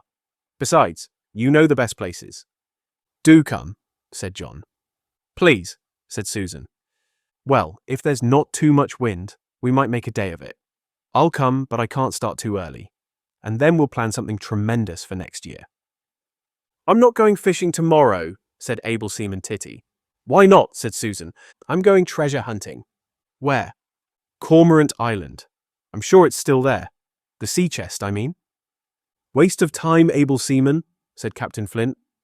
I know it's there, said Titty, and Roger can come too if he likes. Then there'll be 2 expeditions tomorrow, said Captain Flint. 1 treasure hunting and 1 whaling. What do you think about it, Roger? I'm going with Titty, said Roger. And so it was settled, though Susan did say, they can't go alone unless it's a calm day. After the feasting had ended, and it lasted a long time, Peggy said, I say, Uncle Jim. He's not Uncle Jim, you galoot, Nancy said. Of course not, said Peggy. I say, Captain Flint, have you still got the accordion? Tip us a stave, said Captain Nancy. If you'll dance the hornpipe, I will. There's no room in the cabin. On the poop, then. Captain Flint brought a huge accordion out of the forecabin. Lucky the burglar didn't find that, he said, or he'd have taken it for certain. But perhaps he had no ear for music. They all went up on the afterdeck. Captain Flint sat on the rail and played the sailor's hornpipe, while Captain Nancy danced. That's not the way we do it, said Titty. Let's see your way, said Captain Flint. He played on, and Nancy and Peggy danced their hornpipe, and Captain John, Mate Susan, Able Seaman Titty, and the ship's boy danced theirs. The stamping on the deck could have been heard a mile away in the quiet evening. Faster and faster played Captain Flint. Faster and faster danced the swallows and Amazons, until the tune went so fast that it stopped being a tune at all, and they all flung themselves on the deck, tired out. And to think how I've wasted this summer, said Captain Flint. Then he played songs, and presently, when they had got their breath again, they sang. He played Spanish Ladies, and The Whale, Amsterdam, Blow the Man Down, Away to Rio, and many another. At last, it grew dusk. Our harbour lights are not lit, said Captain John. We must get back before dark, said Mate Susan. And there's hardly any wind left, said Captain Nancy. Let's start while we can sail. Whaling tomorrow, said Captain Flint as he said goodbye. Treasure hunting, said Able Seaman Titty. A few minutes later, the Swallow and the Amazon were heading out of the bay. Captain Flint leaned on the rail and watched them go. The sound of his playing reached them over the water until they cleared the point and met the wind. He made a jolly good pirate, said Captain John. It's a pity he's so old, said Roger. He isn't so awfully old, said Titty. Chapter 28. The Treasure on Cormorant Island. Titty had gone to sleep with one idea firm in her head, and she woke up next morning with it still there. She crawled out to see what sort of a day it was. It was a fine day without much wind, just what she wanted. For she knew that if there had been a strong wind, she and Roger would not have been allowed to go off in Swallow by themselves, without the captain or the mate. Wake up, Roger, she called. What's the matter? Said Captain John. Somebody may get it first. Get what? The treasure on Cormorant Island. Roger and I are going to look for it. But we've all looked once, and there's nothing there. It's our last day, said Titty obstinately, and you and Susan said we might, and I'm sure it's there. But Captain Flint's coming, and we're all going fishing. Roger and I are going treasure hunting. We settled it last night, and there's no wind. You'll be awfully disappointed, Titty, said Susan sleepily. Not when I find it, said Titty. Well, heave out, Roger, said Captain John. You can go across and get the milk anyhow, as soon as you've bathed.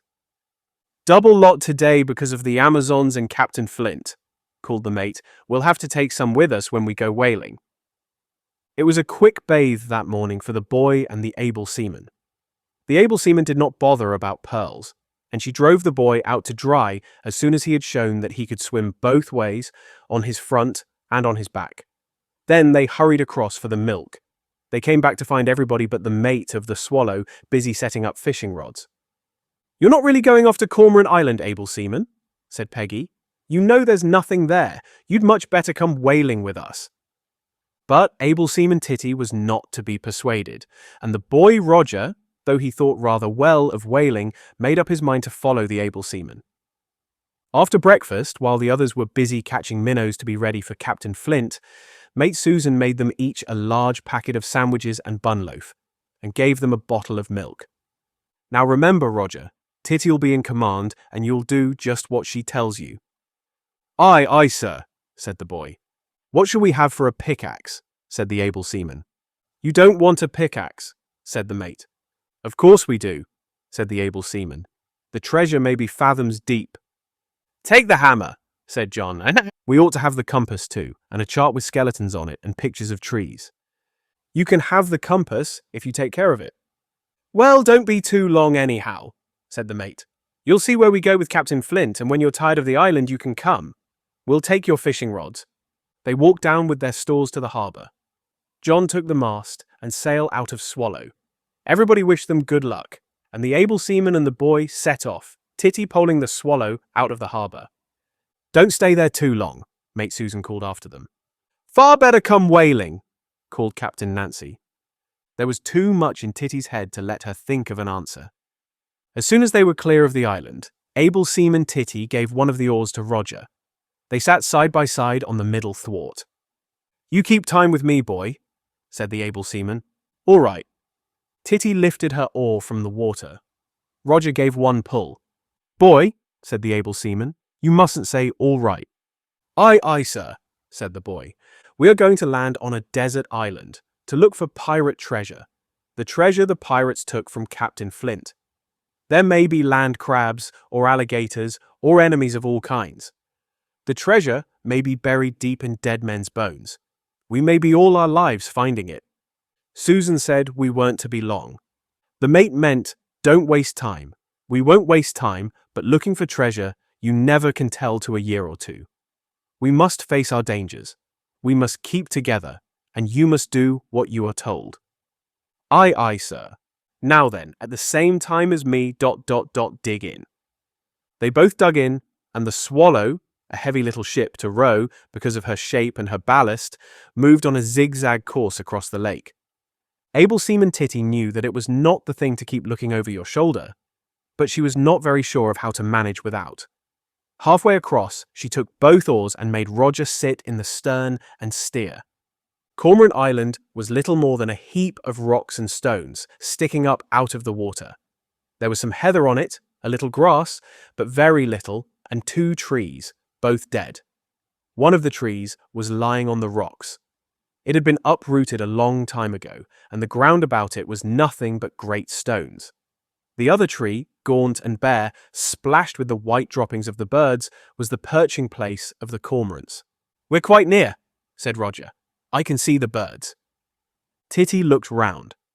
2 cormorants, black, long-necked, a patch of white at their beaks, flew away fast and low over the water.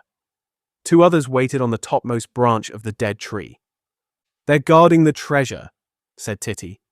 "One of them's swallowing a fish," said Roger. "Now they've both gone."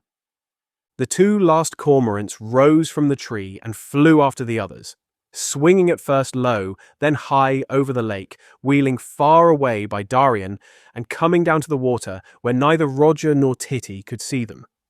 "There's Captain Flint," said Roger. They could see his big rowing boat between Houseboat Bay and Wildcat Island. He was on his way to join in the whaling expedition. They waved, but he was rowing with his back to them, and at the other side of the lake. "This is the place where I was anchored in Amazon," said the able seaman, "and I heard the pirates row past me, and then they crashed into the rocks." "Real pirates," said the boy. "I couldn't see them," said Titty, "but I heard the oars of their ship's gig, and I heard them talk. They swore like real ones, and then I heard them hit the rocks." "It's all rocks on this side," said the boy. Titty rowed slowly round the island. There was no good place for beaching Swallow. "There's the place where we landed with Captain Flint," said Roger. "His boat has narrow bows," said Titty. We couldn't get Swallow's nose in there. She rowed nearer to the north end of the island. It looks as if we could come alongside that rock, she said, but we won't try to beach her. Captain John said we were to be careful about landing, so look out. There was just a little bump as the Swallow touched the rock, but it was not a bad one. The able seaman scrambled out with the painter and held the gunwale while the boy followed. Shall I bring the compass? He said. No, said the able seaman. We'll leave it in the ship until we need it. But bring the pickaxe and pass out the stores. Better leave the bottle. The boy gave the packets of sandwiches to the able seaman. Then he gave her the hammer and scrambled out. Now we'll fasten the paint around that rock, just the end of it. What wind there is from the south, and she'll float off without touching anything. We'll leave the stores on the rock. It was done, and for some minutes the able seaman stood watching her ship, which rode quietly at the end of the long painter, clear of all danger. She's all right like that, she said at last. Now for the treasure. It was very hard going on those rocks, as everybody had found, even Captain Flint, when they had all come here to look for the stolen trunk, the day before the battle in Houseboat Bay. For the boy and the able seaman it was very hard indeed. The rocks stuck up at all angles. There were deep clefts between them, big enough to take a foot and small enough to make it difficult to get the foot out again. Then there were lots of loose stones which slipped all ways when you trod on them. It took the treasure hunters a long time even to get from one end of the island to the other. I'm glad we live on Wildcat Island and not here, said Roger. This is a real desert island, said Titty. Keep a lookout for a skeleton. Here are lots of bones, said Roger a minute or two later. Real bones, called Titty. Little ones, said Roger. Titty climbed round a rock to where Roger was standing, looking down at a little heap of white fish bones. She looked up at once, and sure enough, there was a small hole in the rocks above them. A hole big enough for a tennis ball to go into. The hole was splashed with greenish white, and so was the rock below it. Titty reached up towards it, but just at that moment something flew out with fast-moving downturned wings, flashing brilliant blue in the sunlight. It's the kingfisher's nest, she said. Those are the bones of the minnows he's eaten. Not pirate bones at all. They went on with the search. There were many more bones on Cormorant Island, but they were all fish bones. When the boy and able seaman scrambled along to the tree where the cormorants always perched, they found plenty of them lying under it. But the rocks there were so dirty and the smell there was so bad that they were glad to get away. And they found no sign of anything that might be treasure. Roger began to lose heart, and also to feel hungry. They sat down on the flat rock at the north end of the island where they had left their provisions.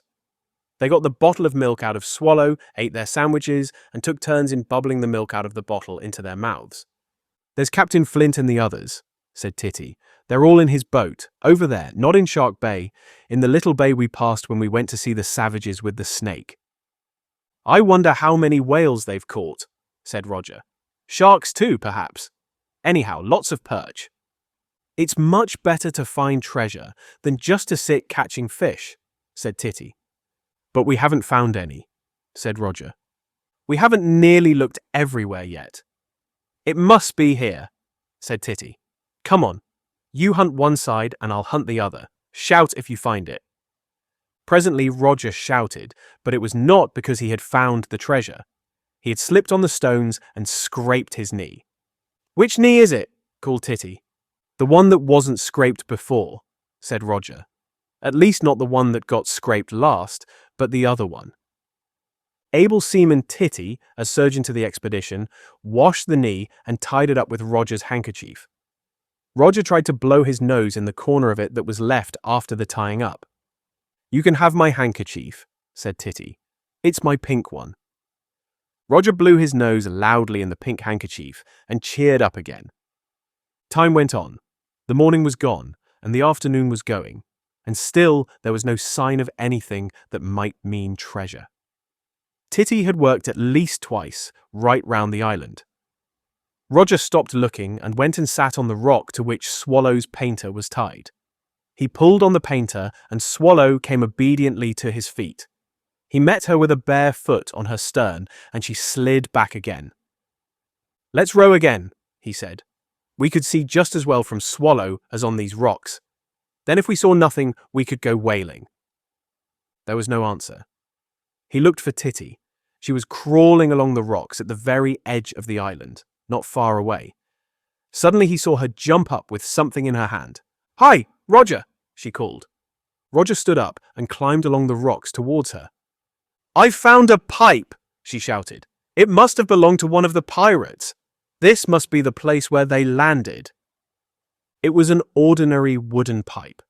She had found it between two stones close to the edge of the water. The finding of it made a great difference to the island.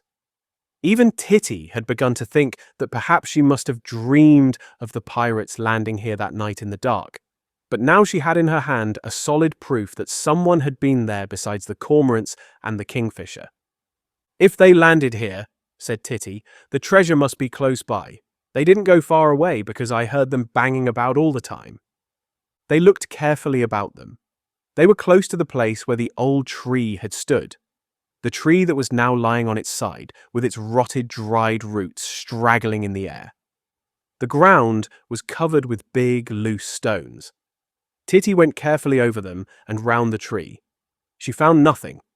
She went round the tree again in a widening circle. Still nothing. She went back to her task of working right round the edge of the island. Roger stayed where he was and presently began to amuse himself by gathering small driftwood and dead reeds that were stuck among the rocks, and had been drying there since the last time the lake was high after the rains. At last, Titty began to lose hope again. She came back to the fallen tree and Roger with his growing pile of fuel. "Do light it, Titty," said Roger. The able seaman looked at it.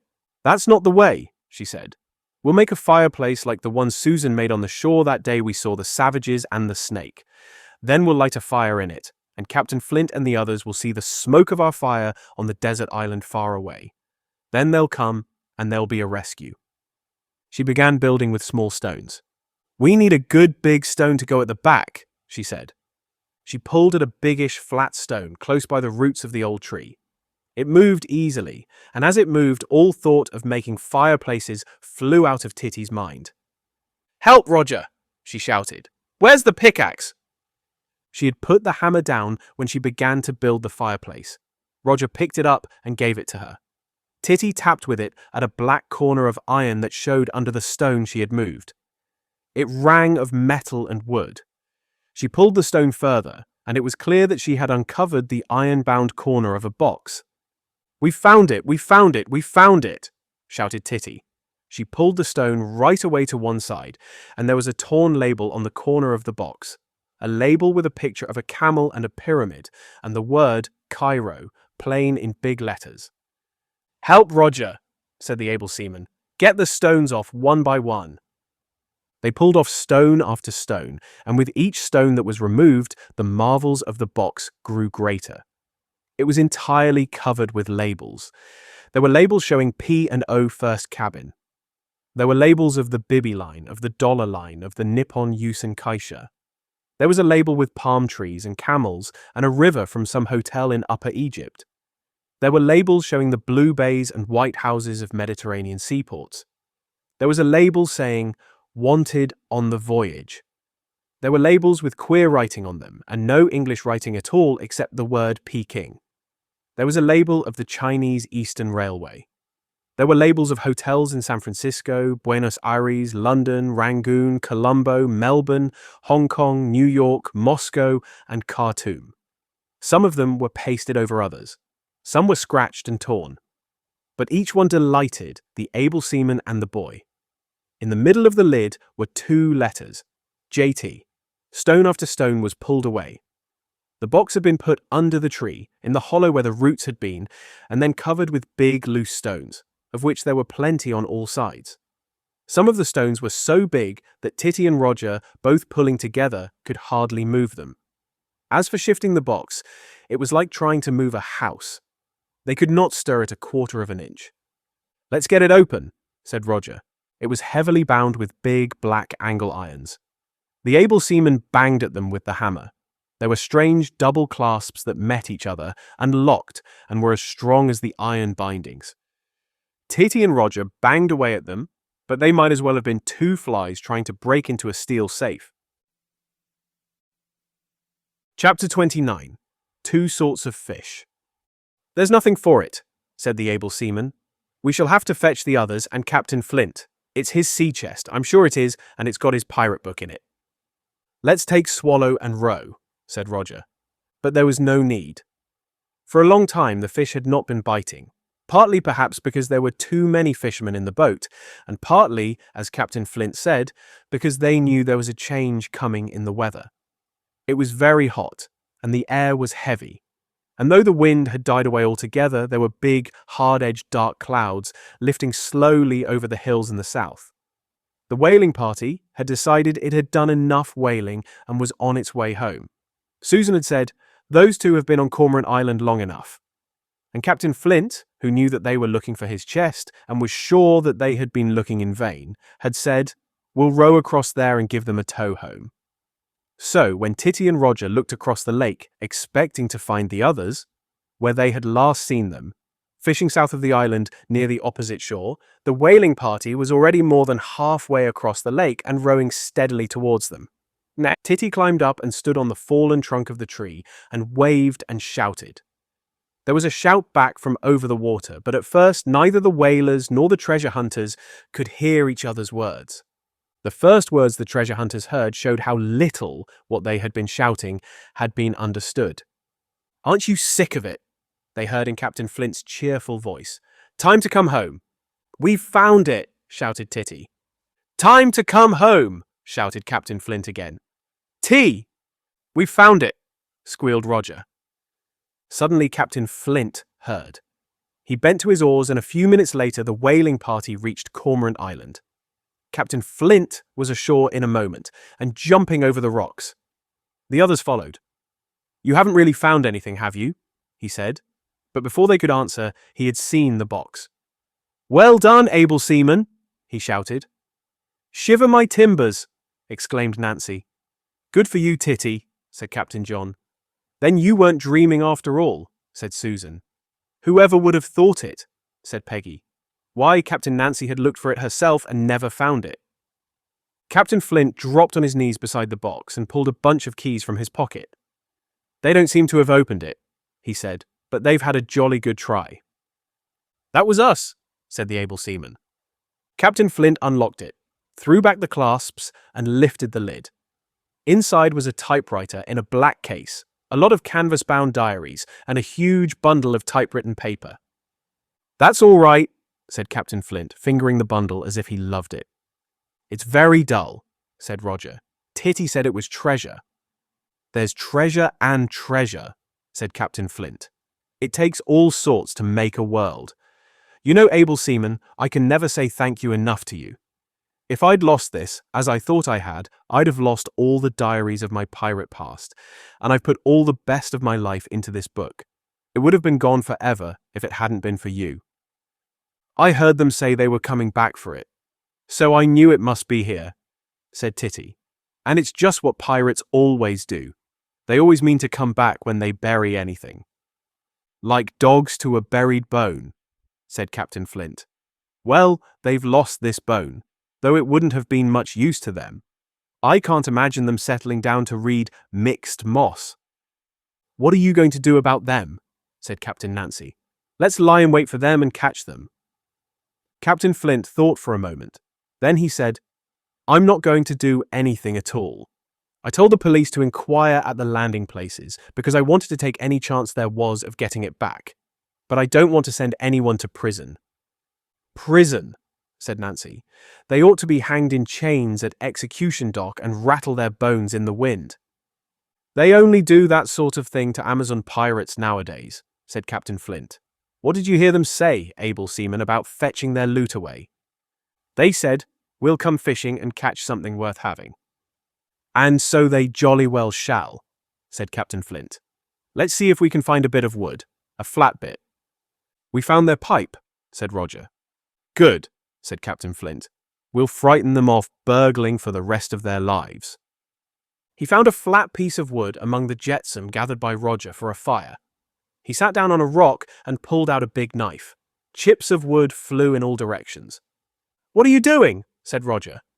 "Giving them something to catch," said Captain Flint. He chopped away with the knife, and presently the flat piece of wood had a narrow place at one end and a big forked tail beyond it. The rest of it was shaped like a melon, only flat with a square piece sticking up from the edge of it like a fin. "It's a fish," said Roger. "Didn't they say they were going to catch something?" said Captain Flint. He carved the head of the fish, giving it big gill covers and a wide mouth and a large, round, staring eye. "It's a very good fish," said Roger. "They won't think so when they catch it," said Captain Flint. "Now," he said, pulling a bit of string from his pocket, "we'll tie their pipe to the fish's tail, and we'll bury them both under the stones where they hid my box. Then, when they come on the lake pretending to be fishing, and land here to dig up their loot, they'll dig up the fish and find the pipe they lost. And if they put two and two together, as I expect they will think that somebody was close at hand all the time, and heard what they said, and knows who they are, and all about them. And I should think they'll go off in a hurry, wishing they'd stayed at home." He hove up his box and put the fish and the pipe in the hole where the box had lain. "Half a minute," he said.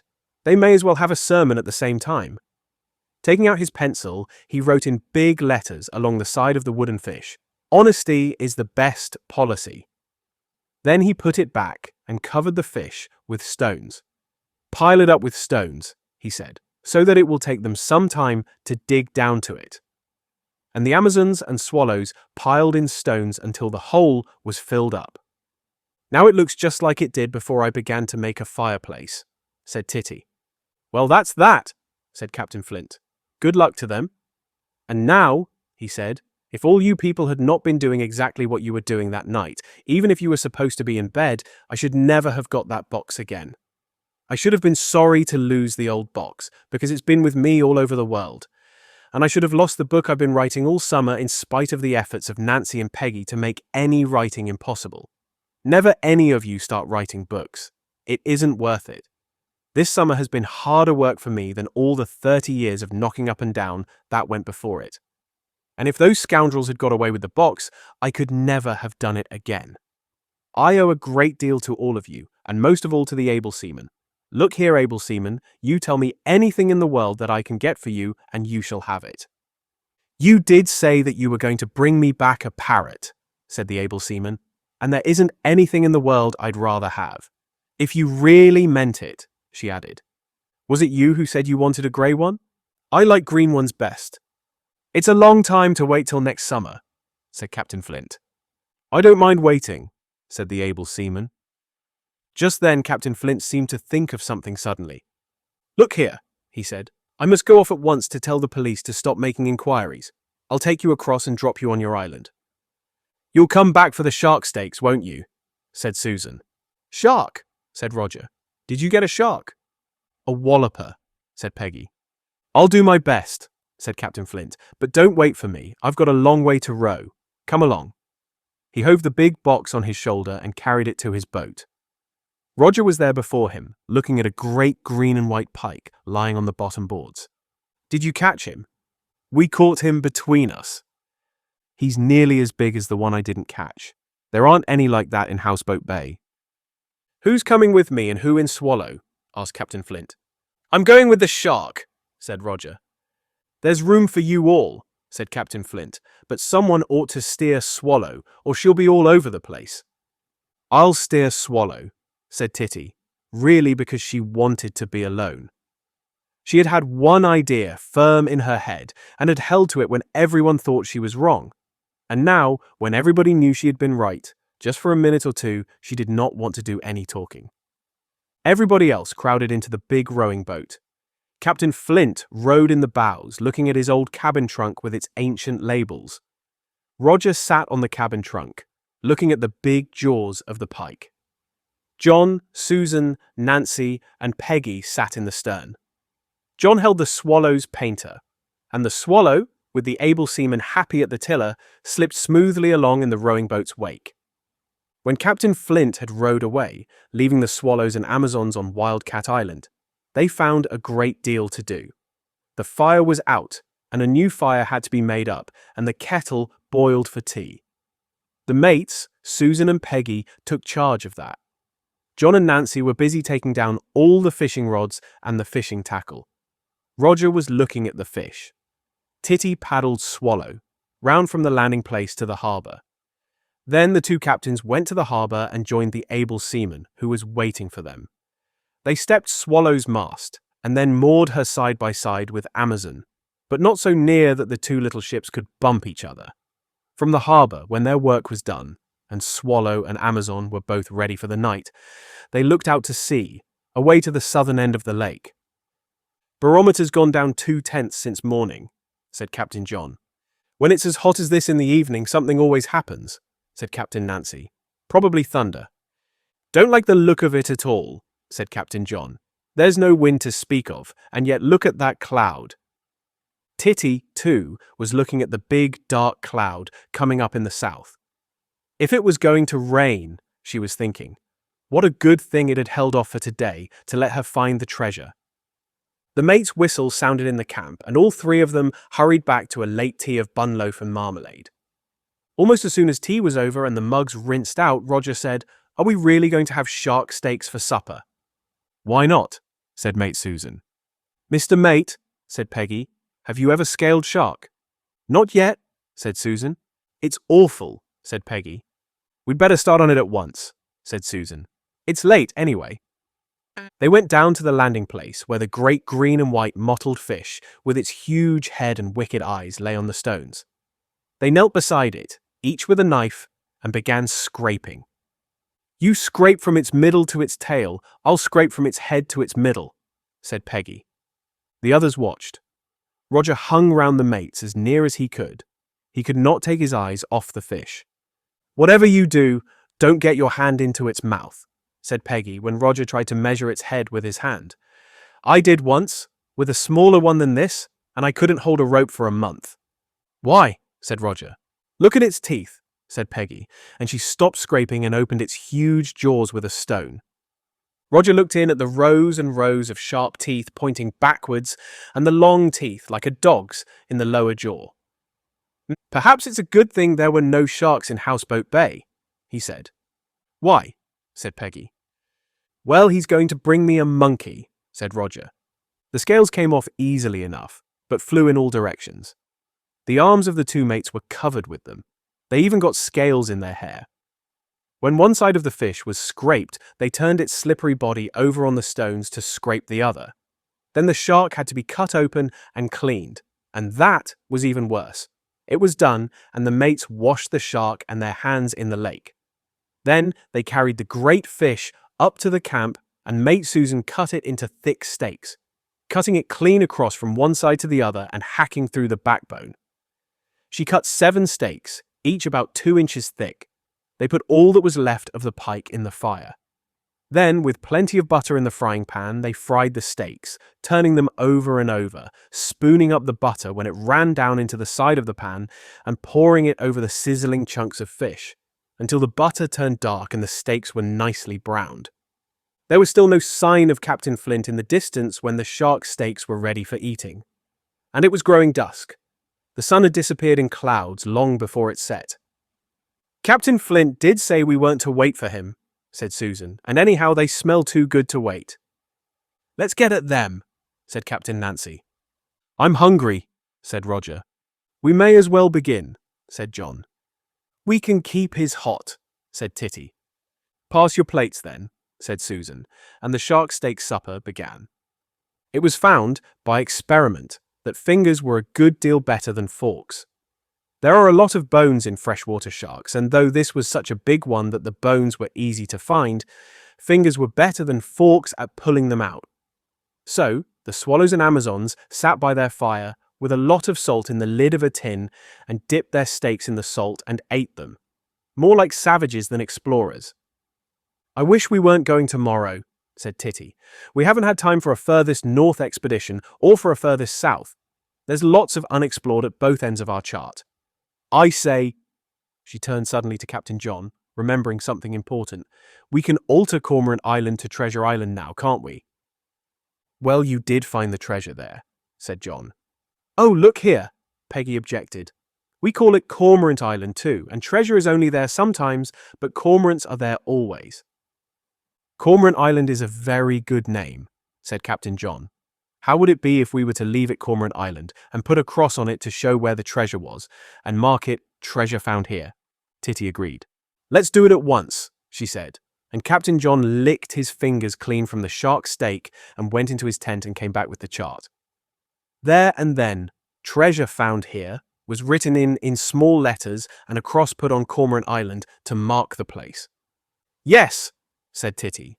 Now we've found the treasure. It isn't exactly a treasure island. It's an island where treasure was.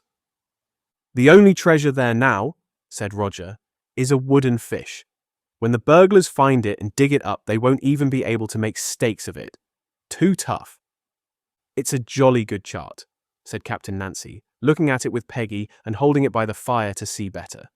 But there are lots of names you haven't got. The savages are fine, said Peggy, and so is the shark, but what have you put in our lagoon? It's meant for an octopus, said John. Next year you can fill in a lot more, said Captain Nancy. We'll do something splendid. We can plan it all winter. It'll be something to think about during lessons. Either furthest north or furthest south would be good. Going south, we should have to take a canoe to shoot the rapids in, and then we should come to the sea. Anything might happen. We could grab a ship. There must be something beyond the big mountains in the north, said Titty. You can get a long way into the hills going up the river, said Peggy. And then in the mountains we could walk, but there'd be the tents to carry. We could get a hill pony to carry the tents, said Nancy. That's it. We'll go prospecting for gold. Beyond the ranges, said Titty. You can go for miles and miles up there and never see a single native, said Peggy. Captain Flint said he'd be one of us next year, said Nancy. When he is, he makes things hum. He may charter a big ship 3 or 4 times as big as Amazon and ship us all as crew. He's often said he would someday. Now that there are the swallows as well, we could sail a really big one. What about his steak? Said Titty. I'm keeping it warm, said Susan, but it's getting a bit dry. Stick another lump of butter on it, said Peggy. It was nearly dark when at last they heard the sound of oars and then the scrunch of a boat on the shingle at the landing place. A moment later, Captain Flint walked into the firelight. He carried a large cage wrapped up in a blue cloth cover. You could see it was a cage by the bottom of it. The firelight glittered on the big brass knob that stuck out at the top above the cover. There was a ring in the knob to carry it by or for hanging it to a beam. Captain Flint put it on the ground by Titty. A big white label was fastened to the ring. Titty read it by the light of the fire. From Captain Flint to the able seaman who saved his life. But I didn't save your life, said Titty. I didn't write life, I wrote life, said Captain Flint. Mixed moss, it's the same thing. Thank you very much indeed, said Titty. I'll hang it up in the schoolroom ready for the parrot. But just then there was a noise of scraping from under the blue cover. Look inside, said Captain Flint. I thought it would be rather a long time to wait till I come back from the south next spring. Titty lifted the blue cloth cover and a loud, cheerful voice, rather like the voice of Nancy Blackett, came from beneath it. Pieces of 8, said the green parrot. Pieces of 8. It's never said it before, said Nancy, and now it'll say it all the time. Am I really to have it? Said Titty. Of course you are, said Captain Flint. You've earned it about 10,000 times. Mother will really believe we're back from the Pacific, said Titty. Thank you very, very much indeed. She jumped up and put out her hand. Captain Flint shook it. It's me that ought to do the thanking, he said. My monkey will come next year, said Roger. If you can get your mother to say you may have it, said Captain Flint, I'll see about it at once. There are monkeys nearer than Africa, and I'm taking my book up to London now that I've got it again. I'll go and look at monkeys by way of a change from publishers. You shall have your monkey next week. With a tail? Asked Roger. A long one, said Captain Flint. Your steak's rather dry, said Mate Susan, but it's still quite hot. Captain Flint ate it in his fingers and said it was the best shark steak he had ever tasted. After that, they talked again of plans for next year, of climbing the ranges, of sailing to the Azores, or better still, the Baltic, or of making a canoe voyage down to the sea. "If we go up country," said Nancy, "do you think we could get a hill pony?" "We could easily get a couple," said Captain Flint. Everybody liked the idea of the shaggy hill ponies to carry the explorers' packs. But then, everybody liked the idea of sailing to the Baltic. So nothing was really decided. "Whatever it is," said Captain Flint, "I'll be free next summer, and if you'll sign me on, I'll be glad to come. If we sail to the Baltic, you'll want someone to haul up the anchor, and if we go prospecting, it would be hard on a hill pony if he had to carry the gold as well as the tents." "The monkey can come too," said Roger. "He can look out from the very top of the mast, or else he can ride on a hill pony." At last, Captain Flint said, "I must be getting back. Your campfire is very jolly, but isn't it about time some of you people went to bed?" "Won't you be lonely without the parrot?" said Titty. "I must think of him too," said Captain Flint. "He's a young parrot, and I'm a dull companion for him. He's in better hands now." He got up to go down to his boat. "By the way," he said, "are all your tents pretty strong? It looks to me as if we're in for bad weather before morning." "Mother says ours are all right, except in a high wind," said Captain John. It looks as if it's going to blow. Well, I don't suppose you'll come to much harm, even if it does." He rowed away. Not long afterwards, the swallows and Amazons turned in. It was very hot, and there were no stars. "Poof," said Nancy, "I can hardly breathe." "Barometer's gone down another 1/10, called Captain John. "That's 3/10 since this morning." "Is that a lot?" asked Peggy. "Rather a lot," said John. "Are you ready, Roger? I'm going to blow the candle out." Titty had the parrot cage close beside her in the mate's tent. She took the blue cover off. "He won't want it now," she said. "He'll be in the same dark as us. Good night, Polly." "Pieces of 8, rapped out the parrot, excited by the candlelight in the white tent. "Pieces of 8, pieces of 8, pieces of 8. It went on saying "pieces of 8, as fast as if it were counting treasure. Nancy Blackett's laugh sounded from the tent at the other side of the camp. Then Mate Susan blew out the candle lantern. There was darkness in the tent, and in the sudden silence that came with the darkness, it was as if she had blown out the parrot. "Good night, good night," the swallows and Amazons called to each other. Their last night on the island had begun. Chapter 30. The Storm. All this time the skies had smiled on the swallows and the Amazons. There had been a few hours drizzling rain, a few hours of fog, and that dark night of sordid burglary and high adventure. But day after day had been dry and clear, and even when there had been clouds, there had also been sunshine and wind to drive their shadows, chasing each other over the bright heather and bracken of the hills. Now that it was time for the swallows to go, there came a sudden change of weather to remind them that the summer too was near its end. All that last day there had been the heaviness of thunder in the air. There had been a stormy sunset, and, though there had been but little wind, dark, angry clouds had lifted in the south, until at night they shut out all the stars. The storm broke with a sharp crash of thunder that woke the whole camp. With it came a sharp, flickering light as bright as day. There was the wild shriek of a parrot, as if it were one of a flock screaming through the palm trees in a tropical hurricane. Then darkness and quiet. Then heavy drops of rain pattering down on the tents. Titty woke, not comfortably, bit by bit, but with every bit of herself at once. She did not move, except to put out her hand and touch the parrot's cage. "Susan," she whispered. "All right, Titty," said Susan. Roger in the captain's tent sat up with a start and a shout. "He's firing! He's going to fire again!" He was back in the Battle of Houseboat Bay, and his voice died into a breathless "John!" as he woke to find himself in the dark. "All right, Roger," said John. "It's only thunder." "Where are you going, Nancy?" said Peggy. At hearing the first drops of rain, Nancy was up and lighting their lantern. "To bring some firewood in, of course," said Nancy. "Don't you remember the last time it rained and all the wood got wet and we couldn't get our fire to light?"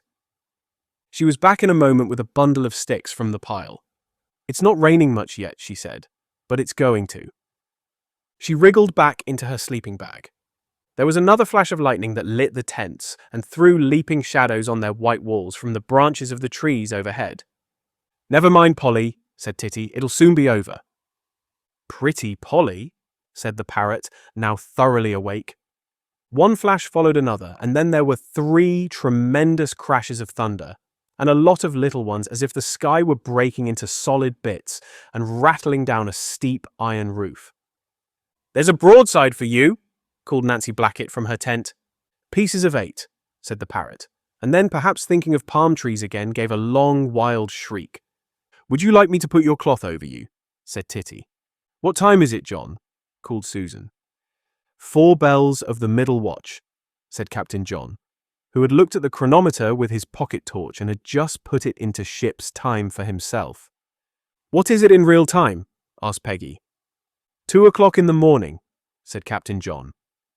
After all, there were some things these Amazons did not know.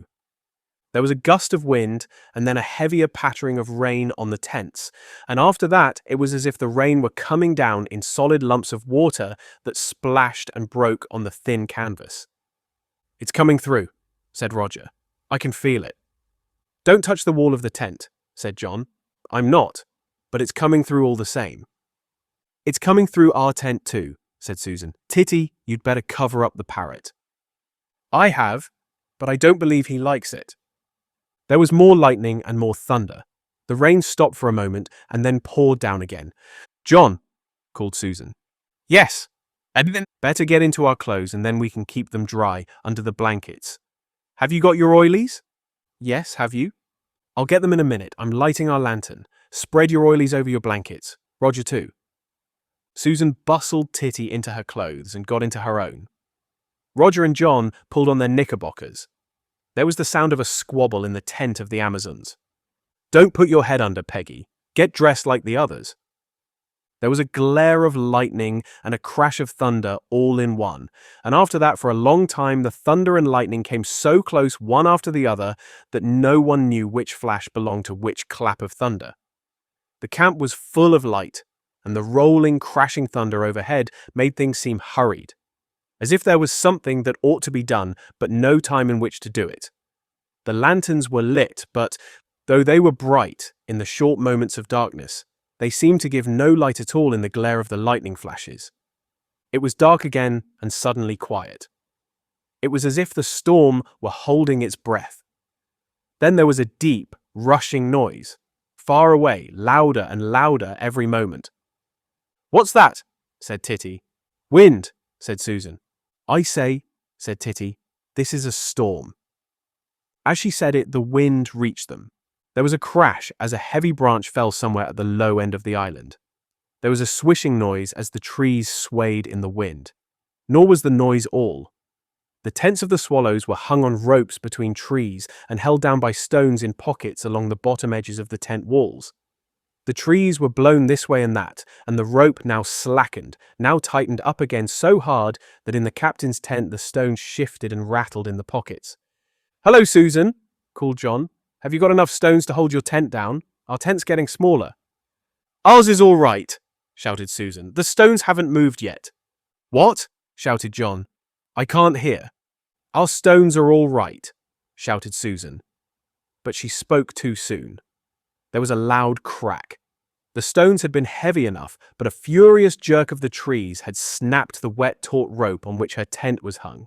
The whole tent flopped down, a mass of wet canvas, burying Susan and Titty and the parrot in its folds, knocking over their candle lantern and putting it out. From the other tents, they heard the crack, an angry scream from the parrot as its cage fell over, and then muffled shrieks of "Help! Help!" John and Nancy were out of their tents in a moment. John had his torch, but there was no need to use it, for a long, flickering glare of lightning showed them the grey, wet mass of the mate's tent on the ground with something struggling under it. They lifted the end of the tent where the door had been. Mate Susan and able seaman Titty crawled out on all fours, the able seaman dragging the parrot's cage, which had lost its blue cloth. "Come into our tent, quick!" Nancy shouted in the roaring of the wind. "What about our things?" shouted Susan. And Polly's blue cloak, shouted Titty. Wet anyway, leave them, shouted Nancy, and indeed it was the only thing to do. Shielding the parrot from the wind and rain as best she could, Titty ran into the Amazon's tent, where she found Peggy, who was very glad to see her. Susan followed. We ought to have got our lantern out, she said. You've only got a stump of a candle left. Do you think the trees are coming down? Said Peggy. They'd be down before now if they were coming, said Susan. Poor Polly, said Titty, but the parrot corrected her. He was smoothing down the feathers that had been fluffed out in the wind. Pretty Polly, he said. I don't believe he minds losing his blue cloak, said Titty. Is your tent going too? Shouted Captain Nancy in the wind. I hope not, said Captain John. What? I hope not, he shouted in her ear. The wind was blowing across the island in great gusts that shook the little trees like grass. Overhead, the tall pine that was the lighthouse creaked and groaned. For a moment or two, it was pitch dark, and then the lightning lit up the sky so that everything was as clear as in daylight. With each gust, Captain John's tent clapped like a loose jib on a ship going about in a squall, and there was a rattle of stones. Roger crawled out into the rain. It's getting smaller and smaller, he said. It's spilling the stones out of the pockets. Nancy and John could not hear him, but they could see the tent thrashing about.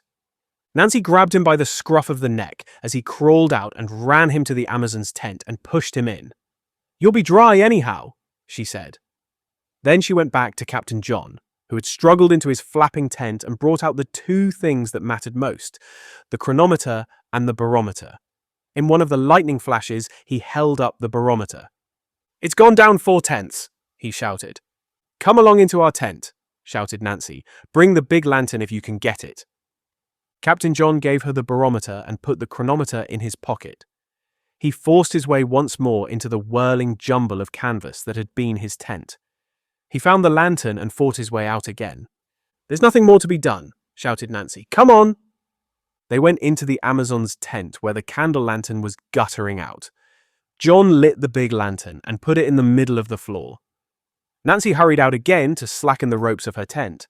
Then she came in and closed the flaps of the door. Our tent has its back to the wind, she said. All the big winds come from the south. That's why we chose this place for it. The poles at each end help it too. Our tent'll stand anything. Did you get very wet? Said Mate Susan. Rather, said Captain John. I'm soaked, said Nancy. Lovely. There was not much room for the six of them and the parrot cage in the Amazon's tent. They sat 3 on each of the sleeping bags. Between them, right at the back of the tent, was the bundle of dry firewood that Nancy had rescued for the morning. Then there was the parrot's cage, and then the farm lantern in the middle of the floor. It was a tight pack on each side, because they had to take care not to touch the tent walls. The weather outside seemed to matter less now that they were all together. Even Peggy, who really could not help not liking thunder, was cheerful again, partly because it would never do to show Roger that she was afraid. With Nancy, it was different. Nancy knew, so that with her it was no use pretending. Susan was a little worried about the things getting wet, but glad that no worse had happened. John was thinking how lucky it was that the storm had waited till their last night. Nancy was proud of her strong tent and enjoyed the wind buffeting against it. Titty, with sparkling eyes, was thinking of typhoons. The parrot was putting his feathers to rights and now and then whistling cheerfully at the bright lantern so near him on the floor. For some time they sat there, listening to the storm raging over the island. Then, ashamed that he had not remembered them earlier, John thought of the boats. I'm going to have a look at Swallow, he said. Shiver my timbers, said Captain Nancy. There's Amazon too. It's a good thing we moored them properly last night. The two captains got on their feet. Nancy unfastened the tent flaps. Better fasten them up again when we're outside, she said. I'm coming too, said Titty. The parrot'll be all right now. You'll only get wet, said Susan. I am wet, said Titty. I couldn't be wetter. I want to see it. We may never have another storm as good as this one. I'm going too, said Roger. No, you are not, said the mate. You're dry. I'll tell you what you can do, Roger, said John. You can lend Captain Nancy your torch. Her lantern's no good, and you'll want the big one in the tent." "Aye, aye, sir," said Roger. If he could not go, at least his torch could, and that was better than nothing. Titty, John, and Nancy slipped out of the tent into the storm. Using the torches and bending low against the wind and rain, they forced their way along the path to the harbour. There was a lot of water in the boats, and the lake had already risen a little, but the Swallow and the Amazon, moored as they were quite all right. "I'm going to slacken away my bow warp," said Captain John. "It's got very taut with all this wet. I'll do the same with mine." They loosened the painters a little. "It's a grand harbour, you know," shouted Nancy. "Just listen to it outside." In the sheltered harbour there were waves, but nothing to matter. The big rocks on either side broke the waves before they could get in. But they could hear the crashing of breakers on the outer shoals and along the steep western shore. Titty slipped away from the others and crawled to the edge of the low cliff that ran along that shore and crouched there, facing into the wind. Spray from the waves breaking beneath her was blown into her face.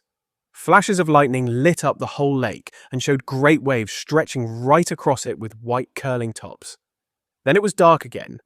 Then more lightning showed her the fields and woods and hills on the other side of the lake beyond the raging water. The others missed her and would have gone back to the tent without her if Nancy had not seen the gleam of a torch away to the left of the path. John found her and tugged at her sleeve. "Come along," he shouted. "We thought you'd gone on already." "Aye, aye, sir," said Titty, though John could not hear her, and they joined Nancy on the path and went back to the tent together. "Well," said Susan, "if you were wet before, you're a lot wetter now, and nothing to change into." "It was worth it," said Titty. "Were the boats all right?" asked Roger.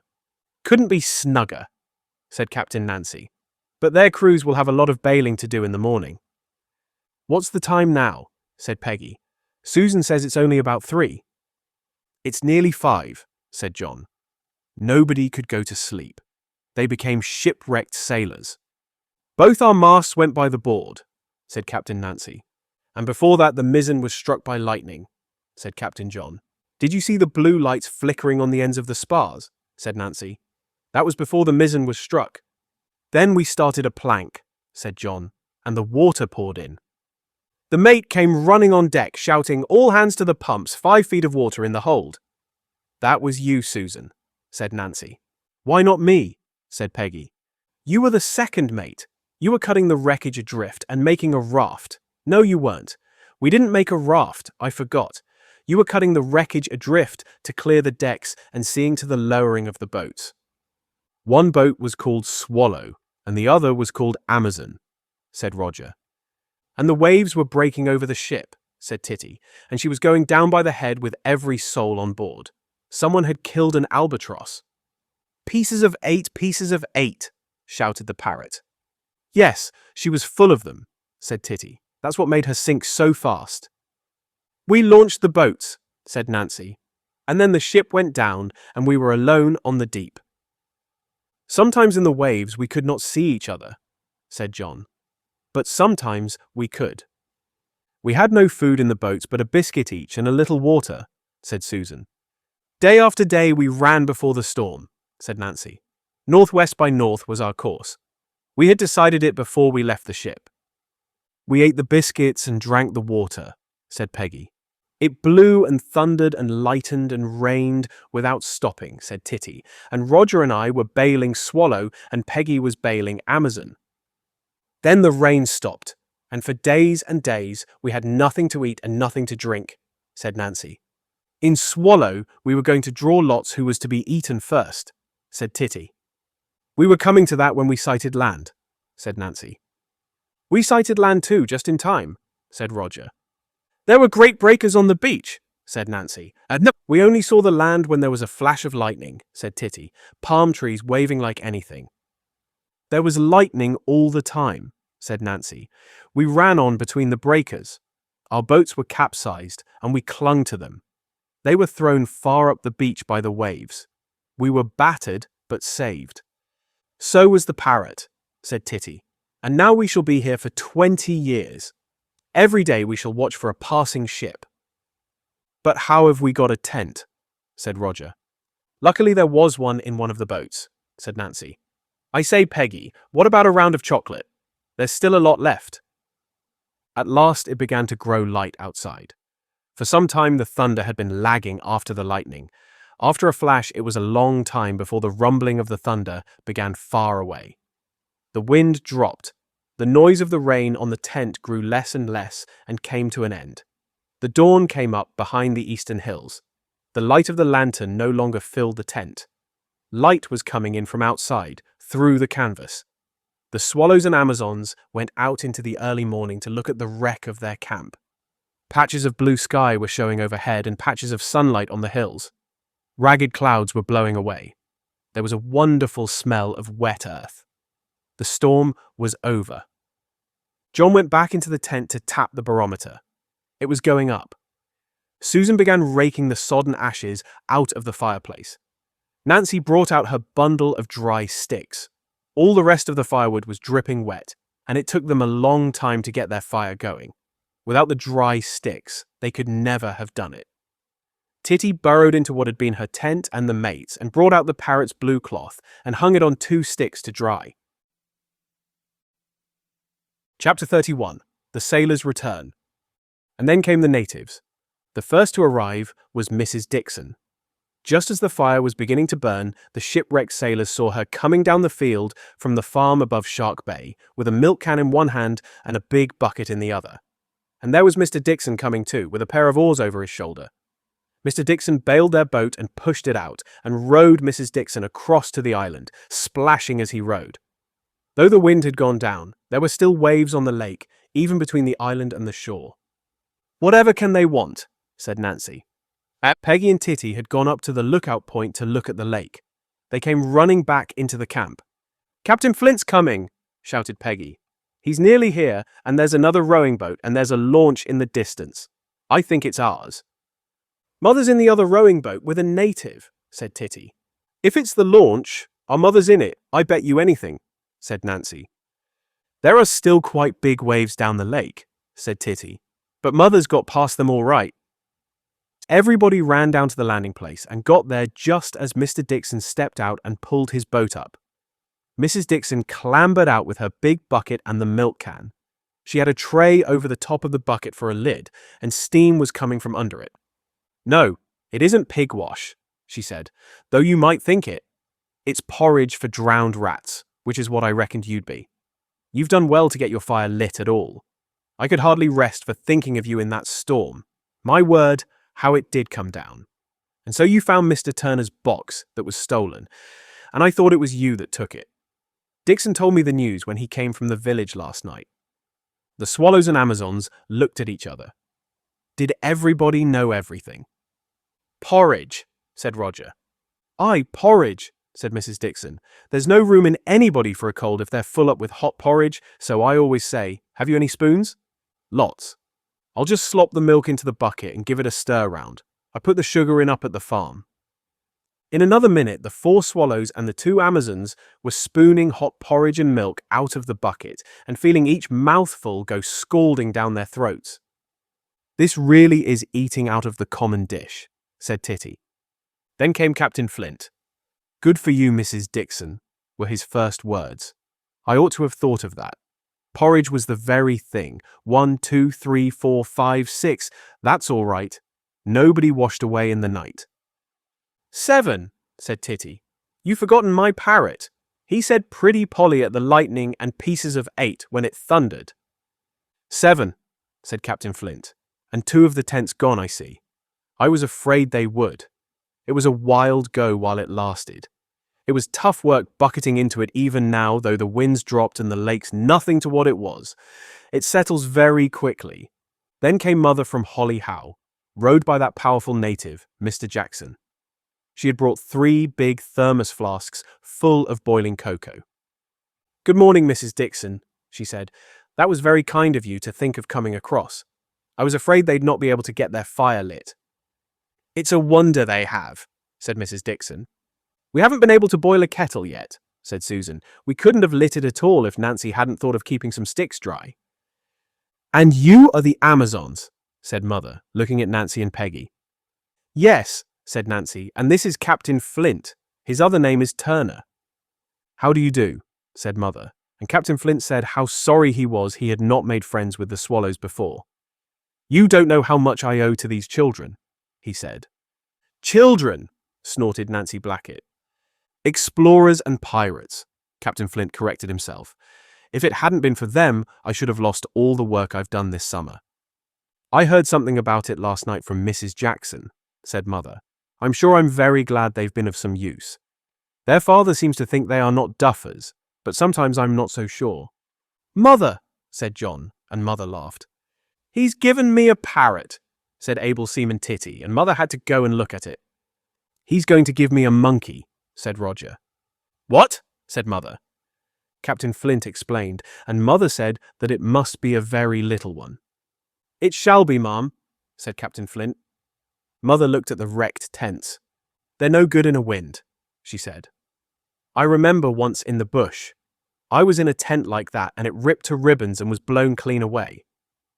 "Well," she said, "it's a good thing you haven't got to sleep in them tonight, and a pity you didn't come home yesterday." "I can hardly think so, Mum," said Captain Flint.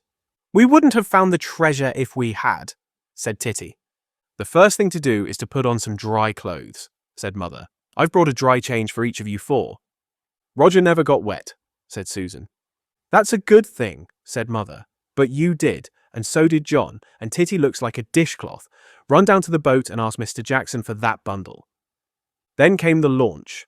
Chugging into the landing place and running its nose gently aground close by the 3 boats that were already there. The landing place was so crowded that it was almost as bad as Rio Bay. Captain Flint ran down there to meet the launch, and Mrs. Blackett jumped ashore into her brother's arms.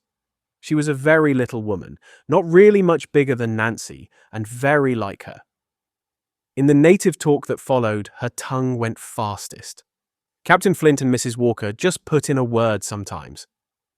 "I'm so glad you're here," Mrs. Blackett said to Captain Flint. "Now then, Ruth." "Nancy when she's a pirate, my dear," said Captain Flint. "Give her her right name." "Nancy then, and Peggy, skip into the launch, you harum-scarums, and get into dry things. You'll find them in the cabin. How do you do, Mrs. Walker? You've met my brother, I see, and my wild young ones. And so these are the swallows who turned out to be so much better than somebody thought they were." Now, she too had heard the news, even though she lived at the other side of the lake from Rio. "Well," said Mrs. Dixon, "I think I'll be going now, if you've done with that bucket. I've the chickens to feed, and Dixon will be wanting to get to his sheep." And both the mothers and Captain Flint and all the swallows and Amazons thanked her for bringing such a good breakfast. "Aye, there's nothing like porridge," said Mrs. Dixon. "Well, I suppose I shan't be seeing any of you in the morning. I shall quite miss it. I've come to be in the way of looking for you. But perhaps you'll be coming again next year." "Every year, forever and ever," said Titty. "Aye," said Mrs. Dixon, "we all think that when we're young." Mr. Dixon, who was waiting down by the boat, had said, "Good morning," when he came, and now he said good day to you, as he rowed Mrs. Dixon away. He was always a very silent native. The others were not. They talked and talked, all native talk, about the storm and the burglary. Sometimes they asked questions which the Amazons found a little difficult to answer, though Captain Flint helped them out. Even Mr. Jackson, the powerful, strong native from Holly Howe, wanted to know exactly how the swallows had found the box. At last the native talk began to slacken. "What about packing up?" said Mrs. Blackett to the Amazons. "You can put everything in the launch and come in it with me, and we can tow the Amazon." "Tow Amazon," said Nancy in horror. "We're coming home under sail. We want no salvage." "Everything's so wet here," said the mother of the swallows. "You better come back with me to Holly Howe." "Not now," begged Titty. "We're quite dry, and we've got a whole tin of pemmican left and lots of bun loaf, and it's our last day." It would have been very dreadful to be swept home in a flood of natives, even of the nicest sort. Half the pleasure of visiting distant countries is sailing home afterwards. Besides, she had to say goodbye to the island. John, Susan, and Roger also begged to be allowed to stay. Nancy and Peggy flatly refused to go. "What if it comes on to blow again?" said the swallow's mother. Here Captain Flint spoke. "It's not going to do that," he said. "It was just the first of our autumn thunderstorms. It's blown itself out now, and I shouldn't be surprised if there's a dead calm before evening. It may rain again tomorrow, but I'll almost guarantee good weather for today." And so, it was agreed. Everything not wanted for the day was to be packed into Mr. Jackson's boat if it was to go to Hollyhow, and into the launch if it belonged to the Amazons. The launch would tow Mr. Jackson and his boat as far as the Hollyhow Bay so that the two mothers could be together in the cabin. "We have a lot more to say to each other," said Mrs. Blackett. "About coming next year?" said Peggy and Titty together. "Perhaps," said their mothers. The packing of Mr. Jackson's boat came first. Captain Flint lent a hand, and it did not take long. The sodden tents were rolled up. "I'll spread them to dry after," said Mr. Jackson. The blankets were stuffed into a sack. Nancy wanted to empty the hay out of the hay bags to make a last blaze on the campfire. "Nay," said Mr. Jackson, "it's good hay that." So it was spared to be eaten by cows. All the swallow's things were stowed in Jackson's boat. Nothing was left but the big kettle for making tea, stores for the day, the parrot cage, and John's tin box. "You don't want that," said Mother. "It's got the ship's papers in it," said Captain John. "We'll keep our tent," said Captain Nancy, "but we shan't want our sleeping bags and things." At last the natives were ready to go. Captain Flint said, "Goodbye." "Are you going too?" said Titty. "I'm going in the launch with the others," he said. "I've something to say to your mother about next year. And I've a lot to do, for I'm going to London tomorrow. There's that monkey to see about, you know. But I'll keep a lookout for you towards evening." At last the launch chugged away from the island, with the two rowing boats towing astern, Captain Flint's on a short painter, and Mr. Jackson's on a long one from the port and starboard quarters. The natives waved as the launch moved off. "Goodbye, swallows," called Mrs. Blackett. "I shall expect you others when I see you." "Don't be late," called Mother. "If you're home by 7, I'll bring Vicky down to the boathouse. She'd like to meet the sailors coming home from sea with a parrot. Goodbye, Amazons."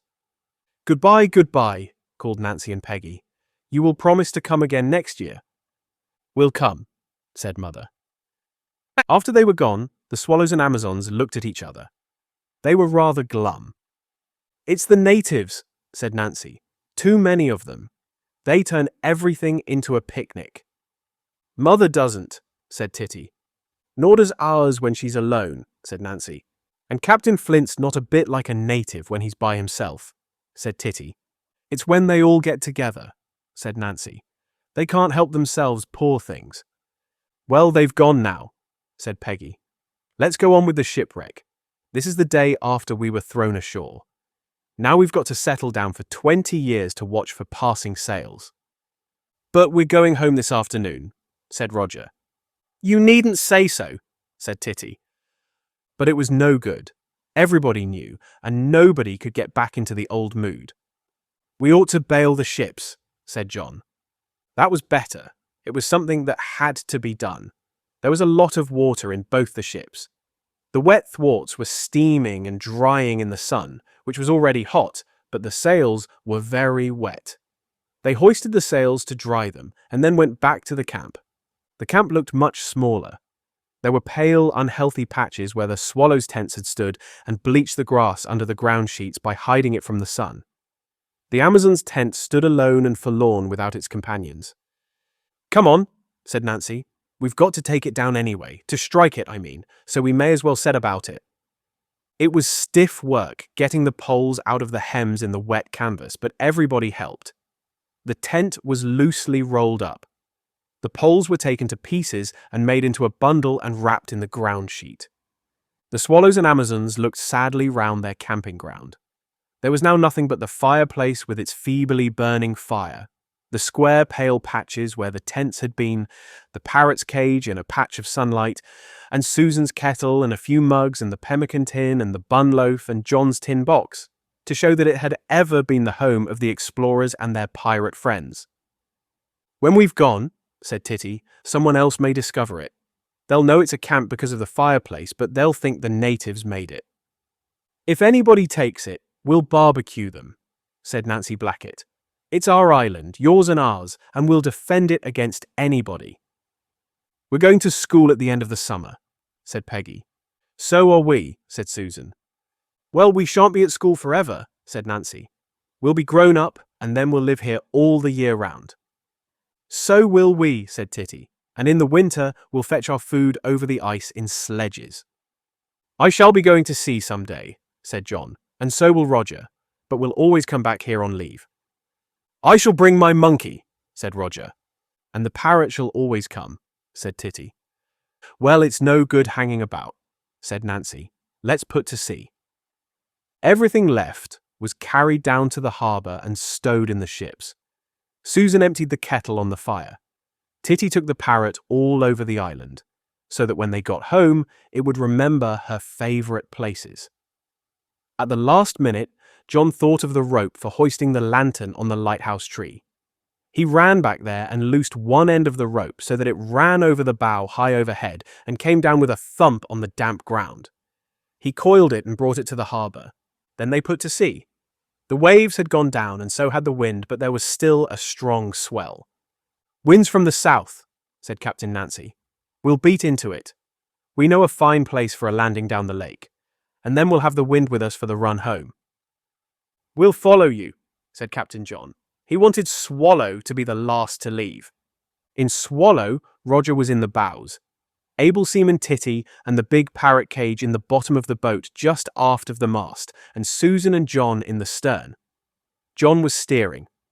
Soon after they had worked Swallow out of the harbour, and she was sailing on the port tack, Titty, who had been talking to the parrot, said, Captain John, how are we to put Polly on the ship's articles? We've got a captain and a mate, and an able seaman and a boy. I'll sign him on as ship's parrot, said Captain John. Have you got the ship's papers here? Asked Titty. It would never do for him to sign on after the voyage was over. John handed the tiller to the mate, opened his tin box and dug out the articles that had been signed by everybody so long ago on the Peak of Darien. There was plenty of room for another hand. He wrote, Polly, ship's parrot.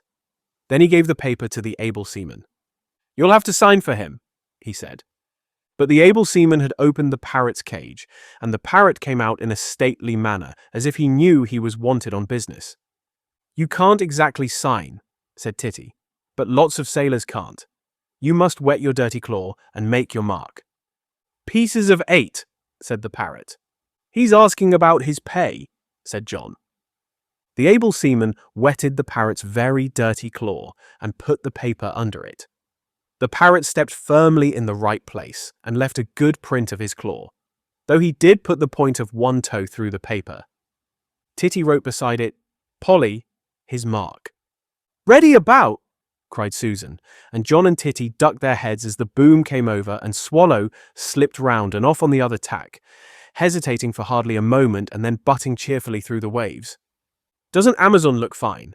Said Susan, looking at the little white-sailed boat ahead of them with her fluttering black and white flag and her 2 red-capped sailors. Swallow must look just as fine, said Captain John. Finer, said Titty. We've got a brown sail. They sailed on, tacking from one side of the lake to the other and back again till they were within a mile of the steamer pier at the foot of the lake. Here they were passed by one of the big lake steamers, crowded with passengers, who came to the side and pointed. The captain, who was steering her, took out his binoculars and looked through them at the little Swallow. By now the news had run all over Rio and up and down the lake, about the way in which the Swallows had found the box that had been stolen from Mr. Turner's houseboat. Suddenly a loud cheer sounded over the water, and again and again. The passengers waved their hats and shouted. What is the matter with the natives in the steamer? Said Roger. Then one of the sailors ran aft to the flagstaff at the steamer's stern, and the big red ensign dropped to half-mast and then rose again. They're cheering at us, said Captain John, turning very red. How horrible! They've saluted, said Susan. Oughtn't we to answer? The Amazons are. They could see Peggy at the halyards, busy dipping the Jolly Roger. Titty shut the parrot in his cage and lowered Swallow's flag and raised it again. It's a good thing we're going away, said Captain John. They'll have forgotten by next year. The big steamer hurried on. The Amazon headed into a little bay on the western shore of the lake. The Swallow followed her. There were woods all round the little bay, and a small stream ran into it. The Swallows and Amazons landed close by the mouth of the stream. "What a splendid cove," said Captain John. "It's one of our most private haunts," said Captain Nancy. "Altogether free from natives. The road's miles away on the other side of the woods. No one ever comes here except us, and no one can see we're here, even from the water, unless they happen to look right in." They made their fire and boiled their kettle by the side of the little beck, noisy after the night's rain. The jetsam on the shore was very wet, but in the wood they found a few dry sticks here and there. They started the fire with a handful of dry moss. It was not easy to get it going, but once it was well lit, the fire burned well enough to boil the kettle. Here, away from the island, they spent their last day until Captain Nancy noticed that the lake was nearly calm. "It's going to take us a long time to sail home," she said. "What orders, Commodore?" John started. He had been thinking of something else. "The fleet sets sail and steers north," he said. Very slowly, the two little ships moved out of the bay into the open lake. There was very little wind, though now and again a catspaw hurrying from the south helped them on their way and darkened the smooth, small waves. "You'd never think it could have blown like it did in the night," said Roger. They sailed up the lake with the booms well out.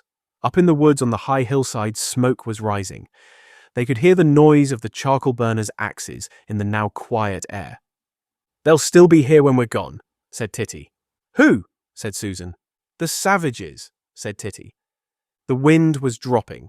The booms swung aft, and the main sheet now and then caught the water and trailed in it. "Sit on the lee side, able seaman," said John. "That'll keep the boom out." Nancy and Amazon was sitting on the lee side for the same reason. "Hadn't we better row?" said Roger. "You want a motorboat?" said Captain John. "No, I don't," said Roger. "Sail is the thing." Slowly the fleet slipped past Wildcat Island. The island was once more the uninhabited island that Titty had watched for so many days from the peak of Darien. And yet it was not that island. John, looking at it, remembered the harbour and the leading lights and his swim all round it, and the climbing of the great tree. For Roger, it would always be the place where he had swum for the first time. For Susan, it was the camp and housekeeping and cooking for a large family. Titty thought of it as Robinson Crusoe's island. It was her island more than anyone's because she had been alone on it. She remembered the path she had cleared, and waking in the dark and hearing the owl. She remembered the dipper. She remembered getting Amazon out of the harbour. She looked suddenly across the lake to Cormorant Island, and then at Amazon slipping silently through the water a cable's length away. Had she ever really been anchored in Amazon out there in the dark? As they passed Houseboat Bay, Captain Flint rowed out to them to say goodbye once more. "Goodbye," they shouted. "Till next year," he shouted back, and rested on his oars and watched the fleet as it sailed slowly on towards the peak of Darien. Under the peak of Darien, the fleet broke up. There were more shouts of "Goodbye," "Remember the Alliance," and "Come again next year." "3 cheers for Wildcat Island," shouted John. They all cheered. "3 cheers for the Swallows," shouted Nancy. "And for the Amazons," they shouted back. John hauled his wind and stood in for the Holly Howe boathouse. Amazon held on her course. She was soon out of sight beyond the further point of the bay. "I wish it wasn't over," said Roger. "No more pemmican anyway," said Susan. "What about singing Salt Beef?" said Titty. So they sang, salt beef is our relief, salt beef and biscuit bread, oh. Salt beef is our relief, salt beef and biscuit bread, oh. While you on shore and a great many more on dainty dishes fed, oh. Don't forget your old shipmate, folder-rolled-a-riddle, folder-re-do. "Susan is the old shipmate," said Roger. "We all are," said John. "What's the song they sing at the end of the voyage?" said Susan. Titty began, and the others joined in at once, for they all knew it. "Oh, soon we'll hear the old man say, 'Leave her, Johnny, leave her. You can go ashore and take your pay. It's time for us to leave her. Leave her, Johnny, leave her like a man. Leave her, Johnny, leave her. Oh, leave her, Johnny, leave her when you can. It's time for us to leave her.'" "Who was Johnny?" said Roger. "Hello, there's Mother and Vicky coming down the field. The end. Best Audiobooks for Free hopes that you have enjoyed this production of Swallows and Amazons by Arthur Ransome. Please like this video and subscribe to our channel on YouTube and Rumble, as your like and subscription are the support we need to create more great free content. Please look to our website at bestaudiobooksforfree.com for a complete list of our audiobooks.